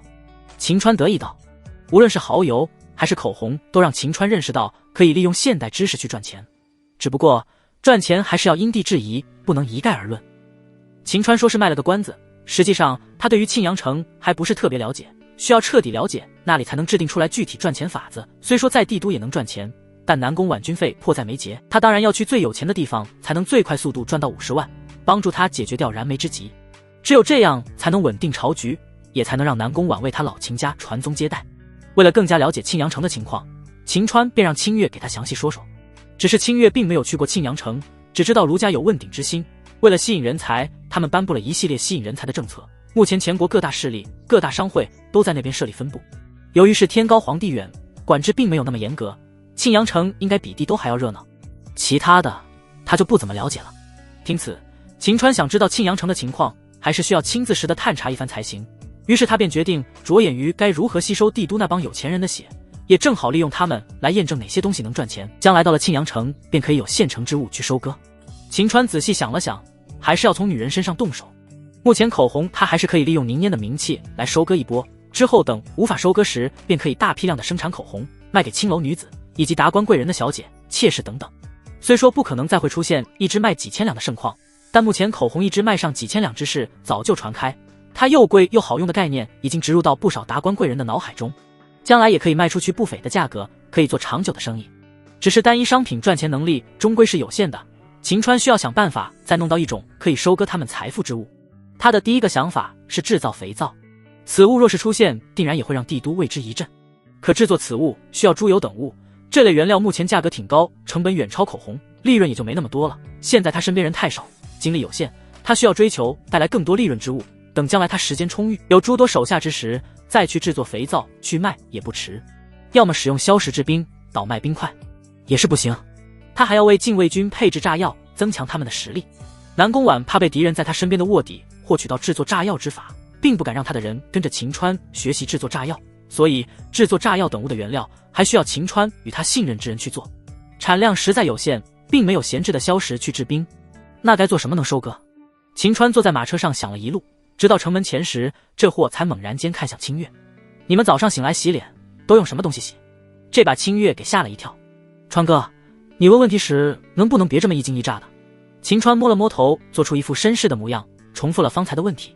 清月这才回道，我是武将，洗脸也没什么要求，只是用清水洗即可。不过陛下以及达官贵人的小姐们都是用花瓣洗的。听此，秦川终于露出喜色，哈哈，本公子又有收割他们钱的法子了。什么法子呀？清月期待地问。洗面奶。秦川轻吐3个字。清月满脸的问号，他可完全不知洗面奶为何物，他不由得问，是吃的吗？当然不是吃的，而是让你们洗脸过后肌肤清爽湿润滑嫩，会让你们的皮肤如玉一般精美。秦川回道。清月目露神奇之色，川哥竟如此神奇，你现在有吗？能给我用用吗？哈哈，你不是武将对洗脸没什么要求吗？看来女人终归是女人，天生都爱美。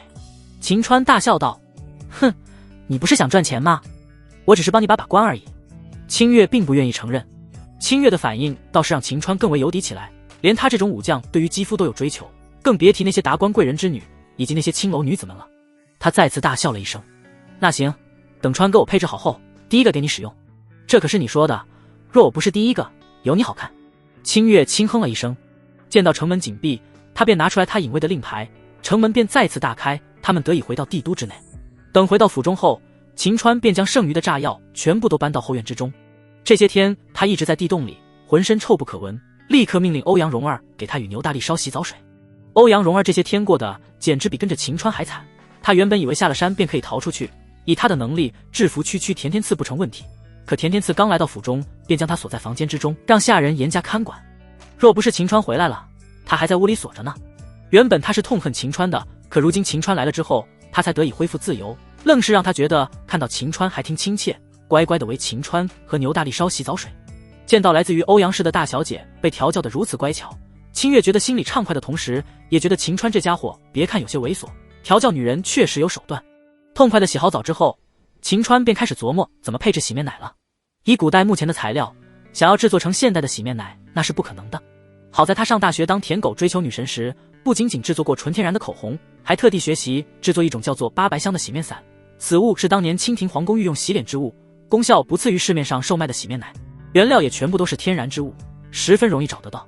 虽然也需要成本，但在这兵荒马乱的世道中，也比制造香皂所使用的猪油等物便宜得多。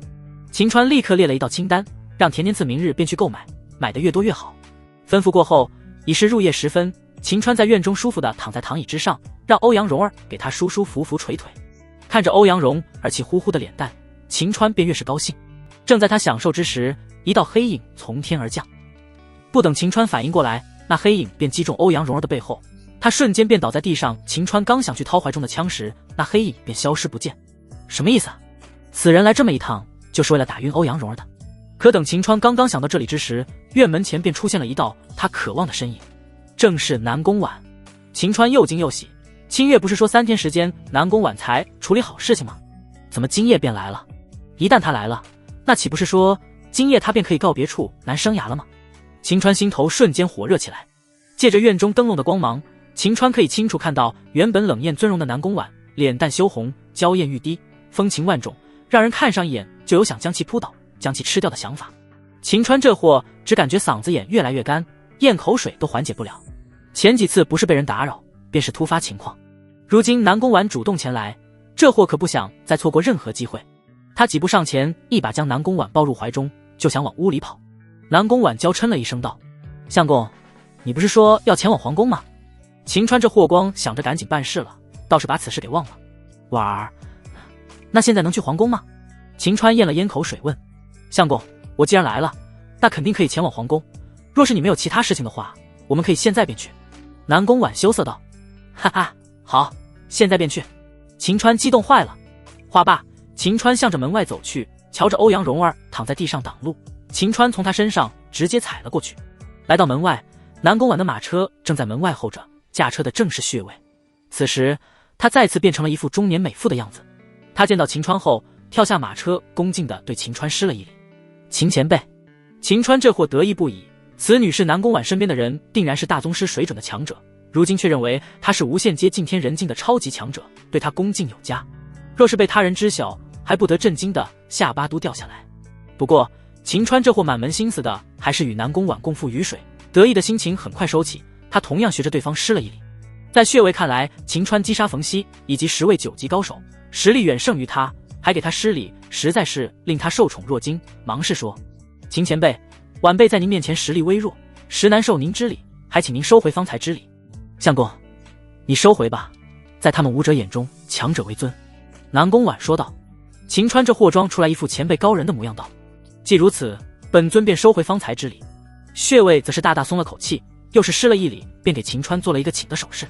秦川迫不及待的便抱着南宫婉上了马车，随着血卫扬鞭策马，马车便一路向着皇宫而去。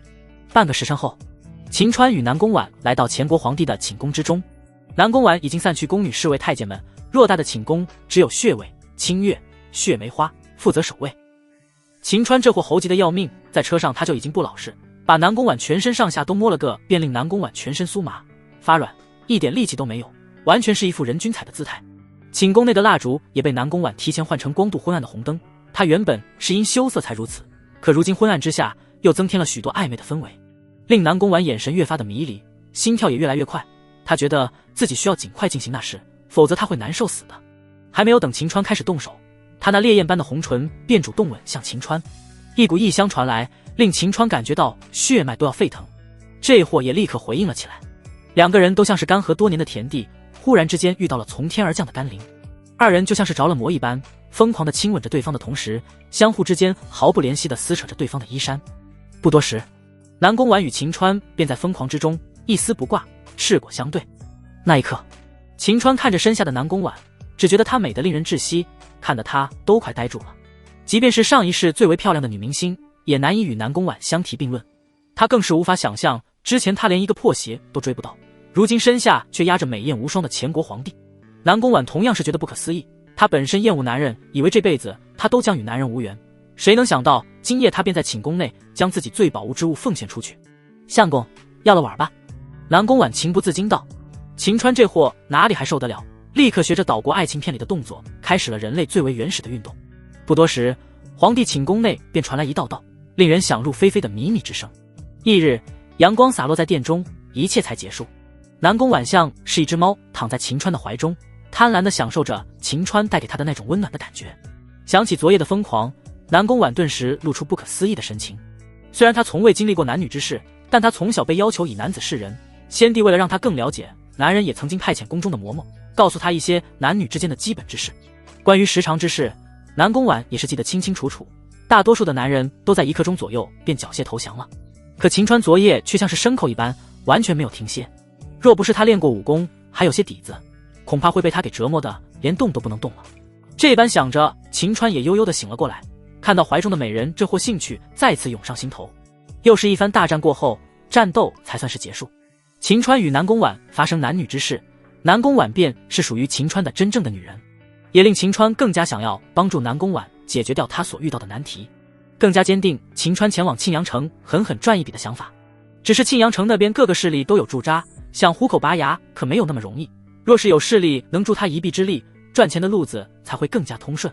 于是这货便搂着南宫婉问：婉儿，庆阳城那边有暗中属于你的势力吗？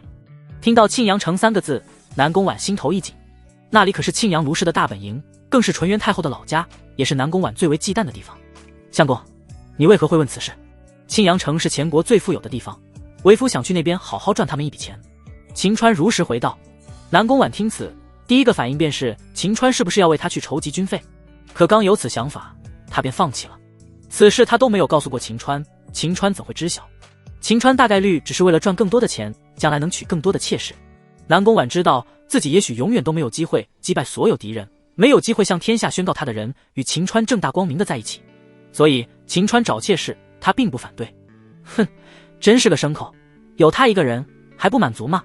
南宫婉心里幽怨了一声便道：相公，庆阳城乃是卢氏所在之地，婉儿怕你前往那里会有危险。哈哈，婉儿，天下除了你身边那几人之外，谁还知道前国皇帝是我秦川的女人？别忘了我可是堂堂前国诗仙，庆阳卢氏见到我说不准还会想极力拉拢我呢，为何要伤害我？更何况冯熙都被为夫所杀，天下之人又能有几人能威胁到我？秦川大笑道。南宫婉这才意识到，他是太怕失去秦川，有些担心过度了。若是夫君愿意前往庆阳城，婉儿倒是可以将安插在卢氏家族的卧底与你相见，暗中帮助你。好，秦川大喜，有人帮助他赚钱，应该更加的顺利。相公，纯元太后已回庆阳城，婉儿希望你尽量避免与他发生接触。南宫婉嘱咐道。即便秦川以诗仙的身份，大多数势力都想拉拢他，可他深知太后此人的性格，若是拉拢不成，便会想办法除掉。秦川也知太后是敌人，若是不愿意被拉拢，岂不是有生命危险？好嘞，秦川这货表面上答应，可实际上却想着，若是遇到那纯元太后，定然想办法教训他一番，为他的大房出出气。可秦川完全不知，堂堂纯元太后便是被他相中的二房，更是不知将来的庆阳城之行，二人之间会发生难以想象之事。见到秦川听话，南宫婉会心一笑，他再次躺到秦川怀中道：相公，看你如此乖巧，朕便再奖励你一次。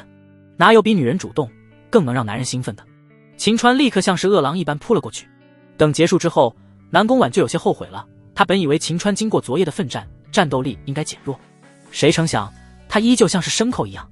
他完全不知秦川等这一天等了20多年，他将憋了20多年的功力全部都散发了出来，能不强吗？大战结束之后，南宫婉感觉身体像是散架了一般。由于需要国事处理，即便如此，他还是硬着头皮去会见大臣们，而秦川则是被送回。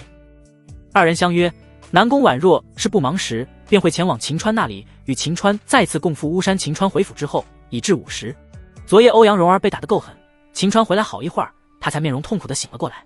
疼痛令欧阳蓉儿再次有了大小姐的脾气。谁打的我？快点出来给我下跪认错，不然本小姐废了你。可没人打你，是你昨夜忽然犯了病晕死了过去，若不是本公子找人救你，你现在还晕着呢。秦川瞎编乱造道。骗谁呢？昨夜明明感觉到有人在打我。欧阳蓉儿并不相信。秦川摊了摊手道：随便你怎么想，你若是不信，本公子也没有办法。本公子昨夜为了救你都快累死了，快点去给本公子烧水，本公子要沐浴更衣。欧阳蓉儿心里那是1万个不情愿，奈何他也畏惧于秦川的淫威，最终也只能压住心头怒火给秦川去烧水。美美的洗了个澡后，秦川便来到后院。昨日他便已命令田天赐去购买8白香的原料，田天赐十分高效，今日便已购买完毕。秦川当即开始研磨配置起来。1个时辰后，8白香便被制作完成。相比制作口红的繁琐工序，8白香制作起来倒是容易得多。制作好之后，秦川便将清月从屋顶唤来，给了他1包8白香。川哥，我答应过你，会让你第一个使用，你先去用此物，试试效果。秦川笑眯眯地说道。清月终归还是那女子，也有那颗爱美之心，她情不自禁地露出喜色，可她也怕被秦川看穿，轻哼了一声道：想让我帮你试试效果就直说，何必整那么多弯弯绕绕的。对了，此物该如何使用？秦川也没有去揭穿他的意思，先取出一部分，用水化成泥状之后敷在脸上，1刻钟后将其洗净即可。哼，那我便受累给你试试吧。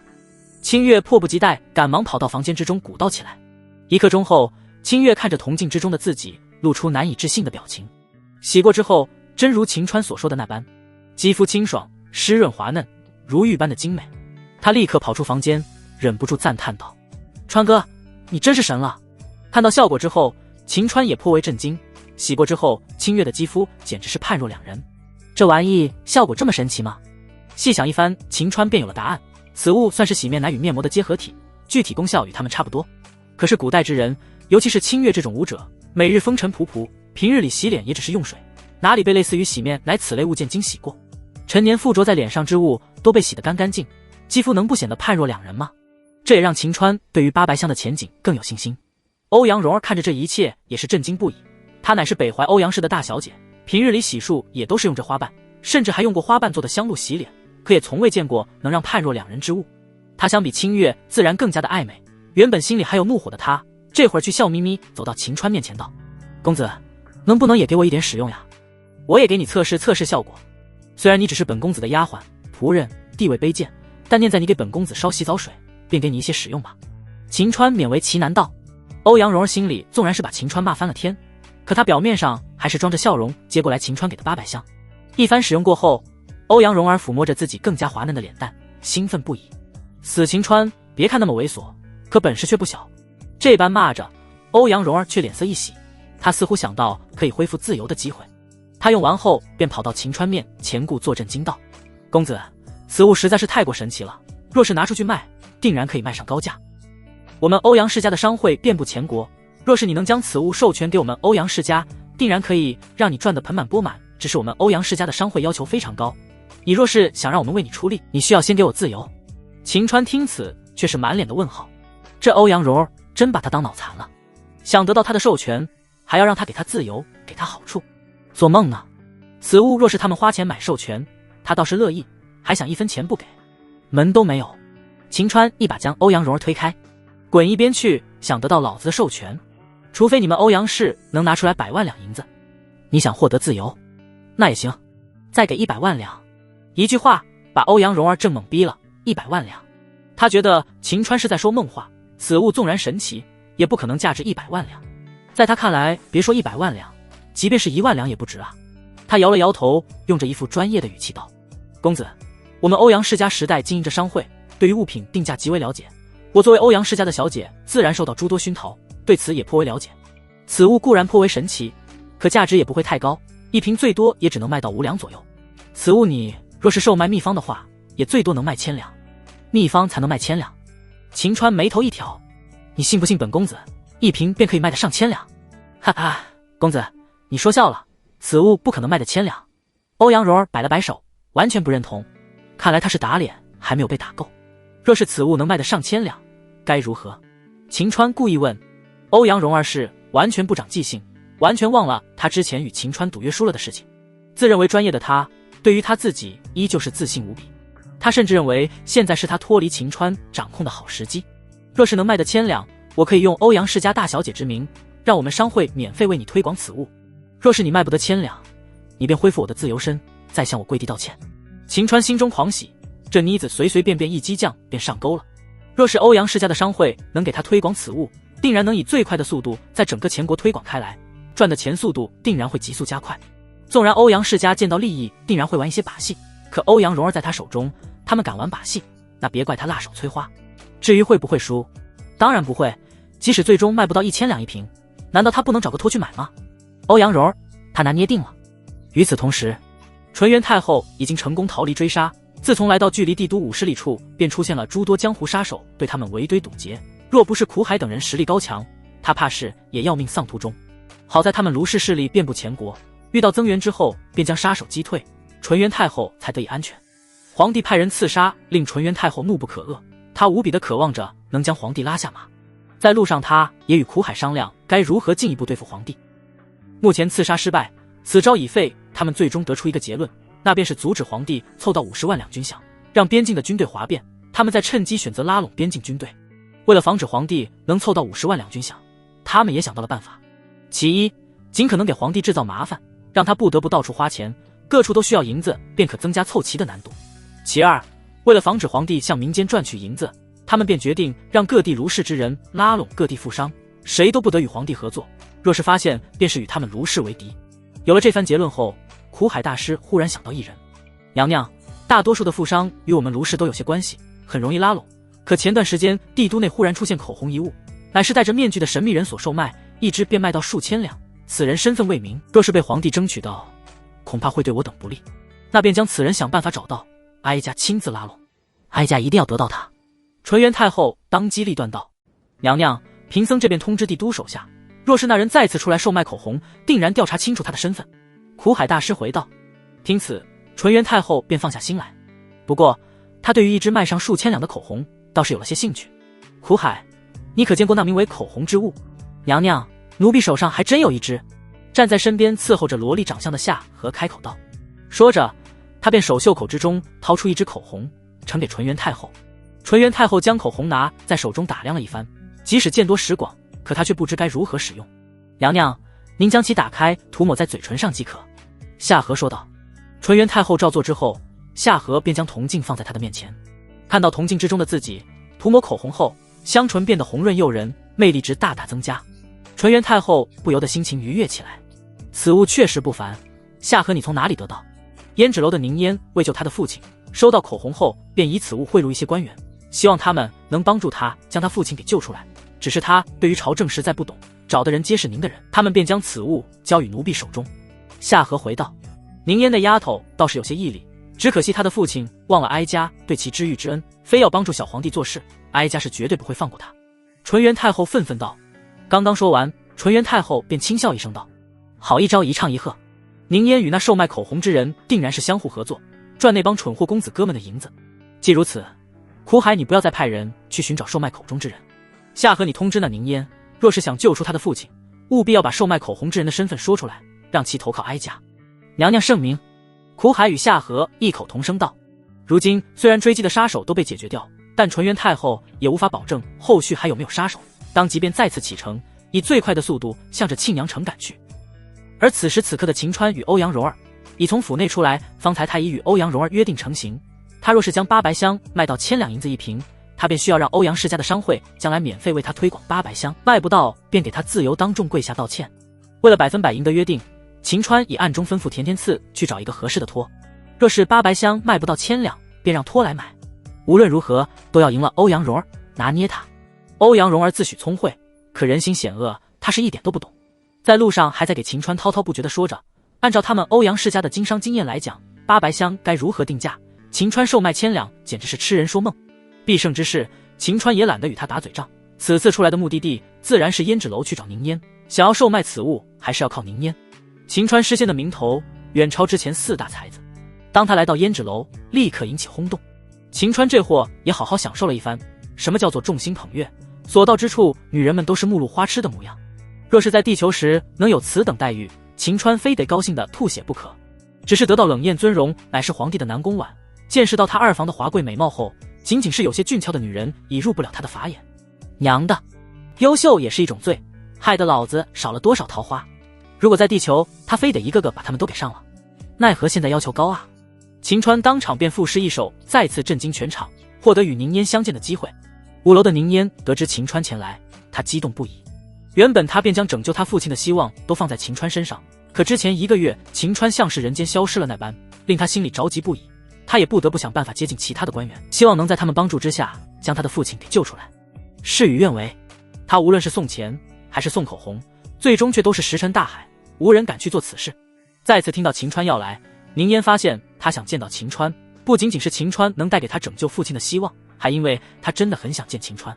1个月以来，他想的最多的男人便是秦川。白日里，他一遍又一遍地读着秦川的诗，常常沉浸其中不可自拔，以至于梦里都是他的身影。小姐，秦公子上楼了。侍女方玉推门而入，宁烟心里顿时一慌，手忙脚乱地整理她的发髻。虽她不能真面目示人，但她也想将自己打扮尽量精致一些，让秦川能有一个好心情。待到脚步声近了，宁烟便有些慌乱地问方玉：我的发髻有没有乱？衣衫有没有脏？小姐，您很完美。得到方玉肯定的回答，宁烟才放心下来，扭动着水蛇一般的性感腰肢便候在门前。宁烟小姐可在？随着秦川的声音响起，即使已经准备好的宁烟依旧是感觉小心脏砰砰的跳，深呼吸了一口，他才回应：秦公子，请进。秦川立刻推门而入。对于见到宁烟这货也很高兴的，即便见不到他的真容，可听着他弹琴，看着他跳舞，再喝点小酒，简直不要太快活。与宁烟相互寒暄了一番，秦川便直入主题，拿出来一瓶八白香。秦公子，此物是？此物名为八白香，用过之后会令你的皮肤清爽滑嫩，留有余香，若是经常使用，会让皮肤如玉一般精美。秦川回道：公子又要大赚一笔了。宁烟恭喜道：若是他人说出秦川之言，宁烟不会相信，毕竟以他的认知而言，整个天下没有任何东西能收到秦川所讲的效果。可之前他已见识到口红的神奇，自然不会怀疑秦川所讲之言。秦公子，此次宁烟所做之事还与之前一样吗？宁烟主动问道。此次方法略有不同。秦川回道：前一次让那苏五月占了便宜，让秦川郁闷了很久，心底极为不服。因此这一次秦川想利用苏五月去赚钱，让这货也成为他赚钱工具人。宁烟黛眉微挑，他也来了兴趣。公子，不知您此次的办法是利用他们的跟风心理？秦川回道。宁烟不太懂。公子，何为跟风心理？苏五月上次赚了差价之事，若是让别人知道接下来还有同样机会出现，他们会不会认为是一个可以赚钱的好机会？会不会进行争夺？秦川反问道。宁烟与方玉眸子纷纷发出奇异的目光，赞同道：公子此法甚妙，岂不是等于利用苏五月来赚钱？对，正是利用苏五月来赚钱。为了能让他们趋之若鹜，还需要宁烟小姐在合适的时机放出消息，只要能送给你八白香，便可以与你彻夜长谈。秦川安排道。若是最终能成功，此次所得利益我们之间五五分。之所以如此，是苏五月那家伙上次能赚取差价，皆因他利用他与胭脂楼老板的关系，让宁烟答应愿意陪那些购买口红之人彻夜长谈。如果秦川还是像是之前那般只是透露出去，送给宁烟八白香，仅仅有机会能与宁烟彻夜长谈的话，最终还是会被苏五月比下去，会被他摘了桃子。若是能让宁烟说出谁送给他八白香，便可以彻夜长谈，就能让苏五月的优势荡然无存。如此做法，宁烟不至于卖身，可彻夜长谈也是要辛苦宁烟，自然要多给他分一些。公子，五五分似乎有些太多了。宁烟推迟道。接下来双方又是一番讨价还价，最终便是3-7分。秦川7，宁烟3。而方玉则是站在一旁，则是理解秦川的方法后，他很是惊讶地说：公子，你的脑子到底是怎么长的？这种办法也能想得出来？方玉，你怎么说话呢？宁烟不悦道。秦川倒是有些意外，难道他们过去没有见过这种模式吗？细细想来，他们可能还真未见过。他能想到此法，是因他经历过炒房这件事情。八白香虽然不是房子，但之前的口红已让他人认为，只要宁烟想要得到之物，便能赚到差价，与炒房本质上并没有区别，都是让人认为能赚到差价便会跟风去买。他们没有经历过炒房类似之事，自然没有见过此种模式，并非他们不聪明，而是时代没有发展到那个地步而已。如此的话，让秦川觉得此事成功率又增加了一番。这货随即便故作高深，指了指自己的脑袋道：与脑袋怎么长得没有关系，有2种原因。其一，你需要拥有过人的天赋；其二，便是善于思考。本公子正好2者兼备，因此便能想出此法来。方玉目露崇拜的目光。秦公子，您不仅文采天下第一，做生意还如此厉害。你与我家小姐郎才女貌，简直是天造地设的一对。若是您不嫌弃的话，娶了我们家小姐吧。宁烟方才还在为秦川倒茶，此话一出手便停在半空中。突如其来这么一问，秦川也是始料未及。宁烟看似未动，可在面纱之后的他却看向秦川。此刻他的心里是极为复杂的，一方面他早就被秦川的文采所折服，另外一方面他与方玉之间曾经分析过，秦川定然是宫内的太监。即是宫内太监，那如何娶她啊？他其实并不情愿成为秦川的妾室，可不知为何他心里又隐隐期望着秦川能答应方玉。秦川这货经过短暂的意外后，心里活跃了起来。宁烟无论是身材、声音、舞姿，都绝对属于最为顶尖的存在，更是琴棋书画样样精通。可是她的容貌，秦川从未见过。不过以她的优点言，秦川倒是在容貌上少许降低要求，也不需要达到南宫婉与他2房的水准，只需要达到欧阳蓉儿那般即可。既然方玉如此说了，那便趁此机会让宁烟解开面纱，看看她的相貌吧。秦川这货猥琐一笑，搓了搓手，正欲让宁烟解开面纱时，宁烟却发现秦川迟迟不肯回应，心头竟出现一股很害怕秦川拒绝的情绪，令他根本不敢去倾听答案，立刻轻哼道：玉儿，你这丫头乱说什么呢？我与秦公子乃是合作关系，如何能扯到婚配之事？话罢，宁烟便向秦川道歉道：“秦公子，玉儿从小便古灵精怪，出言惊人，还请原谅玉儿的无礼。”方玉如此做法，其实是想让秦川与宁烟绑定，如此秦川便可以死心塌地拯救他家老爷。更重要的原因是，他认为秦川是太监，与其结合宁烟也不会吃什么亏，将来事情办完了也好脱身。秦川乃知眼前二女把他当太监了，原本还想借此机会让宁烟解开面纱，好好瞧上一瞧呢，如今似乎又没了机会，他多少有些失望。宁烟现在心跳得厉害，他真的很怕秦川拒绝，更怕秦川若是答应他，又该如何应对。他心里可没有方玉那般利用完秦川便想着脱身的想法，而是想着一旦结合，那便是一辈子之事。为了掩盖方才的气氛，宁烟立刻问道：“秦公子，您方才之法颇为精妙，不知接下来奴家具体该怎么做，时机该如何把控？”方才只是一个小插曲，秦川还是觉得赚钱为他大房解忧重要。他想了想说：“先把苏五月上次利用口红赚到数万两之事再去宣传一遍，最好能做到人尽皆知。2天之后再放出风去告知他们你想要800箱，若是能提供给你，便可以与你彻夜长谈。”诺。随着宁烟答应后，他为了缓解方才情绪，便与秦川探讨诗词，歌舞助兴。直到2个时辰后，秦川才意犹未尽地回去。瞧着秦川下了楼，方玉却叹了口气道：“小姐，方才我都看出来秦公子异动，若是他答应的话，不就能帮助救老爷了吗？”宁烟可没有这个自信，即使他认为秦川是太监，可上次见到秦川身边的绝美大房，还有他那天下无人出其右的文采，都是令他在秦川面前有着强烈的自卑心理，他并不会相信秦川会同意。他摆了摆手说：“此事休得再提，那何时给他提救老爷之事啊？”方玉着急道：“老爷是秋后问斩，如今秋季已至，老爷没有多少时日了。等此次帮助他成功卖出800箱，我便给他提及此事，届时我分文不取，希望他能帮助我。”宁烟下定了决心。此时秦川已经在楼下与等候2个时辰的欧阳蓉儿相见，他掐着腰便迎了上去，没好气道：“公子，您这一去便是2个小时，不知您的800箱可否卖到1000两纹银了？着急什么？今夜本公子只是为了享乐而已。”秦川打了个哈欠：“最多5天之内，本公子的800箱便会给众人哄抢，价格远超1000两。公子，我看你只是想拖延时间而已。你方才说5天，那好，我便再等你5天。若是届时做不到，你便要给我自由身，再给我下跪道歉。”欧阳柔儿一副胜券在握的样子：“少费些口舌吧，本公子晚上还要洗澡，快回去给本公子烧洗澡水。”秦川推了欧阳蓉儿一把：“又是如此野蛮。”欧阳蓉儿心头的火蹭蹭往上涨，可想到他很快便能恢复自由身，他便忍了。哼，臭秦川再让你嘚瑟5天。一念至此，欧阳蓉儿便去给秦川去烧洗澡水。只是等他给秦川烧好热水灌满洗澡桶时，热了一身汗的他正想歇息，天空降下一道黑影，再次打中他的背部。吃痛之下，欧阳蓉儿再次晕了过来。秦川虽然没有看清楚黑影是谁，但他知道是南宫婉前来寻他。事实果真如此，南宫婉的娇姿很快便出现在房门前。相公，娘子，二人仿佛是干柴烈火一般，根本不想说多余的话，立刻便开始进行爱情动作。秦川依旧宛如牲口一般，弄了南宫婉整整一夜，即便天空已经蒙蒙亮，门外的血卫再三提醒该上早朝了，南宫婉还是意犹未尽。他终归是底子好，能承受秦川的狂轰滥炸，一旦承受，便能知男女之事的美好。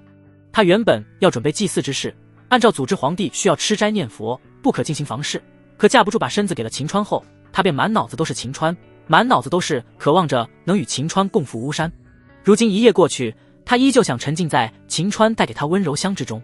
此时他才彻底明白，为何世间男女都喜欢此事，确实享受无比，令他有种飞上云端，抛弃所有烦恼的之感。只是国家大事尤为要紧，南宫婉亲吻了睡觉的秦川，给他留下一行字：今夜还来，这才选择离开。等秦川悠悠醒来时，已是日上3竿。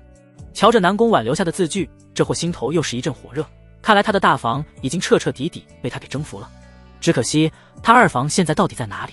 之前在牵牛坡遇到他时说的8天之后会与他相见，如今距离8天之约还有4天，他怎么还不派人与他相见啊？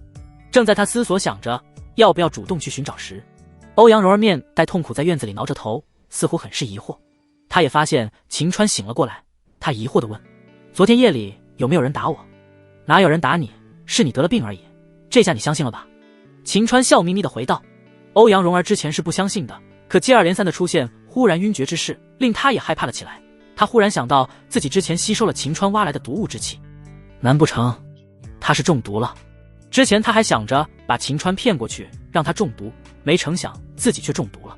越想欧阳蓉儿越是恐慌，他很想求秦川给他去看看郎中，可他也有着自己的自尊心，他怎么能让秦川认为他咎由自取，偷鸡不成蚀把米？他能做的便是催促秦川。公子，5天时间我等不了，我需要你1天之内将800箱卖出1000两，你若是做不到，便给我自由。秦川打了个哈欠。欧阳蓉儿，你要搞清楚你的身份，你只不过是本公子身边的一名贱婢而已，你没有资格给本公子提条件。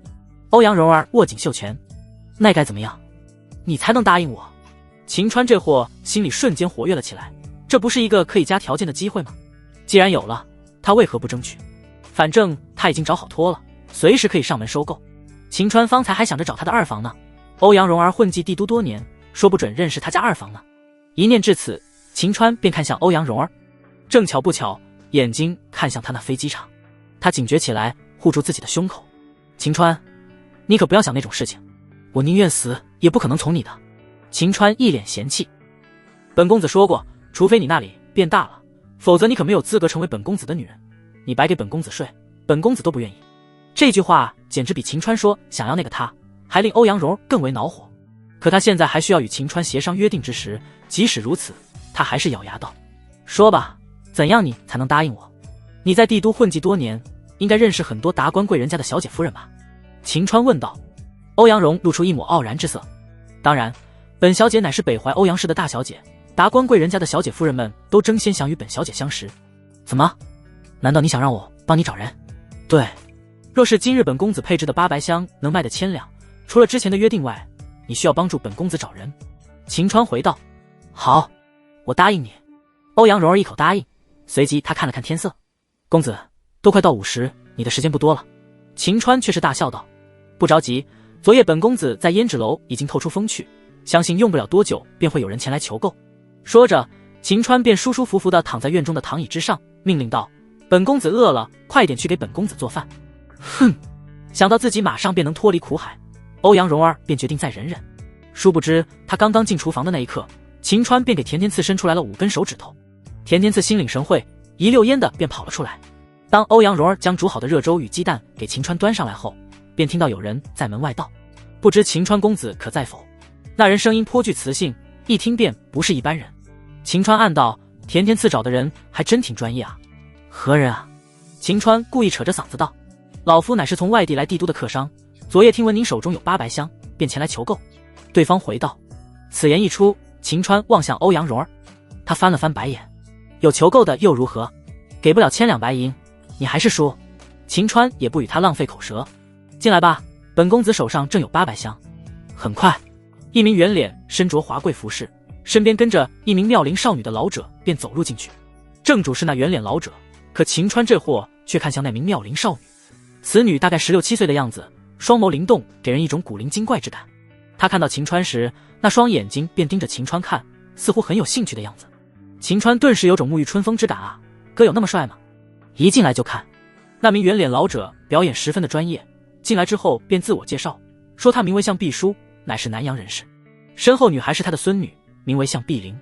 随后便说出他购买800箱的理由，皆是因为此物乃是宁烟小姐认同定然是好物，如今贱内过生辰，便决定高价购买，任由秦川开价。秦川也没有磨蹭，当即便伸出5根手指，5000两，你拿去。向碧书似乎不太情愿，便与秦川讨价还价起来。秦川寸步不让，最终便以5000两成交。成交过后，圆脸老者与那名少女便拿着800箱喜笑颜开离开。欧阳蓉儿果真是涉世未深，完全想象不到秦川会找脱。见到以5000两纹银成交，欧阳蓉儿无力一屁股坐在地上，双目无神，仿佛失去所有希望一般。秦川倒是也没有幸灾乐祸，而是拍了拍他的肩膀：时也命也，认命吧。现在对于你来说，便是好好伺候本公子，好好按照约定为本公子服务，说不准将来把本公子伺候的高兴了，本公子便给你自由身。之后秦川便拿来笔墨，听闻你善于画画，便按照本公子所言，将本公子要找的二房容貌画出来。欧阳蓉儿欲哭无泪，为了能获得自由身，她似乎也只能尽可能伺候好秦川，当即便提起笔，按照秦川的要求画了起来。同一时间，方才那圆脸老者向碧书与那古灵精怪少女向碧玲将手中的800箱交还给甜甜伺候，他们便来到一处无人的巷内。二者身份却与方才大有不同。老者竟跪在那名鬼灵精怪的少女面前，他背负着双手，竟给人一种上位者的姿态。秦川那小子倒是与我等有些缘分，他找人当托竟能找到你，只可惜欧阳世家那丫头却是被他算计遭殃了。不过方才你观察的如何？他是否拥有着惊天内力？是否是杀死冯熙那废物的凶手？向毕叔捋了捋胡须道：小主，老奴完全感受不到他有内力，即便他的实力无限接近天人境，老奴也不该感应不到。是不是我们怀疑错人了？绝对没有怀疑错人。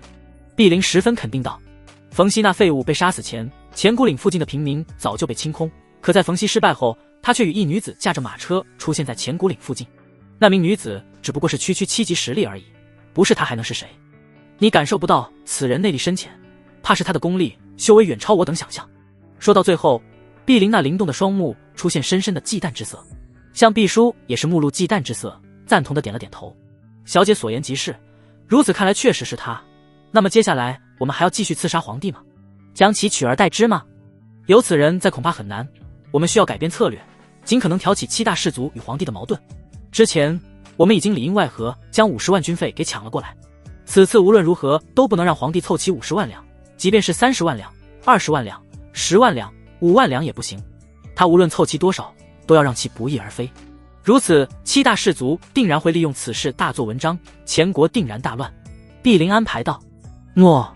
二人说完便离开巷子，进入人流之中。碧灵再次恢复之前双目灵动、古灵精怪的少女模样，跟随在向毕叔的身后。秦川等人对此却一无所知。半个时辰后，秦川瞧着欧阳蓉儿画出来的画像，竟与他心心念念的二房一模一样，便啧啧称奇起来。哎呀呀，欧阳蓉儿，你可真是太棒了！公子，若是您满意，能否给蓉儿自由身？彻底输了的欧阳蓉儿态度无比的卑微。秦川的脸色立刻拉了下来。哪有这么容易？你想获得自由身，必须要完成我们约定的一切，本公子才会考虑。目前画像已画出来，你帮本公子看看她是哪家的姑娘。欧阳蓉儿此刻却犯了难。此女气质华贵，容颜绝美，可他竟从未见过，完全不知她是谁。公子，你是不是记错了？帝都内达官贵人的小姐夫人们，蓉儿基本上都见过，可从未见过此女。欧阳蓉儿壮着胆子问。如此美人，本公子怎会记错？本公子甚至记得她腰间的玉佩。你是故意不想帮我吧？秦川捏了捏手，目露凶光。看来你是想被家法伺候了。欧阳蓉儿都快哭了。公子，蓉儿绝无此意，真的是从未见过此女。不过公子方才所言，记得她的玉佩，可否将玉佩形容一番？一般情况名玉佩明主，若是此人是达官贵人，定然可以用玉佩看出他是何身份。秦川觉得有些道理，便收回拳头，将他家二房所佩戴着的玉佩给形容了一番。画出来之后，欧阳蓉儿瞧着那双凤的造型，却目露不可思议的神情。按照前国规制，似乎只有太后才能佩戴此物。秦川说是他二房，这怎么可能？太后乃是儒家的代表，朝中势力超过皇帝。秦川何德何能让太后做他的二房？难道是秦川在说大话、狂言？不过细想一番，儒家向来有称帝之心，也不是1次2次僭越规制。按照此玉的形状来看，似乎也是庆阳风格。他所谓的二房，大概率便是儒家之人。若是他没有彻底输给秦川的话，他断然不会告诉秦川真实情况，甚至会给他一个错误答案，戏弄秦川一番。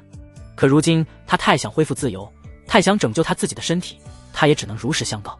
公子，按照此玉规制与风格，定然是庆阳卢氏之人，而蓉儿未曾见过他，说明此人并非长期留在帝都，他长居之地应该还是在庆阳城内。哈哈，如此说来，一切都是缘分啊！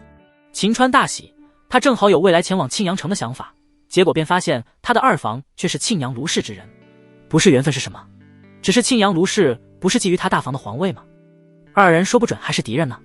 不过秦川并不担心，他相信只要他稍微调教一番，他的二房会乖乖听话的。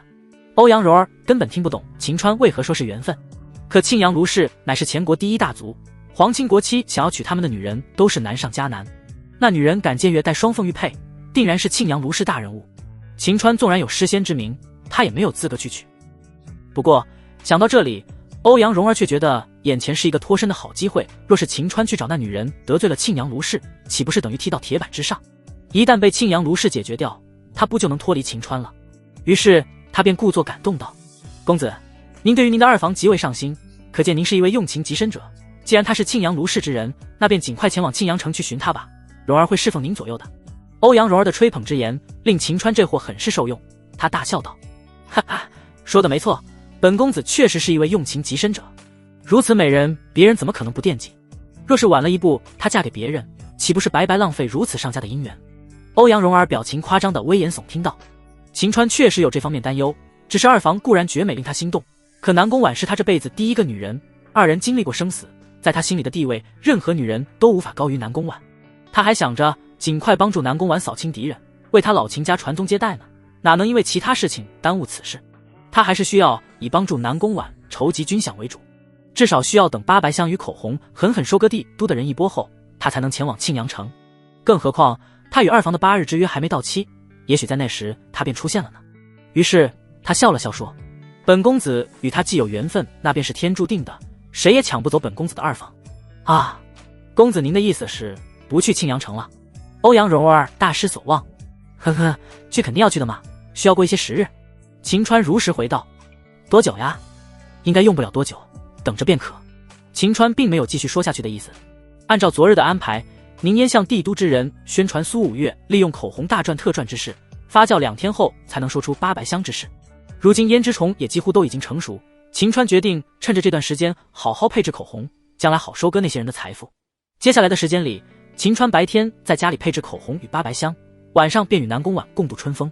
一晃眼5天时间已过，秦川与二房之间的8日约定也已经过去，二房并未出现，秦川多少有些失落，看来他前往庆阳城后定要好好寻找一番。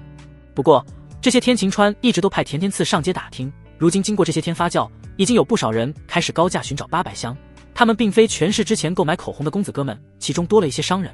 看得出来，他们认为苏五月靠着口红赚差价，如今宁烟又想要800香，他们如果能得到，便可以利用此物来赚取差价。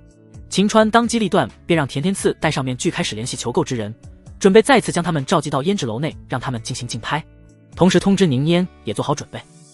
可是此刻宁烟的闺房之中却出现一名宫女，她宣称自己乃是太后之人，指名道姓要让她说出来售卖口红之人是谁，让其归顺太后。若是做到，她便有机会营救她的父亲。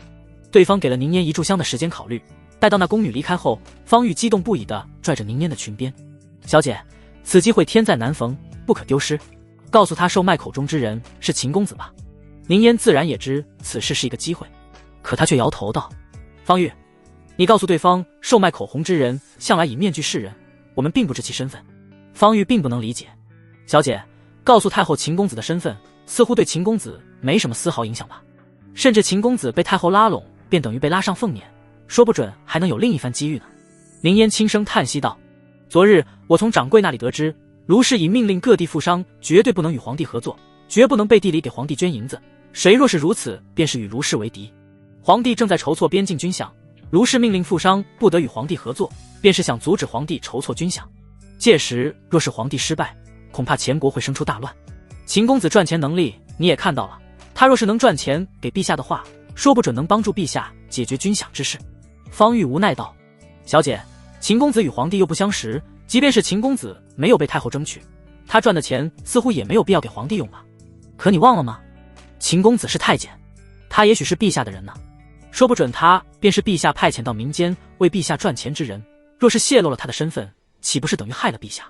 宁烟提醒道：“那也只是我们之间的猜测而已，并没有证实秦公子便是太监呀。”方玉反驳道。宁烟黛眉微微皱起，秦川是太监之事确实只是他们猜测，还未证实，难不成还要把秦川叫过来验明正身吗？只是想证实的话，似乎需要看到秦川那里，亦或者是摸到他那里。他虽然在胭脂楼被官府发配为妓，但他却还是处子之身，哪里能做出此等之事？小姐，还是选择将秦公子的身份告知太后的人吧。方玉再次劝说道。不，宁烟依旧声音坚定道：“我从秦公子的诗词里能看得出来，他有一腔报国的热血，我相信若不是太后强行逼迫他，他是一定不会站在太后那边的。即便他不是太监，他若是知晓皇帝有难，定然会全力支持皇帝的。还有一点极为重要，即便秦公子不是太监无法帮助我等，可他赚了钱不是分给我们吗？我们只要将分给我们的钱给陛下，帮助陛下解决燃眉之急，陛下定然会想办法拯救爹爹的。若是将他的身份告知太后，在太后的强逼之下，他还能继续赚钱，还能分给我们吗？小姐，您讲的固然有些道理，可陷害爹爹的人正是太后派系之人，太后若能放一马，才能真正保全老爷，其他法子太过困难。”方玉再次劝说道。不要再说了，我相信若是爹爹是我，他也会与我选择一样，我意已决。宁烟摆手道，他考虑不仅仅是他父亲的安危，更是想为整个前国考虑。方玉知晓宁烟对于家国大事太过倔强，最终也只能摇头叹息。一炷香后，宁烟便告知太后的人，售卖口红者一直戴着面具，他也不知对方是谁。太后的人并没有放弃，而是命令宁烟若是接下来再与合作，定要将其身份挖出来，否则他父亲定然秋后问斩。宁烟心头猛然一沉，可为了维护皇帝的利益，为了天下安稳，他还是忍住没有说出秦川的身份。为了防止太后的人通过其他渠道联系上秦川，宁烟便让方玉将秦川寻来。半个时辰后，秦川如约来到宁烟闺房之中。宁烟没有做任何铺垫，将太后想要阻止皇帝筹措军饷之事告知他。随即他便情绪激动地握住秦川的双手。秦公子，奴家相信你有一腔报效国家的热血，你会选择帮助陛下对吗？秦川这霍方才听到太后的奸计，竟敢这么对付他的大房，他心头那个火啊！若是被他碰到太后，他非得要好好教他做人。可被宁烟的纤纤玉手握住后，这霍顿感他的玉手柔若无骨，如丝绸般的滑嫩，那触感对比他家大房有过之而无不及啊！啧，小手便如此丝滑，身子上的肌肤那还得了啊！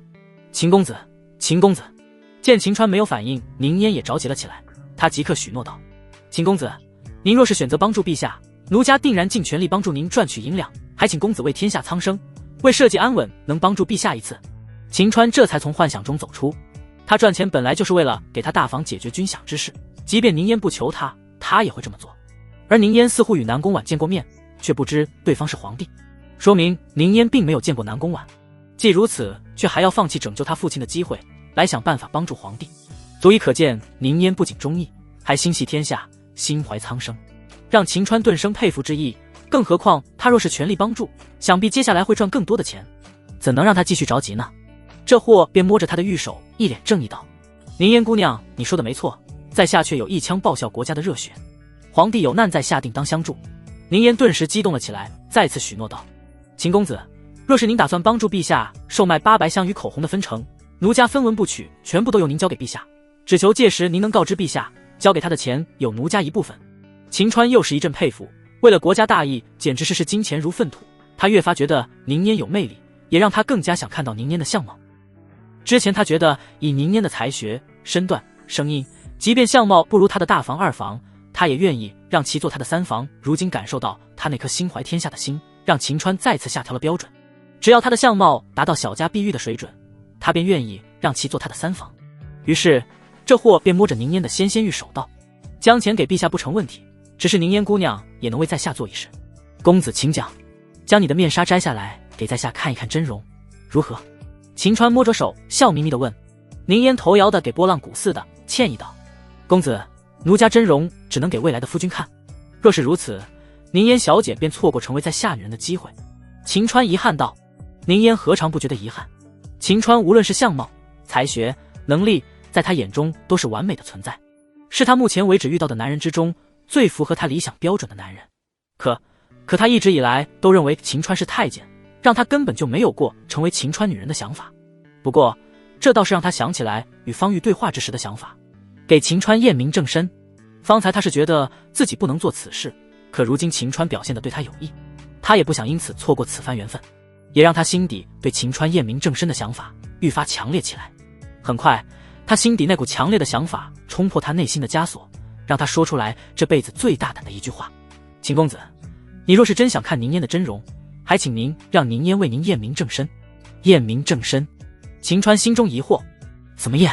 方才宁烟已鼓足勇气，可如今秦川这么问，他一时间竟不敢说出口。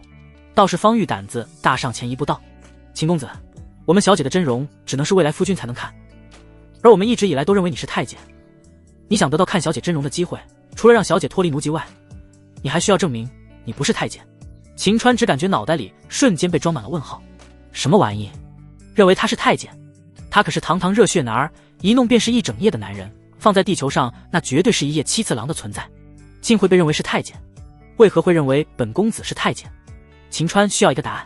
秦公子，您初见小姐时表现出来不近女色，家又住在皇室拥有的宅院之中，当然会被认为是太监。这天底下除了太监，还能有谁能拒绝与小姐彻夜长谈？方玉说出事情原委。我擦！秦川要吐血了，当时他只是想装着绅士，竟被认为是太监。不过他可不会说出自己真实目的，而是解释道：我秦川向来都是尊重女性，那日我观察宁烟小姐神态有些疲惫，便不忍心让其彻夜长谈。方玉对此理由表示怀疑，直到现在秦川这货还摸着宁烟的手呢。宁烟此时也发现了这一点，他心头一慌，立马将手给收了回去。秦川也不傻，看得出来他们是不信。既然怀疑他是太监，那好，他便给他们两个证明一番，让他们见识见识他的宏伟强大。于是秦川便故作摇头叹息道：既然有误会，那么在下便解除误会吧，不知宁烟小姐该如何验明正身。宁烟与方玉对视一眼，他便小声对方玉说：要么你去碰一下。小姐，碰一下似乎也不行吧，验明正身还是看一眼比较好。方玉说道：看，宁烟这辈子都未曾看过，若是看了的话，她这辈子便只能嫁给秦川。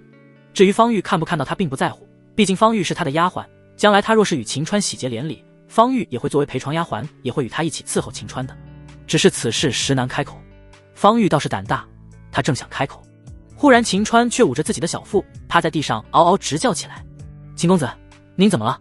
突如其来的一幕把宁烟与方玉吓了一跳。秦川乃知怎么回事啊，他似乎被什么东西给击中小腹，疼得他根本说不出来话。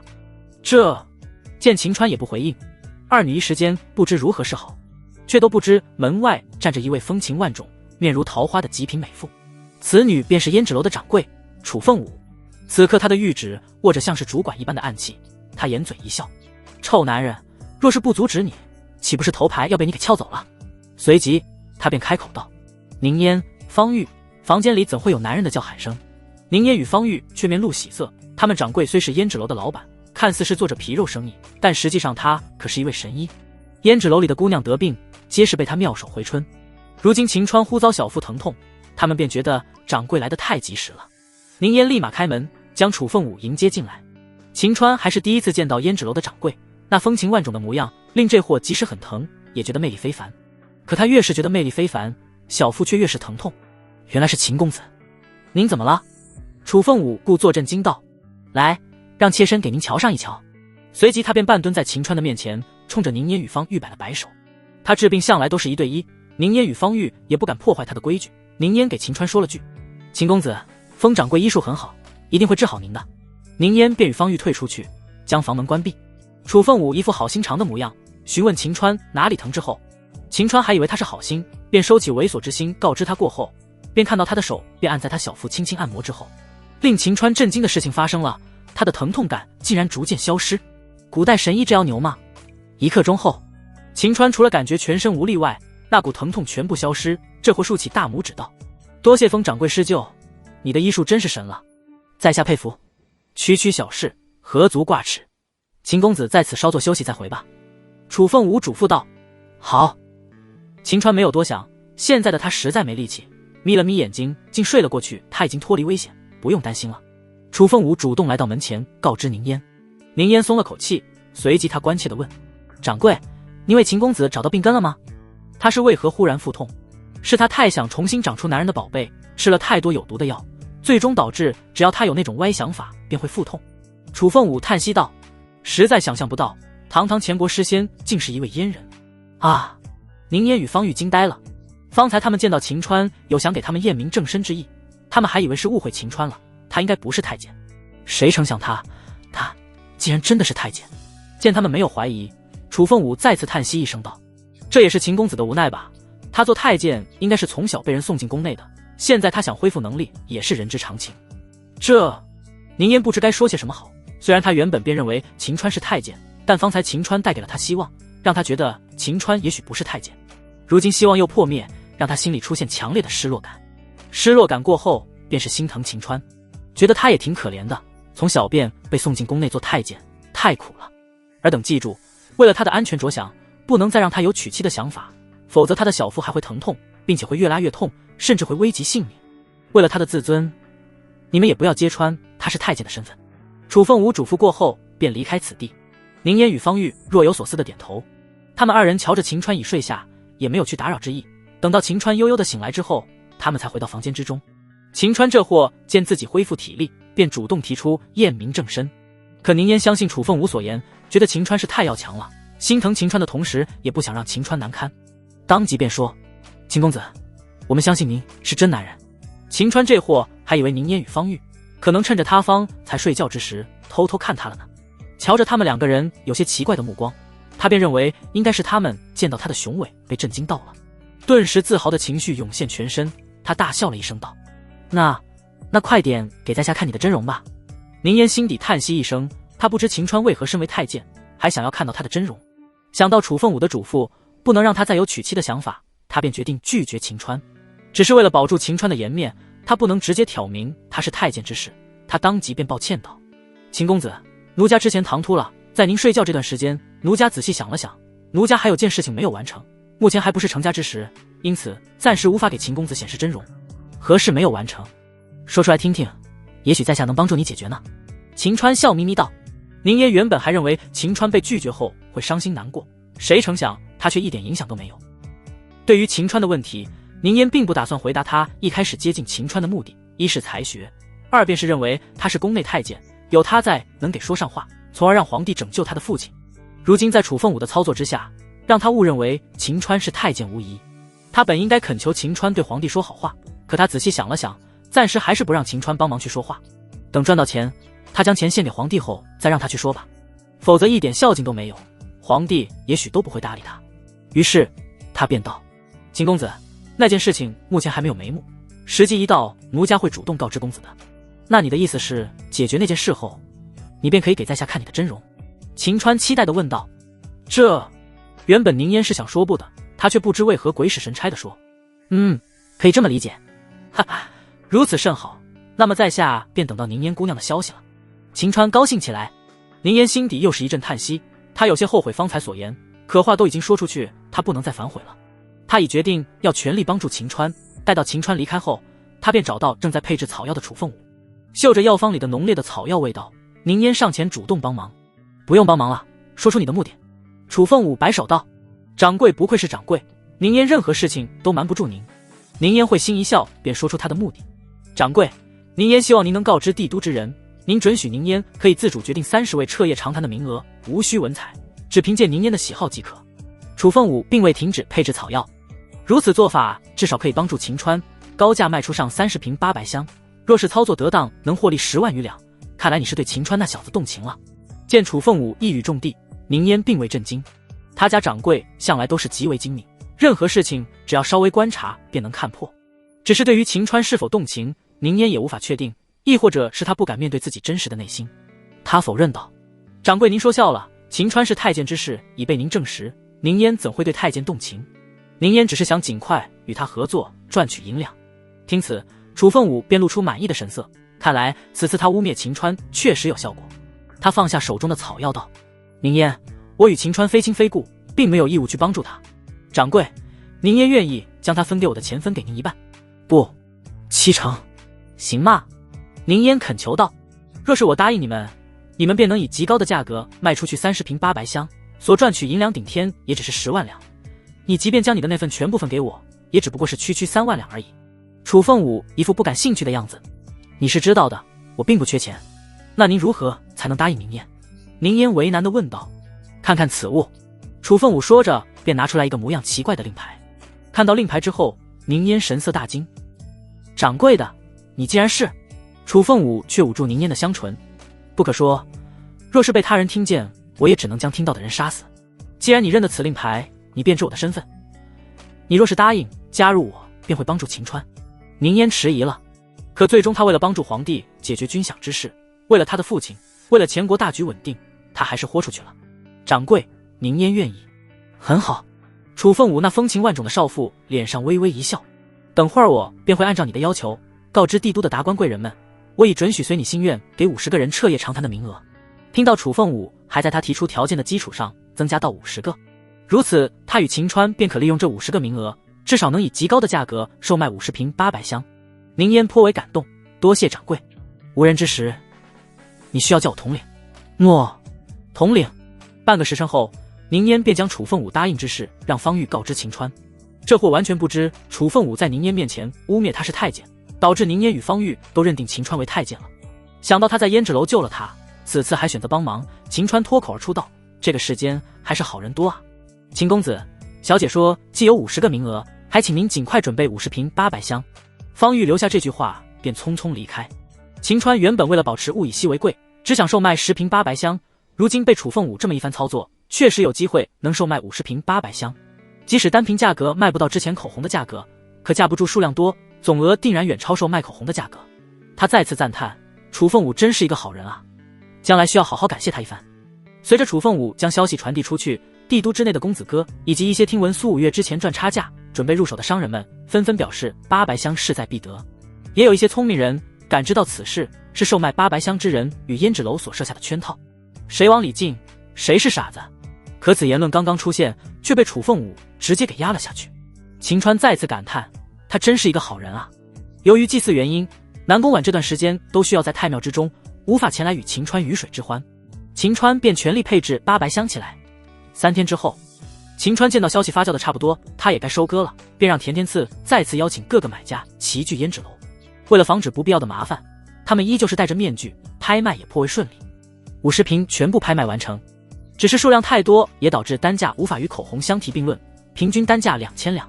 50瓶不多不少，10万两纹银，无论放在哪个国家都是一笔巨款。只是让秦川郁闷的是，之前赚差价的苏五月此次却没有来。他原本还想让苏五月看到他利用苏五月的名头大赚特赚，让其羡慕嫉妒恨。对方确认都没有来，多少让秦川觉得有些不得劲。拍卖过后，秦川依旧没有马上离开，再次前往宁烟阁后，宁烟便上前恭喜道：“恭喜秦公子，喜赚10万两。”方玉在一旁听着，只感觉宛如做梦一般。那可是10万两啊！秦川此时倒也谦虚，此次能赚到10万两，皆因宁烟小姐与楚掌柜帮忙。这是秦川的真心话。这些人愿意买800香与口红，都是冲着宁烟来的，其实和他的产品关系不大。即便宁烟需要一坨屎，他们为了能得到与宁烟彻夜长谈的机会，也会前仆后继的。宁烟也没有反驳，不过在他心中，能想到利用他的名气来赚钱，才是最为重要的。只是10万两，距离皇帝需要的军饷还差得远，宁烟不敢有丝毫松懈。秦公子，接下来我们该怎么做？还要继续使用此法来售卖800香与口红吗？宁烟姑娘，此次卖出去50瓶，那些想要见到你的公子哥应该都能被满足，可以说市场已经饱和。若是继续使用相同套路，恐怕已经不行了。秦川摇头道：“那该如何？难道要降低价格售卖口红吗？”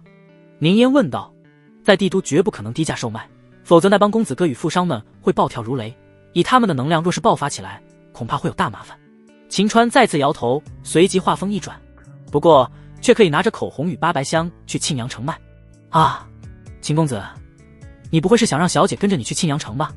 方玉说道。秦公子，此事怕是行不通。此次50个名额已出，他们定然会找奴家来兑现。届时每隔1天，让他们其中1人与奴家彻夜长谈，也需要100日奴家才能解决此事。近期似乎无法与您前往庆阳城。宁烟为难道：“哈哈，此事并不需要宁烟姑娘跟随在下前往庆阳城。目前口红与800香价值1000两的消息，应该已在全国满天飞，可谓是奢侈品。那帮富人为了彰显与普通人的不同，会有不少人愿意高价购买的。即便不能卖到与帝都一样的价格，可若是量大呢，收入定然不菲。”秦川解释道。话罢，秦川便神情激动了起来。根据欧阳蓉儿猜测，他的二房定然是卢家之人，那么此次他前往庆阳城赚钱到底，同时定要将其寻找出来。不用跟随秦川去庆阳城，宁烟本该高兴的，可事实他的心底却十分的失落。他能感觉到他还是十分向往着跟随秦川走天涯，享受那份自由，那份无忧无虑。只是无论他接下来需要应对那些购买800香的客人，还是他已答应楚凤舞加入那组织，他都暂时无法离开帝都。他心底叹息一声，便主动邀请道：“公子，今夜便留在宁烟阁吧，奴家为您歌舞助兴。”哈哈，本公子正有此意。秦川这豁大笑道。固然前方道路险阻，可这祸心不是一般的大，想的是今朝有酒今朝醉，先美酒佳人享受了再说。如果到了庆阳城遇到困难，那便到那时再头疼吧。与宁烟狂欢一宿后，秦川见到此次无人堵他，这才回到府中。既然已经决定前往庆阳城，秦川便需要为售卖口红与800香做准备。800香的材料在全国各地都能买到，前往庆阳城后再制作也来得及。只是口红需要胭脂虫，此虫大多数都是附着在仙人掌之上。目前他能得到仙人掌，皆是因为番邦进贡仙人掌被纯元太后看不上，被扔到城外，最终长得漫山遍野都是。而在庆阳城是否有仙人掌，可是要打一个问号。因此秦川需要在前往庆阳城之前，尽可能的多制造一些口红出来。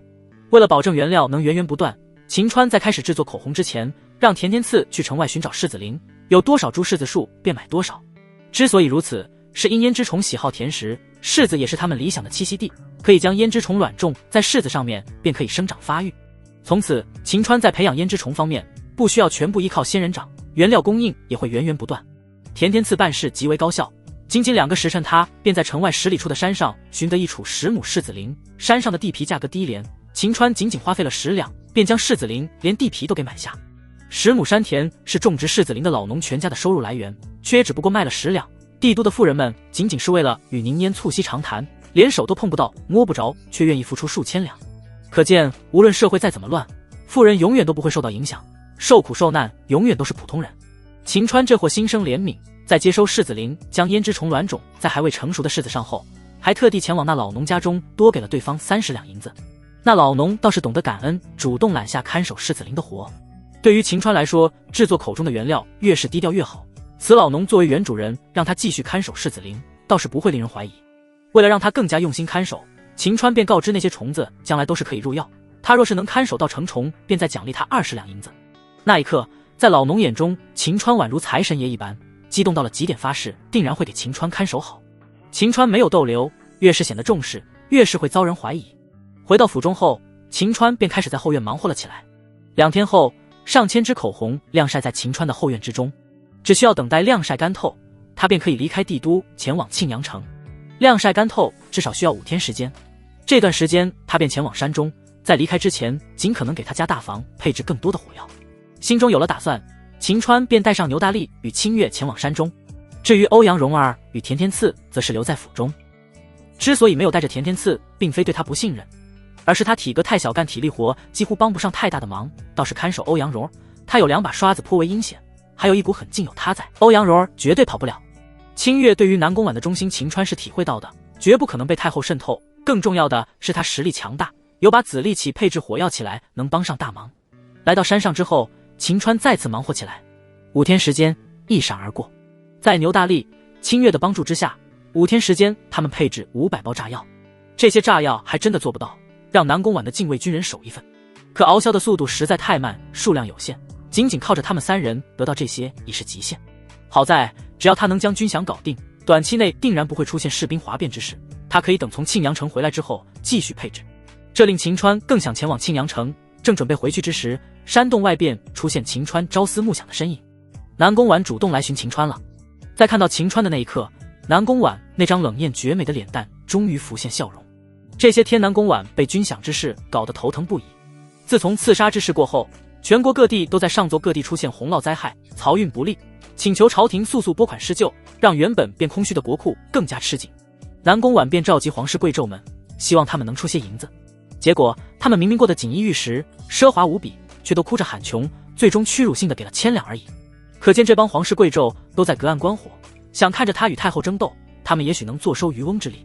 得知他们的心思后，南宫婉也不再将希望寄托在他们身上，而是将目标转移到民间。可得到的回应却是绝大多数商人都已听从纯元太后的命令，不得给皇帝捐银子，更不能合作。儒家在民间的势力远远大于南宫婉这位皇帝，即便许以厚利，最终也无人回应。难不成要眼睁睁地看着边境士兵哗变？南宫婉并没有放弃的意思，他相信一定还有办法，只是办法到底是什么，他目前还未得知。重压之下，他愈发的思念秦川，唯有见到秦川才能让他轻松。下了早朝，他便换上便服来寻秦川。2人多日未见，并无多言，即便秦川多日未曾洗澡，南宫婉也没有嫌弃。双方干柴烈火进行了一番大战，此战持续到了凌晨才结束。享受的快乐令南宫婉压力骤减，同时他觉得秦川是牲口的想法也愈发的强烈，不，简直比牲口还厉害。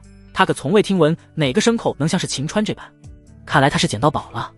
在得知秦川接下来要前往庆阳城后，南宫婉心底极为不舍，又是与秦川大战到天亮，他才不舍起床离开这温柔之乡。在离开之前，他嘱咐清月定要服侍在秦川左右，若是秦川出现任何损伤，提头来见。同时他再次命令清月绝不可将他现在的困境告知秦川。清月心底叹息，皇帝虽然是女人，但自尊心比男人还强，并不想让他在乎的人陪着他一起承担压力。由于清月之前已答应秦川，做任何事情都需要在秦川同意之下才能告诉皇帝。关于秦川为皇帝筹措军饷之事，他只字未提。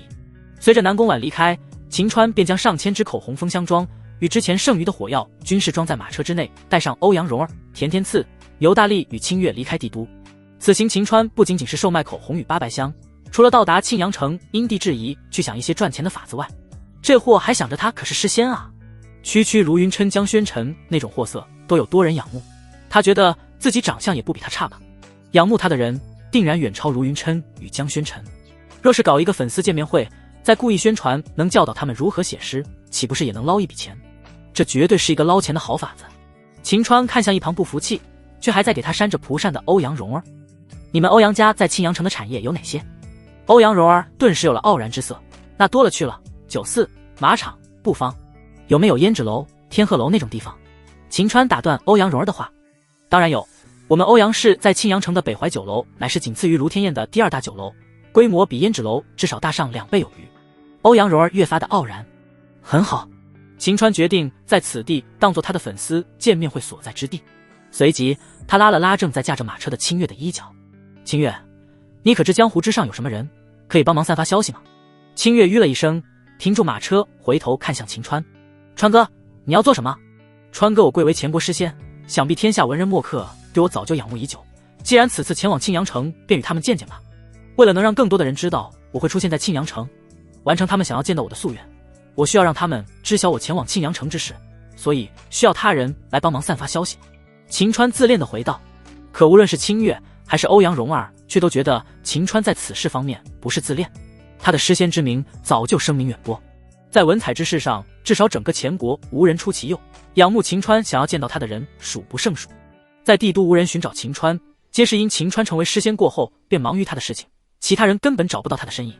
若是告知天下人他会出现在庆阳城，定然会引起文坛震动，无论是想一睹他风采之人，还是想挑战他的人，都会齐聚庆阳城。清月想到那场面，倒是有一些期待，他立刻回道：“公子是否还记得白晓生？此组织除了可以帮忙寄送密信外，也可以帮忙散发消息。以他们的速度而言，我们也许还在半途之上。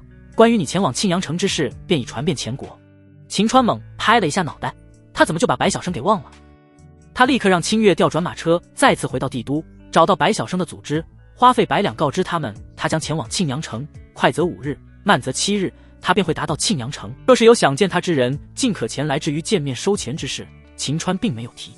若是一开始提钱，说不准他的口碑就塌了，也会吓走绝大多数的人。他准备等到达庆阳城后，等欧阳蓉儿与欧阳世家之人接触后，便让他来提出收钱之事，让别人都认为是他们欧阳世家的人收钱，让他们来背黑锅。此时不仅秦川在算计着欧阳蓉儿，欧阳蓉儿也在想着算计秦川。这家伙竟然把他给带上了。庆阳城里他们欧阳世家的势力不小，想从秦川手里将他救走，不要太简单啊。他笑眯眯地看向秦川，只觉得秦川真是愚蠢到了极点。既然给他这个机会，他也就不客气了。3天时间很快过去，清月说的没错，白晓生速度极快，他们还在半途中。诗仙秦川不日将要前往庆阳城之事，已经传遍整个前国。凡是仰慕秦川之人，已开始前往庆阳城目睹他的风采。来到庆阳城里的纯元太后，正在坐在堪比御花园的卢府后花园内的亭台之下，与一位身着华丽服饰的老者垂钓。听着夏荷的汇报，他也知晓秦川要前来庆阳城之事，即便他是堂堂纯元太后，也动心了。原本他便与秦川相约见面，只是无奈刺杀之事失败，他不得不暂时回到庆阳城。如今秦川主动前来庆阳城，纯元太后便打算绝不可错过此机会。此时纯元太后身边老者睁开他那细小的眼睛，开口道：“夏荷，售卖口红之人找到了吗？”声音不大，却给人一种无形的压力。夏荷即便是太后身边的婢女，见识过极多大人物与高手，可面对此老者带来的无形压力，却令他面露慌张之色。回禀家主，帝都来报售卖口红那人一直都是戴着面具隐藏身份，宁烟并不知对方到底是何身份。此老者便是卢家真正的掌权之人卢凌天。他轻哼了一声，望向纯元太后：“太后，你可愿意相信宁烟所言？他的父亲生死都在我们手中，谅他也不敢欺骗我等。”纯元太后笃定道：“看来那人是怕招惹麻烦，不敢显露身份。你就不怕那人是皇帝的人？”卢凌天抛着鱼饵问道：“爷爷，根据朝中的卧底来报，皇帝为了筹措军饷，已经用尽所有办法。若是那人是皇帝的人，皇帝还用得着如此发愁吗？”纯元太后分析道：“哈哈，老夫的孙女确实已经成长，当年选你去做先帝的皇后，说明老夫的眼光没有错。卢凌天满意道。即便纯元太后在朝中一手遮天，可在卢凌天的面前，她保持着卑微姿态。都是爷爷教导的好。卢凌天又是大笑几声，便再次问道：夏荷，那位击杀冯熙的神秘高手查得怎么样？夏荷神情紧张地回到家主，那人仿佛人间消失了一般，探子多次巡查也无法找到他的丝毫踪迹。废物，一帮废物！纯元太后怒道：无需咒骂，老夫自有办法可以引起现身。卢凌天双目阴厉道：爷爷，您的办法是？老夫暂时还没有准备好，等你返回帝都后，应该便能准备的差不多，届时让其现身不是问题。卢凌天杀气腾腾道：定要其碎尸万段。爷爷，那人实力极强，若是想将其杀死，并非易事。纯元太后提醒道：此事也无需担心，老夫已与苏家、崔家通过气，会派遣家中高手联合绞杀那人，届时凑够9位大宗师强者，定然可以将其斩杀。卢凌天说着，鱼线便猛然往下一坠，他单手握住鱼竿，用力一拉，一条超过10斤的红色鲤鱼便被他拉了上来。阿弥陀佛，钓上红鲤鱼乃是好兆头，此次家主的计划定然能成功。苦海大师站在一旁拍马道。卢凌天却不吃这一套，他将鲤鱼钓上来后，踩在脚下，瞬间化为了肉泥，可见他也是一位内力极强的高手。他双目透着一股煞气道：那人破坏我卢氏登临95的机会，老夫定然会让其于此于一般。纯元太后也很是期待，9位大宗师还不把那人给撕了。2天之后，北齐皇城天云阁，一名与宁烟戴着相似面纱的绿衣女子，听到丫鬟所言，她便起身看向南方。刚刚起身，此女挂在身上的铃铛便铃铃作响，若是熟悉此铃声之人，定然会认出她的身份。天下第一才女林诗诗。嫣儿，随我前往前国庆阳城。啊，小姐，你要去见秦川吗？我北齐虽以武立国，但陛下志在天下，想要强国文武不可缺。此人目前势头正盛，若是无法将其压制，恐怕会令前国文坛大起，我北齐会损失诸多人才。既如此，嫣儿便随小姐前往前国。此时的秦川已经换上水路，乘船前往庆阳城。如今距离庆阳城只有1个时辰路程。欧阳蓉儿心头那个激动啊！只要达到庆阳城，他便让秦川好看。就在此时，秦川却忽然满脸笑容，递给欧阳蓉儿一杯茶。蓉儿，此次前往庆阳城，还需你来帮忙，这杯茶我敬你。欧阳蓉儿更加觉得秦川愚蠢，竟还想用敬茶来让他帮忙吗？他心中冷笑，帮个屁，等到了庆阳城好好收拾你。他表面上却一饮而尽。公子，蓉儿会尽全力帮助您的。只是他刚刚说完，却发现秦川露出来了阴险的笑容。他警觉起来：公子，您为何这般面相？你以为本公子看不出来你的打算吗？秦川笑眯眯地问。欧阳蓉儿哪里会承认？公子，您说什么？蓉儿听不懂。听不懂也罢，本公子告诉你，方才那杯茶里被本公子下毒，你若是想活命，只有听从本公子的命令，若是有其他心思，必死无疑。秦川玩味地说道。啊！欧阳蓉儿眼珠子都快瞪出来，他忍不住了。秦川，你敢算计我？秦川微微一笑。欧阳蓉儿，彼此吧，你不也是在算计本公子吗？你……欧阳蓉儿只感觉胸口又是闷了一口气，想发泄，却发现秦川说的没错，他确实也在算计秦川，只是他小看了秦川，还以为秦川是蠢货，谁成想秦川技高一筹，比他卑鄙多了。如今距离庆阳城越来越近，他怎能被秦川如此要挟？他紧咬背齿，脸色涨红，威胁道：秦川，你现在最好把解药给我，否则到了庆阳城，我欧阳世家绝对要让你好看。秦川满是不在乎的打了个哈欠道：方才给你喝的毒药乃是本公子独门秘制，此毒平日呈现无毒状态，可若是1个月内吃不到解药，便会侵蚀你的5脏6腑，3-5个呼吸之间，你便会因5脏6腑溃烂而亡。你当然也可以任由你家族之人对付我，可我事先需要提醒你，你敢这么做，我秦川就陪你一起死。我烂命一条，和堂堂欧阳家的大小姐一命换一命，我也死得其所。倒是你啊，虽然胸小了一些，但出身高贵，文采卓越，正处花样年华，却随我而去，你觉得值吗？欧阳蓉儿怕了，她自持金贵，怎愿与秦川同归于尽？原本还想到庆阳城让他们家族之人对秦川严刑拷打，可他发现他太怕死了，他赌不起。瞧着他的面色变化，秦川便知他怂了。他仰头大笑，拍了拍他的香肩道：接下来好好听话，哪天本公子高兴了，自然会给你解药和自由身，若是不听，那便做好与本公子同归于尽的准备吧。说到最后，秦川声音压得很低，死亡的威胁愈发的强烈，让欧阳蓉儿浑身哆嗦起来。即便他心头1万个不服，可为了保住性命，他还是点了点，只会点头。你哑巴啦？秦川勾起他的那滑嫩白皙的下巴，欧阳蓉儿露出来比哭还难看的笑容。公子，蓉儿接下来会听从您的所有吩咐，竭尽全力为您服务。很好，前边便有一处码头，你买上一匹马快，率先前往庆阳城，让你们欧阳家族的人到城门前来迎接本公子，场面能有多么大便搞多么大。秦川命令道。欧阳蓉儿忙是小鸡啄米似的点头，蓉儿定然会让公子满意。到达码头靠岸后，欧阳蓉儿便毫不犹豫买了一匹马，便向着庆阳城而去。瞧着他的身影消失在官道之上，清月有些看不明白秦川的操作。喂，川哥，你让欧阳蓉儿率先离开，你就不怕放虎归山？他若是找人成功解毒你的计划，怕是要落空了。哈哈，我都没有给他吃毒药，他找谁也解不了毒。秦川大笑起来。清月几乎愣住了。你方才都是骗他的？对啊，我秦川做事情向来光明磊落，怎会用毒来害他呢？秦川点头道。实际上是这货手上没有合适的毒药，虽然他可以通过一些化学反应搞出来毒，但想要做到电视剧里吃了毒药还有解药，还能将毒留在体内长期不发作的毒，他是配置不出来。与其给他真正使用毒药，倒不如吓唬吓唬他，只要他怕死，他就不敢赌。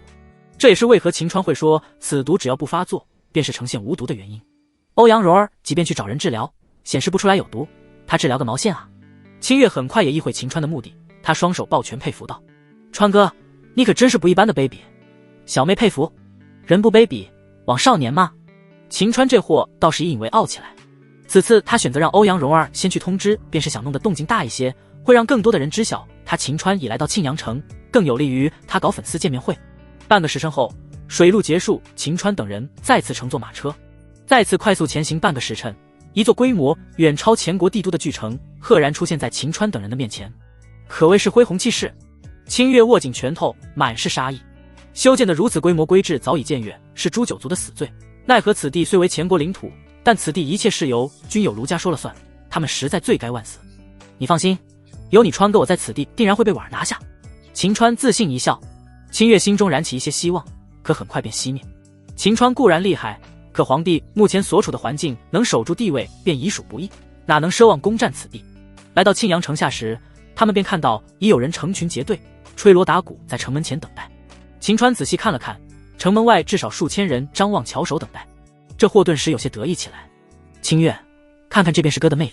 没成想却听到清月吐槽道，我可记得当年江宣城那卑鄙小人来帝都时，有上万人前来迎接，堂堂诗仙人数却只有数千人，看来庆阳城之人多数人都不识货。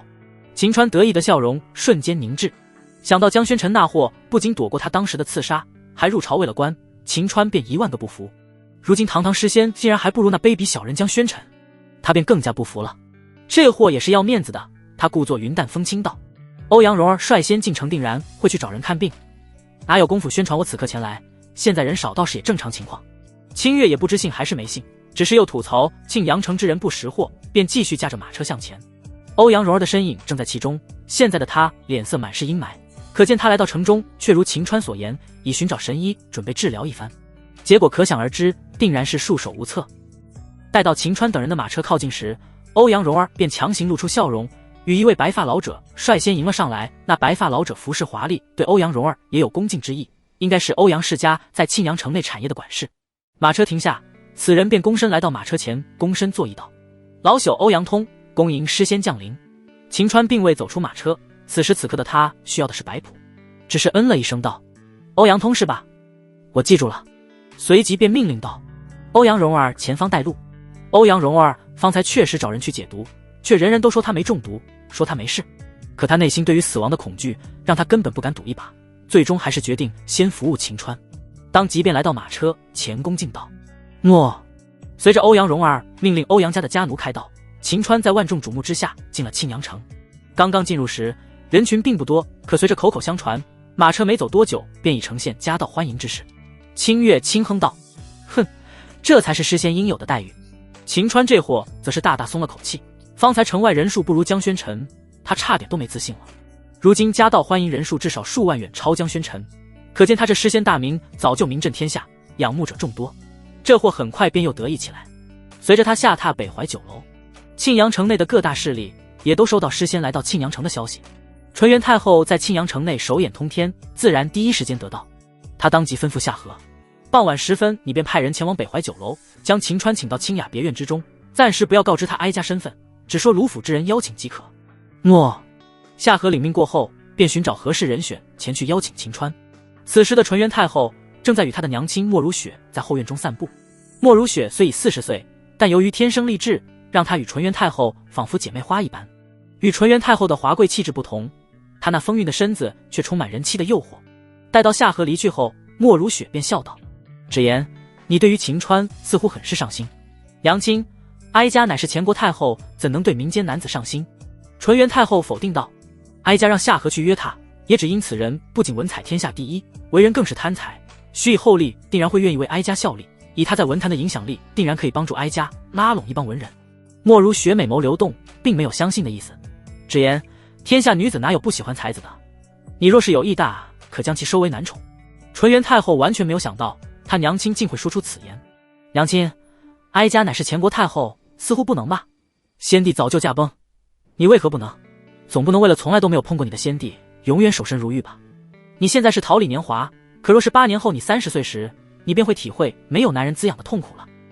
莫如雪那张极具韵味的脸稍露痛苦之色，可见她在如狼似虎的年龄，她也没有被满足，深知没有男人满足到底多么的痛苦。纯元太后虽然已是桃李年华20有2，但她出嫁之时，先帝已连动都不能动，双方没有进行过任何一次亲密接触，她也因此没有被男人碰过。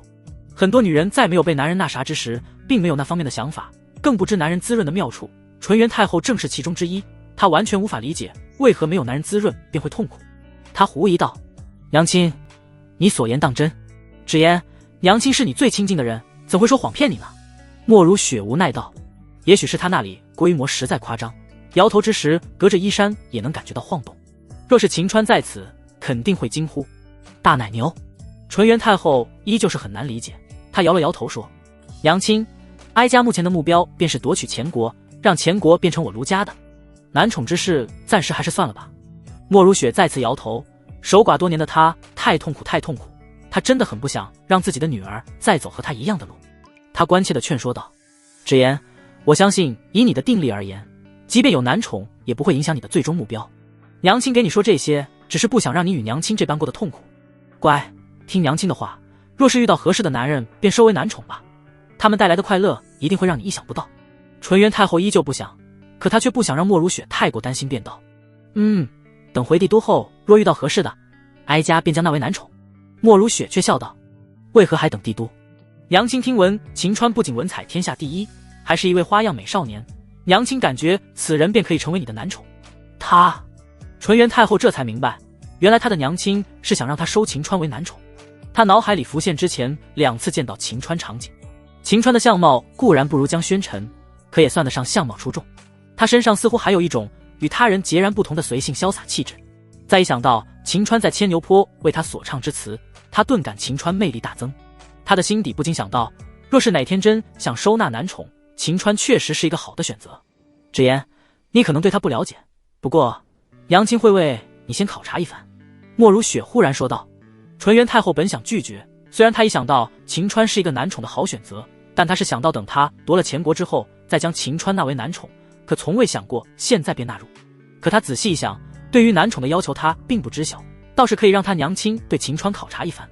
若是合格，将来她娶了前国，倒是可以直接征用。娘亲不知该如何考察。莫如雪掩面一笑：“男宠吗？3方面最为重要，其一便是房事能力如何，其2是否能够提供情绪价值，其3是否容易掌控。”纯元太后黛眉微挑，是否提供情绪价值，能否容易被掌控，这2件事倒是好了解，可是房事能力该如何考察？瞧着纯元太后疑惑的样子，莫如雪便道：“芷言，此事你无需多想，交给娘亲即可。今夜他若是前来，你不要与其见面，娘亲与他见面即可。娘亲，此次邀请秦川前来，是想对其进行拉拢，哀家不出马的话，拉拢之事难道要搁浅吗？”纯元太后问道。一时半刻，秦川也不会离开庆阳城。今夜娘亲帮你考察过后，他若是合格，你再找时间对他拉拢即可。莫如雪回道：“那便以娘亲所言。”纯元太后很快便答应道，可她完全没有注意到莫如雪那关切的眼神之下隐藏着火热的神情。秦川完全不知他已经像是猎物被盯上了。此刻的他正在北怀酒楼的一间房内与欧阳蓉儿对峙着。经过短暂的沉默后，秦川便笑眯眯地问欧阳蓉儿：“方才本公子的提议如何？”欧阳蓉儿感觉秦川绝对是天下最为厚颜无耻之人，方才他竟然提出来，各路想要一睹他风采之人要收费才能见面。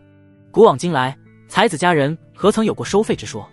收费见面也就算了，他竟然要求欧阳世家承担这一切，让天下之人都认为是欧阳世家所为，与他秦川无关。让欧阳世家背黑锅也就算了，可收的钱财却一分不能要，全部要上交给他，太无耻了！这种抹黑欧阳世家之事，损人不利己之事，欧阳蓉儿断然是不想做。当秦川提出来此事后，遭到欧阳蓉儿强烈反对。此刻面对秦川的再次询问，他依旧是反对状态。不行，绝无可能。哈，既如此，那你便等着1个月后毒发身亡吧。秦川威胁道。秦川，欧阳蓉儿跳了起来，本想说些狠话，可他太过怕死了。最终在欧阳世家的名誉与他个人的安危面前，他选择他自身安危。他紧咬贝齿道：我答应你，何时需要我去做？哈，这才是本公子的好蓉儿嘛！来，本公子疼疼。说着，秦川便伸出狗爪，想去抱抱欧阳蓉儿。欧阳蓉儿原本是想躲开的，可是之前秦川经常贬低他，说他做他3房的资格都不够，令他心中有了一种很奇怪的心理。他特别想让秦川觉得他有魅力，如今秦川想要抱他，他竟一点躲闪的意思都没有。秦川抱着他，心底又是叹息，多好的容貌，多么修长的四肢，多么润滑的肌肤，只可惜啊，那里太小，不达标准啊。很快，秦川便松开欧阳蓉儿道：再过2日吧，目前全国各地之人还正在往庆阳城赶呢，人来的越多，收费赚钱也就越多。欧阳蓉儿这会儿并没有想着秦川真卑鄙，反而心底升起不服的情绪。就这么抱了一下，他的魅力就这么低吗？他正想着给秦川掰扯，女人不一定那里大才有魅力时，欧阳通便在门外禀告：小姐，卢府派人前来邀请秦公子今夜前往清雅别院一叙。卢家之人？秦川拖着下巴想了想问：来人是否带见面礼？他们并未携带任何礼品。欧阳通停顿片刻回道：他似乎无法理解堂堂诗仙怎么听着有些贪财啊。既如此，便告知他本公子只见有诚意之人，将来人打发走吧。秦川吩咐道：为何拒绝卢家？欧阳蓉儿不解地问：若是卢家邀请，本公子便像是舔狗一样答应，此事一旦被传出去，无异于告知他见我一面很容易，哪里还愿意花钱与我见面？秦川回道。坐在窗前的清月并未阻止秦川，拒绝卢家固然会令卢家不悦，可秦川作为诗仙，有些脾气很是正常，卢家想要对其拉拢，定然会选择忍受。事实也确实如此。当夏荷将秦川拒绝的消息传递给纯元太后与莫如雪后，二人并未生气，莫如雪反倒是露出有趣的神色，她看向纯元太后道：只言此人倒是真如你所讲那般十分贪财，此类人看似胃口大，可实际上只需给钱便可将其拿捏。夏荷，你去账房支5000两银票，再派人给秦川送去，告知他这些银两我们卢家的诚意。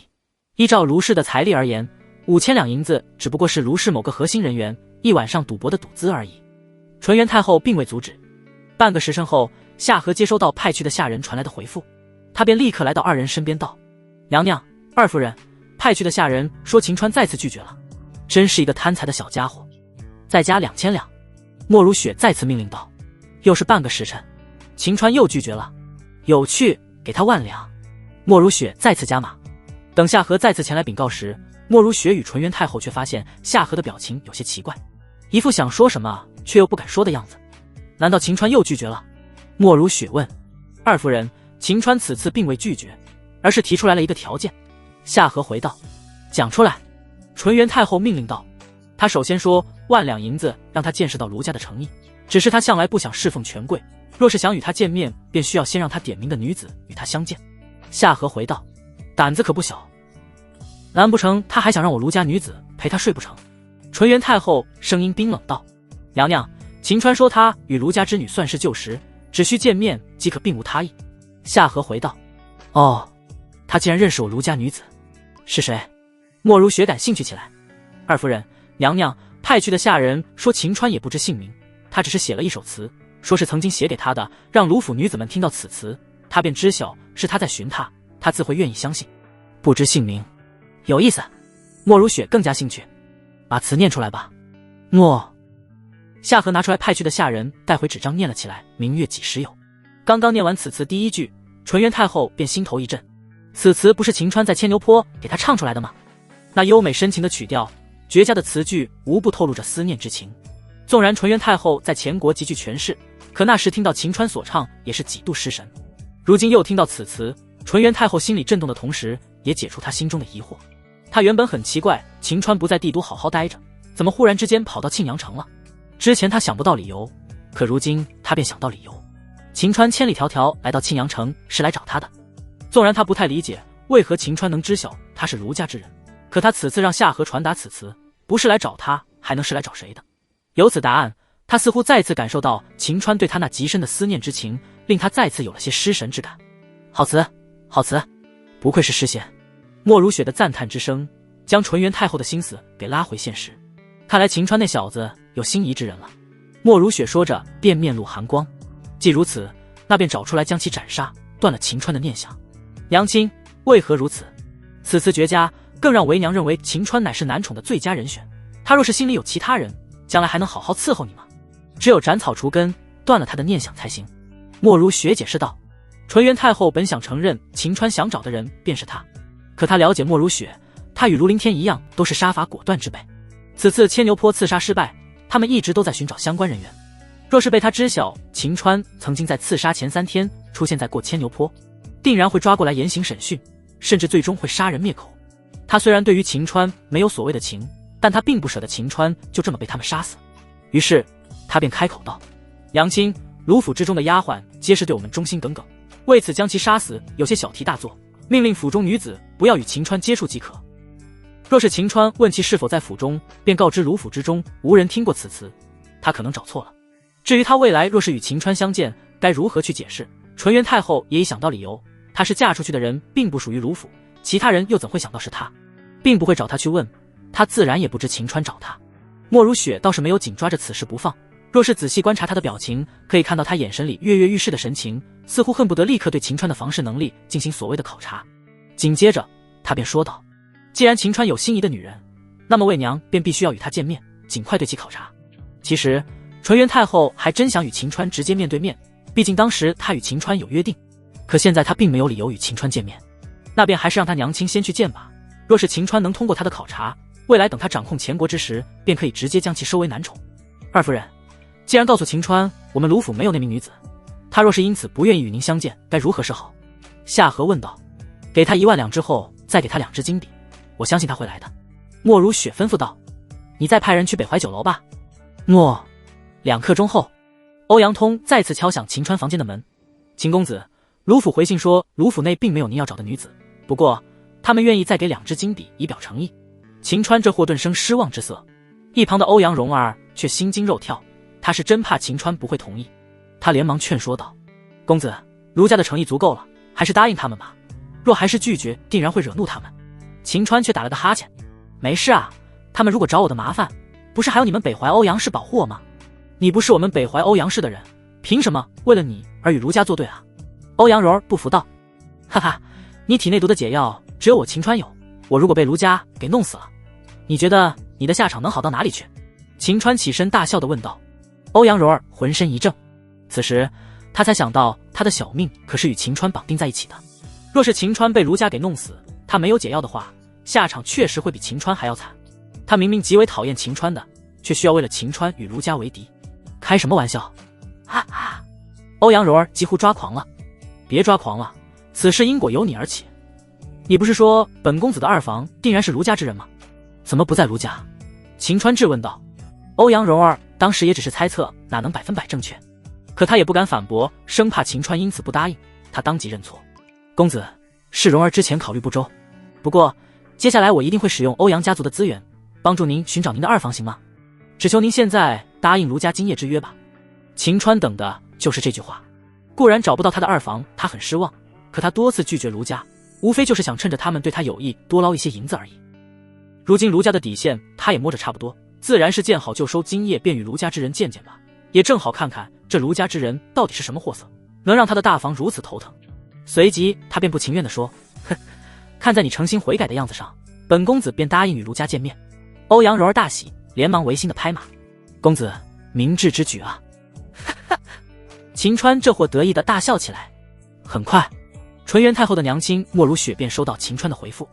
那时的纯元太后再次与如林天一同垂钓，她仿佛没了任何限制一般，她他双眸里跃跃欲试的神色更为强烈，甚至自言自语道：“不知天下第一才子失仙的滋味能如想象中的那般美好吗？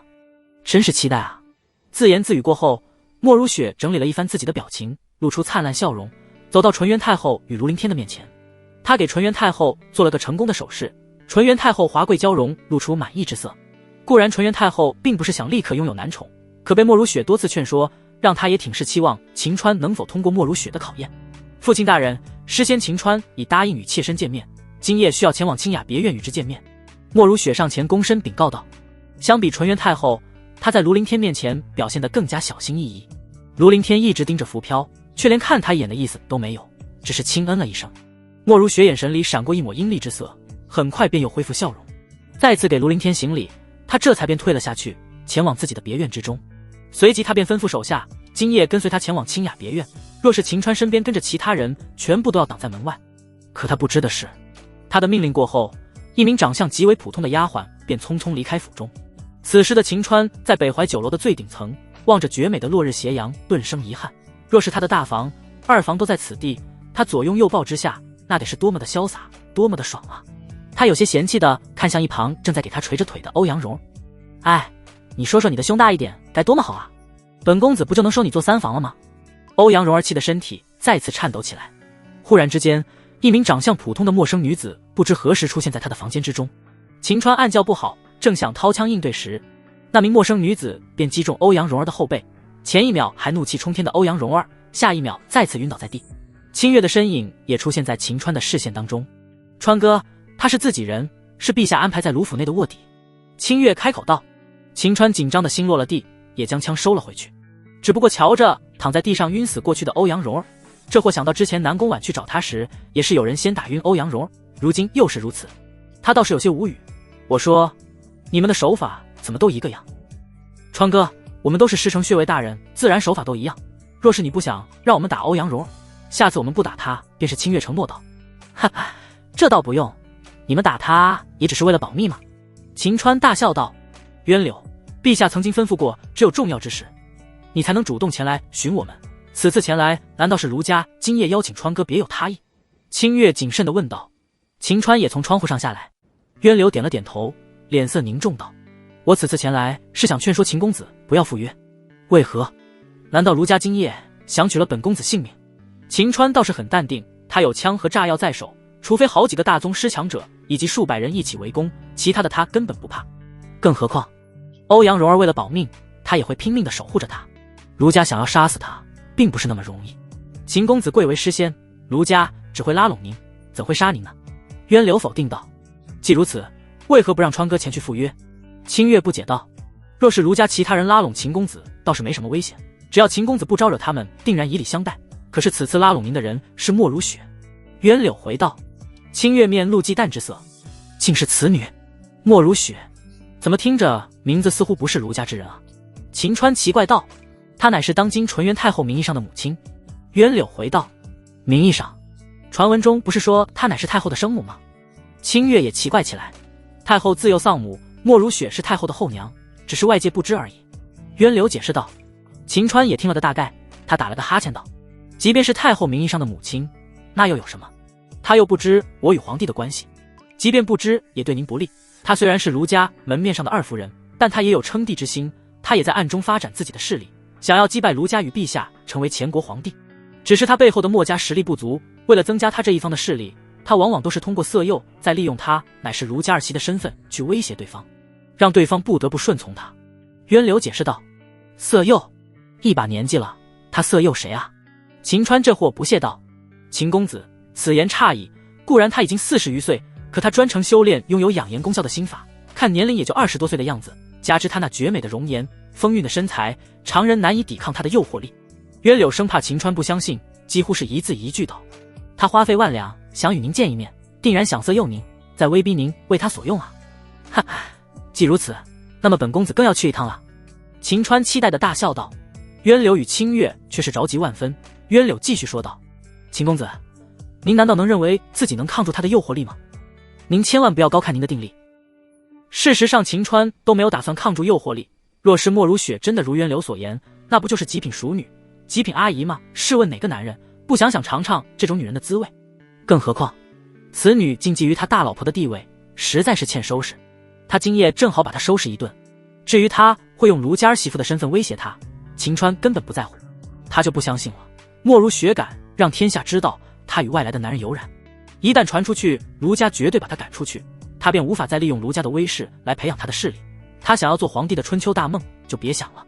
孰轻孰重，他应该分得清楚。秦川咧嘴一笑，便故作高深道：二位有所不知，本公子曾经修炼过独门秘术，一旦发功定立天下第一。更何况我已经答应卢家收了他们1万两银子与2只金币，若是不去，岂不是更加得罪卢家，更加不利于本公子接下来的计划。渊柳才想起来，秦川可是击杀冯熙拯救皇帝之人，其实力深不可测，乃是前辈高人。他竟如此怀疑秦川没有定力，惶恐之下，他跪在地上：公子，方才见弊病，未想起您的实力，小瞧了您，还请您降罪责罚。呵呵，无妨。秦川这货大度道。秦月还想劝说，可想到之前他每次怀疑秦川，似乎都被打脸，他也不再劝说。也许秦川真的拥有常人无法比拟的定力，他也不再反对。不过秦川这货为了保险起见，还是说了句：本公子轻易间是不想出手的，此次我前去赴宴等需要隐藏在附近保护本公子，若是出现了什么乱子，定然要第一时间前来。公子，贱婢知晓您需要隐藏实力，此次贱婢定然号令手下高手全程保护您。渊柳回道：很好。有了他们保护，秦川心里胆子更大了。他看了看窗外的残阳快要落下，他便迫不及待道：渊柳，你尽快通知手下前来，本公子也尽快前往赴约，还请您稍等半个时辰。渊柳应承过后，便从窗户一跃而下。半个时辰后，秦川在他们的保护之下前往清雅别院而去。莫如雪已提前来到清雅别院中，此庭院看似是卢家的在控制，实际上此地的看守人员皆是被他所收买。此地发生的一切事情，只要没有他的允许，都无法传递出去。不多时，他站在院内的阁楼之中，看向中阳湖的岸边，便看到秦川的身影。虽然看不见秦川的具体相貌，但他今夜目的可不是帮助纯元太后挑衅男宠，他是想将秦川拿下，为他所用，将来安插在纯元太后的身边定有大用。芷言，芷言，你也别怪魏娘算计你，谁让你不是魏娘的亲生女儿呢？谁让你们卢家不重视我呢？你们可以取这天下，我有何不可？莫如雪握着手中的酒杯，浑身上下充满了自信的神采。可他不知道的是，他色诱威胁的手段在过去屡试不爽，可在秦川面前，他只能吃哑巴亏。他瞧着秦川已经坐上船，被他的女仆拉了过来，那张妖媚的桃花脸上浮现一抹勾魂的笑容，他便故意换上轻纱披肩下了楼。秦川这货已跟随莫如雪的女仆来到清雅别院的门前，此处黑瓦白墙，微风徐来，倒是有江南水乡之感，对得起清雅别院的称号。这货也无心多做观察，现在的他就想让莫如雪偷鸡不成蚀把米，他便催促女仆尽快带他前去。此时女仆点头过后，便主动给秦川透露出，此次与秦川见面之人乃是卢府的二夫人莫如雪。哦，原来是二夫人啊！本公子向来尊重女性，绝不能让她久等，快快带着本公子前去吧。秦川故意表现的有尊敬之意。诺，秦公子跟随我入院吧。女仆领命后，便推开门进入院中，连续跨过了3道门槛，秦川才被他带到一处大厅之外。二夫人，秦公子带到。女仆话音刚刚落下，一位风韵十足的女子便出现在秦川的面前。此女身着低胸工装裙摆，香肩披着轻纱，巨大沟壑清晰可见，赛雪的肌肤令她那里诱惑力倍增，脸蛋也属于绝美范畴，如烟的画眉，精致的五官，脸上始终挂着娇媚的笑意，瞬间便能撩拨到男人的心。她看着年龄也和渊柳所讲一样，确实像是20多岁的，可她身上却有20多岁女子不曾有的成熟韵味。更要命的是，她身材丰盈，走起路来翘挺的臀部一扭一扭，别提多么的诱惑了，让秦川心底涌现出来一股冲动，想上去狠狠地摧残她，糟践她。只是这货也知现在不是机会，他需要等待时机，也只是咽了咽口水，略表敬意。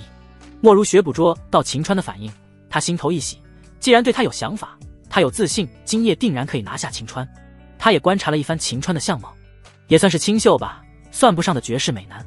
不过这些都无所谓，他只是想利用给纯元太后考察男宠为幌子，实际上是想通过色诱让其上钩后逼迫秦川为他做事，并没有真正想过与秦川发生什么。他心里再次说了句：芷言，别怪我利用你。随即他便热情地开口道：秦公子能今夜前来，真是令寒舍蓬荜生辉。哈哈，我秦川今日能见到二夫人这般的绝世美人，是我秦川之幸啊。秦川发自内心地说道。莫如雪却故作娇羞道：秦公子，多谢您的夸奖，妾身虽是魏王人，但却还未离开卢家重新另嫁，还请您自重。我擦，这狗女人还真是会装啊！老子倒是要看看你接下来能装到什么时候。原来如此，是在下魂眼了。秦川故作抱歉道：正所谓不知者不怪，秦公子初来庆阳城，妾身也理解。莫如雪装着大度邀请到秦公子，妾身已备好上好茶水，您随我入内吧。听闻庆阳城的极品洋茶口感极佳，在下还真想尝尝。秦川故作感兴趣道。随着秦川跟着进入，莫如雪的女仆便上将门关闭。莫如雪还故意解释了一句：秦公子，你我身份特殊，所谈之言不能这些下人偷听去了，否则他们会到处嚼舌根，对你我不利。秦川心中冷笑，他关门不就是为了一会色诱吗？却还找理由。这货表面上装着认同道：对，说的没错，还是关上门好。见秦川相信，莫如雪心中也是冷笑。此子固然文采天下第一，却只是一个毫无防备之人，可见也是一个没见过世面的货色。一会儿等他上钩后，定然会吓得屁股尿流，老老实实的答应他的一切条件。莫如雪为了让秦川上钩，等品茶过后，他便邀请秦川上了2楼，二人坐在观景台之上喝酒。几杯美酒下肚，他那张白嫩的脸蛋上浮现了一抹红晕，令他更加的诱人。看得秦川心里火燎的，忍不住心想：别搞这些步骤好吗？要动手就快点啊！老子急死了，别磨蹭了好吗？莫如雪也想快点，只是以他过去成功的经验而言，想成功色诱此过程绝对不能省略。他瞧着秦川也有些微醺醉意，他故意看着天空的一轮明月，长叹道：秦公子，你懂得爱情吗？这家伙还要演到什么时候啊？秦川可不想再演了，他故意说：不懂啊，我还没有碰过女人呢。莫如雪哪里知晓秦川是故意说这句话的，他还以为这是一个机会，便准备提前一些步骤。秦公子如此风流倜傥，竟没有碰过女人，实在是令妾身意外。秦川叹息道：在下一直以来都是醉心于文学之中，男女之事并未考虑，所以并没有碰过女人。那你想碰女人吗？莫如雪的声音开始诱惑起来。啊，碰女人？秦川故作羞涩道：我没有想过啊。瞧着秦川宛如纯情少男一般，莫如雪觉得拿下秦川简直是太简单不过了。完全没有难度吗？既如此，他也不用继续和他磨下去。他故意靠近秦川，一股夹杂着体香的热气便向着秦川袭来。体香的滋味完全不是涂抹的香水可比，秦川只是嗅了一口，便感觉血液都快沸腾了。极品，绝对极品啊！秦川这货故意装着羞涩，往后靠了靠身子。二夫人，你我身份特殊，靠着这么近不太好吧？秦公子，此地只有你我二人，靠得近谁又能知道呢？莫如雪再次靠近。那好吧。秦川故作紧张道。莫如雪觉得拿下秦川更容易了，他故意娇羞道：秦公子，妾身仰慕你的文采很久了，今夜我们相遇便是缘分，既然你没有碰过女人，今夜妾身便陪你行吗？莫如雪还故意解释了句：秦公子，妾身并非浪荡之女，只是你的文采令我爱慕不已，加之多年以来独守空房，我也想象是其他女子那般能被爱慕之人滋润。说完，莫如雪便故意将她的轻纱扯下，香肩展现在秦川面前，眼神里多了一份迷离，玉手也搭在秦川的胸口。秦公子，你觉得妾身美吗？美极了。秦川再次发自内心道。单凭相貌他不及南宫婉以及他的二房，可他身上的妩媚之感以及熟女才有的韵味，让他的诱惑力在此刻比南宫婉还要强。免费送上门的，秦川哪里还想等？他立刻说：既然二夫人有此请求，那么本公子便满足你的要求。话音未落，秦川便推倒莫如雪，像是饿狼一般扑了过去。瞧着像是饿狼一般的秦川，莫如雪心中一喜，果真是没什么见识的男人，稍微放出信号他便上钩了。既如此，别怪他心狠了。他稍微推了推秦川，故作娇羞道：秦郎，别那么着急嘛，妾身给您拿羊肠前来，我们尽兴。羊肠？难不成古人都是用这玩意来避孕的？那莫如雪似乎以为秦川不知道，当即解释说：秦郎，羊肠不仅仅可以避孕，还能延时呢，会让你猛如虎。秦川心中冷笑不已，他说是去拿羊肠，实际上是去叫人来收拾他吧。既然都来了，秦川自然是要让他偷鸡不成蚀把米。秦川完全没有给他机会的意思，笑眯眯地说：二夫人，即便不用羊肠，我秦川也能猛如虎。话罢，秦川便像是牲口一样再次扑过去狂啃起来，手也不老实，极为精准触碰到他那些不该碰的地儿。莫如雪平时对付别人也只是色诱，可从来都没有被人这么碰过。他的目标是成为皇帝，哪能被秦川毫无功名利禄的人碰？他心底的怒火令他现在便想弄死秦川。好在他之前已经与属下约定，摔杯为号。在被秦川抚摸之时，他故意将桌上的酒杯打碎。为了让秦川停止，莫如雪还故作娇羞地说：“秦郎先别急，此事有他人来伺候才会更加完美。”秦川这时还真停止动作。莫如雪以为秦川上当，可却见到秦川打了个哈欠说：“你的人大概率已经上不来了。”何意？莫如雪隐有不好的预感。本公子不用解释，一会儿你便知。秦川伸了个懒腰，从莫如雪身上起来。莫如雪越发感觉事情有些不太妙。随着时间一分一秒过去，莫如雪的手下们竟都没有上来。莫如雪是个聪明人，马上明白眼前的秦川绝不是什么纯情少男，更不是身后没人势力之人。他的手下大概率已被秦川的人给清理了。虽不知秦川到底如何做到的，但若是继续留在此地，恐怕凶多吉少。他故意抬起玉手，摸了摸额头道：“秦郎，妾身不胜酒力，我们改日再约。”话罢，莫如雪便想要逃走，秦川怎么可能让他走？一个箭步上前，秦川从后面将他抱住，感受着又有弹性又柔软的身子，嗅着他身上独有的体香。秦川贪婪深吸了一口气道：“二夫人，你我情意相投，不要改日了，今夜你我便完成好事。”莫如雪尝试挣脱，却发现秦川力气还真不小。他虽修炼了可以养颜的心法，但也仅仅是养颜，他并无功夫。见自己无法挣脱，莫如雪便选择撕破脸，声音瞬间冰冷：“秦川，松开本夫人，否则定要告诉儒家你强行与本夫人发生男女之事。”面对儒家的怒火，你小命不保。秦川等的就是他这句话，轻笑道：“是吗？可若本公子以诗仙的身份告知天下人，儒家二夫人与本公子有染，此次本公子前来庆阳城便是与你幽会，你觉得儒家之人还会留你在府中吗？”莫如雪浑身一怔，他倒是没有想到秦川竟然会反过来威胁他。他忽然有种感觉，秦川今夜是故意前来对付他的。他警觉道：“秦川，你难道是北淮欧阳氏派过来对付本夫人的？”秦川顿觉这是挑拨7大世家大族内斗的好机会啊，当即便故意承认道：“你可以这么认为，怪不得你来到庆阳城后，欧阳通那老家伙会去接你。我告诉你，无论怎么样，之前本夫人得到的好处也不会再给欧阳氏。”莫如雪仿佛看穿了一切：“你方才之言，本夫人也不怕，儒家的人绝对不会相信你的话。那你可以试试，他们相不相信？”秦川说着便主动松开莫如雪：“不怕的话，你现在可以自由离去。”“当真可以自由离去？”莫如雪有点不敢相信。“当然可以，只是你今夜说与本公子共度春宵，不仅反悔还威胁，简直是戏耍本公子。你若今夜离开，明日整个庆阳城便会传遍你我之事。你应该相信以北淮欧阳氏有能力，让庆阳城所有人都知道。”秦川丹手一握道：“他们确实可以做到这一点，可你就不怕儒家认为你我有一腿后，他们会把你给杀了？”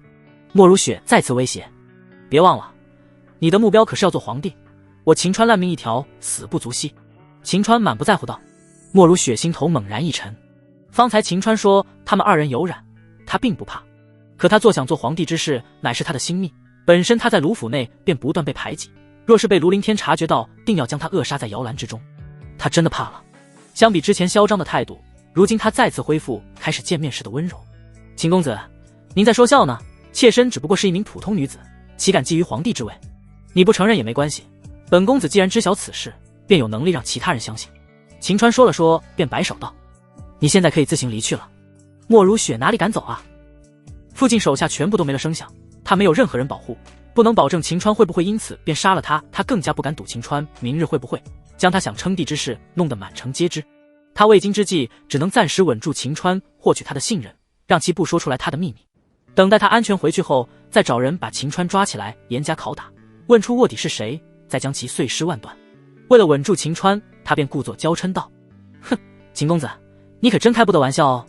妾身既然方才一想与公子共度良宵，当然不会就此离开，那便陪本公子吧。”秦川一把扯下他的低胸宫装，下一刻，他全身上下便只剩下粉红色的肚兜。莫如雪虽多次色诱他人，但每次都只不过是喝些酒水，做一些撩人的动作罢了。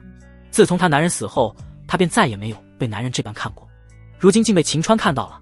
他羞怒万分，想要杀死秦川的同时，更是后悔。可世上没有后悔药，他需要为今夜的行为买单。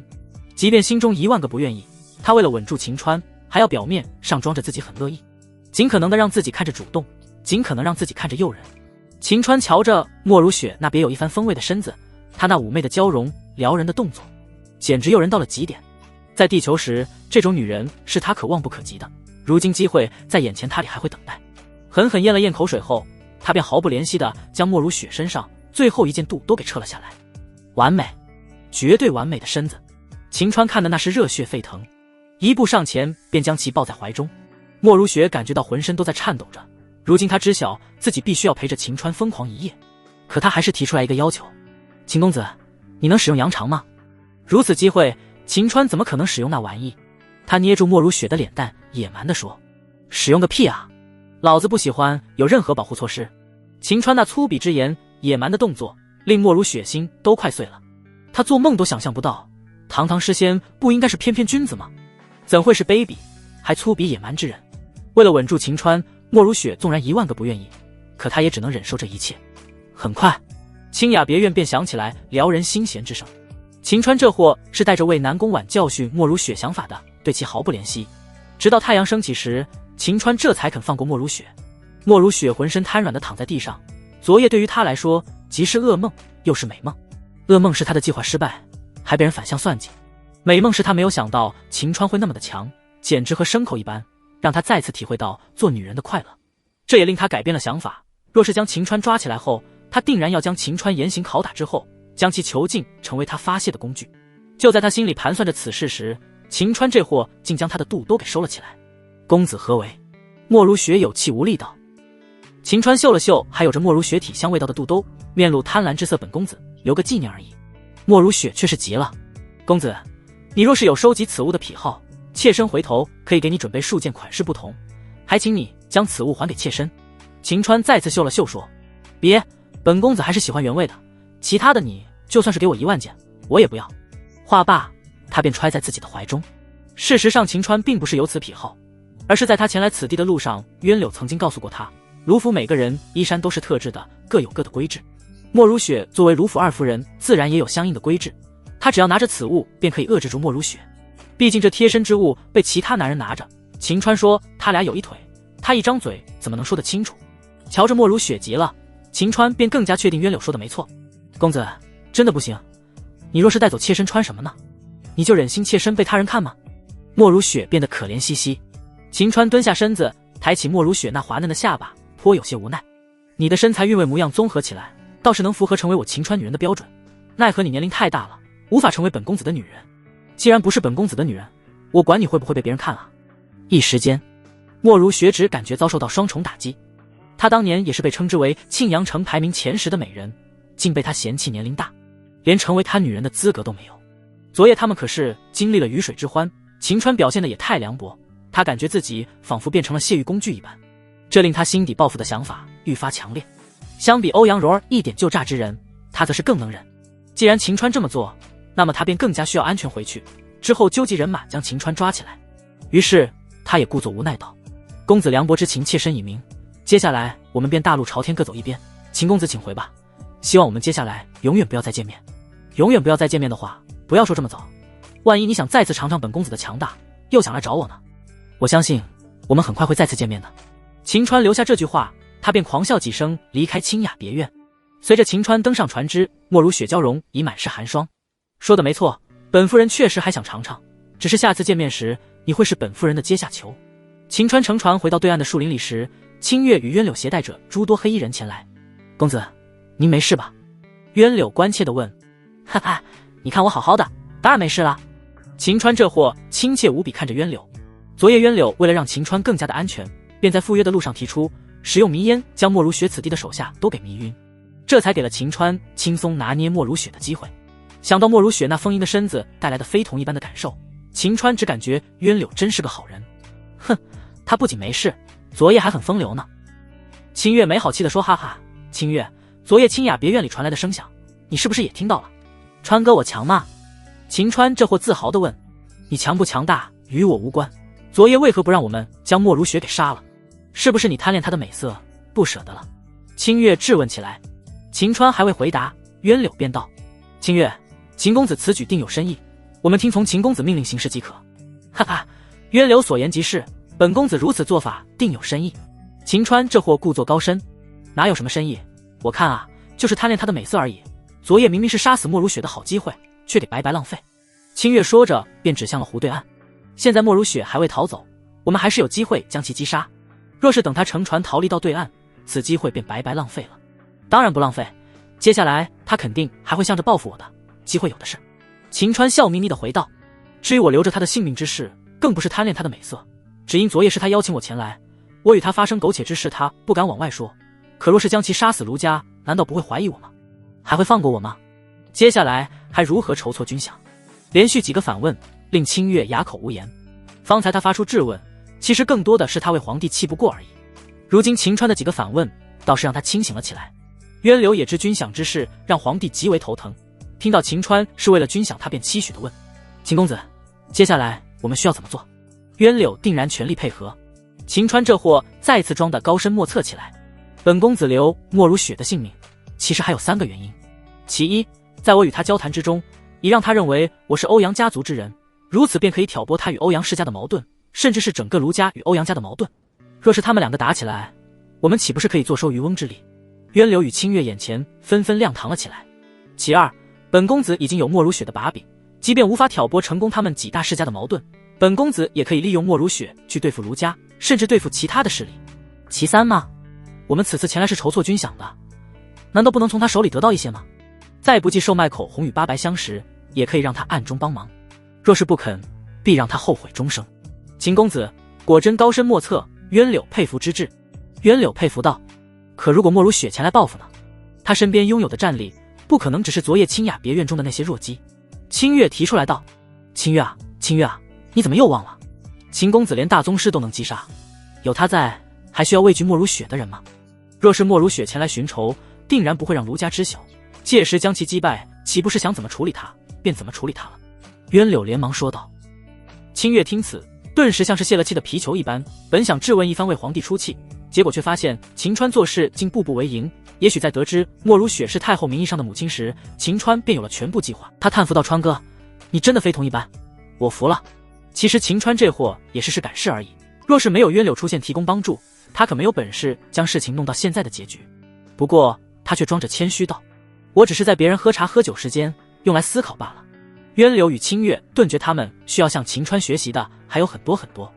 1个时辰后，莫如雪回到府中，正想找到内监，在召集人马对秦川动手时，纯元太后便前来寻他，吓得莫如雪当即调整表情，仿佛什么事情都没有发生一般。纯元太后并未发现异常，她关上门窗，期待地问，娘亲，昨夜被秦川测试的如何？他是否适合未来做哀家的男宠？莫如雪被秦川折腾了1个晚上，固然秦川那牲口一般的能力让他再次找回做女人的快乐，可那一切都是耻辱性的。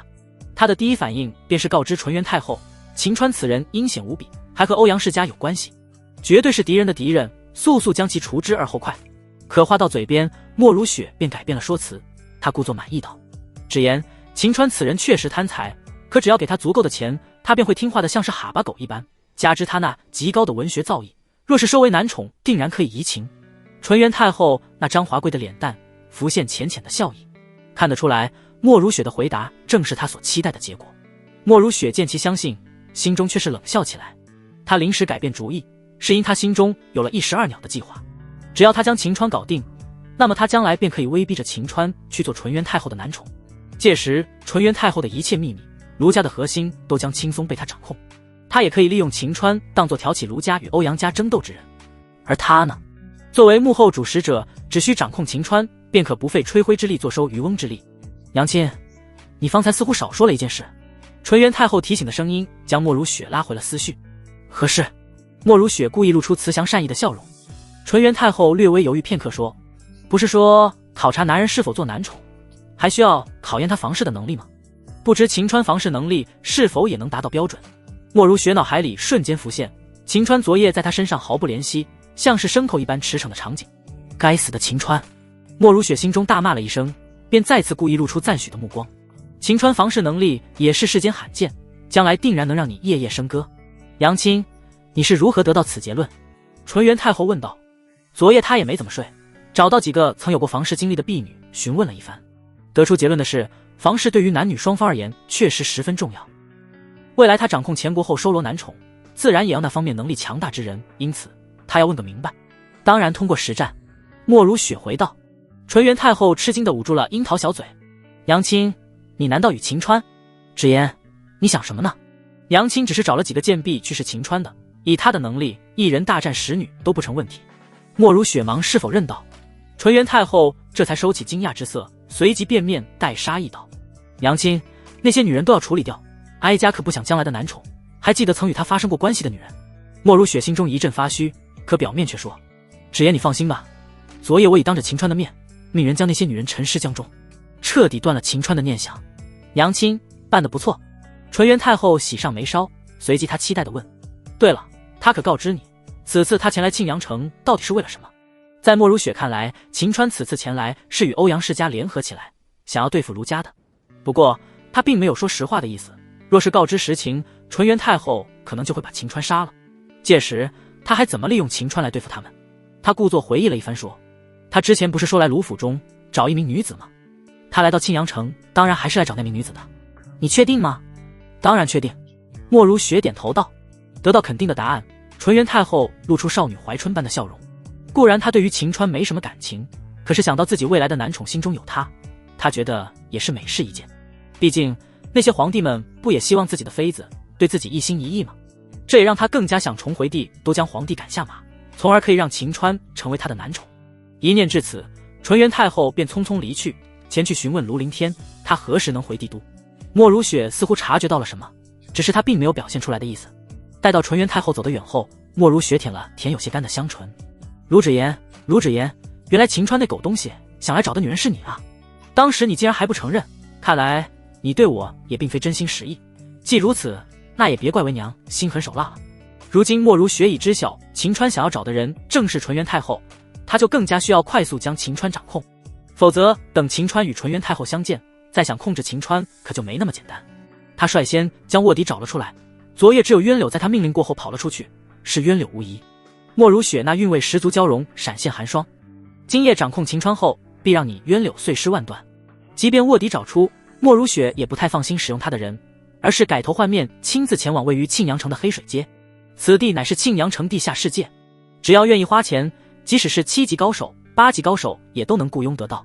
想到欧阳世家的大宗师强者远在北怀，欧阳世家驻守在庆阳城内的高手也只不过是区10名7级高手，背叛他的渊柳也只不过是区6级高手，他只需要雇佣8级高手便可以清扫秦川身边的战力。为了100%成功，莫如雪不仅雇佣了4名8级高手，还故意派人给秦川传递消息，说他已知秦川想找的女人到底在哪里。秦川若是想知道，便今夜前往清雅别院去找他。派人送信过后，他便命令4名8级高手暗中跟随他前去。到达清雅别院后，莫如雪便给他们以及他的手下每人1颗清灵丸。昨夜他的手下忽然之间都没有反应的原因，今早他也已查了出来，正是秦川的人使用了迷香，吃下清灵丸便可使人头脑清晰，不惧任何迷香。半个时辰后，秦川收到莫如雪派人送过来的信件。公子，以奴婢对莫如雪的了解，他定然没安好心。渊柳看完信件提醒道。秦川正在把玩着北怀酒楼里的陈设的古玩，微微笑意。没安好心好啊，本公子正好可以利用此次机会让其心服口服，能为本公子所用。此人狡诈，即便是口头答应，回头也会反悔，公子需要小心。渊柳再次提醒道。渊柳此事你倒是无需担心，川哥他可有办法让其害怕的，此法已在欧阳蓉儿身上用过。清月翻了翻白眼道。哈哈，说的没错，本公子自然有让他害怕的法子。秦川放下手中的古玩的意道。清月虽然被打脸多次，但想到昨夜秦川与莫如雪那靡靡之声，他忍不住又呛了秦川一句。既如此，昨夜你为何不用他害怕的法子？你还是觉得她漂亮，想怜香惜玉吧？肯定不是怜香惜玉。渊柳代替秦川否认道。昨夜莫如雪没有预料到我等会出手，身边之人都是酒囊饭袋，若是昨夜公子便使用让他害怕的法子，并不会让其心服口服。公子昨夜未动手，绝对是想趁着今夜莫如雪集结他所有的力量，再将其击溃，如此便可让莫如雪心服口服。接下来公子想让他做什么，他便都会乖乖去做。说完，渊柳才想起来他抢在秦川前面说话，当即便道歉。秦公子，渊柳方才唐突了。秦川微微一愣，他可没想那么多。不过渊柳的分析把他塑造得很牛逼啊，他索性就承认了吧。这货故作高深道。分析不错，本公子正是此意。本公子不怪你方才的唐突，多谢秦公子海涵。渊柳双眸中的钦佩之色愈发的强烈，俨然成为秦川的小迷妹一般。秦川这货更为得意，清月，以后可要多学学渊柳的分析能力哦。清月再次翻了翻白眼，转过头去不再说话。秦川再次大笑后，他便搓了搓手，期待地问：渊柳，你可知莫如雪她有多少银两？公子是想将她的银两都抢过来？渊柳欣喜道：知我者，莫若渊柳也。秦川竖了竖大拇指。渊柳分析的对，既然今夜能莫如雪彻底害怕，当然要趁此机会把她的钱给抢过来。莫如雪乃是卢府的二夫人，纯元太后名义上母亲家资定然极厚，若是全部抢过来，比售卖口红、8白香来钱更快，说不准还能轻轻松松把军饷给凑齐了。这对于秦川来说绝对是意外之喜，他也更加期待渊柳给的答案。秦川可是渊柳目前最为钦佩之人，得到秦川的认同之言，他心花怒放。他甚至都想在秦川面前展现真容，让秦川对其更为高看一眼。只是穴位的谆谆教诲他还铭记在心，最终他压住心头的悸动，回应了秦川：秦公子，奴婢虽然过去是莫如雪的心腹，但他对于钱财之事颇为敏感，并不会让奴婢知晓。不过他与莫家都有称帝之心，他们想收买人心，定然也需准备诸多银两，想必他的身家极厚，看来只能将莫如雪控制后再对他进行逼问了。秦川期待地说道。入夜时分，秦川如约再次来到清雅别院门前。相比昨夜，今夜明显多了一份肃杀之意，周遭蚊虫似乎都被影响，完全听不到丝毫声响。此次秦川身边只多了牛大力一人，让牛大力跟随前来，是因他扔炸药的准度似乎很有天赋，一扔一个准。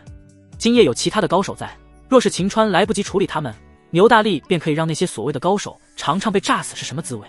站在清雅别院阁楼上的莫如雪已然看到秦川与牛大力，在他的身边坐着4人，身着金色长衫的老者，手持短剑的英气女子，浑身刺青肌肉爆炸的长髯大汉，戴着黑色斗篷看不真容的黑衣之人。他们虽然衣着各不相同，但每个人都是气场十足，让人看上一眼便知他们是高手中的高手，万万不可招惹他们。此时那金衫老者微微睁开双眸道：据老夫观察，秦川与他身边的呆傻之人并无内力，由此可见，我们需要对付的暗中跟在湖水里那帮宵小。那名手持短剑的英气女子盯着看似平静的中阳湖道。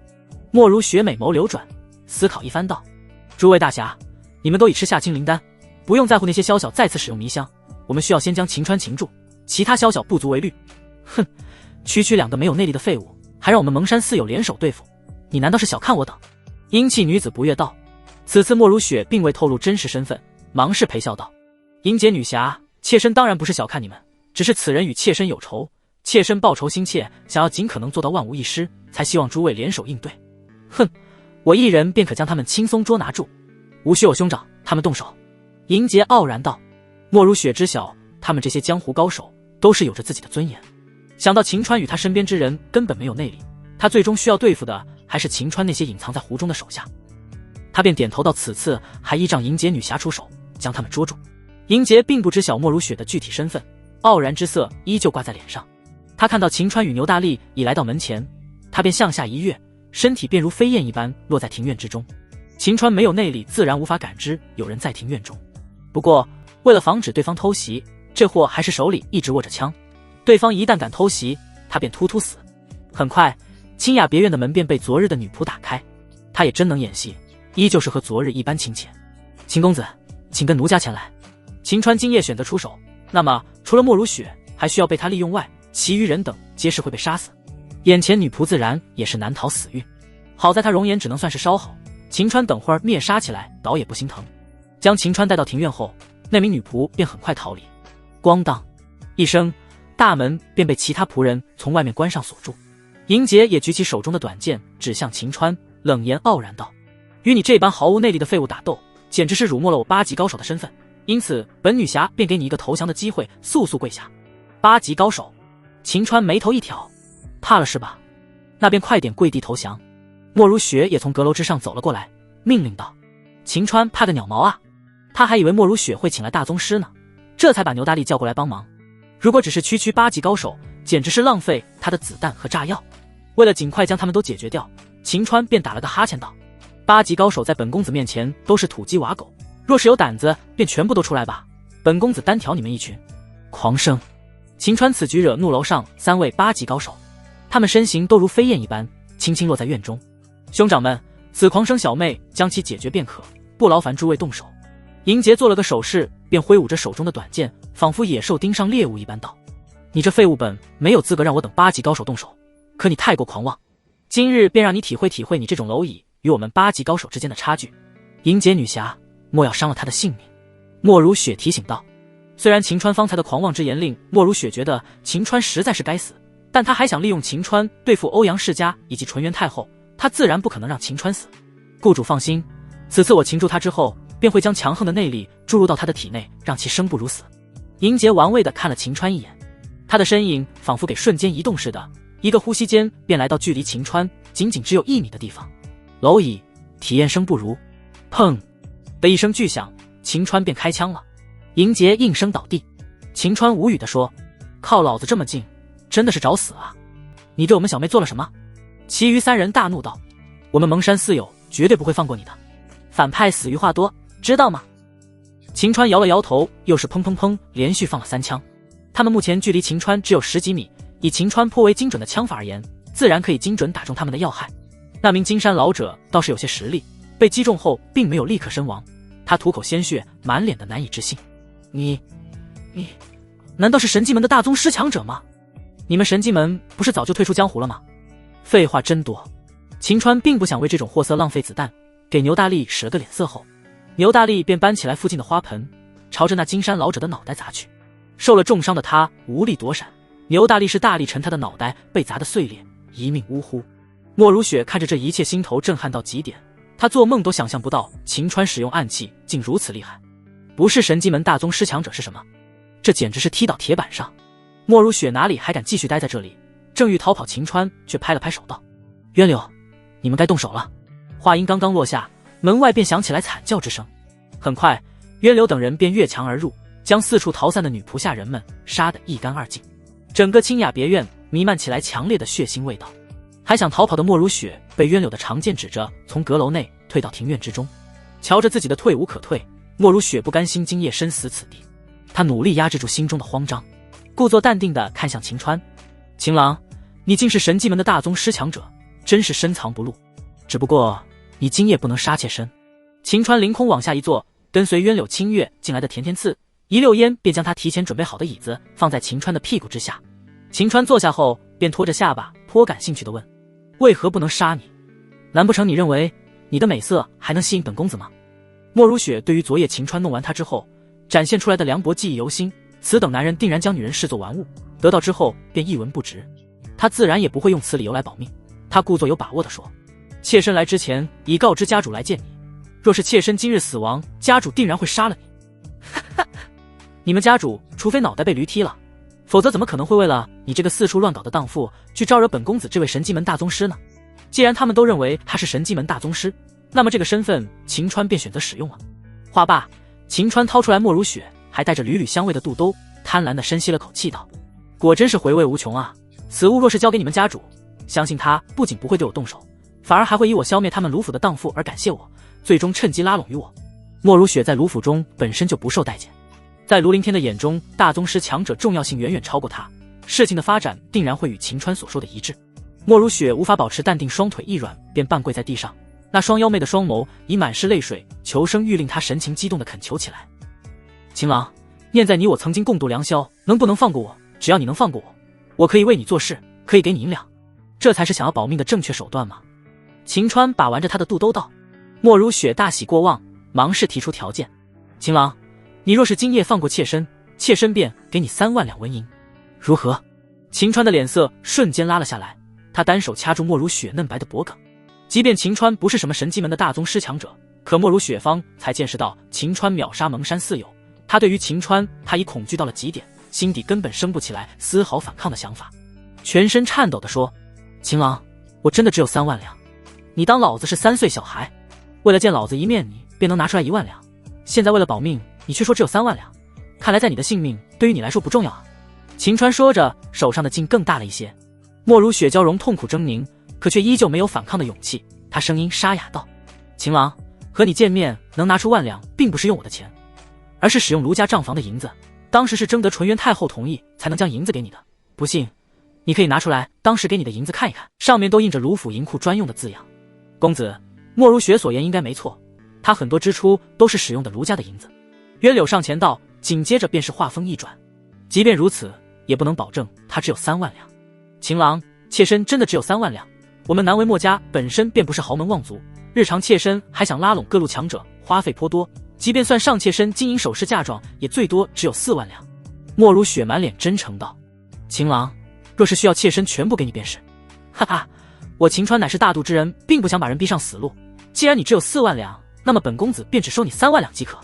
秦川大笑一声，还松开莫如雪。莫如雪捂着脖子猛烈的喘息后，心头却满是意外，秦川竟如此好说话，贪心似乎也不大。可秦川接下来的话却令他意识到秦川的贪心远远超乎他的想象。莫如雪，你能使用卢府的银子来约见本公子，岂不是说明你可以找理由去花卢府的银子？既如此，你便想办法从卢府给本公子捞银子。秦川笑眯眯地命令道。原本秦川还想着到底怎么利用莫如雪对付卢家，这不就来了吗？啊！秦郎此举万万不可，若是被卢凌天以及纯元太后知晓，定然会杀了妾身的。莫如雪恐惧道，那你就不怕本公子现在杀了你？秦川猛然间变得凶恶起来，其实气势并不夸张，可莫如雪方认为秦川乃是神机门大宗师，本身内心便恐惧万分，令他感觉到秦川气势足以傲视天地。即便如此，莫如雪还是更加惧怕卢凌天。卢凌天不仅仅是前国第一豪族的掌权人，他也是一位大宗师强者，实力深不可测。他泪流满面地恳求秦郎，妾身可以为你做其他事情，不一定非得用此法。秦川当然看得出来，他还是不够怕自己，轻笑一声，他便从怀里掏出来一枚丹药，强行塞进莫如雪的口中。随即他便负手而立，一副前辈高人的姿态，抬头看向天空的一轮明月。此物乃是本公子独门炼制的3尸丹，此丹用3种尸虫炼制而成，若不能按时吃下遏制尸虫成熟的解药，尸虫成熟后，它们便会啃噬你的5脏6腑，几个呼吸之间让你毙命。而解药嘛，全天下只有我秦川有。啊！莫如雪神色巨变，假哭消失。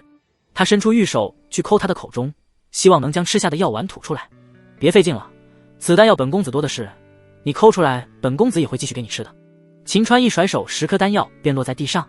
莫如雪也是个聪明人，他见自己根本无法躲避此灾，他便放弃从口中吐出的想法。如今秦川给他吃下毒药，他唯一的出路似乎只能暂时答应秦川，等恢复自由后，他便寻找解药。他像是斗败的公鸡一般跪在秦川的面前，公子，妾身愿意为您服务，听从您的一切调遣。早点愿意，还哪里需要吃下如此毒药，弄得本公子都心疼你了。秦川说着便将莫如雪抱了起来，瞧着那心疼的样子，弄得莫如雪都有些恍惚了。他是真的心疼吗？站在一旁的清月却是翻了翻白眼，秦川肯定心疼啊，这么好的肉体他还想享受呢，哪里舍得啊？至于那些丹药，清月更为无语，哪里是3尸丹，都是秦川来之前让他准备的一些补气培元的药丸而已。不过这一招也确实管用，任由莫如雪去找解药，他也无法找到。渊柳，你们把此地清洗一下吧，本公子瞧着2夫人有些累了，本公子带她去休息。话罢，秦川便抱着莫如雪前往2楼。很快便再次传来令人想入非非的声音。一夜过后，秦川心满意足地穿上衣衫，将渊柳唤来。公子，您有何吩咐？今日起你还是回归到2夫人身边吧，回去先帮助她清理财产，以免被一些宵小盯上。秦川命令道。莫如雪只感觉秦川真是厚颜无耻到了极点，他那是怕被宵小盯上吗？分明就是想趁此机会搞清楚他真正所有的资产。昨夜答应只要他3万两，也是在骗他而已。然而接下来秦川的一句话让他意识到方才所说的话都是小儿科。其次，渊柳，你需要与协助2夫人从卢府捞取1000万两银子给本公子。秦川命令道。1000万两？莫如雪觉得秦川疯了。哼，2夫人不用吃惊，又没有让你一次性从卢府得到，你可以分期付款吗？秦川笑眯眯地说。分期是何意？分期便是字面上的意思，一次性付清不了，那边按照每月固定时间分成多次给本公子。秦川解释道。莫如雪依旧觉得秦川疯了，他语气放缓，希望秦川能听得明白。妾身在卢府内地位不高，需要卢府核心人员同意才能从账房支出银子，想捞取1000万两银难于登天，即便分期100年也不可能做到。你若是真想从卢府捞钱，妾身见一分多次捞取5万两是比较合理的数字。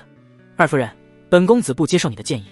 秦川摇了摇手指，完全一副没得商量的样子。另外，本公子需要告诉你，你每个月都要吞服3尸丹的解药，若是晚上半个时辰便令你小命不保，而你得到解药的唯一机会便是每个月捞取足够多的钱。若是你能完成最终1000万两的目标，本公子自然会给你彻底解毒。威胁的话语令莫如雪觉得秦川不仅卑鄙，胃口也太大了，想要1000万两简直是白日做梦。不过他也没有反驳之意，他在卢府多年认识诸多名医，他相信只要是毒药便可以找到解药。未经之计是离开秦川，于是他便故意叹息一声道：秦郎，妾身会尽全力去做，希望你能说话算数。你放心，我秦川向来说话算数。秦川拍了拍胸脯保证道。莫如雪信个鬼，他已认定秦川是卑鄙无耻之人，他的承诺都不能相信。可他表面却说：秦郎，妾身相信你，如今事情都已经安排好，妾身也该回去给秦公子取答应给你的3万两纹银，也好好想象到底如何才能合理长久的从卢府捞取银子。说的没错，你确实需要回去，只是本公子怕你的钱被宵小惦记，回去让渊柳给你清点你的家产，超过3万两的部分都交给本公子吧，本公子替你拿着，绝对安全可靠。秦川再次笑眯眯地说，简直与明抢无异。莫如雪为了尽快离开，即便心中不情愿，可还是点头，一切都听秦郎安排。不错，本公子很满意。秦川也没有拦着莫如雪，摸了一把莫如雪的屁股，便与她一同离开清雅别院。分道扬镳之后，秦川便再次回到北怀酒楼。与莫如雪的纠葛对于秦川来说是一个意外之喜，谁也无法保证莫如雪接下来会不会一直听从他的命令，可以安全地从卢府捞钱。为了能尽快筹措军饷，他原有的计划还是要进行。首先要做的自然是粉丝见面会，先收割一波再说。他当即便将欧阳柔叫了过来。连续2天晚上秦川不在北怀酒楼，欧阳柔不用伺候秦川，令他再次找回做大小姐的感觉。如今被秦川叫过去，顿时让他又回归到女仆的行列之中，心里骂骂咧咧的来到秦川的面前。公子，您唤蓉儿前来，所谓何事？目前专程从各地来到庆阳城，想要一睹本公子真言之人有多少人？秦川问道。欧阳蓉儿早就被秦川命令实时监控前来之人，他也没敢怠慢此事，早已命令手下去做此事。公子，不算本地人的话，目前从各地前来庆阳城专程想看您的人，数量已超过2万余众。庆阳城各个酒楼、客栈都已住满，2万人。考虑到古代交通闭塞，已经不少了。从这便能看出，古代娱乐项目确实不多，对于诗人的追捧完全不弱于地球上那些粉丝对明星们的推崇。在地球上那些明星们一场演唱会都能赚几千万，他堂堂诗仙卖入场券，若是不能成功收割，那才是奇怪。当即他便命令道：你现在以北怀欧阳氏的名义将消息传递出去，3天后本公子会在北怀酒楼与他们相见，在见面之时还会和他们探讨文学，帮助他们提高文学水平。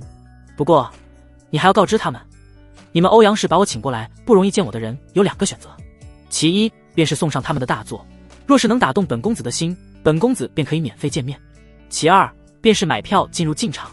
欧阳蓉儿满脸的黑线，他最怕的还是来了，他若是如此做法，是给秦川背黑锅，会遭受文人骂名，被他族中长辈知晓，绝对要严惩他的。奈何秦川骗他吃了毒药，为了保命，他不仅要去做，还要主动问：公子，入场费需要多少钱？50两、200两、500两。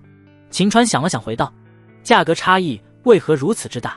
清月与欧阳蓉儿不解道：价格大才能凸显出来达官贵人的优越感。你们跟我来。秦川带着他们走到北怀酒楼的大厅内道：此大厅内有3层，花费50两者只能在大厅，200两在2楼，500两可以在3楼，而本公子便会选择在3楼与他们见面。能在3楼与本公子面对面，那便是身份地位的象征。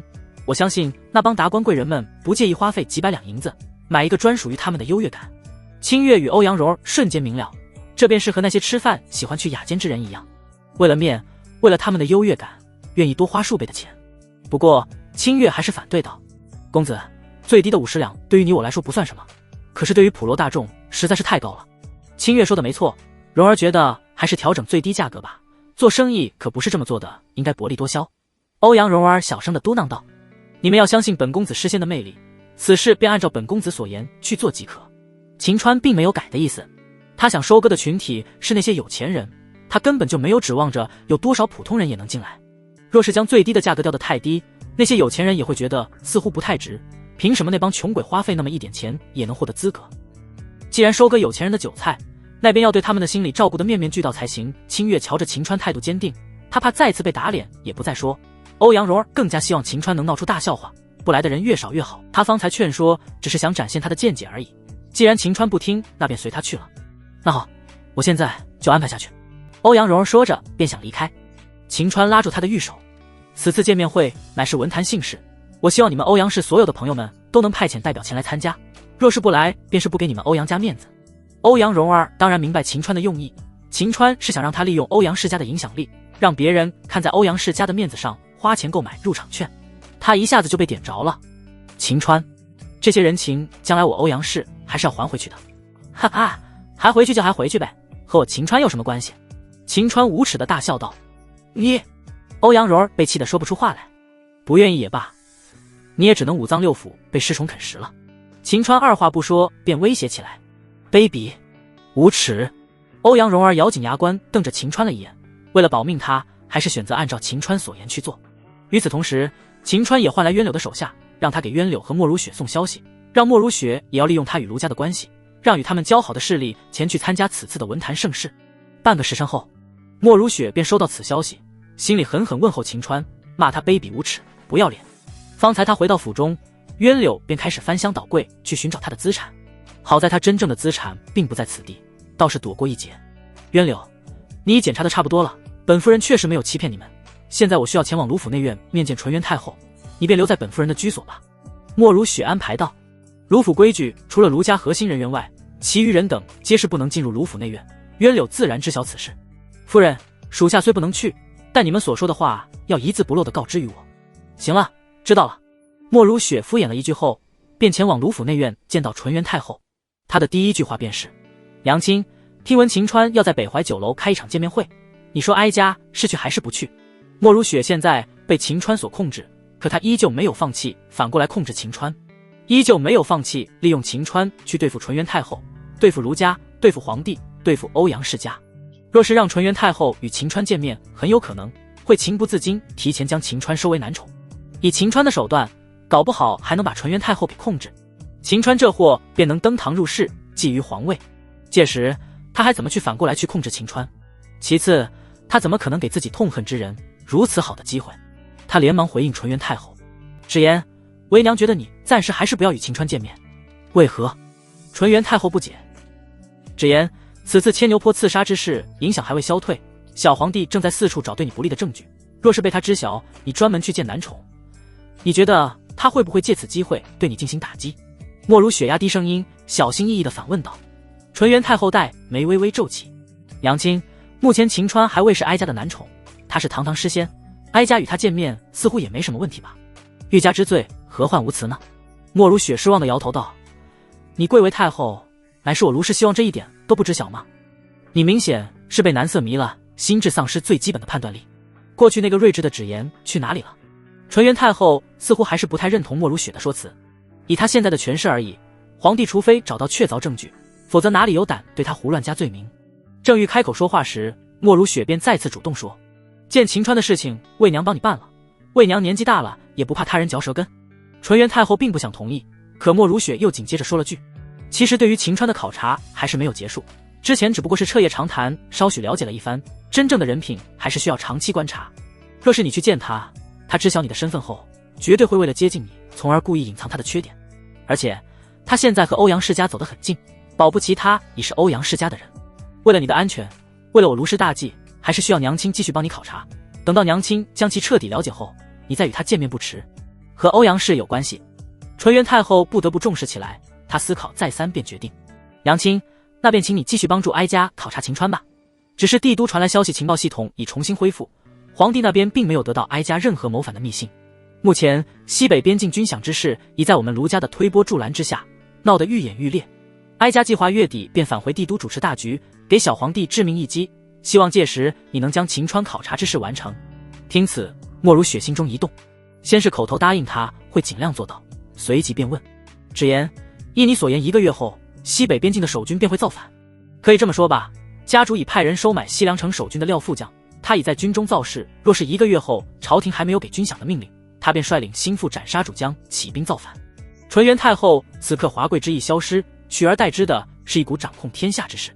一旦等他们揭竿而起，哀家便会让大臣进行逼宫，让其退位，禅让给七王爷南宫昭。届时只要控制好那傀儡皇帝，前国便属于我卢氏掌控。得到肯定答复，莫如雪心底兴奋了起来。他若是将秦川反过来控制的话，他他便可以利用秦川去对付纯元太后。到那时，掌控前国的可不是纯元太后，而是他了。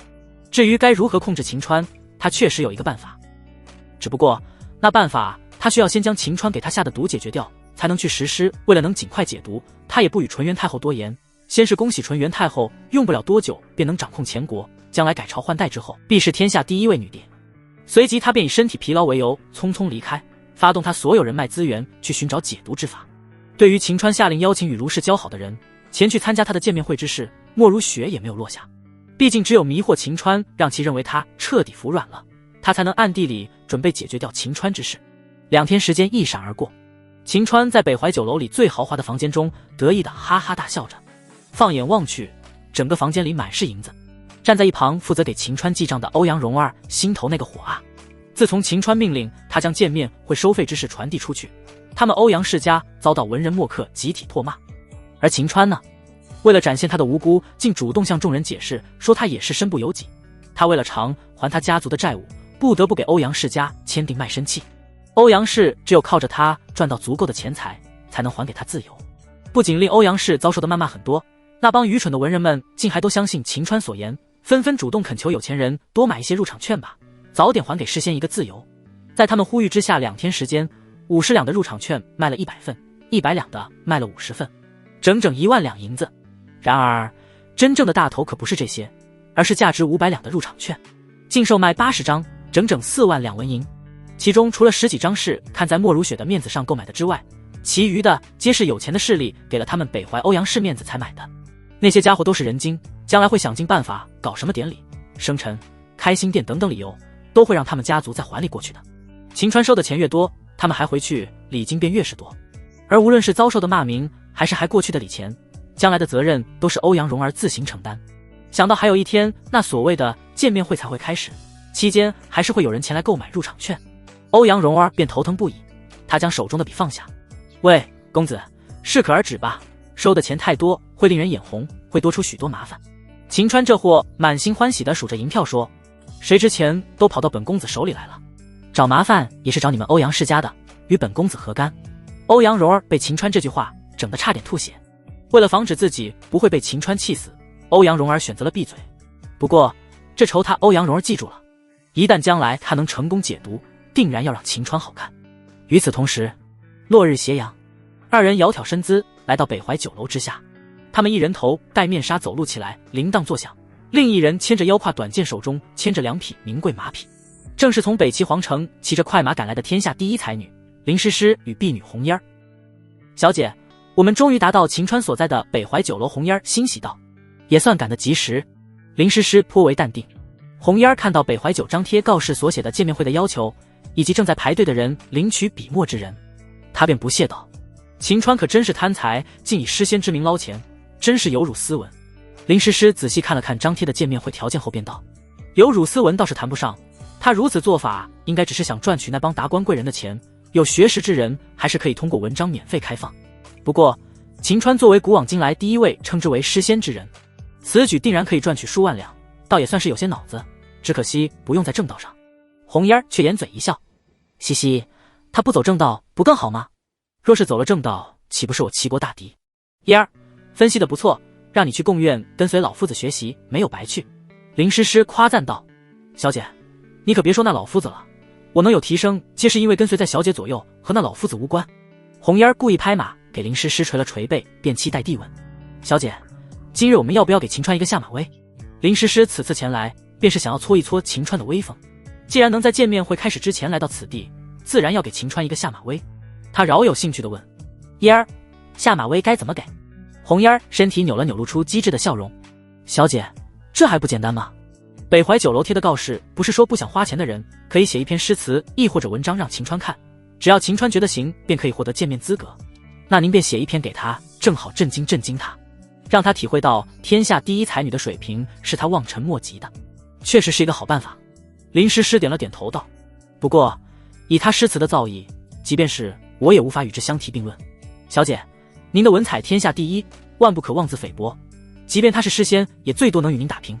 红烟儿撇着小嘴不服道，烟儿，我并没有妄自菲薄，以他展现出来的诗词造诣而言，我的诗词在他面前宛如孩童一般，实在是令我望尘莫及。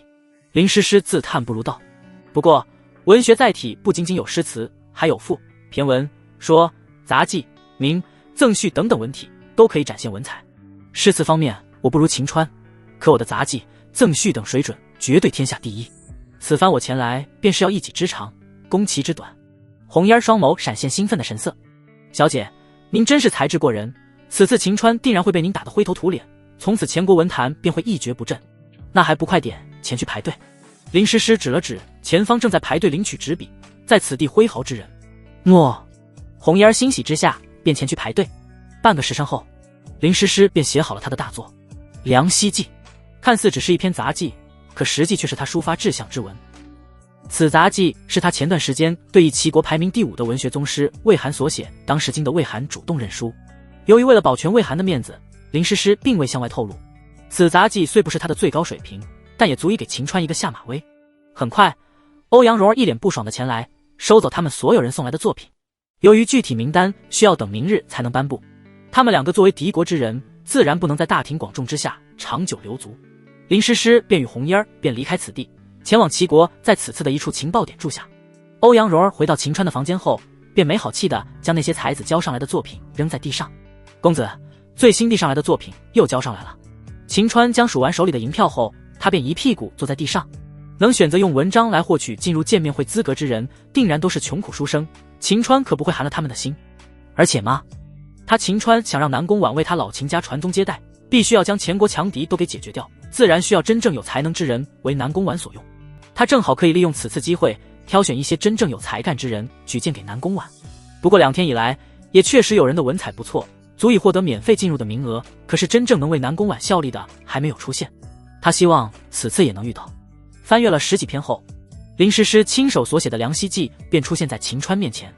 字迹秀气，却又有一种气势磅礴之感，看上一眼竟能让人有种越过千山万水的错觉。论其水准，秦川觉得都能和宋徽宗的瘦金体同一水平，这引起来了他的注意。仔细内容更是惊为天人。这篇作品不仅仅气势磅礴，还借着景色分析了天下大事，抒发个人的远大的志向。看到落款是黑水先生，秦川有些奇怪，怎么会是男人？可旁边的清月却是如临大敌的神色。秦川捕捉到后便问：清月，你难道认识此人？黑水先生是天下第一才女林诗诗在前国的化名，他此次前来定然是来挑战你，想借此机会压制我前国文坛。清月依旧是如临大敌。秦川这货却激动起来，他在青田村时就听说天下第一才女林诗诗才貌双全，说不准他能达到做3房的标准呢。至于他是敌国之人，又是来挑战他的，秦川根本不在乎。他那篇《梁溪记》确实水平极高，可他若是拿出来《岳阳楼记》，岂不是轻松碾压？届时还不得把他收拾得服服帖帖，让他情不自禁地爱上他秦川。清月一眼便知秦川的心思，川哥，你可别打林诗诗的主意，他不仅是敌国之人，他还是齐国龙骧将军齐振的未婚妻。若是你与他发生什么，可能会使前齐2国爆发全面的战争。若是他主动爱上本公子，那该如何是好？秦川自信又无奈道。清月想说不可能，可仔细一想，他家皇帝都被秦川拿下，还差一个天下第一才女吗？令他顿感头大看像在附近有些幸灾乐祸，似乎在期待着秦川被林诗诗收拾的欧阳蓉儿后，他便有了主意。川哥，有些件事情我需要告诉你。清月把秦川拉到了一旁，瞧着清月神秘兮兮，秦川还以为要说什么好秘密，这货期待地凑了过去。说吧，川哥听着呢。齐国的龙骧将军齐振他喜欢寻花问柳，传闻他早就传染花柳病。齐国有胡人之风，即便未婚却同房的人大有人在。也许林诗诗早就被齐振传染了呢。你若是与他发生了什么，沾染了花柳病，这辈子怕是都痊愈不了了。清月学着之前秦川吓唬欧阳蓉儿与莫如雪时的表情说道。秦川完全没想过清月会效仿他，一听这货吓了一跳。花柳病便是现代的性病，这玩意在古代一旦被传染，小命也许不会丢，可却会痛苦一辈子，甚至可能连那方面功能都会受到影响。他固然是从地球上穿越过来化学高材生，可他也不是学医的，也不会治疗。这货还没有给他老秦家传宗接代呢，哪里敢冒这种风险啊？可若是放弃，这货有些不甘心。当真？不信你可以问问其他人。清月回道。这货还真去问了，他问了欧阳柔，问了渊柳派遣过来的手下，还随机问了在酒楼里吃饭的客人，得到的答案惊人的一致。齐震确确实实是林诗诗的未婚夫，他也确确实实经常寻花问柳。娘的，这种野花老子可不敢采啊！老子的宝贝还能传宗接代呢，怎能因为这被毁了？殊不知，齐震寻花问柳之事都是齐震故意传播的谣言，目的便是让敌国轻敌而已。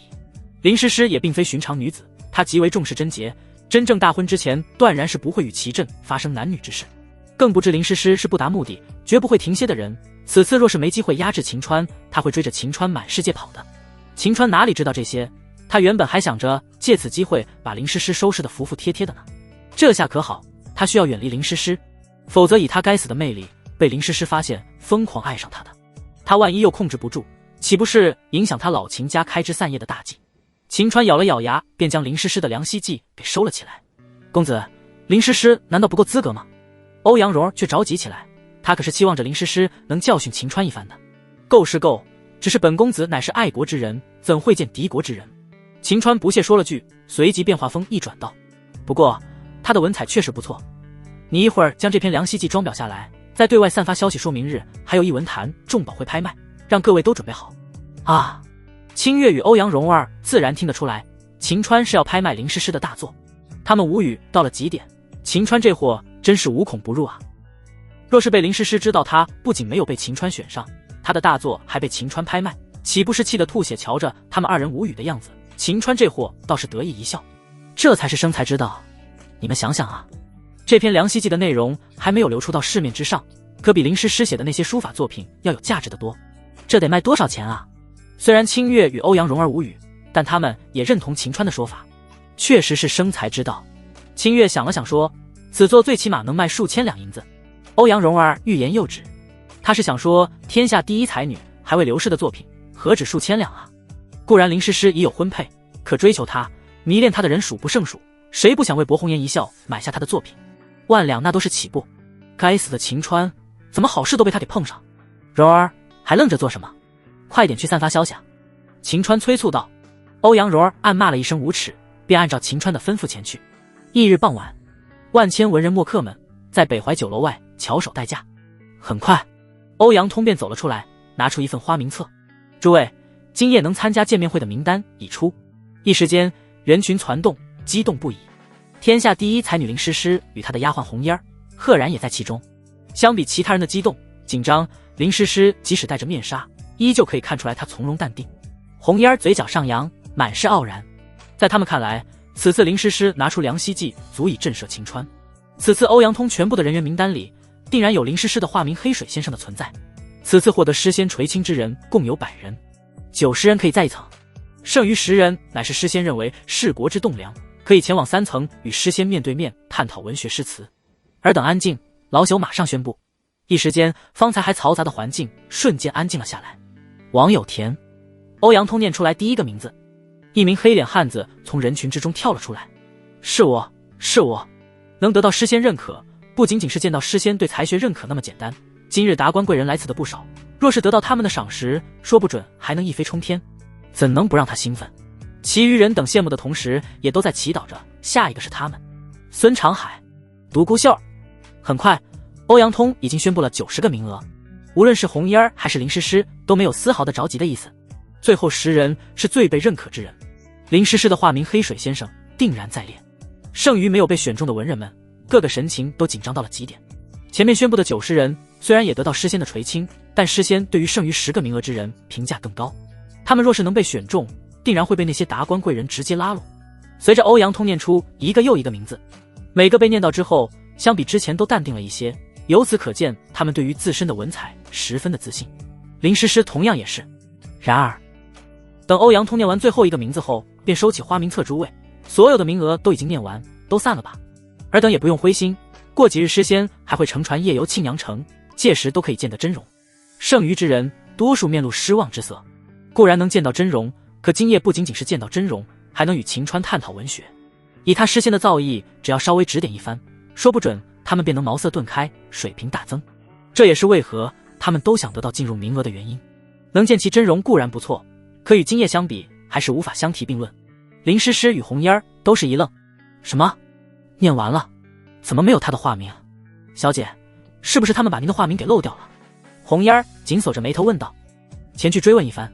林诗诗当然不会认为他的大作不会被认可，定然是漏掉了他的化名。他们二人挤过人群，红烟便上前质问欧阳通，怎么会没有黑水先生的名字？欧阳通仿佛像是看傻子一样看红烟。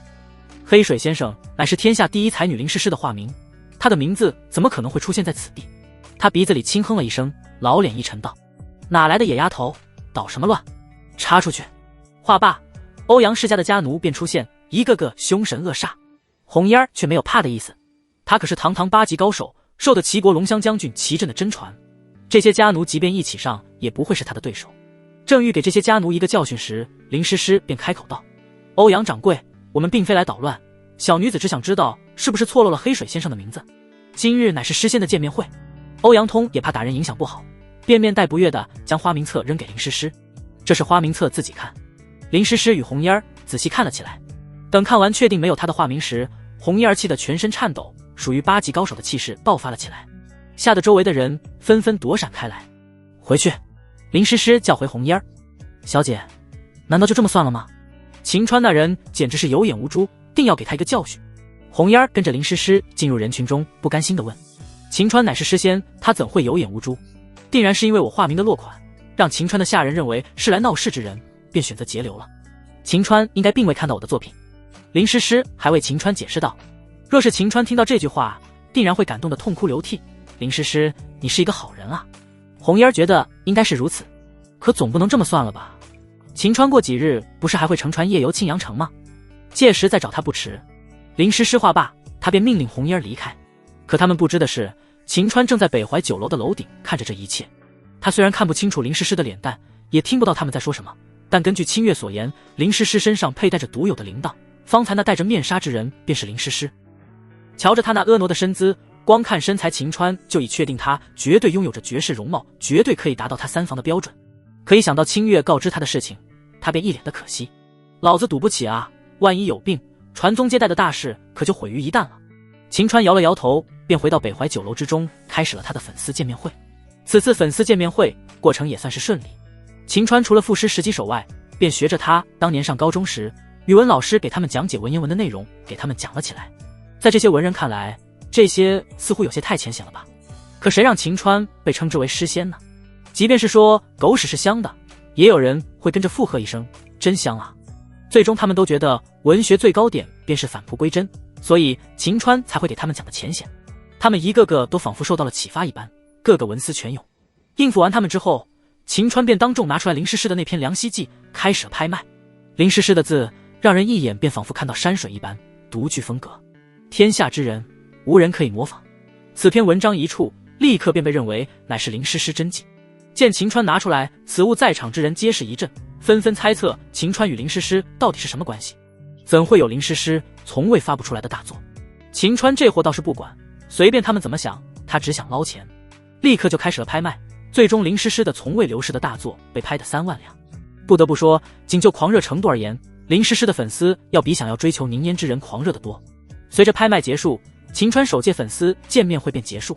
秦川回去之后便开始统计银两，算上拍卖林诗诗的大作，他狂赚11万两，其中3楼卖的500两一张入场券，总共卖的7万两银子，2楼与1楼加一起还是之前的1万两。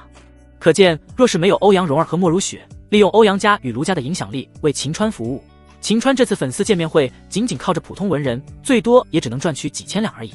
清月看着满满当当的银子和银票，他震惊到了极点，秦川简直就是天上下凡的财神爷。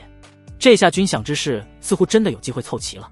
可欧阳蓉儿都快哭了，那些7万两银子大多数都是冲着欧阳氏家的面子而来的，这相当于送的礼金。正所谓礼尚往来，若是需要欧阳世家撑场面时，欧阳世家都要将他们花的钱当作礼金还回去的。秦川看似是赚了其他人的钱，实际上是赚了他们欧阳世家的钱。与此同时，秦川拍卖林诗诗大作卖的3万两之事也传到了林诗诗本人耳中。摘下面纱的她，那绝美的娇容之上浮现出一抹怀疑人生的表情。林诗诗之前还因名单里没有她而为秦川解释开脱，甚至认为是他自己落款太吓人，导致秦川的手下没有将他的大作给秦川看，并不是秦川不识货。可如今秦川当众将他的大作卖了3万两银子，还能说明秦川没有看到吗？林诗诗一时间难以理解。在他看来，一个人若是文学素养极高，人品也不会差，可秦川堂堂诗仙，怎么会如此卑鄙？一旁的红烟气的小脸鼓了起来。秦川，他也太无耻了，必须要让他给一个交代。我们现在去找他算账。也许事实并非如此。林诗诗却阻拦红烟。小姐，事情已然明了，花名册没有您的名字，只因秦川没胆子与您对垒，他没有经过您的同意便拍卖您的大作，可以说他是卑鄙无耻的小人。红烟握紧袖拳，今日我便要打断他的狗腿。绝非如此，我不相信以秦川的文采，他能做出来如此下作之事，定然有其他原因。林诗诗还是坚持着心中的想法，他固然是我们的敌人，可他的文采依旧值得我等尊重，绝对不可能肆意抹黑。庆阳城乃是不夜之城，还有很多人没有睡觉，你去街上打听打听关于秦川之事，我相信他定然有难言之隐。红烟很想给林诗诗证明，他想错了，便应了一声，便上街开始打听起来。半个时辰后，原本还想打断秦川狗腿的红烟却红着眼睛回来。林诗诗正坐在窗前，手握酒杯，望着明月独饮。他收起思绪，便关切地问：烟儿，你怎么了？难道有人欺负你了？红烟抽泣了一声道：小姐，烟儿乃是堂堂8级高手，庆阳城能有几人有本事欺负烟儿呀？那你为何哭泣？呜呜，秦川实在是太可怜了。说着，红烟泪水哗哗地流。秦川，他为何可怜？林诗诗更为不解。红烟擦了擦眼睛，撇着小嘴说：方才我去街上打听了一番，才知今夜的见面会都是欧阳一族强逼着他的。秦川乃是前国诗仙，即使欧阳世家是前国7大豪族之一，他们也不敢强逼诗仙吧？林诗诗疑惑道：呜呜，这就是秦川的可怜之处了。他固然拥有今天的文采，却出身寒门，出名之后，他为了偿还家族的债务，便在欧阳世家3分真诚7分欺骗之下签订卖身契，至少1年之内，他必须听从欧阳世家所有的安排。此次见面会便是欧阳世家一手安排的，欧阳世家利用他赚得盆满钵满，秦川分毫得不到，却因此承受了不少骂名。还有人比他更加可怜的吗？说着，红烟哭得更厉害了。此次花名册里没有小姐的化名，定然也不是秦川所为，应该是欧阳世家怕您击败秦川，故意为之。欧阳世家商会遍布前国，乃是奸商，此次售卖您的大作，也定然是欧阳世家所为。林诗诗恍然大悟，固然他之前选择相信秦川，可却没有任何证据能证明之前那些下作行径不是秦川所为。如今红烟所言便是证据，他心中顿生可悲可叹之意，堂堂前国诗仙竟会沦为他人赚钱的工具。小姐，我们能不能帮帮秦川啊？红烟哭着眼睛问道。林诗诗无奈地摇了摇头。红烟表面性子虽然直了一些，但实际上却是嫉恶如仇，菩萨心肠。之前还痛恨秦川，得知他的遭遇后便心生同情。事实上，林诗诗也很想帮助秦川，固然他是敌国之人，可至少在诗词维度上是获得他的认可。奈何控制秦川的势力是欧阳世家，身为敌国之人的他又怎能与此庞然大物去对抗？他再次给红烟擦了擦眼泪道：秦川的悲剧乃是前国的悲剧，想要彻底改变，只能我齐国击溃前国，将这些所谓的世家大族全部荡平，此类悲剧才不会出现。否则你我即便帮助秦川，还会有其他的豪族想办法把秦川变成赚钱工具。红烟撇了撇小嘴：小姐，我们齐国何时能荡平前国？林诗诗此时又看向天空的那一轮明月，以陛下的雄才大略而言，相信最多2年时间，齐国必然会击溃前国，将这帮吸百姓血液的豪族全部荡平。届时我相信秦川的悲剧不会再出现。2年也不算太长，秦川有希望了。红烟这才停止哭泣，随即他便恶狠狠地说：听说欧阳蓉儿与秦川走得很近，想必是他利用奸计欺骗秦川签订卖身契的。今日发生的一切也都是他暗中指使的，应该是他，不愧是欧阳世家的大小姐，确实够奸诈。林诗诗赞同道：若是有机会，我定然让他对自己的所作所为付出代价。小姐，那我们接下来还要去对付秦川吗？红烟又问。秦川固然可怜，可唯有击败他，才能使我齐国文坛压过前国文坛，因此击败他的计划不会改变。也许等我击败他后，欧阳世家觉得秦川利用价值不高，便不会继续逼着他做这些遭受骂名之事了。林诗诗态度坚定道：烟儿，你可打听到秦川乘船夜游庆阳城具体时间？据说是3日后的晚上。红烟回道：好，届时我们便去找他。林诗诗点了点头，他随即便面色复杂地打开向北的窗户，自言自语道：振哥，希望你的铁骑能尽快来到前国，帮帮秦川此类人吧。而红烟则是不断地问候着欧阳蓉。本就遭受巨大压力的欧阳蓉儿此时不断地打着喷嚏，他还以为自己是遭受了风寒，秦川这货完全不知，欧阳世家已彻彻底底给他背了黑锅。他美美的睡了一觉后，便开始了新的计划。粉丝见面会令秦川大赚一笔，可距离50万两军饷还是有着不小的差距。那么他接下来除了逼莫如雪尽快给他从卢府捞钱外，他还是需要开始售卖口红与800香。原本他的计划里还是和之前一样，他与甜甜刺蒙面去售卖。可庆阳城的情况相比帝都更加的混乱，仅仅靠着他们两个想要销售出去，遇到的困难会极其的大。目前欧阳蓉儿已被他彻底掌控，他使用欧阳世家的渠道去售卖更加的稳妥一些。一念至此，秦川便将欧阳蓉儿叫了过来，将他的计划告知欧阳蓉儿。昨夜欧阳蓉儿一直在打喷嚏，整夜都没有睡着，听到秦川要使用他们欧阳世家的渠道去售卖口红与800香，欧阳蓉儿欲哭无泪。自从口红与800香在帝都卖的高价后，全国大多数的势力都在寻找卖主，都想得到货源。若是他按照秦川吩咐向外宣布是欧阳世家售卖的话，定然会引得诸多宵小觊觎，会给他们欧阳世家带来不少的麻烦。虽然以欧阳世家的实力来说，并不怕这些麻烦，但是秦川连一枚铜钱都不分给他，他们光出力没收益，家族会把罪责全部怪在他头上的。就在他的脸色比倭瓜还难看时，秦川这货却打了个哈欠道：你虽然只是本公子的贱婢，但本公子也不会亏待你。此番售卖的口红与800香所得之利，本公子可以分给你1成。欧阳蓉儿以为自己听错了，他可不认为秦川会那么好心，愿意分给他1成。公子，您适才说的话能再重复一遍吗？小小年纪耳朵都聋了啊。秦川嘴上不饶人，可他还是给欧阳蓉儿重复了一遍。欧阳蓉儿面露难以置信之色，怎么不相信本公子？难不成本公子在你眼中是一毛不拔之人吗？秦川故作不悦道。欧阳蓉儿当然是这么认为的，可他哪敢承认，当即便摇头否定道：公子，蓉儿只是没有想到您会这么快便想销售口红与800香。既如此，你便贴出告示，说你们欧阳世家得到一批口红与800香的货源，准备将其售卖。记住，千万不要说货源是我提供的，一定要说是你亲手的配置的。秦川命令道。欧阳蓉儿再次惊讶了，在他眼中秦川就是一个好面子，喜欢装逼的货，怎么还不想让别人知道了？殊不知秦川只是想把麻烦和风险都推给他罢了。欧阳蓉儿哪知秦川想让他背黑锅的想法，他反而觉得是一个弥补之前骂名带来负面影响的机会。目前全国各个势力都在寻找售卖口红与800香之人，说明他们对于口红和800香都是有着求购的心理，都看中了口红与800香的市场价值。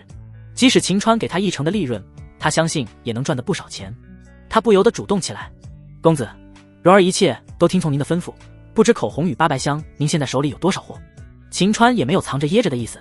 口红目前有1000支，800香嘛，目前本公子还未配置，你可以先去售卖口红。1000支。欧阳蓉儿喜上眉梢，虽然口红与800香能在帝都卖的高价，都是靠着宁烟对那帮臭男人的影响力，在庆阳城断然是卖不到帝都的价格，但是贵在量多。为了抓住此次机会，欧阳蓉儿便再次主动说：秦公子，蓉儿想先放出风去，看看那帮人愿意开什么价格，我们再以此来定制售价，行吗？秦川面露满意之色。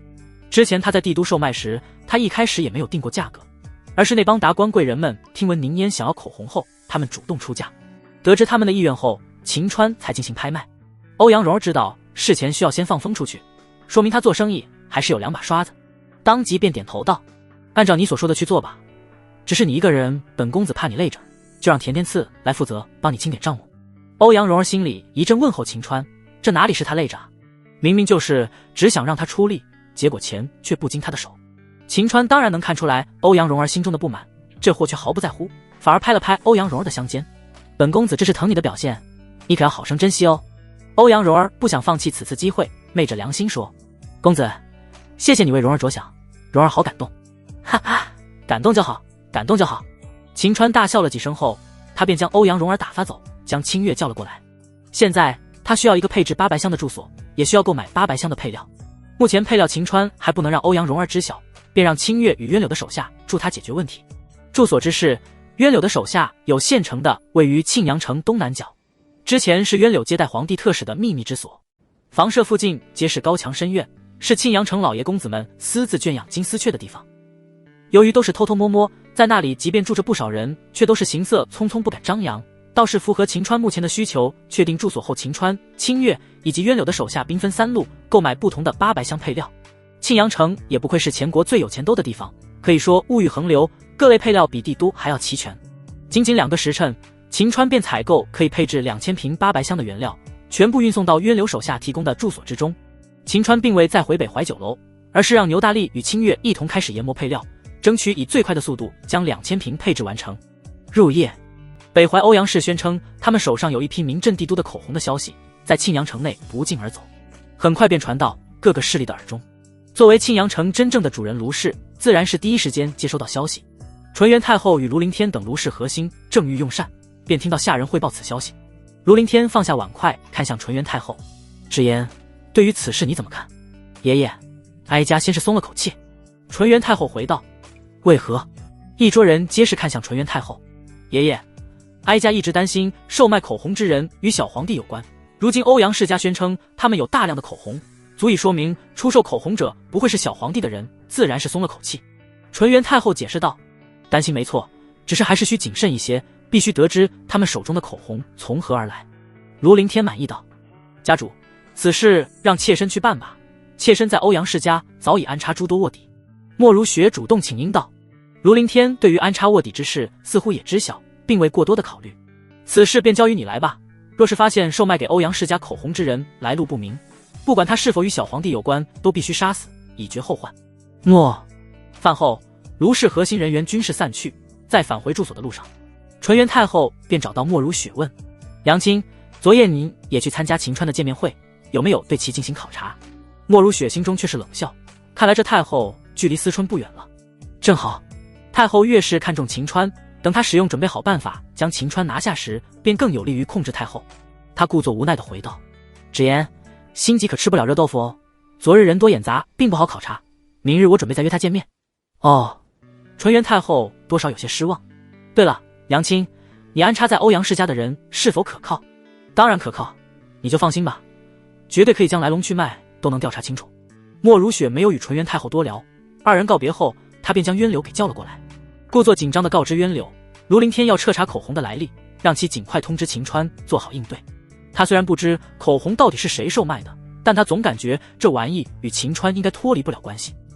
若是被卢凌天查到与秦川有关系，纵然秦川有3头6臂，他也不可能从卢凌天手下活着离开。他愿意护着秦川，除了他的小命现在还被秦川攥在手里之外，他也是想利用此事故意向秦川表忠心，让秦川再次对他放松警惕。同时今夜将渊柳给支走，他也好去实施解决掉秦川的计划。渊柳当然知道口红与秦川有关，甚至皇帝的军饷最终能不能凑齐也与口红有关。他不敢怠慢，立马离开前往通知秦川。莫如雪冷笑了一声，等待渊柳彻底远离后，他便穿上夜行衣，前往庆阳城外一处静谧的竹林之中。很快，一道黑影便出现在他的面前，二人攀谈起来，直到第2日下午，渊柳才见到秦川。昨日他虽然已前来，但秦川一直在秘密之所忙活，谁都不可打扰，他便一直在院外等待着。他将卢凌天命令人彻查口红之事告知秦川后，这货多少有些后怕，幸亏他之前已经命令过欧阳蓉儿绝不可说出来，否则可能他现在便已经被卢府的人给包围。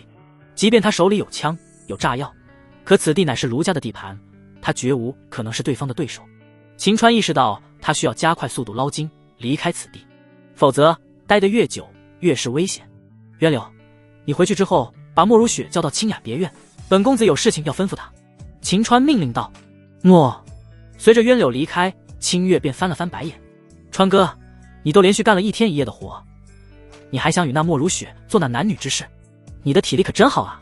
哈哈，你说的没错，川哥我体力确实好，只不过我此次让他过来不仅仅是男女之事。秦川压低了声音。那还有什么事？当然是川哥我已经想到让他快速捞取卢家大量银子的办法。秦川这货得意起来。清月瞬间来了精神。川哥，你的办法是？庆阳卢氏不是一直都想拉拢大宗师强者吗？秦川笑眯眯地说道。难道你是想假意被其拉拢吗？只收钱不办事。清月猜测道。猜测的意思差不多，不过我不能出马，需要其他人来被假意拉拢。秦川回道。他人出马？难道你还认识其他大宗师强者吗？清月吃惊了。秦川这货得意一笑。大宗师算得了什么？川哥，我可以批量生产大宗师。清月难以理解秦川所言。川哥，大宗师乃是人间武学巅峰，谁能批量生产？哈哈，别人不行，可身为真男人的我却可以。秦川自卖自夸起来。你现在便去找一个病入膏肓的将死之人前来，川哥，我让他分分钟成为大宗师，记住找的人不能是庆阳城本地的。这霍木的是想打一炮拿钱走人，他如果亲自与卢府谈条件，若是最终不能为他们效力，定然会被他们追击报复。以他的名头而言，除非藏到深山老林，否则都会被他们找到的。而找一个将死之人，给他一些钱，让他来演一场戏的话，即使未来卢府想让那人出力，发现对方已死，他们也只能吃这个哑巴亏，并不会怀疑到他秦川的身上。瞧着秦川那自信又得意的样子，清月也来了兴趣。川哥找你所说的那种人并不难，即便是庆阳城外，那也是饿殍遍野，一天都要饿死很多人。只是该如何能让一名普通的将死之人变成大宗师，到时候你就知道了。秦川这货故作神秘地卖了个关子，你快去帮我找人吧，记住要隐藏自己的身份，绝不可让雇佣之人知晓你的身份与相貌。清月翻了翻白眼，虽未得到答案，但可清楚知晓当年先帝为了拉拢水火，供奉这2位大宗师强者花费的代价。若是能成功骗住卢氏，那么距离凑够军饷便不远了。他嗯了一声，便匆匆离开。入夜，秦川与莫如雪在清雅别院相见，只不过这货没有马上说正事，而是又像是牲口似的在莫如雪身上肆虐了一番。莫如雪固然心里一直打算对付秦川，可她多年以来都没有被男人碰过，秦川的强悍让她有种干涸多年的田地受到了甘霖的滋润一般，无论是身体还是心理，她都是极为享受。对于秦川的肆虐，她表现得十分配合。一番大战过后，秦川心满意足地穿上裤子，随即他便野蛮地拽起莫如雪的头发，恶狠狠地说：你已回卢府多日，老子不是让你去卢府捞钱吗？你除了让冤柳给我带过来本该给我的3万2万，其他钱呢？莫如雪方才还沉浸在温柔乡之中，秦川忽然如此，他还真有些适应不了，娇嗔道：秦郎，你这刚刚舒服过便对妾身如此野蛮，真的好吗？你只不过是本公子的工具而已，哪来那么多废话？老子问你钱呢？秦川手上的力气又大了一些，对女人竟如此冷血，这天下还有秦川那么绝情的男人吗？莫如雪心中打定主意，若是等他解了毒将秦川反制后，定然要狠狠地折磨秦川。如今他还是需要稳住秦川。他撇着小嘴委屈道：秦郎，卢府对于钱财管理森严，即便是妾身想捞钱，也是需要等待机会和借口，所以秦川等的就是他这句话。不用所以了，现在机会已经来了。真的吗？那太好了，不知是何种机会？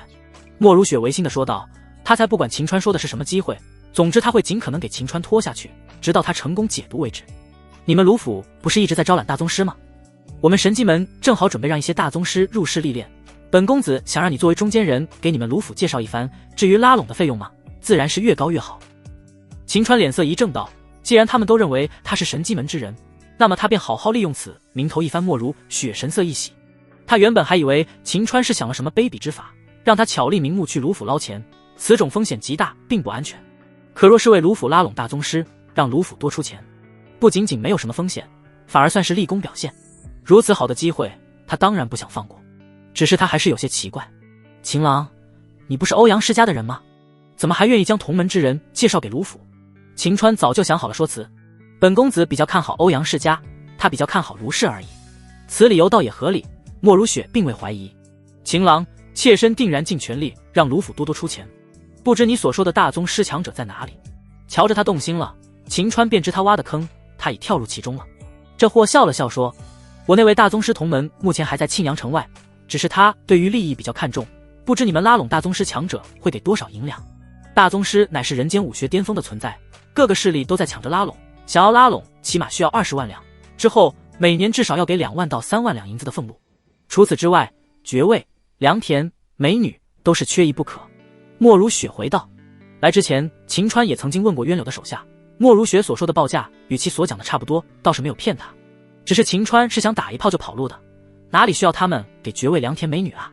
我那位同门对于爵位、良田、美女没什么兴趣，他只想要钱。若是将高官俸禄、良田、美女都折合成钱，能给多少银子？这些大宗师各有各的喜好，贪财的人多的是，并未引起莫如雪的怀疑。他想了想说：30万两左右，50万两吧。秦川还价道：50万两是不是太多了？除非是顶尖的大宗师强者，才会一口气给这么多银子。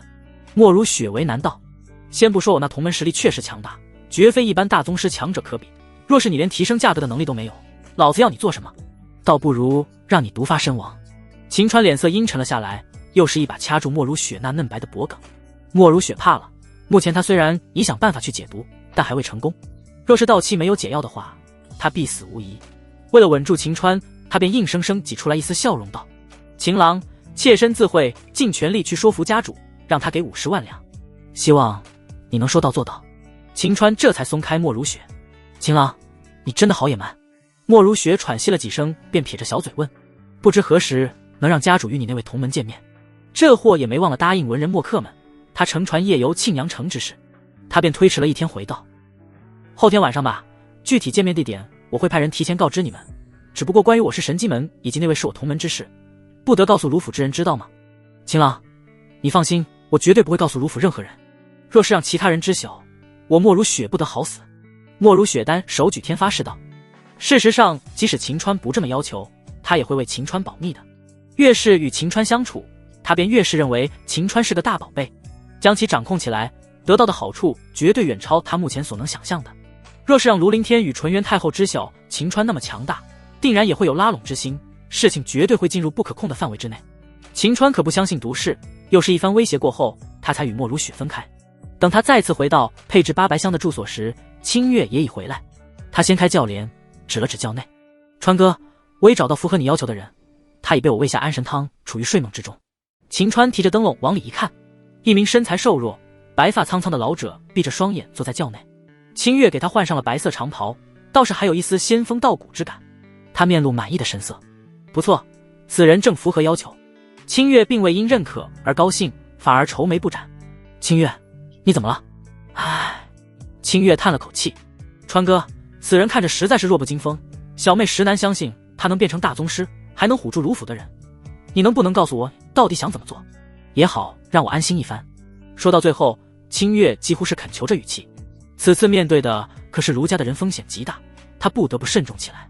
见其担心，秦川也就没有再卖关子的打算，在他身边语起来。得到答案后，清月觉得秦川这是在玩火，反而更为担心。川哥，若是失败了，该如是好？那便大开杀戒呗。秦川双眸闪光，跃跃欲试道。清月被秦川的话吓了一跳。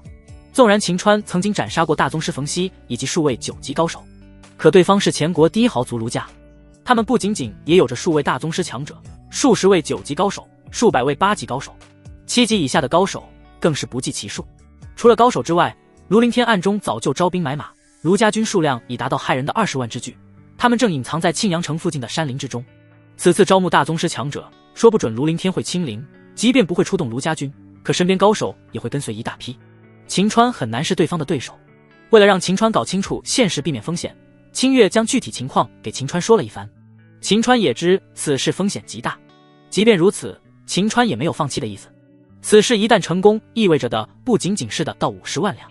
既然卢府拉拢大宗师愿意花费几十万两，前国其他豪族是不是也可以如法炮制？若是每个豪族以及大势力都轮一遍，也许最终赚到口袋里的银子会达到数百万两。届时他大房的军饷还用发愁吗？距离让他大房给他老秦家传宗接代还远吗？至于失败的几率，秦川并不觉得大。朝中的穴位、水火供奉都被他给忽悠过去了，皆是认为他乃是实力极强的大宗师强者。他不认为卢府的人能看出来猫腻。之所以这般自信，那是因他们这些人根本没有见过枪，更没有见过炸药，思想还都停留在武器即便强大也是建立在人力之上。经过上次与冯熙的战斗，秦川也能估摸出来各个级别的战斗力。大宗师依靠全玩超脱人类理解范畴的速度，有机会躲闪开爆炸，可是那帮8级高手、9级高手在不知炸药的威力之下，没有提前防备之前，很难躲过炸药的爆炸。因此即便最终露馅，秦川也不是没有一战之力。此次他选择临行前再派人通知莫如雪见面地点，便是想在见面地点做好埋伏，将来带的炸药埋进去一些。若是他们敢动手，那么就别怪他秦川点燃炸药了。见到清月还担心，秦川便将他心中所想也全部告知他。清月震惊之余，也知晓此事成功所能带来的利益，他便咬了咬道：“川哥，清月此次舍命陪着你疯狂一次。”二人达成共识之后，秦川与清月都蒙上面，那将老者带到宅院的密室之中，把他弄醒之后，秦川让清月代笔写了几段话交给那老者，将这些话都给背下来，本公子会先给你500两银子当做奖励，若是你最终表现的好事后，还会再奖励你500两。那名老者情深激动起来，他一生清贫，临死最大的念想并非自己，而是他的子孙后代。秦川给他的钱足以改变他们后辈的命运，即便他距离死亡不远，也爆发出来了小宇宙，双眼竟变得炯炯有神，仙风道骨之感更为强烈，十分配合地开始背诵秦川写的那段话起来。仅仅1刻钟，他便将秦川给的话倒背如流。令秦川惊喜的是，这位老者也有演戏的天分，说起来抑扬顿挫，颇具气势。除了没有内力之外，他完全像是一位高手模样。此次想要成功，除了这老者背诵那些话外，秦川还是需要做一番准备。翌日一早，他便与清月出了城，找了一处与牵牛坡相似之地，便按照他的计划将炸药埋在不同的位置。做完这一切后，秦川便像是没事人一样，再次返回庆阳城，向北怀酒楼而去。几天未见秦川、欧阳蓉儿都快急死了。前些日子的见面会，秦川可是当着所有人面说他会今夜乘船夜游庆阳城的。之前未曾见到秦川的文人墨客们早就翘首以待的等候，若是秦川不出现，他们定然会认为欧阳世家在强逼着秦川，不让秦川去做此等无力之事。他们欧阳世家遭受的骂名会更加多。除此之外，他前些天便放出风去，他有一批口红要卖。现如今已经有不少势力在给他报价，希望他能拿出来一些口红，让他们一辨真伪。秦川不见了人影，他该去哪里找口红给那些有意的买家看？正在他着急之时，便看到秦川大摇大摆地进入了北怀酒楼。欧阳蓉儿大喜不已，他从未想过自己还能因见到秦川那么高兴。他顾不得穿鞋跑到楼下去迎接秦川。公子，您可回来了？怎么，想本公子了？秦川笑眯眯地问。欧阳蓉儿本想反驳，可现在他确实需要秦川，他便点了点头。哈哈，你想我也没有用，你胸那么平达不到本公子的标准啊。等你想办法让胸变大，再说想本公子吧。秦川一句话把欧阳蓉儿气得够呛，心里狠狠问候了秦川一番后，他便压住心头的火说：公子，您别说笑了，有些事情我需要给您汇报。话罢，他便把秦川带到一处隐秘的房间中，将乘船夜游庆阳城与口红之事的进展都告知给秦川。本公子此次前来便是准备乘船夜游庆阳城的，口红之事不必担心，我会让甜甜赐给你10支口红当作样品给有意之人看。秦川的回答令欧阳蓉儿彻底放下心来。他们目前报价如何？公子，目前报价最高之人是卢府，他们愿意以30两1支购买，若是全部以此价格卖出去的话，1000支可卖3万两。欧阳蓉儿立马会报道，我目前还未给他们开价格，不知价格开到多少两1支比较合适。秦川陷入了思考之中，从他们报价里可以看出没有宁烟的影响力帮忙，即便口红被认为是奢侈品，价格也只能维持在1支几十两的水平。未来若是量大，恐怕连几十两都维持不了，说不准会如欧阳蓉儿在帝都时所说的那般，能价值5两已属不易。不过起始的报价都是最低的，想要谈成自然还能涨一些，给他们报价200两1支。秦川报了个数字，欧阳蓉儿并未震惊，双方谈价格本就是一场博弈，如果价格开得低，他们便会调低预期，最终成交价格只能越来越低，开高价最终才有机会以高于他们报价的价格成交。好，今夜蓉儿便回复他们，游船你可准备好了？已经备好，那便带着本公子前去吧。秦川这货已经迫不及待享受着万人追捧的场面了。事实也如秦川所期待的那般，等他乘坐游船夜游庆阳河时，不仅仅是河岸两边有人观看，还有不少包船跟随秦川，让秦川好好享受了一回众星捧月。更是有不少女子暗送秋波。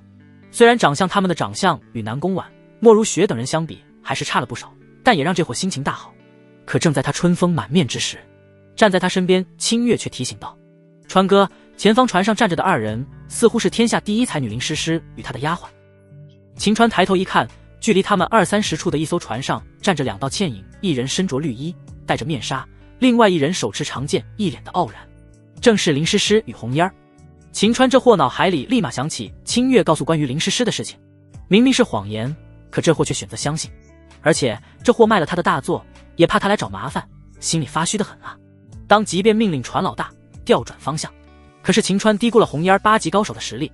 他们看到秦川后，红烟便搂着林诗诗，像是弹簧一般连续跳跃了几艘船后，几个呼吸之间，他们竟落在秦川所在船只的甲板之上。关键时刻，秦川躲在欧阳蓉儿的身后，将他当作挡箭牌，低声命令道：一会儿把林诗诗赶走，如果林诗诗问他的作品怎么没有在他同意之下便卖了，你就说是你做的。欧阳蓉儿脸色瞬间黑了，好处什么都得不到，坏事倒是让他来背锅了。两岸以及附近的船只的文人墨客们都盯着他们这里，若是一会儿他按照秦川所言去做，明日定然会遭受口诛笔伐，他又会出现在庆阳城乃至前国的文坛漩涡之中。他是真想告诉所有人，那些缺德事都是秦川指使的，他是被逼迫的。可想到他还需要秦川的解药才能活下去，即便心里想的再多，他还是需要听从秦川的命令。咬了咬贝齿，欧阳蓉儿便展开双臂护住秦川，面带凶相地盯着林诗诗与红烟儿。二位没有在本小姐允许之下便强行来此，定然是居心不良，现在速速离去，否则我北淮欧阳氏便要动手了。话音未落，欧阳世家的家奴便一拥而上，欧阳通还将红烟儿给认了出来。小姐，此女便是前些日子诗仙见面会时没有得到诗仙垂青而捣乱的8级高手。欧阳蓉儿松了口气，可算是找到正当理由了，她怎能放过？既如此，那便要更给她一些教训，否则都认为我们欧阳世家好欺负的。将他们赶走。林诗诗与红烟儿倒是没有料到会遇到如此遭遇。小姐，该怎么办？和他们打一场吗？红烟儿战意盎然地问道。胡闹，我此行前来是想与秦川对弈一番，并不是来与他们打架的。林诗诗教训了一声，她便向前躬身一礼道：欧阳小姐，您误会了，此次我2人前来。可还没有等林诗诗说出此次的目的，欧阳蓉儿的家奴们便在欧阳蓉儿的命令之下一哄而上。林诗诗并不想与欧阳世家发生冲突，只能与红烟儿离开此船。秦川这货见此，立马让船老大调转方向。瞧着秦川所在的船只逐渐远离，红烟儿极为不甘心。小姐，今日数万文人在附近，是一个击败秦川扬我齐国之威的好机会，万万不能失去此机会。林诗诗当然也不想失去如此良机，可她仿佛看穿了一切。欧阳蓉儿应该认出来我来了，否则不会反应如此激烈。她应该是怕我击败秦川后，秦川这棵摇钱树便不值钱了。该死的欧阳蓉儿真是坏透了，果真将秦川当成了赚钱工具。怪不得方才我见到秦公子表情有些慌张，看来他一直都生活在欧阳蓉儿的淫威之下。红烟儿握紧了拳头，愤愤道。林诗诗长叹一口气道：堂堂诗仙竟被如此对待，真乃世间悲剧。红烟儿也是叹了口气，瞧着承载秦川的船只越来越远，他也着急起来。小姐，他们的船都已经跑远了，我们还追吗？林诗诗抬头看了一眼，摇了摇头。欧阳蓉儿有心阻碍，依靠我们也很难突围与秦川对弈。既然他们想利用秦川赚钱，想必接下来还会让秦川出现在人数极多之地，我们再找机会吧。2人这才乘船离开。望着他们向着相反方向离开，欧阳蓉儿大松了口气。方才他还担心再次会承受骂名，还好林诗诗没有展现他的真实身份，否则天下读书人非要一人一口吐沫把他给淹死。秦川也是松了口气，他颇为满意的拍了拍欧阳蓉儿。做得不错嘛，本公子很满意。欧阳蓉儿心里骂骂咧咧，表面却故作激动地说：谢谢公子夸奖，既然我做得那么好，能不能提前给我解药呀？秦川咧嘴斜一笑。欧阳蓉儿还以为秦川会同意，不仅露出期待之色。没门。秦川笑容消失，随即大袖一甩，命令道：游玩的时间也够了，该回去了。欧阳蓉儿轻哼了一声，扭头便走。八白香已配置完成，秦川也没有再前往那秘密之所，而是再次入住到北怀酒楼里，还让欧阳蓉儿找了几个唱曲的妞，又喝了点小酒，便沉沉睡去。卢府之内，卢凌天、纯元太后、莫如雪以及一位红脸大汉围坐在一起，正在商讨着拉拢大宗师之事。一番商议过后，卢凌天做出决定，若是那人有大宗师实力，便给他50万两。莫如雪面色微微一松，拉拢之事他们可是讨论多次，争论点都在拉拢的银子多少之事。几十万两对于卢家来说算不得什么，只是对方身为大宗师，即便是卢府也没有能力要求，一旦建立合作后让其必须留守卢府内。这些钱更相当于是见面礼，双方合作意向金，等日后有任务之时定然还会再给孝敬。看着只是20万两的差价，可后期遇到事情需要他们出手时给的孝敬，与前期给了多少银两有着直接关系，差价会随着出手次数的多少不断的翻倍。因此当莫如雪一开始提出给50万两时，他们便陷入了争论之中。好在卢凌天认为现在是用人之际，多给便多给了。为了防止卢凌天临时改变主意，莫如雪便问道：家主，该让谁来测试此人实力？如今莫如雪给卢府提供可以拉拢大宗师的机会，卢凌天对于他的态度也明显亲热了许多。如雪，目前时局动荡，我并不方便出面，今夜我将呼延豹请来，当然是由他来测试那人的实力。话音未落，那位红脸大汉便跃跃欲试道：本尊已好久没有与大宗师级别的强者交手，多谢家主给我机会。那么明晚你便与那人战个痛快吧。卢凌天期待道。哈哈。随着呼延豹发出如雷鸣般的笑声后，四人这才散去。翌日午时，渊柳便派人给秦川送了情报：卢府赴约之人，大宗师呼延豹，9级高手10名，8级高手100名。如此阵势令清月几乎胆寒。待到渊柳的手下离开后，清月便看向还躺着躺椅上吃着果腹，舒服摇晃着身体的秦川。川哥，你也听到对方的实力了，若是你的办法没有成功，我们可是要面对2名大宗师强者、10名9级高手、100名8级高手，要么还是算了吧。清月被南宫婉派过来保护秦川，最大的职责便是保护秦川的安危。眼前之事太过危险，他根本就没有把握能保住秦川。最终，秦川若是因此命丧之地，皇帝定然会杀了他泄愤的。秦川却面露轻松之色。之前他还以为卢府会派出多个大宗师强者，人数一多，那便棘手多了。可对方只有1名大宗师强者，倒是好对付了。固然9级高手、8级高手数量很多，可与冯熙大战之时，秦川也摸透了9级高手的实力。他们在炸药面前毫无反抗能力，只要炸药量够，即使上百人也一样给他们炸得哭爹喊娘。不过秦川也不是托大之人，凡事都有一个万一。他起身说道：若是失败，我能创造出来逃跑的机会，你需要在我们选择见面之地向南100米处准备好逃跑的马匹。清月见秦川有逃跑的想法，心里倒是踏实了一些。我们现在也该前往见面的点了。秦川伸了个懒腰站了起来。1个时辰后，秦川来到见面的点，他与田天赐、牛大力则是戴上了面具，他们手中也多了一些区别于之前炸药的长引线。川哥，此物是？清月好奇地问道。此物是我今夜能否成功的关键，现在天也不早了，你该去逃跑地点接应我们了。秦川安排道。清月实在看不出来那一根细线是如何会是成功的关键，可如今事已至此，他也无法再阻止秦川。随着清月离开，秦川便给请来的那位老者对起台词起来。与此同时，秦川提前安排渊柳的人也将见面地点告知莫如雪。1个时辰后，天色彻底黑了下来，一阵阵急促的马车声传来，秦川便知卢府的人来了，他立刻打起精神起来。很快，莫如雪、红脸大汉呼延豹便出现在秦川与那位老者面前。此时，田天赐与牛大力已不在秦川身边。那位老者坐在轮椅上，身着白袍，被秦川推着，让呼延豹与莫如雪立马将其认为他乃是此次面见的神机门大宗师强者。正欲开口时，秦川领来的那名老者却率先开口了：区8级、9级的蝼蚁们都出来吧，本尊不喜欢躲躲藏藏之辈，若是不出，杀无赦。老者说话虽然没有丝毫内力，但贵在秦川教得好，气势十足，那感觉像是日漫里的超级强者面对弱者之时的气势一般。呼延豹可不知莫如雪已提前通知秦川此次前来的战力情况，不过即便能感知到他人的存在，呼延灼并未因此便判定眼前的老者便是大宗师。毕竟方才说话之中，他感受不到对方丝毫内力。一帮废物都被看出来了，还不滚出来！呼延豹命令道，他的声音宛如奔雷一般浑厚无比，气势惊人，完全不是秦川雇佣过来的老者可比。下一刻，100名8级高手、10名9级高手便纷纷出现在夜色之中，围聚到一起。呼延灼并不想浪费时间，他看向秦川雇来的老者道：听闻阁下乃是神机门之人，我与贵门的安长老乃是故交，不知神他是否健在？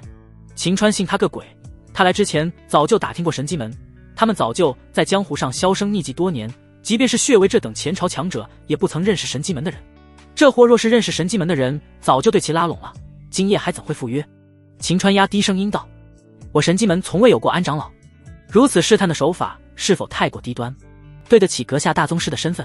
见被识破，呼延豹大笑了一声道：应该是本尊记错了，既然搞错，那么我们便开门见山吧。50万2文银，本尊已带了过来。他拍了拍手，2个木箱便被手下抬了过来，打开之后，除了金银外，还有数十张银票。紧接着他便看向秦川雇佣过来的老者：我关阁下仙风道骨，绝非凡人，想来便是那位神机门的大宗师强者，只是强不强者还需要验证一番，阁下需要与我大战一番，若是真有大宗师的实力，这些银子便是你的，从便是我庆阳卢氏的客卿长老。说完，呼延豹那双眼睛竟变得像是野兽在黑夜中那般闪烁着光芒，强烈的战意连秦川这种毫无内力的人也都能感受得到，浑身汗毛竖起。如果不是手中的枪和炸药让他安心了一些，否则他会吓得全身发抖。那位老者固然是普通人，可如今他离死不远了，早就看透人生，愣是一点都不怕。随着秦川在他面前伸了个2根手指，那老者便仰头狂笑起来。有趣，区蝼蚁还想挑战老夫？若不是神机门有令让老夫入室，你连见老夫的门槛都达不到。呼延豹脸色一沉，阁下竟敢称呼本尊为蝼蚁，那么本尊便要领教阁下高招。区蝼蚁便敢挑战老夫，勇气可嘉。那老者再次狂笑一声，随即他便按照秦川的指示，手指指向西方蝼蚁：你的勇气让老夫颇为欣赏，只是你目前还没有资格与老夫大战，你若不服，老夫接下来便让你看清楚你我之间的差距，是吗？让本尊看看吧。呼延豹战意更为强烈。轰隆！下一刻，那位老者指的方向便发了爆炸，剧烈的爆炸波及到附近6名8级高手，重则小命丢失，轻则手脚被炸开。即便是大宗师强者，呼延豹也不曾见过如此威力，完完全全超乎了他的想象。不等他多想，那老者在秦川的指挥之下，再次向另外一方指了过去。轰隆！爆炸再起，又是7、8名8级高手遭殃，甚至1名9级高手躲闪不及，也被炸成重伤。这一切还没有停歇，紧接着他又是连续指了2次，指向哪里，哪里便发生爆炸。仅仅几个呼吸之间，便出现20多人伤亡。那位老者事前也没有想到会出现此等之事，即便他已经看透生死，可也被震撼的脸色巨变。好在爆炸产生硝烟，令呼延豹等人无法看到秦川2人的脸色与动向。那老者震惊之中带着期待地看向秦川，低声道：如此动静，唯有仙人才能做到。你是不是仙人？秦川能看到他极为渴望着能给他一个确定的答案，现在还需要让他继续演戏。秦川便低声道：对，我就是仙人，只是有些原因我不能以真实身份示人，此次你若是好好配合我，我会把你的子孙照料1、2。得此答案，那位老者喜极而泣，对于他仙人的承诺足以让安心离去，更让他无比的想要帮助秦川演好这一场戏。他很快便恢复了方才那仙风道骨的模样。待到硝烟散尽，他再次开口道：蝼蚁，可敢接老夫一击？接下来能不能成功，就要看这红脸大汉相不相信方才的爆炸是眼前这位老者所为。为了防止失败，秦川握住手中的引线，目前埋炸药的地方都被提前安置火折子，他手中的引线只要用力一拉，隔绝火折子与炸药的石板便会被拉开，接下来自然便会发生爆炸。田天赐与牛大力躲在附近，控制着方才那位老者指向地区的炸药，而秦川手上的引线便是引爆此地总引线，只要他用力一拉，以呼延豹为中心的地面便会发生剧烈的爆炸。最终呼延豹能不能活下来，也只能看看他的运气如何了。此刻呼延豹狠狠地咽了咽口水，方才的一切太过不真实，那爆炸宛如天雷击中地面一般，岂能是人力所为？即使是他见过的最强大宗师，也没有如此能耐。难道眼前的老者实力已经超脱大宗师，达到了那传说中的天人境吗？他抬头看向坐在轮椅上没有丝毫内力波动的老者，实难相信他能有如此实力。他心中有些冲动，去接对方一掌，看看到底是真是假。然而等他想要开口时，他却发现自己的勇气竟无法支撑他去接一掌。秦川见他开始犹豫，他便加了一把火，给那老者使了眼色。那老者手指便指向呼延豹，既然你不开口，那便是默认。蝼蚁，准备迎接老夫一击吧。不不不！呼延豹最终还是没有鼓起勇气去迎接方才恐怖的爆炸，连忙叫停。见呼延豹叫停，秦川这货与那老者的装 X 并没有停止。事前秦川便模拟过各种场景，对此也有对应的话语。秦川伸出3个手指头后，那老者便一副前辈高人的语气道：挑战老夫本就是无谋，好在你这蝼蚁还算是有些自知之明，不至于修炼一生落得个死无全尸的下场。呼延豹豆大的汗珠不断地从他那张红脸滑落，心脏跳得极快。他暗叹幸运自己没有逞强，否则现在真的可能会被对方一掌打死。那惊天骇人的实力，岂能是他能抵挡住的？他连忙恭敬回应：前辈教训的是，既如此，老夫的实力可否入得你们卢府的法眼？那老者问道。前辈实力惊为天人，怕是已达到传说中的天人境。您若是能与我们卢府合作，是我卢府的万幸。切身希望前辈能跟随我们一同回庆阳城，我们家主已设宴为前辈接风洗尘。此时一直都没有说话的莫如雪站了出来，他上前施了一礼道：若是观察细节的话，可以看到他说话之时还故意拉了拉自己的领口，露出大片的雪白。秦川一眼便知这狗女人大概率是见其实力强大，便有了色诱拉拢之心。他的计划可是与他们见面过后便拿钱走人，若是跟着去庆阳城，在庐陵天那种人精面前，搞不好还会露馅。秦川暗骂了一声，便压低声音故作不满道：庐陵天好大的架子，与我师兄见面他不来，现在却还想让我师兄主动前去。看来我们神机门在庐陵天眼中还不配他亲自前来，既如此，不合作也罢了。话罢，秦川故意推着那老者离开。莫如雪目的与秦川所想的一样，见他们要走，令他心中一急，连忙道歉：事实绝非如此，我们家主没有前来，皆是因为目前局势紊乱，他需要主持大局，妾身立刻便回去通知家主，让其前来。秦川怎么可能会同意？他只想现在拿钱跑路。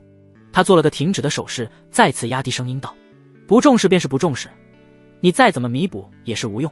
只是我们有宗门任务，不得不为宗门赚取银两。尔等若是存心与我师兄合作，便将银子留下；若是卢府需要我师兄出手之时，便前往南山隆中寻找厉鹤天即可。他定然第一时间赶到。呼延豹听此，反而面色一喜，想都没有想便答应。既如此，2箱金银与银票便属于前辈了。呼延大师，此事未免有些果断了吧？莫如雪黛眉微皱，低声道：“何出此言？”呼延豹不解，双方只是口头约定，并无字据，怎能保证他未来如约与我们合作？莫如雪担忧道。呼延豹却仿佛受到侮辱一般，双眸再次出现宛如野兽一般的凶芒，专属于大宗师的气势爆发而出，吓得莫如雪连头都不敢抬，差点就给跪了。强者有强者的尊严，莫要说厉前辈实力可能是传说中的天人境超级强者，即便是我等大宗师强者，哪个不是一言九鼎？答应了，那便是答应了，绝无可能毁约。你以为都与冯熙那败类一样出尔反尔吗？你若是继续怀疑，惹怒了他老人家，即便是我也保不了你。呼延豹冷言道。说完，呼延豹便向着秦川2人道歉：“前辈，他一介女子口无遮拦，还请2位前辈勿怪。”呼延豹的话令秦川真的想笑。身为强者，自然是不可能天真，他们能有此想法，大概率是因他们也有偶像包袱，一个个都在乎自己的名声。只可惜他秦川与他推着老者不是什么大宗师，根本不在乎所谓的名声。莫如雪心中也是无语，大宗师怎么了？以秦川之前展现的实力，不也是大宗师吗？谁有他卑鄙无耻？他可是想着色诱拉拢，若是他们不去，他该如何拉拢？此时他身后的女仆却低声提醒道：“二夫人，对方实力如此强横，若是不答应对方，说不准他会用强的，届时不仅银子归他们，我们可能也会命丧于此。”莫如雪心头猛然一惊，方才那位老者随手一指，便出现从未见过的爆炸场景，令他现在都心悸有余。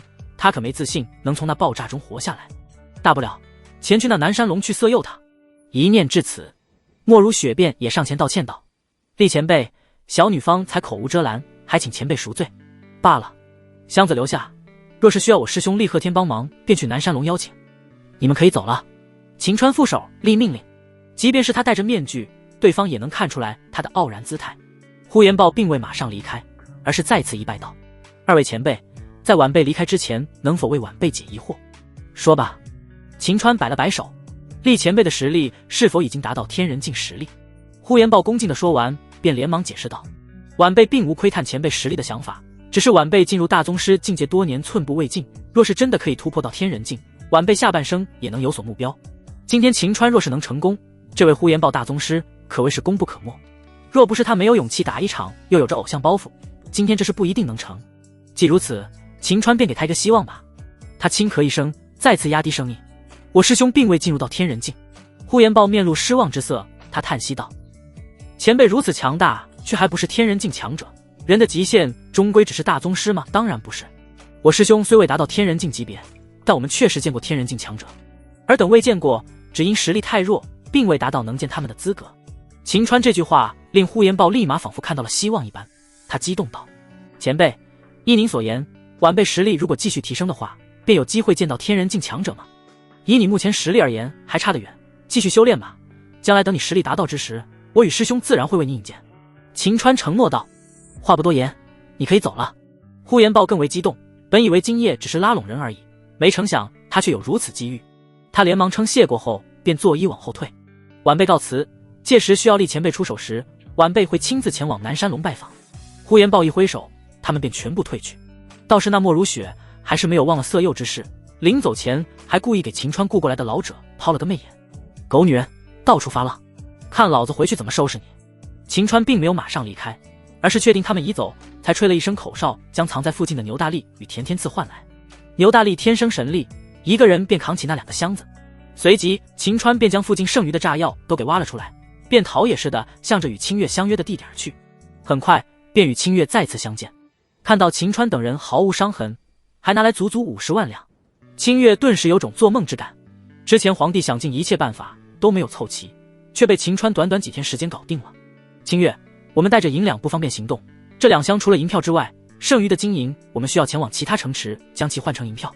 秦川命令道。如今秦川几乎是创造了奇迹，做成清月从未敢想象之事。现在他对于秦川佩服得五体投地，自然秦川说什么他便去做什么。半个时辰后，呼延豹与莫如雪回到卢府，却发现不仅卢凌天与纯元太后在，卢氏在庆阳城内的核心军士前来。他们意识到也许有大事发生。等他们向卢凌天汇报今夜已成功拉拢那位厉前辈后，卢凌天却告知他们前国边境发生一件惊天大事，西凉城提前兵变。听闻此言，无论是呼延豹还是莫如雪皆是惊疑。家主，之前我们买通的西凉守军廖副将，他不是说1个月后见不到军饷才会兵变吗？为何会提前？呼延豹不解地问。卢凌天脸色并不怎么好看，那位廖副将也从未告知过老夫会提前发生兵变，此事老夫同样也是始料未及。